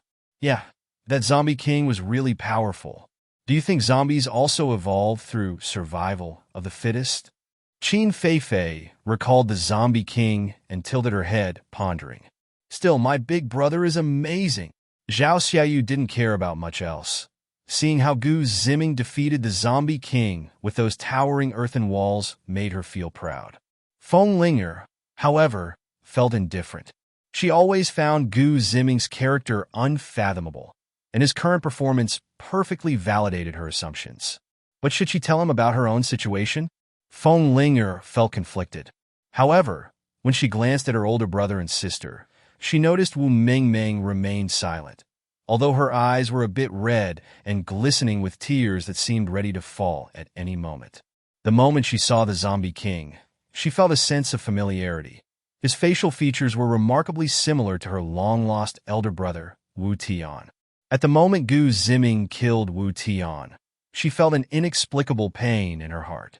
Gu Ziming was enjoying the dishes the young women kept serving him, savoring the food when he suddenly noticed Wu Mingming's unusual behavior. Oh no, he forgot about Wu Mingming's relationship with Wu Tian. Mingming, why are you crying? Gu Ziming put down his chopsticks and pulled Wu Mingming into his arms, asking, "Big brother, I thought of my brother." Wu Mingming's voice choked, tinged with a hint of sobbing. As for Wu Mingming's background, Qin Wan'er and the others had long understood, so they comforted her. Don't cry. We are all here with you. That's right. Although your brother Wu Tian is gone, you still have your big brother."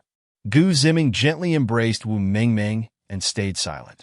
He could feel Wu Mingming's sensitivity towards him rapidly increasing. 95, 96, 97, it broke through 100, eventually reaching 120. Suddenly, a soft white light radiated from Wu Mingming's body, making those around her feel exceptionally comfortable. Then, Wu Mingming flew up from Gu Ziming's embrace, with phantom angel wings appearing behind her, faintly visible. "What is this?" Zhao Xiaoyu covered her mouth and said. The other young women also stared in astonishment at Wu Mingming, who looked like an angel.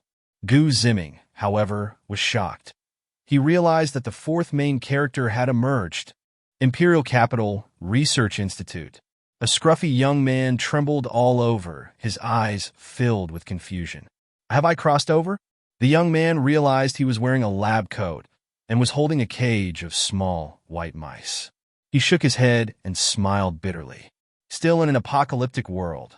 What terrible luck! He then placed the small white mice into the reserve laboratory. Gu family villa.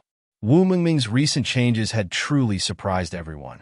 But when Wu Mingming woke up from that mysterious state, looking adorably at everyone and calling out sister in a sweet voice, several girls instantly snapped back to reality.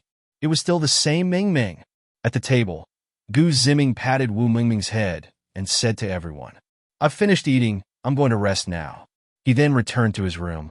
At this moment, he was contemplating the relationship between Wu Mingming's awakening and the arrival of the fourth protagonist. As for whether Wu Mingming could be the protagonist, Gu Ziming was not worried. Because the previous villains I had already clearly told him that Wu Mingming's current favorability had skyrocketed, and her alignment was clearly marked as the villain faction. If Wu Mingming were the protagonist, then he had already eliminated the protagonist and wouldn't have that intuitive sense of fate at all. Angels, protagonists, in this timeline. Now that the apocalypse had passed for so long, it was impossible for an ordinary apocalypse protagonist to appear again. Generally speaking, apocalypse protagonists would hoard supplies. What supplies could be hoarded now that the protagonist had appeared? No, Gu Ziming suddenly thought of something. What if it was a looter-type protagonist? Directly robbing other people's supplies. That possibility certainly exists. Now that the system was upgrading, Gu Ziming didn't think too much. No matter what type of protagonist, he had already achieved true invincibility at this moment. Right now, he had spatial abilities, earth-based powers, ice-based powers, and a physical condition even stronger than that of Wu Tian, the zombie king. The only thing he had to consider was the unknowns of the protagonist. Gu Ziming thought for a while and then fell asleep. The next day, while Gu Ziming was researching zombie serum in the laboratory, he received a call from Fong Jianjun. "Brother Fong, what's up?" A tired voice came from the other end of the line. "Gu, my brother, the thank you gift I prepared for you has arrived. Don't forget to take a look." Gu Ziming sensed Fong Jianjun's implication. There must be other matters involved, otherwise it wouldn't be necessary to make a special call for just a thank you gift. So he continued to ask, "Brother Fong, if there's something, just tell me directly. Didn't we agree to discuss the thank you gift when we meet at the villa?" Since Fong Jianjun was so eager to deliver the goods now, there was definitely something unusual about it. "I'll come over tomorrow to discuss it in detail with you." Fong Jianjun didn't elaborate, as matters regarding the imperial capital couldn't be explained clearly in a short time. "All right." Gu Ziming hung up the phone, increasingly curious about the external situation. From Fong Jianjun's tone, it was clear he was in trouble. And now, besides Dongshan, the entire Donghai area could be regarded as military territory. What could possibly be unmanageable? If there was, it was most likely trouble from above. On the other side of the laboratory, Qin Feifei was preparing the final steps of the experiment, mumbling to herself. "This time, it shouldn't go wrong, right?" Gu Ziming walked over and began to observe the experiment. This was an extermination experiment targeting the zombie virus.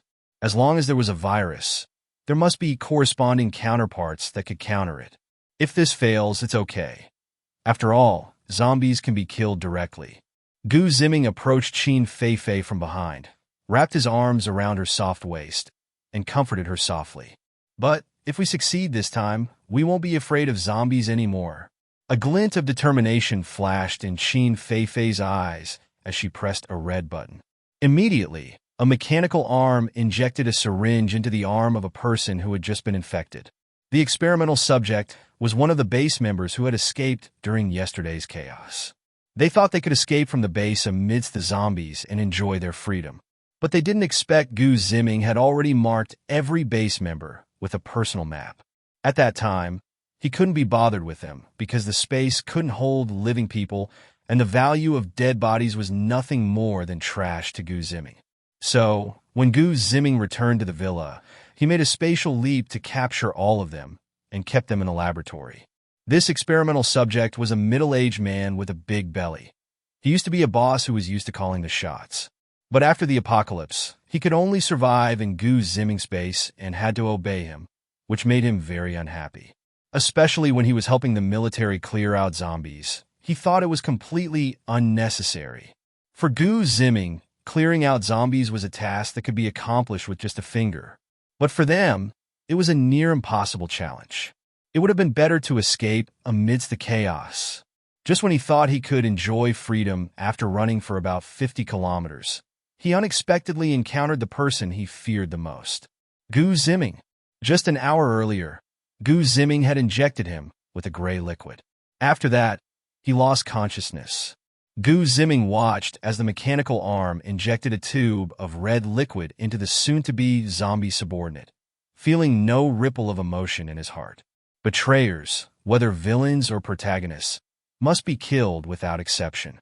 Qin Feifei also showed no fluctuations, watching as the skin of the experimental subject changed from yellow to gray, and after injecting the antidote serum, it slowly changed back from gray to yellow. She felt nothing but joy at the successful result. Senior brother, look quickly, I did it. Success! As the experimental subject regained the physiological characteristics of a normal human, Qin Feifei shouted loudly. This reversal process could be described as a miracle of life. It is important to note that after being infected by the zombie virus, the human body often exhibits some biological characteristic mutations, such as changes in the nervous and digestive systems. The reagents developed by Gu Ziming and Qin Feifei in this joint research surprisingly reversed the damaged body. The main factor at play here is that special ability. Otherwise, it would be impossible to reverse the changes in the human body relying solely on biochemical reagents. Great. From now on, we won't have to fear the danger of zombie infection anymore, Gu Ziming said slowly while holding the unusually excited Qin Feifei. Regarding the arrangement of this reagent, after eliminating Wu Tian, Gu Ziming intended to use it merely as a precautionary measure. He never thought of distributing it to the general public unless someone offered him a satisfactory reward in return. Thinking of this, Gu Ziming produced 10 vials of the reagent and placed them in his spatial storage. The next day, Gu Ziming was elegantly sipping rare De Hong Pao tea in the living room, teasing a few girls as they joked with each other. Meanwhile, Wu Mingming was focused on eating snacks while watching cartoons on TV. The complete awakening of the angelic ability brought unparalleled benefits to Gu Ziming. Just the blessing of an angel nearly doubled his luck, and he also gained a full-level exclusive passive skill for affinity. This passive skill comprehensively enhanced all of Gu Ziming's supernatural abilities. When near Wu Mingming, this boost could reach up to 100%. In other words, if Gu Ziming originally had S-level Earth-type abilities, just by standing next to Wu Mingming without doing anything, he would be twice as powerful as an ordinary S-level ability user. Even when not near Wu Mingming, his abilities would still increase by 50%. This means that Gu Ziming's current strength has far surpassed SSS level status. This has placed him at the pinnacle of all ability users, breaking the limits of humanity. For the other girls, they each experienced different effects from the angelic gifts. Qin Feifei saw a significant boost in her mental strength by 50%. Qin Wan'er gained the effect of eternal youth. Zhao Xiaoyu received a special enhancement in her cooking skills, whereby the food she made would have special effects. For example, consuming Zhao Xiaoyu's ginseng chicken soup could greatly heal injuries, while eating a piece of cake could quickly restore stamina, and so on. All of this was a result of Wu Mengmeng indirectly fulfilling their wishes. After the girls learned about these effects, they once again placed her in the position of the villa's darling.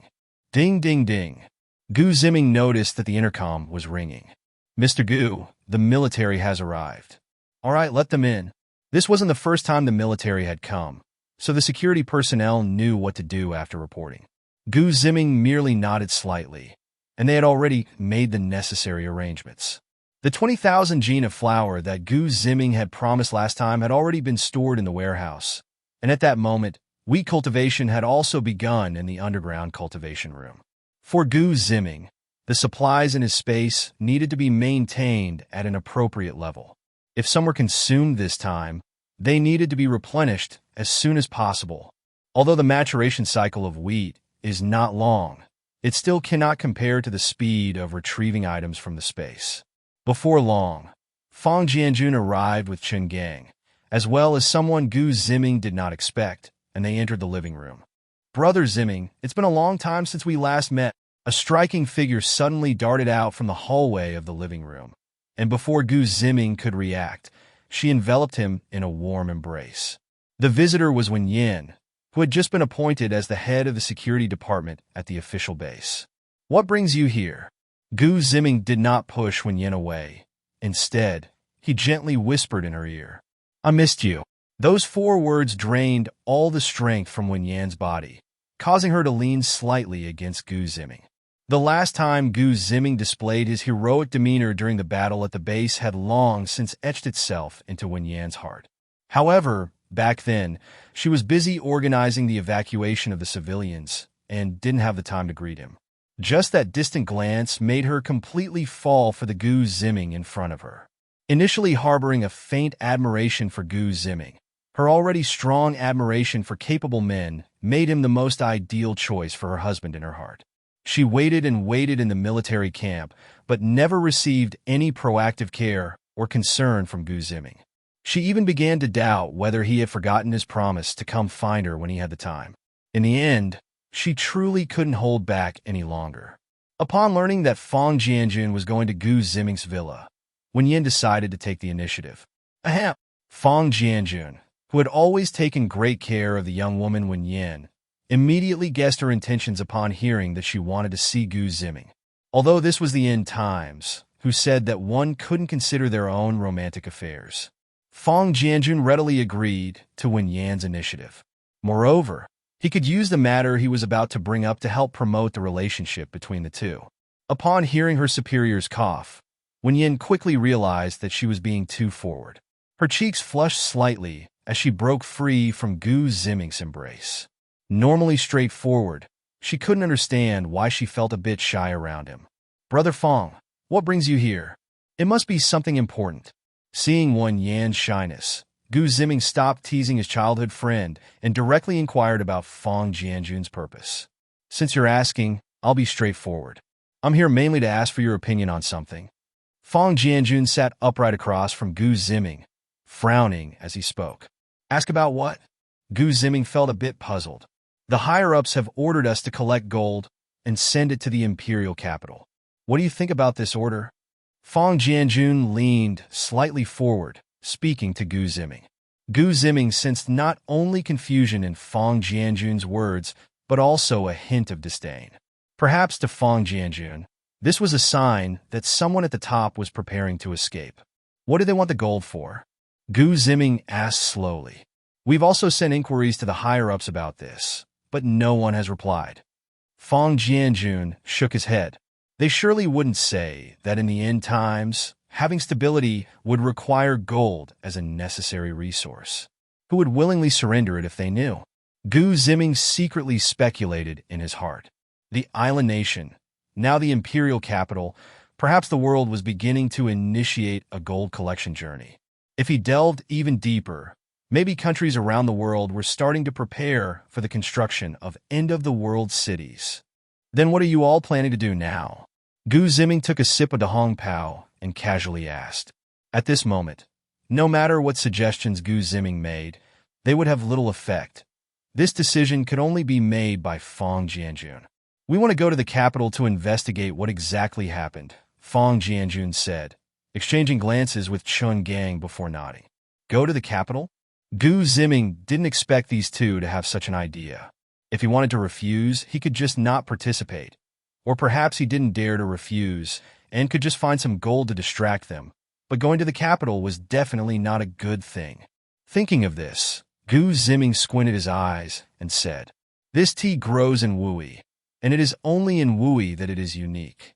If it were grown elsewhere, it wouldn't bring out the best flavor. Gu Ziming took another sip of tea, indicating to everyone. If this tea were to be taken to another place and wasn't suited to the local conditions, it might just end up being wasted. The implication was clear. You are all local tyrants in Donghai, but if you go to another place, you might not even be able to act like a snake and could end up being useless. Of course, Fang Jianjun and Chun Gang picked up on Gu Ziming's hint, but their innate sense of loyalty prevented them from resorting to deceptive tactics. Moreover, they were not completely uninformed. After discussions with the military in nearby cities, they discovered that there seemed to be a huge conspiracy looming over the entire Xia kingdom. If they didn't go to the capital to clarify things, they might face some major crisis without even realizing it and could ultimately be destroyed in this apocalyptic catastrophe. Fang Jianjun took a sip of tea, as if brewing his emotions, and after a while, he slowly said, Gu, my younger brother, let me put it this way. This trip to the capital is a joint preparation by our Southeast Military District with the purpose of figuring out what exactly happened during the time when the capital lost contact. Recently, whether in our Donghai region or in other cities, we have noticed some anomalies from above, as if some major events are being hidden from us. Major events?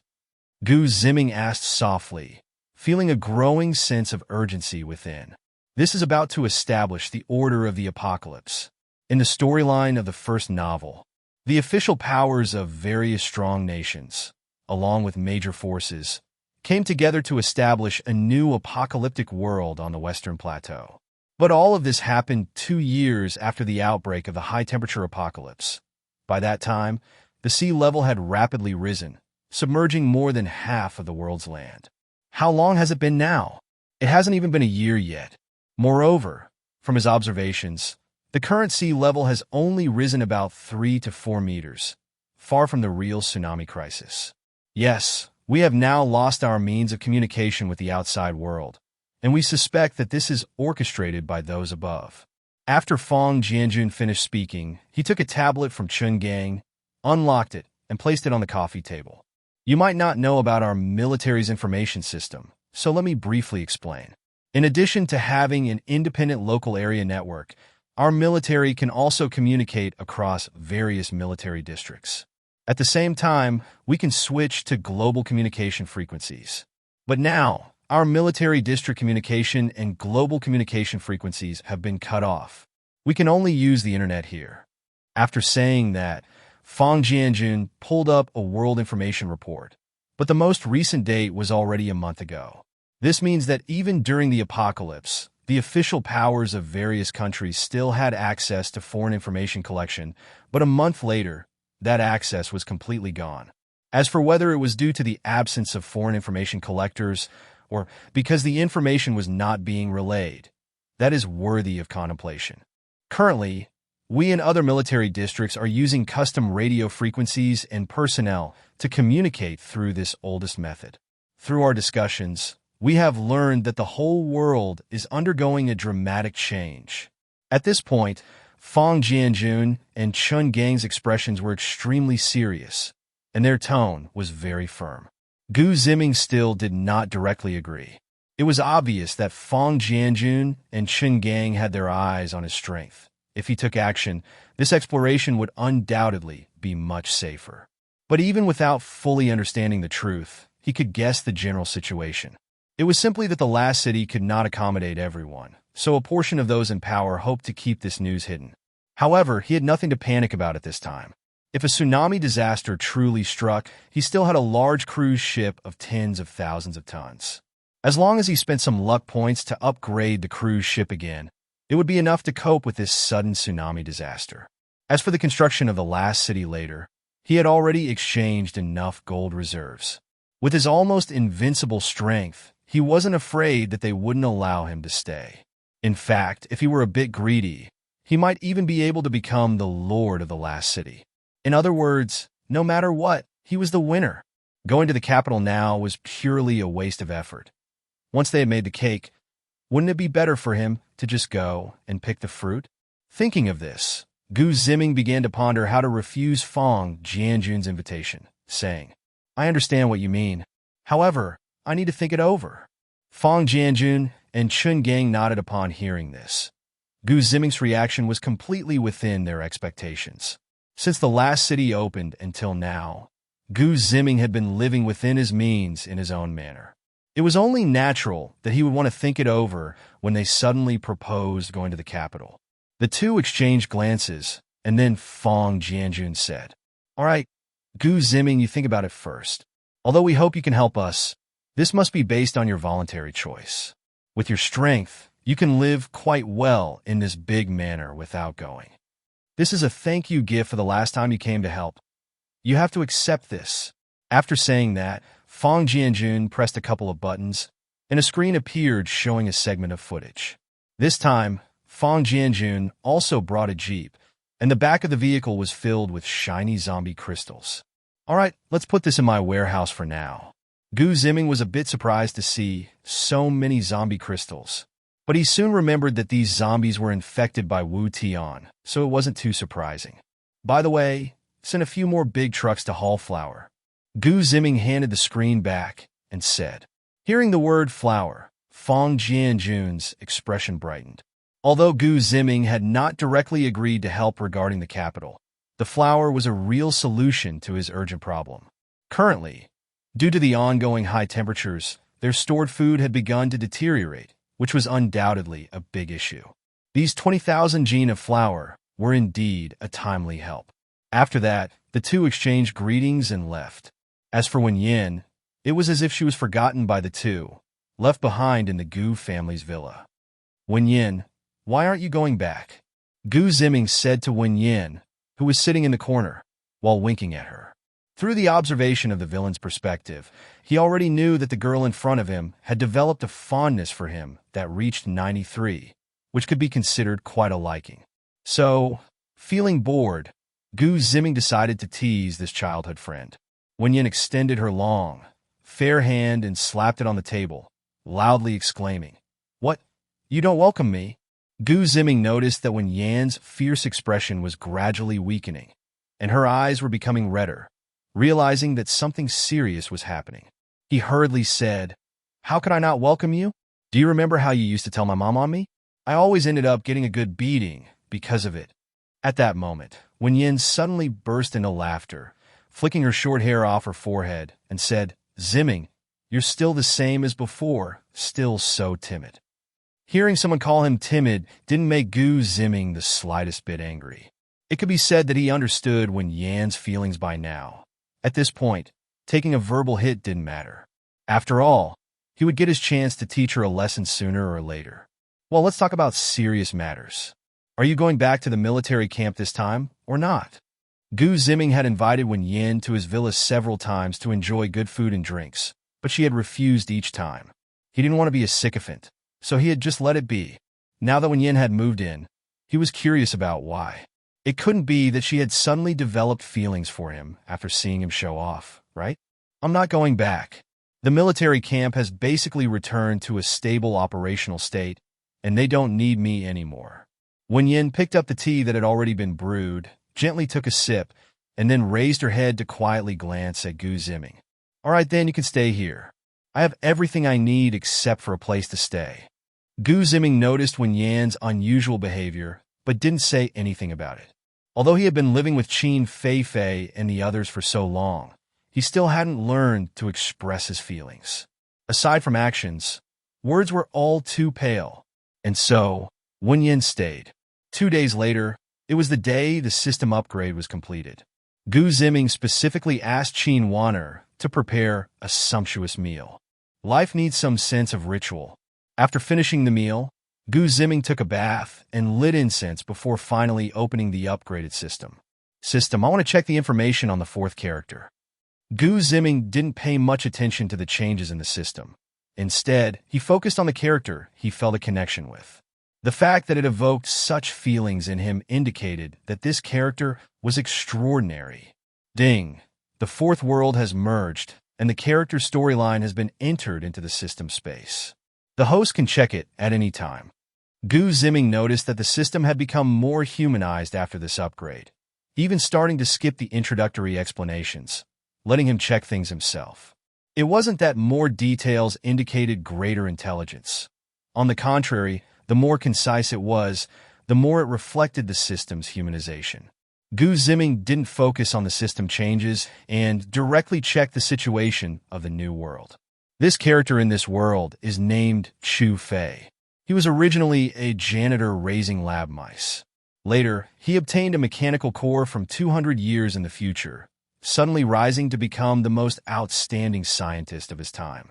After going through countless trials and tribulations, facing challenges and showing off, he ultimately led all of humanity into the interstellar era. Ziming looked at Qin Feifei's impressive resume from the apocalypse and felt a bit emotional.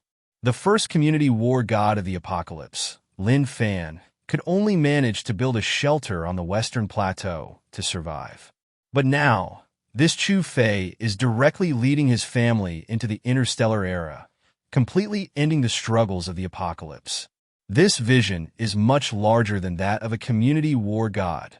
Ziming glanced at the sun outside, which was turning a deep red, and thought, in less than 100 years, this blue star will completely become a deserted planet.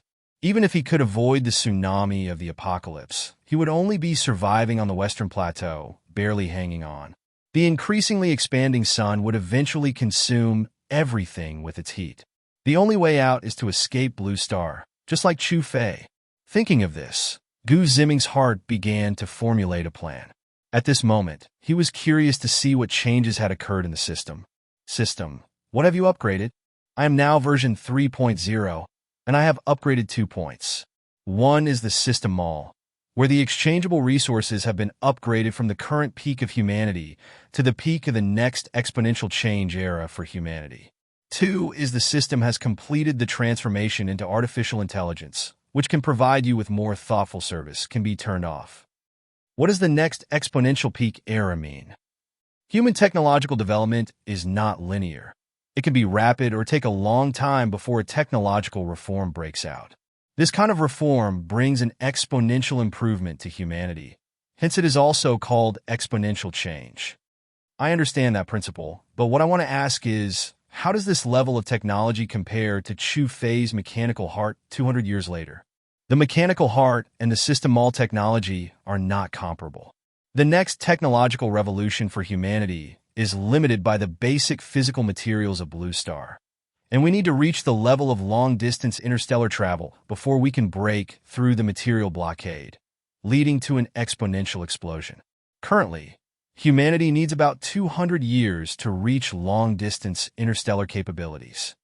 After listening, Ziming's doubts were instantly resolved. No wonder that after Qin Feifei entered the interstellar era, he became ordinary. He was not on the same level as alien interstellar civilizations.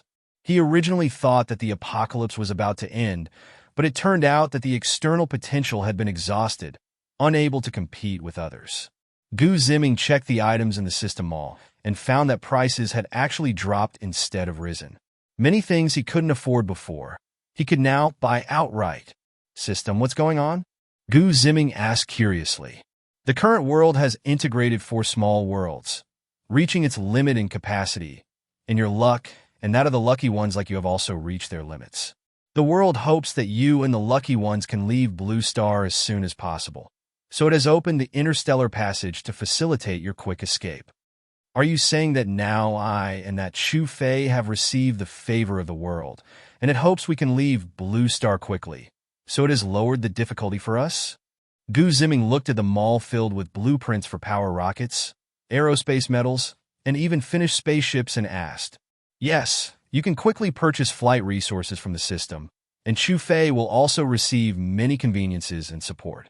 Hearing this, Ziming finally understood what that military leader had been talking about. It turned out that they were not trying to build a city for the apocalypse, but rather to create a spaceship or a batch of spaceships. Fang Jianjun had previously mentioned that both the upper echelons and the outside world were concealing information, and at this moment, Ziming found validation in his heart. No, perhaps the upper echelons had made two plans. One was to build a city of the apocalypse on the Western Plateau, and the other was to create a starship, allowing a portion of people to venture into the universe seeking solutions.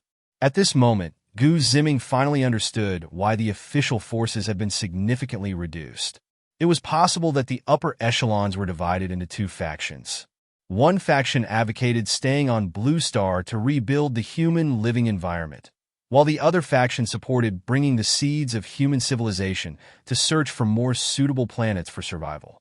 These two factions were inherently adversarial, as resources were limited in the apocalypse. The interstellar faction's desire to build long-range starships would inevitably consume a large amount of the existing resources needed for human survival. Conversely, the faction staying behind aimed to build a new city for humanity, which required everyone to unite. Otherwise, if everyone wanted to escape, who would remain to transform the environment? As for whether the two factions could operate simultaneously, that was clearly impossible. In a situation with limited resources, the problem was not a lack of people, but rather an unequal distribution of resources. The best outcome would be either to leave together or stay together. Otherwise, nothing could be accomplished, and they would ultimately head toward destruction. People would not be willing to pay the price for benefits they could not enjoy. Unless, like him, one does not need others' help and resources, able to directly exchange for a starship from the system and achieve true self-sufficiency. Thinking of this, Ziming called Fang Jianjun. "Hello, Brother Fang. Has the reconnaissance mission to the capital started as you mentioned last time?" Ziming decided to join the military in exploring the capital. This trip was not just to eliminate the protagonist Qin Feifei, but also to gather luck points. Although he had received gifts from the World Master, he still could hardly afford future equipment. If he ventured into the universe and encountered a higher civilization or some sudden situation, he would be completely defenseless. Therefore, as for luck points, which were a valuable resource, he was prepared to gather as much as he could. The luck points he earned from eliminating Wu Tian, plus the ones he had saved before, amounted to around 10 million, just enough to buy the most basic starship. By the way, system, what about that mysterious big gift package you mentioned last time? Ziming suddenly remembered that the system had promised a quick reward for eliminating Wu Tian, which he could only claim after it upgraded. After the system upgrade is complete, the reward will be placed in the system space, and you need to retrieve and open it yourself. All right, I misjudged you. I thought you had forgotten. Ziming felt as if he could sense a hint of emotion from the system, so he casually added, "Next time, just give me a heads up." Okay, the system is learning. Ziming glanced at the shimmering treasure chest in the system space, just as he was about to open it when he heard a voice from the other end of the phone. My younger brother, we haven't set off yet. If you want to come, I can set the departure point at Donghai. I thought about it and decided to help you out, brother. Ziming didn't reveal his own plans, but directly brought up Fang Jianjun's request from that day. All right, since you've decided to take action, let me explain the current situation in detail. At this moment, Fang Jianjun stood up excitedly in his office. He had been waiting for Ziming's call for 2 days and had received no news. Just when he was about to give up, Ziming called and readily agreed to his request. The situation is like this. I and a few military colleagues are preparing to each send 2 to 3 people to form an elite team. This team will then rush to the capital, and once they infiltrate, they will quietly collect information and send it back.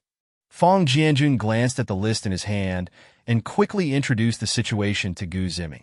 A straightforward investigation was definitely impossible. Such behavior itself was wrong and a misrepresentation. But because there had been no whispers from above, they even suspected that something unexpected had happened to the power structure. Otherwise, it wouldn't be possible to be so careful in concealing information from everyone. Okay, I'll join you. When do we set off? Gu Ziming didn't pay attention to the other details about the team. He was only concerned about when they would depart. He was unsure if it was his illusion, but he felt that the sea had become more turbulent lately. We still need to wait for the other military districts to arrive, but I estimate it won't take long, and we should set off by the day after tomorrow at the latest. Feng Jianjun looked at his watch.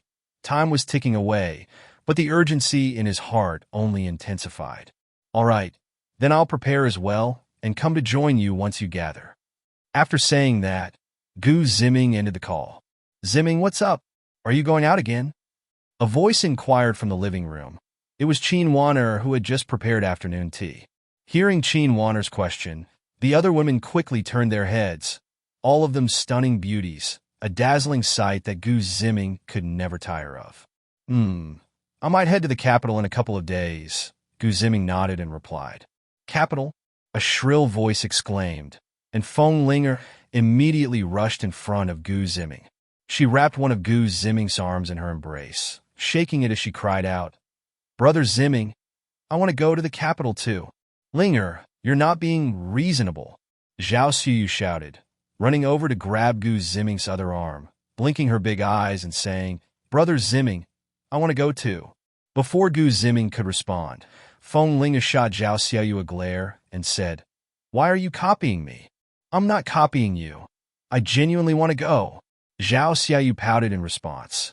All right, I'm going to the capital for serious business, not for sightseeing, and definitely not for fun, Gu Ziming said, breaking free from their grasp and walking over to Qin Wan'er, picking up a piece of chocolate cake to eat.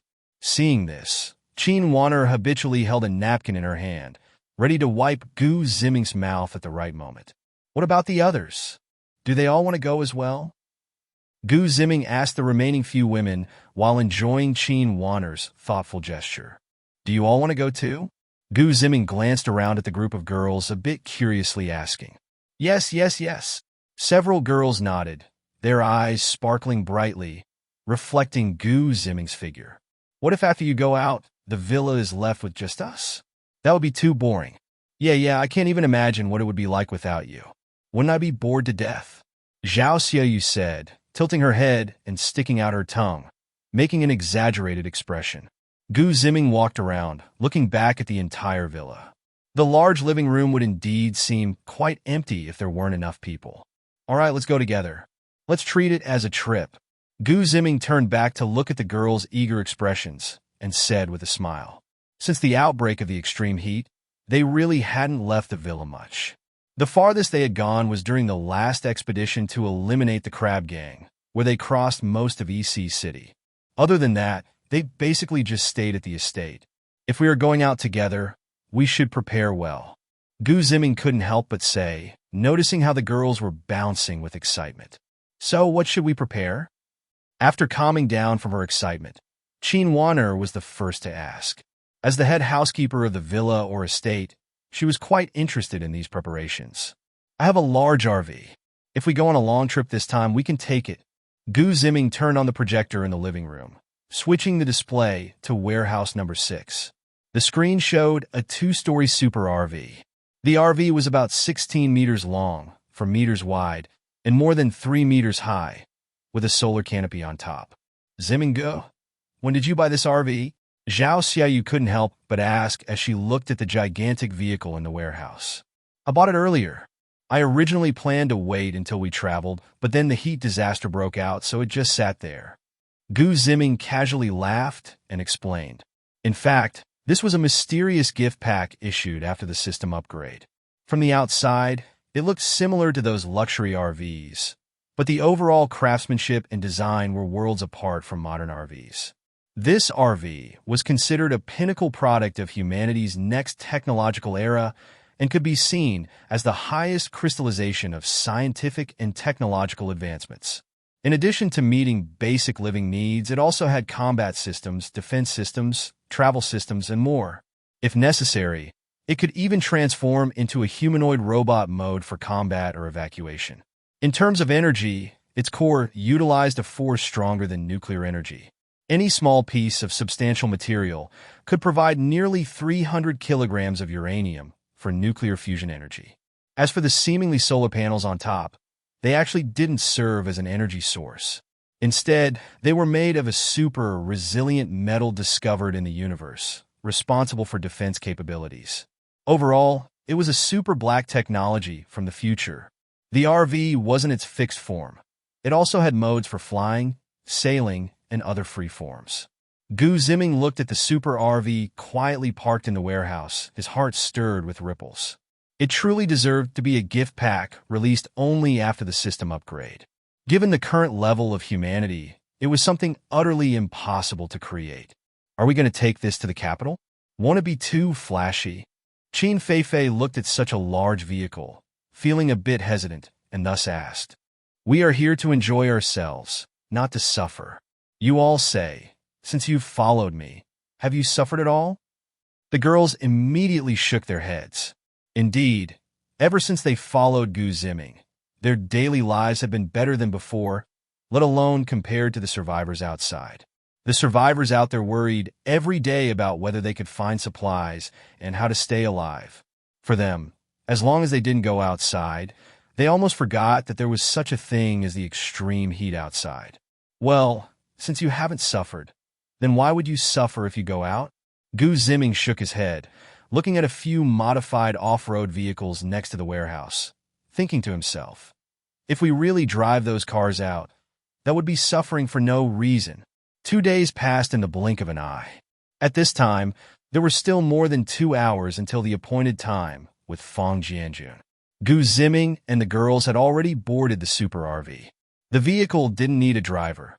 The future's smart driving technology was at the most basic level, so Ziming didn't have to worry about anything. Wow, this vehicle looks so spacious. The first to board, Feng Linger, couldn't help but be amazed.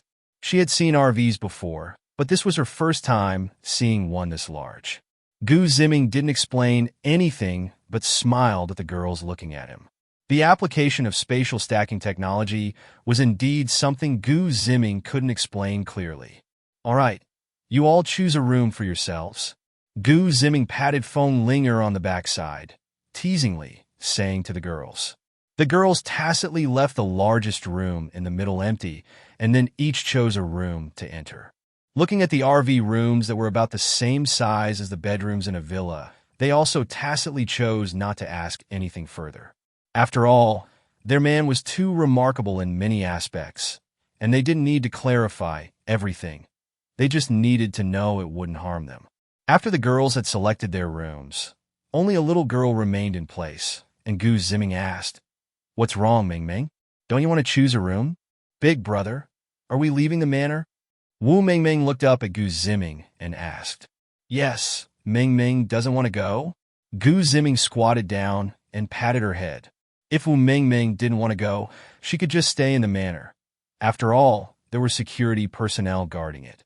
Ziming had given all the zombie crystals sent by Feng Jianjun to the security personnel to help them awaken their abilities.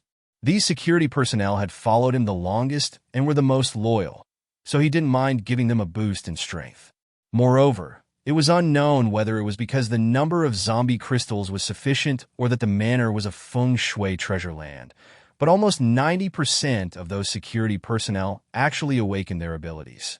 Most of them were D-grade or C-grade, with the most prominent being Captain Wang Chu, who awakened a strong A-grade indestructible ability.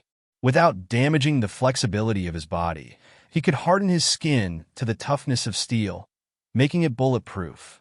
Ziming left the security personnel in the manor and didn't take them along. At this time, on the side of the Tiankong base, Ziming also didn't plan to let them follow.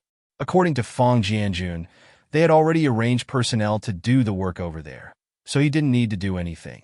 This trip was just a chance for Ziming to relax and enjoy himself. However, he also had to conveniently take care of a little matter. The Super RV has been on the road for 2 hours. Along the way, it encountered quite a few obstacles and even roadblocks, but the Super RV pushed straight through without encountering any difficulties. At the official base in the security zone, whose vehicle is this? A soldier on duty thought to himself, but without any hesitation, he directly connected the call to the command room. 4 hours earlier, the duty room had already received notification that Ziming might arrive during this time.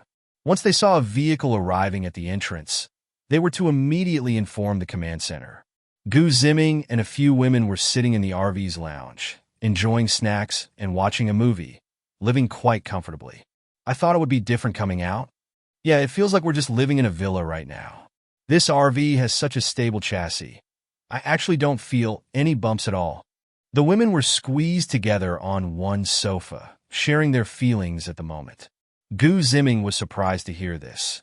He also didn't feel any sensations of being in a moving vehicle, as if the internal space had just smoothly shifted. To prevent others from noticing anything, he set the vehicle's speed to 50 kilometers per hour. However, he didn't expect that the intelligent driving system would continue at this speed, and even when turning or encountering roadblocks, there was no sensation inside the vehicle. Truly a testament to future black technology. Ziming opened the external simulation display and realized they were almost there. So he stopped playing around with the women and walked to the front driver's seat. After a while, the vehicle stopped at the entrance of the official base. Ziming opened the door and got out, noticing that all the soldiers were looking in his direction. Even those who had their backs turned were occasionally glancing over. The one who was closest and most focused was Fang Jianjun, who was in front of the group. My brother, where did you get this thing? Fang Jianjun truly didn't expect that after asking Ziming to secretly investigate in the capital, Ziming had turned it into a vacation. This huge, luxurious RV was practically a moving villa. I used to think about buying a small RV for convenience when traveling. Ziming waved his hand, casually explaining. This? A small RV? For convenience? Fang Jianjun walked around the RV, took a deep breath, and while patting his chest, said grumpily, My brother, big brother, grandfather, you drove this RV to the capital for a trip? Our mission is a covert investigation. Covert, do you understand? Fang Jianjun emphasized the word covert, as if he was worried Ziming wouldn't understand. Brother Fang, let me ask you this. For a covert investigation, can we sneak into the capital? When I came to your base, I saw that within a 3-kilometer radius, there were numerous watchtowers and hidden sentries, adding up to no less than 10. And that was just what I caught a glimpse of from the vehicle. There are also those using special methods for surveillance. Do I need to say more about those personnel? Ziming patted Fang Jianjun on the shoulder and continued. Do you believe that as soon as we enter the capital, or even before we get there, we will be discovered by the people inside? I believe it. Fang Jianjun immediately replied. All right, since we will be discovered anyway, does it even matter what kind of car I drive? If I were to drive an armored vehicle, that would certainly raise suspicions. But if I just drive a regular RV, do you think they would suspect we are here to investigate? Ziming took a bottle of ice water from the car and handed it to Fang Jianjun, saying, But isn't that a bit too ostentatious? Fang Jianjun took the ice water, and his tone was not as strong as it had been at first. He still hesitated slightly. How about this? You arrange for those investigators to act as my bodyguards, and I'll drive the RV as if I'm just a nouveau riche going for a stroll in the capital. That would be truly low-key. Ziming took a sip of the ice water and tried to persuade Fang Jianjun. There was no way he could sit in those modified off-road vehicles or sedans. That long drive of several dozen hours would make him uncomfortable. Plus, once they arrived in the capital, they might not even have a decent place to stay. This isn't to say that the people in the capital's base wouldn't provide him with a good room, but the overall situation in the post-apocalyptic environment is such that even the best accommodations can only be so good. Seeing that Fang Jianjun was still somewhat hesitant, Ziming decided to apply some pressure, saying, Well then, if you think my RV is too high profile, then I simply won't go. Isn't it uncomfortable to stay at my little villa?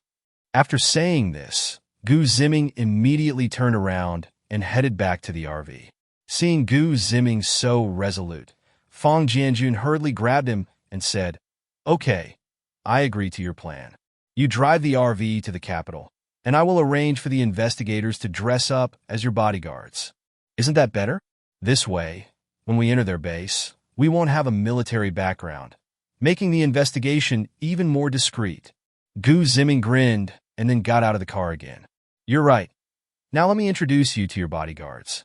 Seeing Gu Ziming's radiant smile, Fang Jianjun suddenly felt like he had fallen for his scheme.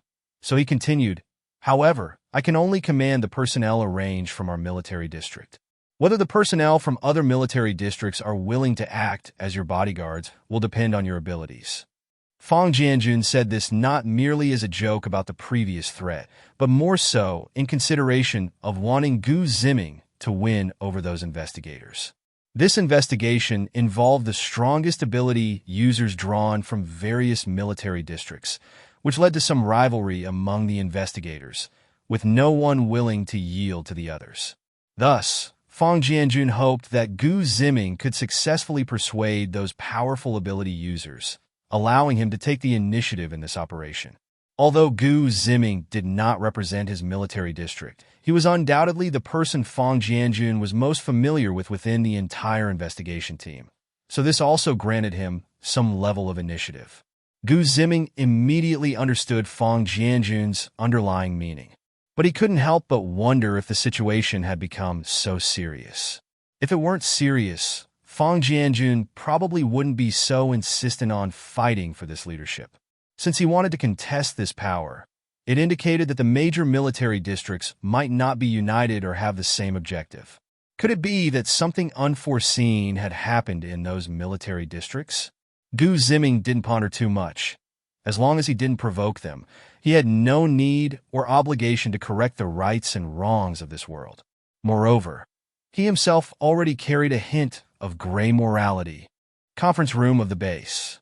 At this moment, the chairs in the room were already filled with people. There were a total of 4 military district bases gathered at the Donghai base, namely from the Northwest, Southwest, South China, and Central China. Each base dispatched 3 personnel for the investigation. Among the 3, one seemed a bit more intellectual, while the other 2 mostly had the cold, stern appearance of military personnel.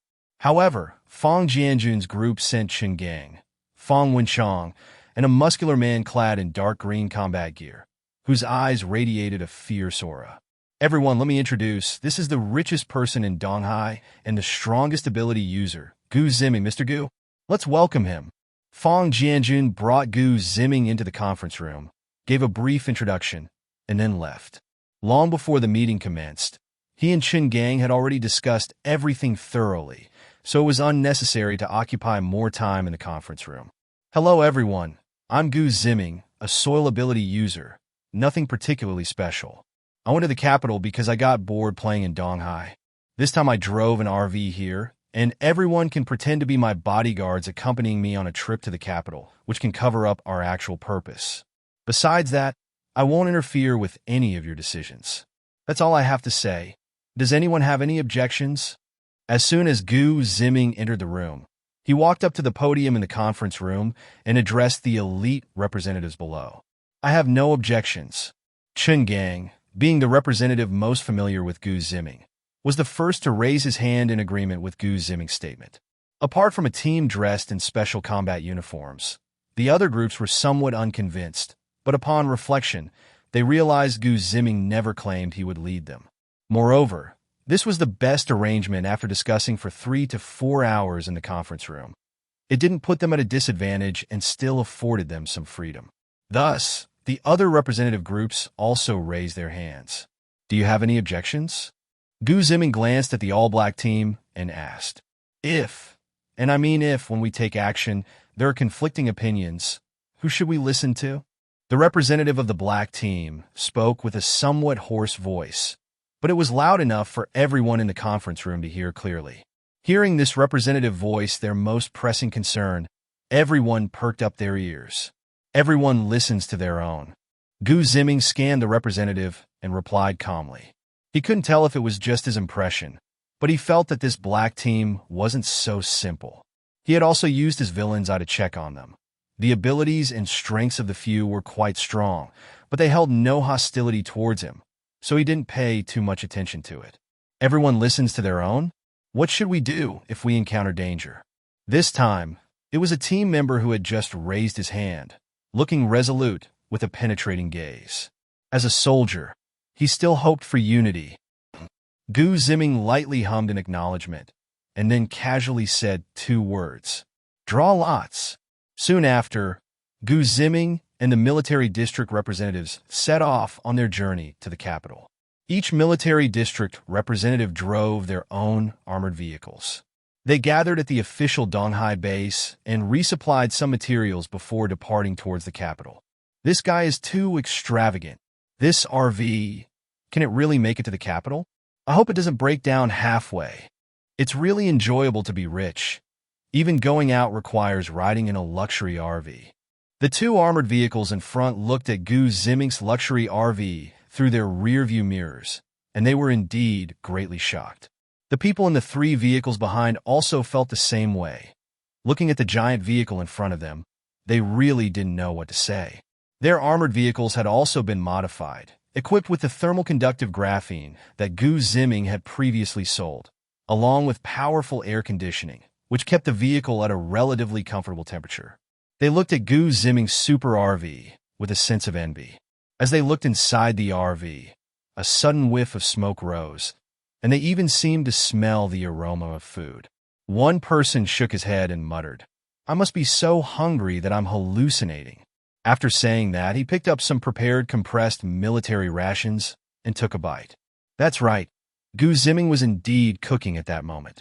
After handing over the RV to the intelligence system, he began preparing dinner for the night. According to the journey to the Eastern Sea's imperial capital, it wasn't very far. It would only take a little over 10 hours. However, due to the high-temperature environment, in order to protect both the vehicle and the people, they could only drive during the hours of 10 at night to 4 in the morning, making the actual journey last about 3 days.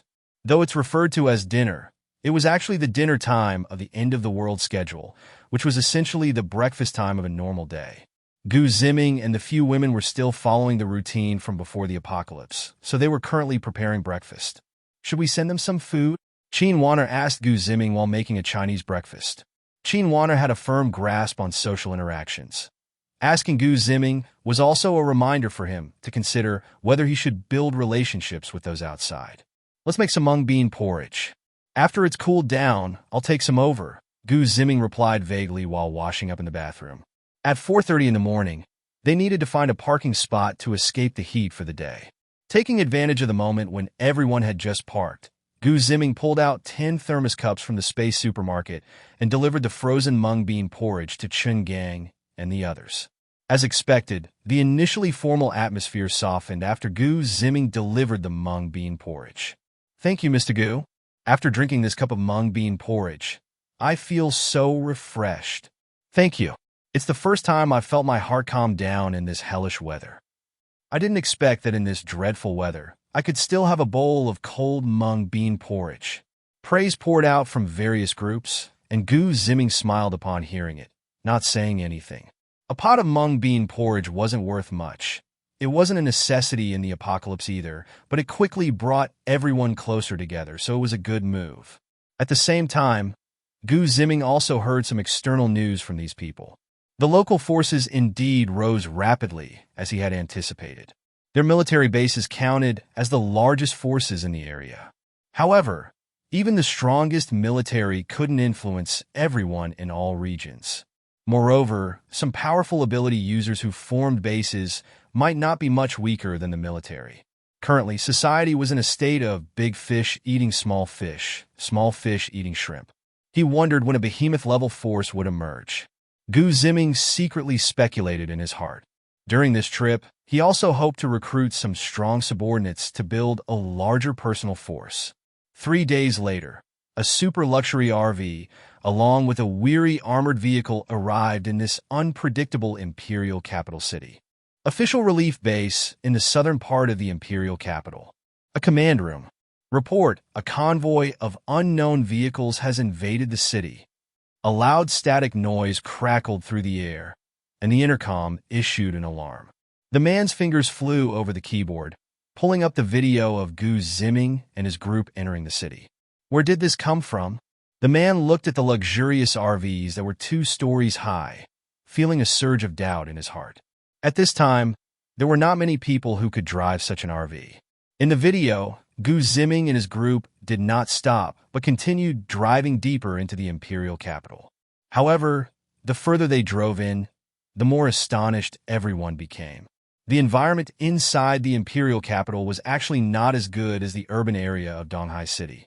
The once tall skyscrapers now stood as nothing more than remnants of broken walls. The dilapidated black walls seemed to tell the story of how dangerous and cruel the previous wars in the imperial capital had been. Gu Ziming also did not expect that the current imperial capital was bombed to this extent. Moreover, as he looked out of the window, he hardly saw anything alive, including not even a single zombie. Where are we going?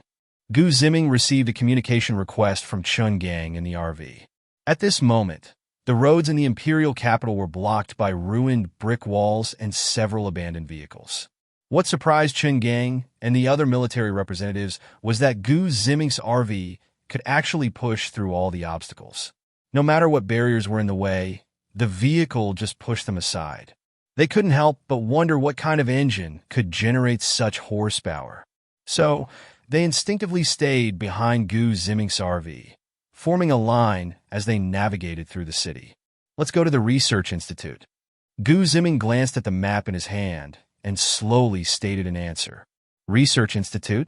What do we need to go to the Research Institute for? Upon hearing this, Chun Gang was filled with confusion, but he wisely chose not to say much. After all, he believed he understood Gu Ziming well enough. Following Gu Ziming might not be right, but it wouldn't be wrong either. However, the others did not think the same way.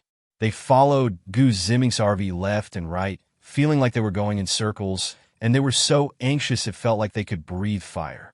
President Gu, can we stop going in circles? We should find a place to rest.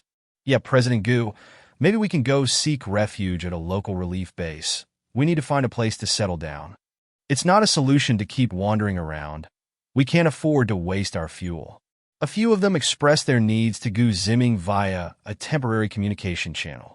If it weren't for the fact that they had gotten along well with Gu Ziming over the past few days, they might have thought he was just toying with them. Throughout the entire journey, they had only refueled once at an abandoned gas station, and now they had very little fuel left. Everyone looked at the super solar panels on Gu Ziming's RV with envy. Don't worry, I'm planning to go to the Research Institute. Is anyone going the same way? If not, everyone could disperse for now. Gu Ziming said lightly. He had no need to force everyone to act together. If those ability users from the Tianqiong base dared to question his actions, Gu Ziming would waste no time and just eliminate them.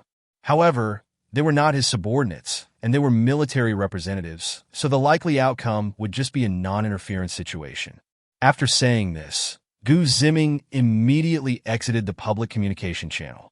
Upon hearing the beep from the intercom, everyone was at a loss as to what to do. Chun Gang saw that the 4 vehicles were about to stop, so he didn't think too much and said to the strong man driving, "Follow President Gu." Got it. An armored vehicle sped past the cars blocking the way and directly followed behind. Among the remaining 4 vehicles, 2 hesitated for a moment, but ultimately chose to follow as well. As for the other 2 vehicles, one of the teams in black combat uniforms paused for a moment before heading in different directions. The Research Institute was set up at a mountainous bay at the other end of the imperial capital. It was not large, only about a dozen acres, and consisted of small buildings. Yet, in this small complex, one significant international achievement after another had been produced. The reason Gu Ziming wanted to come to the Research Institute first was to find a certain key figure there, Qin Feifei. What kind of position does Qin Feifei hold now? With a mechanical heart, he had completely mastered all mechanical knowledge of humanity, even up to 200 years into the future. At this Research Institute, Qin Feifei was a unique genius. When they were still 20 kilometers away from the Research Institute, Gu Ziming suddenly stopped the vehicle. At this position, he could already see the Research Institute on his upgraded handheld map. If they moved any further, they might expose their whereabouts and intentions. In the end, technology is the spark of civilization. Gu Ziming didn't believe the military wouldn't protect the Research Institute. Seeing Gu Ziming stop, the 3 cars that followed also stopped and got out of the vehicles. Let's find a place to rest for a day here. Gu Ziming looked at the sky gradually turning dark in the distance and knew that the temperature was about to rise again. These ability users might still manage, but the military leaders and their vehicles might not be able to handle it. Upon hearing this, everyone checked their surroundings and found an underground parking lot, so they drove in. This was the underground parking lot of a supermarket, and when Gu Ziming entered, he found that there were no survivors left inside. Mummified corpses were scattered in various corners, indicating that they hadn't entered the base and were likely guerrilla fighters. Gu Ziming walked into the RV, while others found their own places to rest and replenish energy and supplies. I'm going to take a quick nap. Don't disturb me. Gu Ziming picked up a cup of hot milk from the table and drank it all in one go. Okay, we won't disturb you.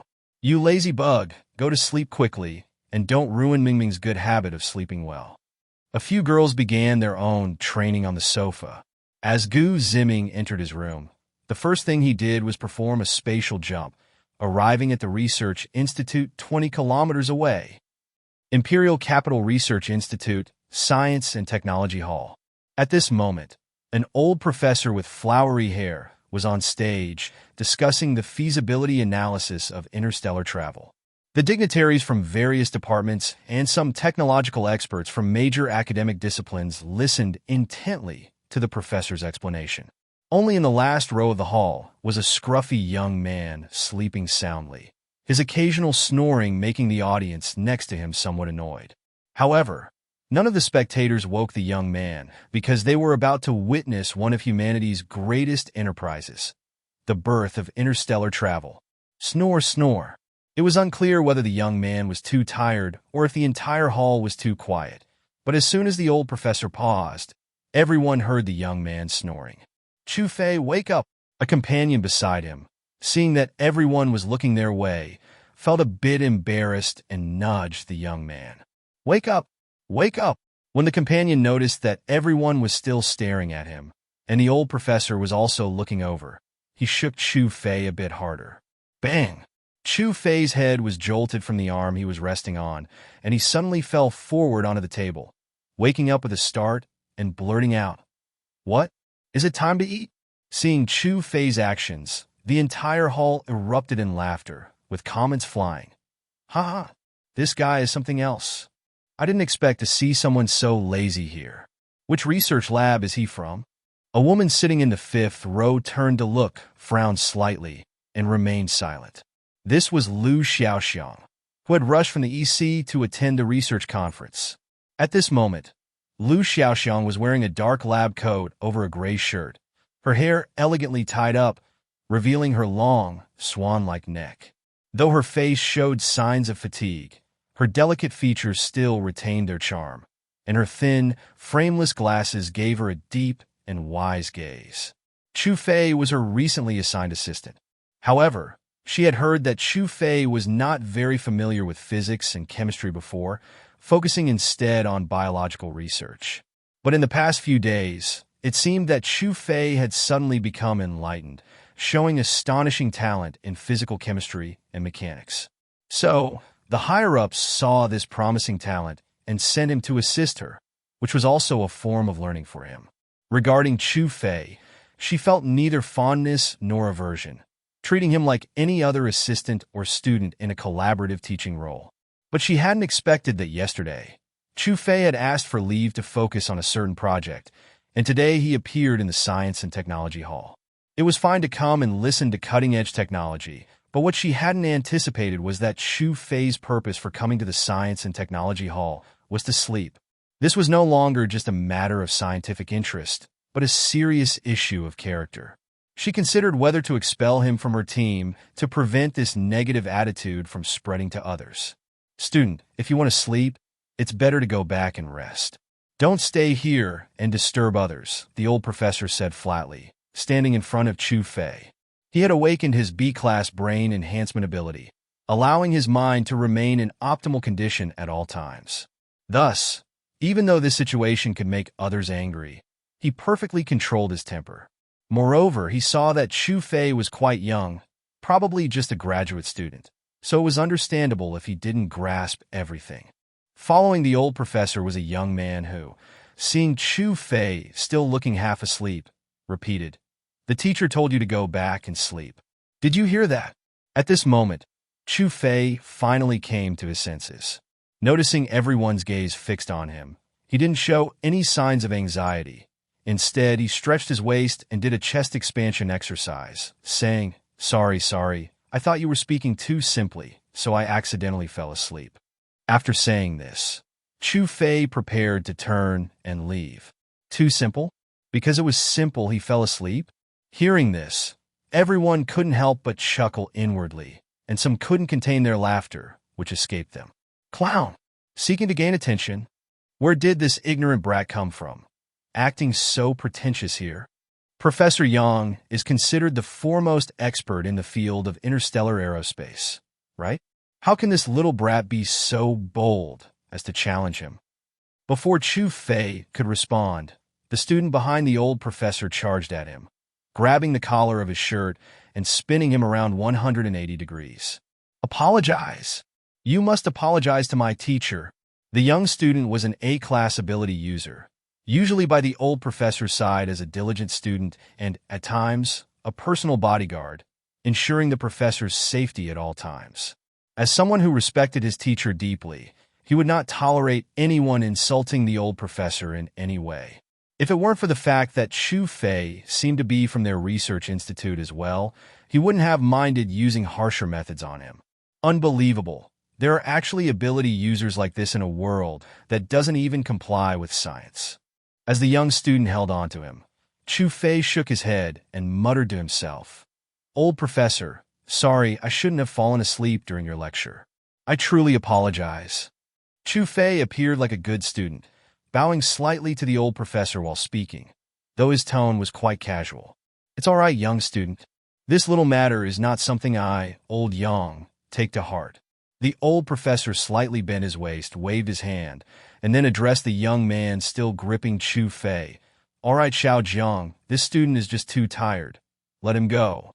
"I'll let you off this time, but if I catch you disrespecting others again, don't blame me for taking serious measures." The student called Xiao Jiang released Qin Feifei's collar, saying with a somewhat fierce tone, "Okay, I won't participate in such events again." Qin Feifei nodded at Xiao Jiang, continuing, "If a meeting can't even resolve a problem with interstellar aerospace propulsion, then there's really no need for me to attend. I might as well stay in my dorm and ponder over the four-curve particle engine." What? Qin Feifei's casual remark was like a bomb igniting and being tossed into the ocean, instantly stirring up waves in the old professor's heart. "Wait, are you saying you are researching the four-curve particle engine?" The old professor quickly approached Qin Feifei, grabbing his arm and asking. The four-curve particles were a recent achievement of his that had not yet been published. It was a comprehensive energy reaction system that, as of now, should not be known to outsiders. Thus, he believed that anyone who could mention this term, like Qin Feifei, was certainly not an ordinary person. Ziming looked at the calm Qin Feifei and couldn't help but sneer in his heart. "System, if I kill Qin Feifei now, what rewards will I get?" If the rewards were sufficient, he decided to wait until Qin Feifei was alone and then go for a surprise attack to end the fourth storyline right there.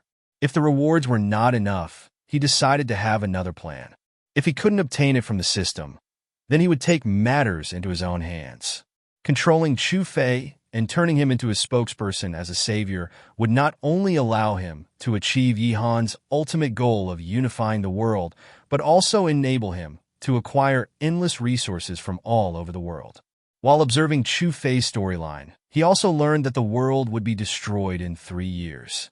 Although Qin Feifei ultimately used the technology he obtained during his space travels to change this crisis, Ziming didn't dare to take that gamble now.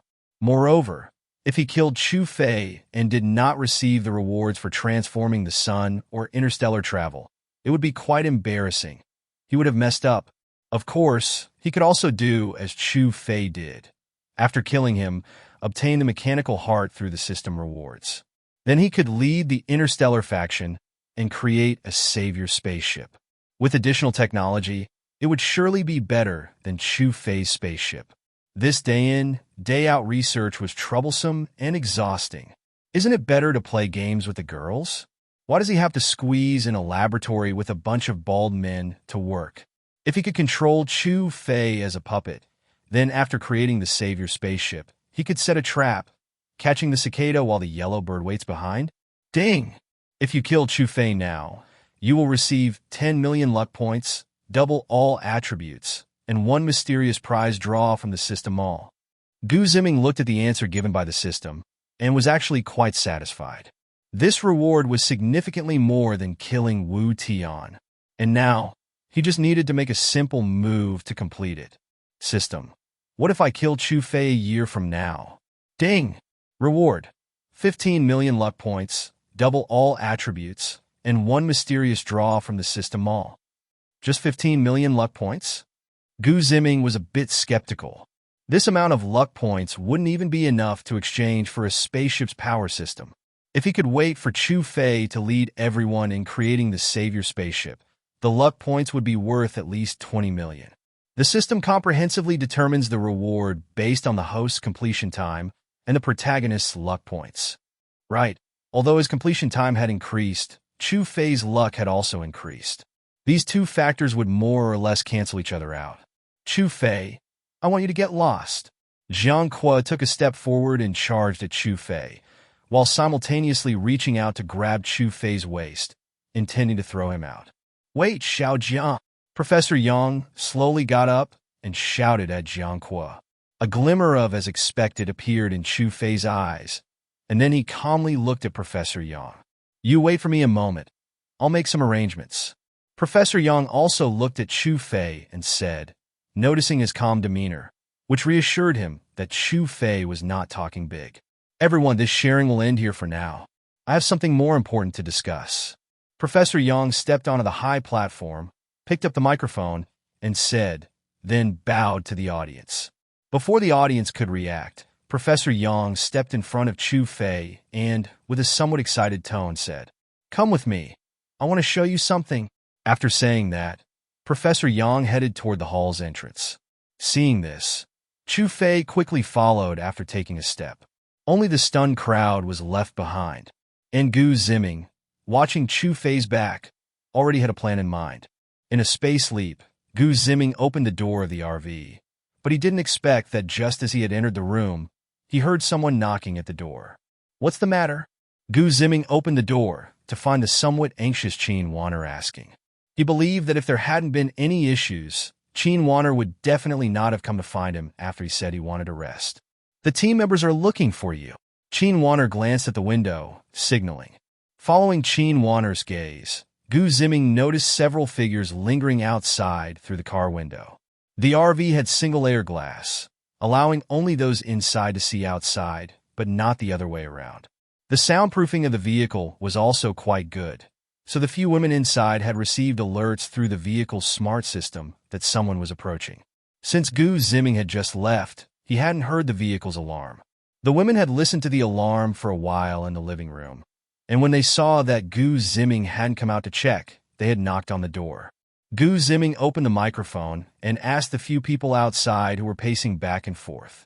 Everyone, is there something you need?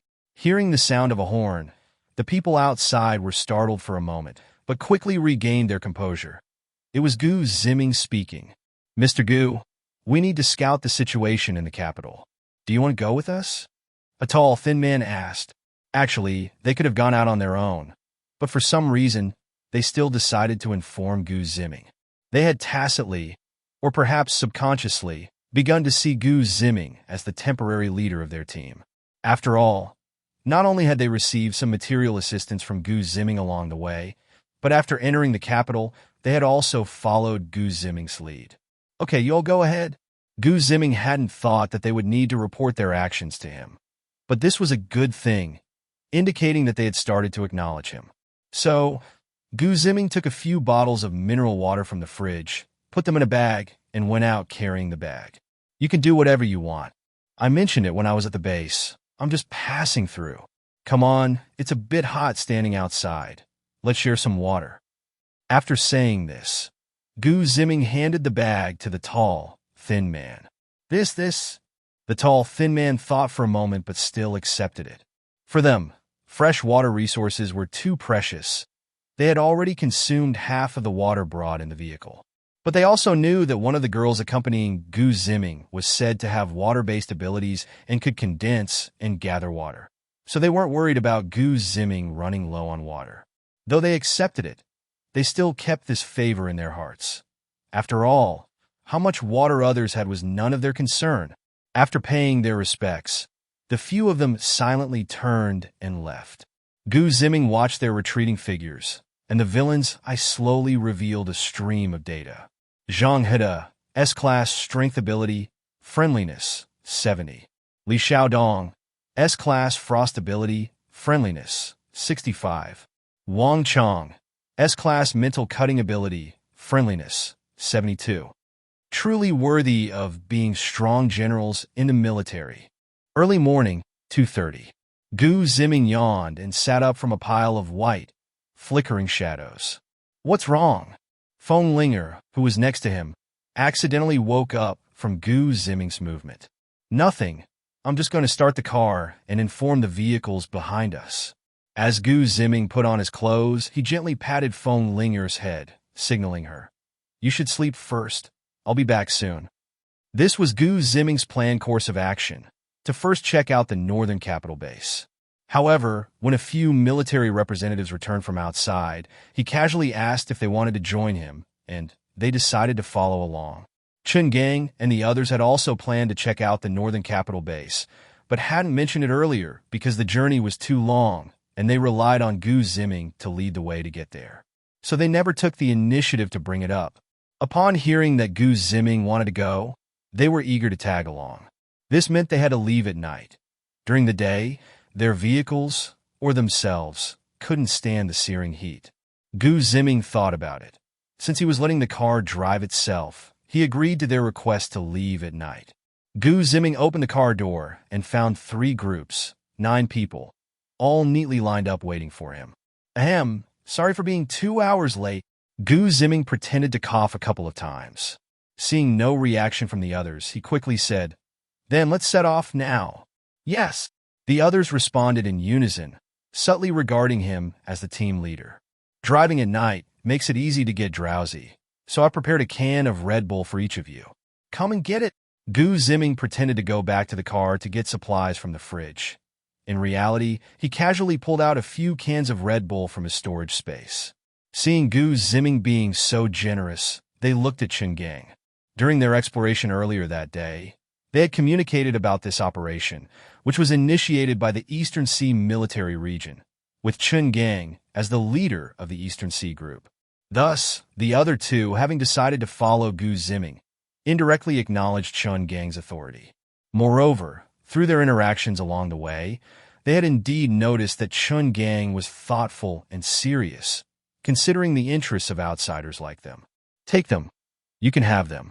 What relationship do I have with Brother Fong? You can ask Commander Chen about that. Gu Ziming saw through their thoughts and directly stated, Commander Gu is worthy of our trust and worth following. Chen Gang took a can of Red Bull that Gu Ziming handed over, setting an example for the others. Seeing this, everyone else came over to accept the drinks from Gu Ziming. One tall, thin man said, Commander Gu, we're all used to it. Nighttime is when we feel the most alert. Gu Ziming then remembered that he and a few women still followed the lifestyle habits from before the apocalypse, while the others had already adapted to a nocturnal rhythm.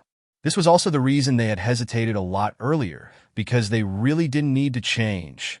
It's fine, a little pick-me-up is good. When we get to the other base, my bodyguards can't be lackluster. Otherwise, it'll be a joke. Gu Ziming joked casually, prompting them to accept the drinks. Don't worry, we're always alert. Don't worry, we are. The scene once again restored the cheerful atmosphere from earlier when Gu Ziming and his team were on the road. The gap created by the two vehicles gradually disappeared amidst a series of playful jokes. One of the military district leaders adjusted his glasses and quietly said to Chun Gang beside him, "I believe it now. This Gu is indeed impressive." Chun Gang smiled, but said nothing. He simply opened a still somewhat cold Red Bull, took a sip, and a refreshing sensation spread through him, making him feel particularly comfortable. At the Northern Imperial Capital Base, in a conference room on the underground third floor, someone has entered the Imperial Capital. Who are they coming for? A sturdy man with a square haircut, dressed in camouflage, pointed at a video of a convoy and asked. There weren't many people in the conference room. Only 3 or 4 sat sparsely around the table. They were all deep in thought, though their questions varied. A man with somewhat graying hair, but appearing relatively young, furrowed his brow and asked, "Where did this video come from?" This angle was not something their base or reconnaissance soldiers could capture. The other two followed the questioning man's lead, and one of them spoke up. "We need to find out where they're coming from. Once we know that, we can determine if they are friend or foe." "Right, I see this convoy is coming from the south, and it's a recreational vehicle. Is it a wealthy individual from the south?" The square-faced man squinted, remaining silent, lost in his thoughts. The video did indeed come from the Southern Imperial Capital Base, but they had some discord with the Southern Base, which was well known among many below. So, he certainly wouldn't disclose the origin of this video. At the same time, the mysterious team behind it wanted him to handle these people. This was also why the Southern Imperial Capital Base sent the video to them. He couldn't understand why they didn't resolve it themselves nearby, but instead asked him to take on the task from afar. In his gut, he sensed something was off but couldn't quite figure out what it was. Nonetheless, he accepted the mission. Bringing it up for discussion was merely a way to give his subordinates a reason for action. That's why he had asked such an obviously leading question right from the start. These people were enemies, coming for either their northern or southern base. We must prepare for the worst. If they're coming for us, we can block them at the first line of defense. The square-faced man said firmly, pointing at the armored vehicles that had received some armor plating. "We haven't confirmed whether they are friend or foe, so directly turning them away might," said the man with slightly graying hair. But he didn't finish as he noticed the square-faced man's increasingly cold expression. The other two nodded in agreement, saying, "Yes, we should intercept them outside as soon as possible. If they are enemies, we should eliminate them at the first opportunity." The graying man looked at the two, then at the square-faced man, and without saying anything further, he walked out. He realized that the leader and the 2 staff officers seemed increasingly strange, almost as if they had lost their intelligence at times. However, as he recalled their time together, he found that such situations only occurred once or twice. Shaking his head, he self-deprecatingly laughed. "I'm just a guest under someone else's roof." Having said that, he returned to his own troops. The sky was slightly brightening. The self-driving RV had driven to a location about 10 kilometers from the northern base, but came to a slow stop. A flashing red light on top spun continuously, emitting a series of piercing sounds. Inside the RV, the bed where Gu Ziming lay shook slightly, signaling him to wake up quickly. "Ah, what's happening?" Several women sensed the vibration, and Qin Wana, who had gone to sleep early, woke up and asked Gu Ziming. At that moment, Gu Ziming was looking at a light screen that displayed radar locks and, through electronic information interception, detected that attacking weapons were targeting their location. If it were in the free mode of the Super RV, it might have taken the initiative right away, but Gu Ziming had only set it to automatic driving, so it adopted alarm measures, leaving the decision to Gu Ziming. Radar? Missiles? Gu Ziming looked at the light screen, which showed a military base projected about 10 kilometers away from him. He instantly understood that the military over there had discovered his route of movement. To show that he had come to find Wen Yan's father and was not here to cause trouble, Gu Ziming sent a message using an internationally recognized radio wave. He believed that the military base must have an information department that received this signal. At the same time, he let the RV send out the signal continuously, and now he had also stopped, waiting for their response. When he got out of the car, Gu Ziming saw Chun Gang and the others, who were equally tense. Upon hearing the RV's alarm, they immediately stopped and found shelter. I should mention that the northern military base is just ahead. They've discovered us and locked us on with weapons, so we need to get their consent to pass through. Gu Ziming explained as he walked towards the group. Hearing this, the others relaxed a bit. They had thought the RV had suddenly stopped due to an enemy attack when it had been driving at a constant speed. Thus, they also stopped and jumped out of the car, looking for cover. They didn't expect it to be this situation. However, they couldn't figure out how Gu Ziming knew. Even if the base's station notified Gu Ziming, that couldn't explain why the alarm was triggered. Their vehicles were equipped with radios too, yet they hadn't received any messages or warnings. Moreover, how did Gu Ziming know that weapons were locking onto them? Before coming here, they had done thorough research and knew that the northern base was over 200 kilometers from the imperial capital, and they were still at least 10 kilometers away from the base. How could they detect missile locks from 10 kilometers away? A few of them felt puzzled and then glanced at the massive RV. This vehicle hadn't burned any fuel, relying entirely on what appeared to be solar panels on the roof for power. Moreover, the wrecked vehicles, fallen trees, and crumbling buildings they encountered along the way had all been pushed aside. Its power was simply incredible. Furthermore, the areas in front of the RV showed no signs of damage, not even a scratch in the paint. In the end, they concluded that the ability to anticipate the base's movements was entirely due to this super high-tech RV. Half an hour passed in the blink of an eye. Gu Ziming had finished breakfast, but he hadn't received a response from the northern base. Just as he was about to continue moving forward, another alarm sounded. Beep, beep, beep. Then came the RV's electronic voice. Missiles are incoming. Automatic defense measures have been activated. What? The base fired directly? Gu Ziming's expression turned cold, and he felt a surge of anger, like a volcano erupting. Since the earthquake that buried thousands of people, he hadn't been attacked like this. If there were attacks, it was usually he who initiated them. Now, without a word, missiles were launching one after another towards him. This clearly intended to take him and his group out entirely. And it was without any explanation, or perhaps there were reasons Gu Ziming hadn't thought of yet. The women also heard the RV's alarm and momentarily panicked. Be careful. Zhao Xiaoyu released a huge bubble of water, encasing them inside. Qin Feifei and Qin Wan'er shielded the trembling Wu Mingming in front of them. Feng Ling held Wen Yan's hand, staring at Gu Ziming without moving. Don't worry, the Super RV's defense system is sufficient to intercept and detonate the missiles in midair.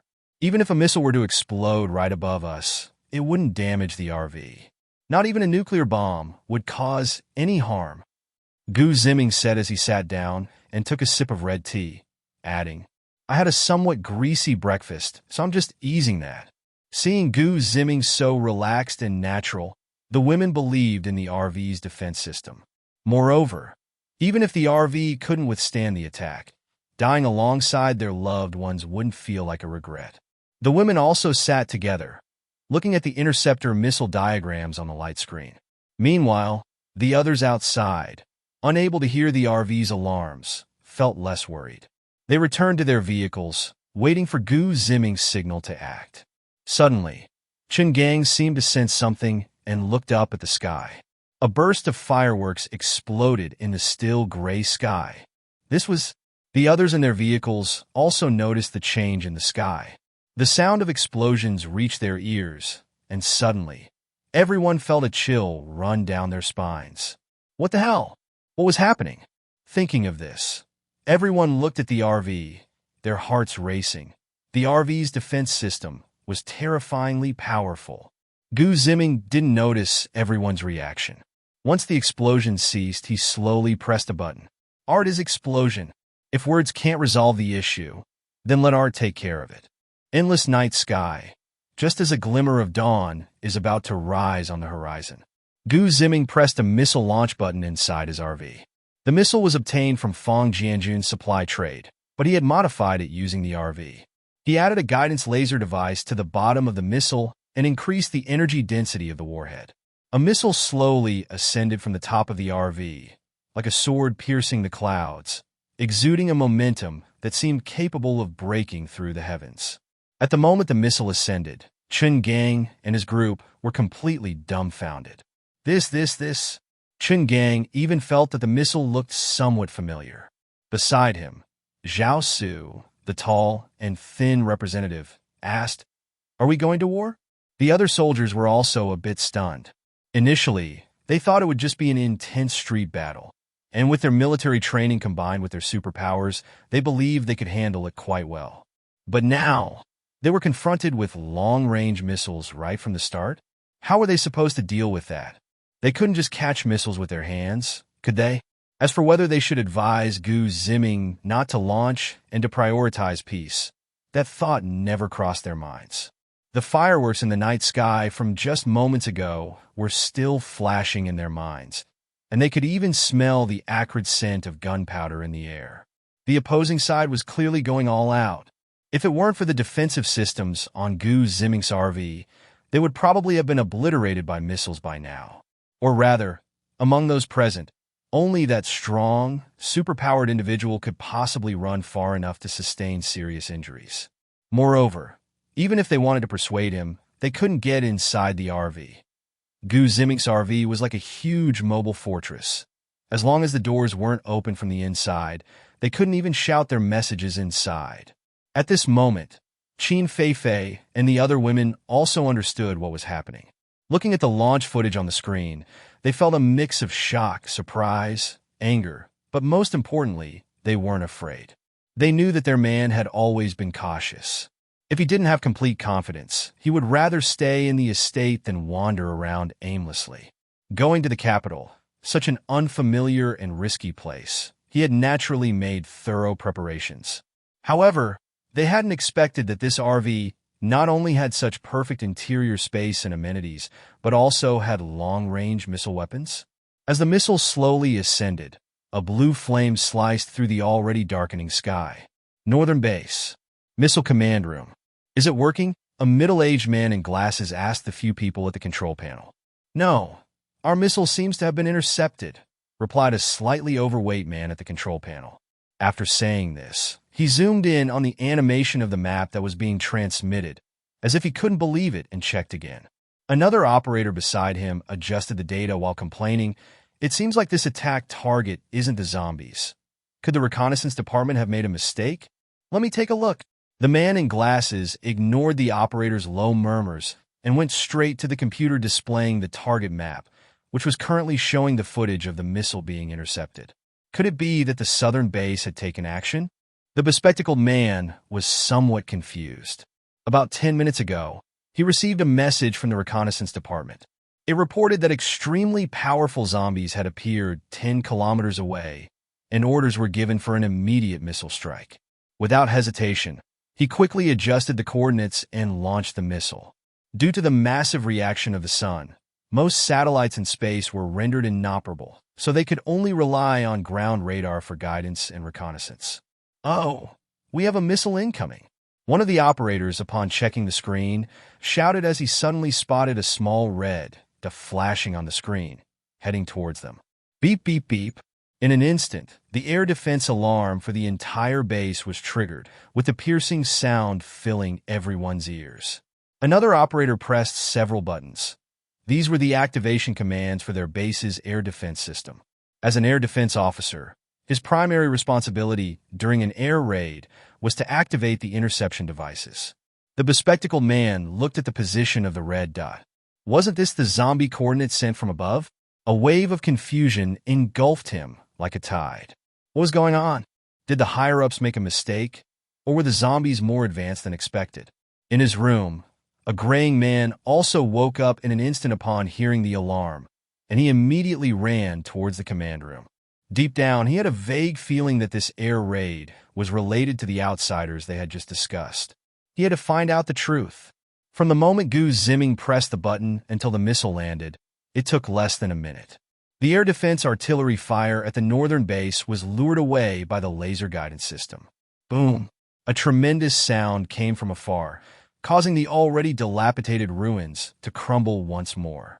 Following that, a massive cloud of dust rose, obscuring half of the sunlight that had just emerged. Northern Base Missile Command Room. Report: we have one missile that has exploded. The operator, witnessing the failure of the air defense system, stammered as he described how a missile equivalent to at least 100 tons of TNT exploded in front of their base. Indeed, Ziming did not target the center of the base, but aimed at the front gate.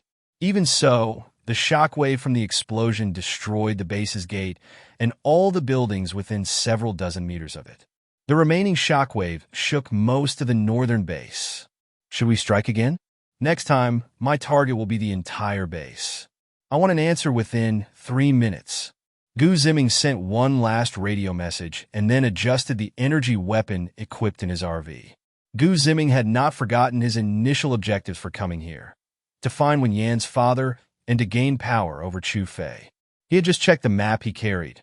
Most of the small dots in the base were gray, with only 3 red ones. This indicated that these 3 individuals were the real culprits attacking him. The weapon equipped in the RV was incredibly powerful. A single energy shot would likely obliterate the entire base, let alone searching for people. Not even an ant would be left alive. Of course, the weapon's power could be adjusted, and he planned to cover the range of those 3 red dots for the next attack. As for whether there would be collateral damage, that was not something he intended to consider. Ziming glanced at the countdown timer. A minute had passed, but there was still no response. Northern Base, conference room. When the man with the flower-patterned hair returned, several people were still discussing the situation at hand. The man with the square hairstyle was sitting in front of a computer, reviewing the explosion caused by the missile. All the buildings within the explosion's core area had been destroyed, including the fortified walls they had just constructed for their base. "Commander Jiang, what just happened?" asked the man with gray hair, slightly out of breath from running there. "Commander Wen, I'm also analyzing the incident that just occurred. From what I understand, it should be the group of outsiders who launched the missile." After speaking, the square-haired man's eyes turned slightly red as he slapped his head. The gray-haired man noticed that his movements were too stiff, causing his right pinky finger, which he intended to use to pat his head, to poke into his eye. Yet he remained unmoved, as if he felt no pain at all. Where did they get the missile, let alone the launching vehicle? There were just a few armored vehicles. The gray-haired man suddenly stopped, recalling the gigantic RV that seemed capable of housing a missile launcher. Beep, beep, beep. Just as he was about to ask something else, his communication device rang. "Hello?" The gray-haired man answered the call in front of the square-haired man, who was still tapping his head. "Commander, we received a message from the radio station. Someone is asking if we want to continue the attack. If so, they'll resume bombing the entire base in 3 minutes." The operator on the other end spoke quickly, sounding somewhat anxious. "Also, we discovered that a radio message was deliberately blocked, and we did not receive it." The gray-haired man looked at the strange Commander Jiang and the 2 staff officers who were still discussing the same topic, a wave of intense cold washing over him. Could these 3 be fake? Or perhaps they were being mentally controlled by someone, or even possessed by a ghost. He didn't want to think this way, but ever since he awakened a psychic ability, he found that his brain operated several hundred times faster than before. Moreover, he could restore his vitality through meditation. However, the more he used this ability, the whiter his hair became. Initially, it was just a few strands, but soon it became clumps of gray hair, and now it was almost half gray. He couldn't determine whether this change was harmful to him, and modern medicine could not figure it out either, so he generally avoided using it unless necessary. But now he decided to use it again. Activating his ability, he quickly reviewed the incidents he had witnessed in recent days, and he discovered many inconsistencies. First, Commander Jiang had hardly separated from the 2 staff officers. Secondly, the 3 of them had almost never appeared in front of the others, at least not since he arrived. Lastly, Commander Jiang always seemed to lead him into this conference room to discuss issues that were neither big nor small, lacking a specific and clear direction. In an instant, he began to doubt the 3 highest leaders of the northern base. However, he decided to give them one last chance. If they still did not exhibit normal logical reasoning, he would personally replace them. This was not only for the sake of his troops, but also for the entire base's personnel. If they continued to be led by these potentially manipulated or even possibly fake individuals, the entire base would head toward destruction in this chaotic apocalypse. Moreover, the speed of this descent into ruin was accelerating. Commander Zhang, you heard my call just now. Those people are preparing to negotiate with us, said the gray-haired man, passing the communication device forward. No, this is a provocation from them. We cannot compromise.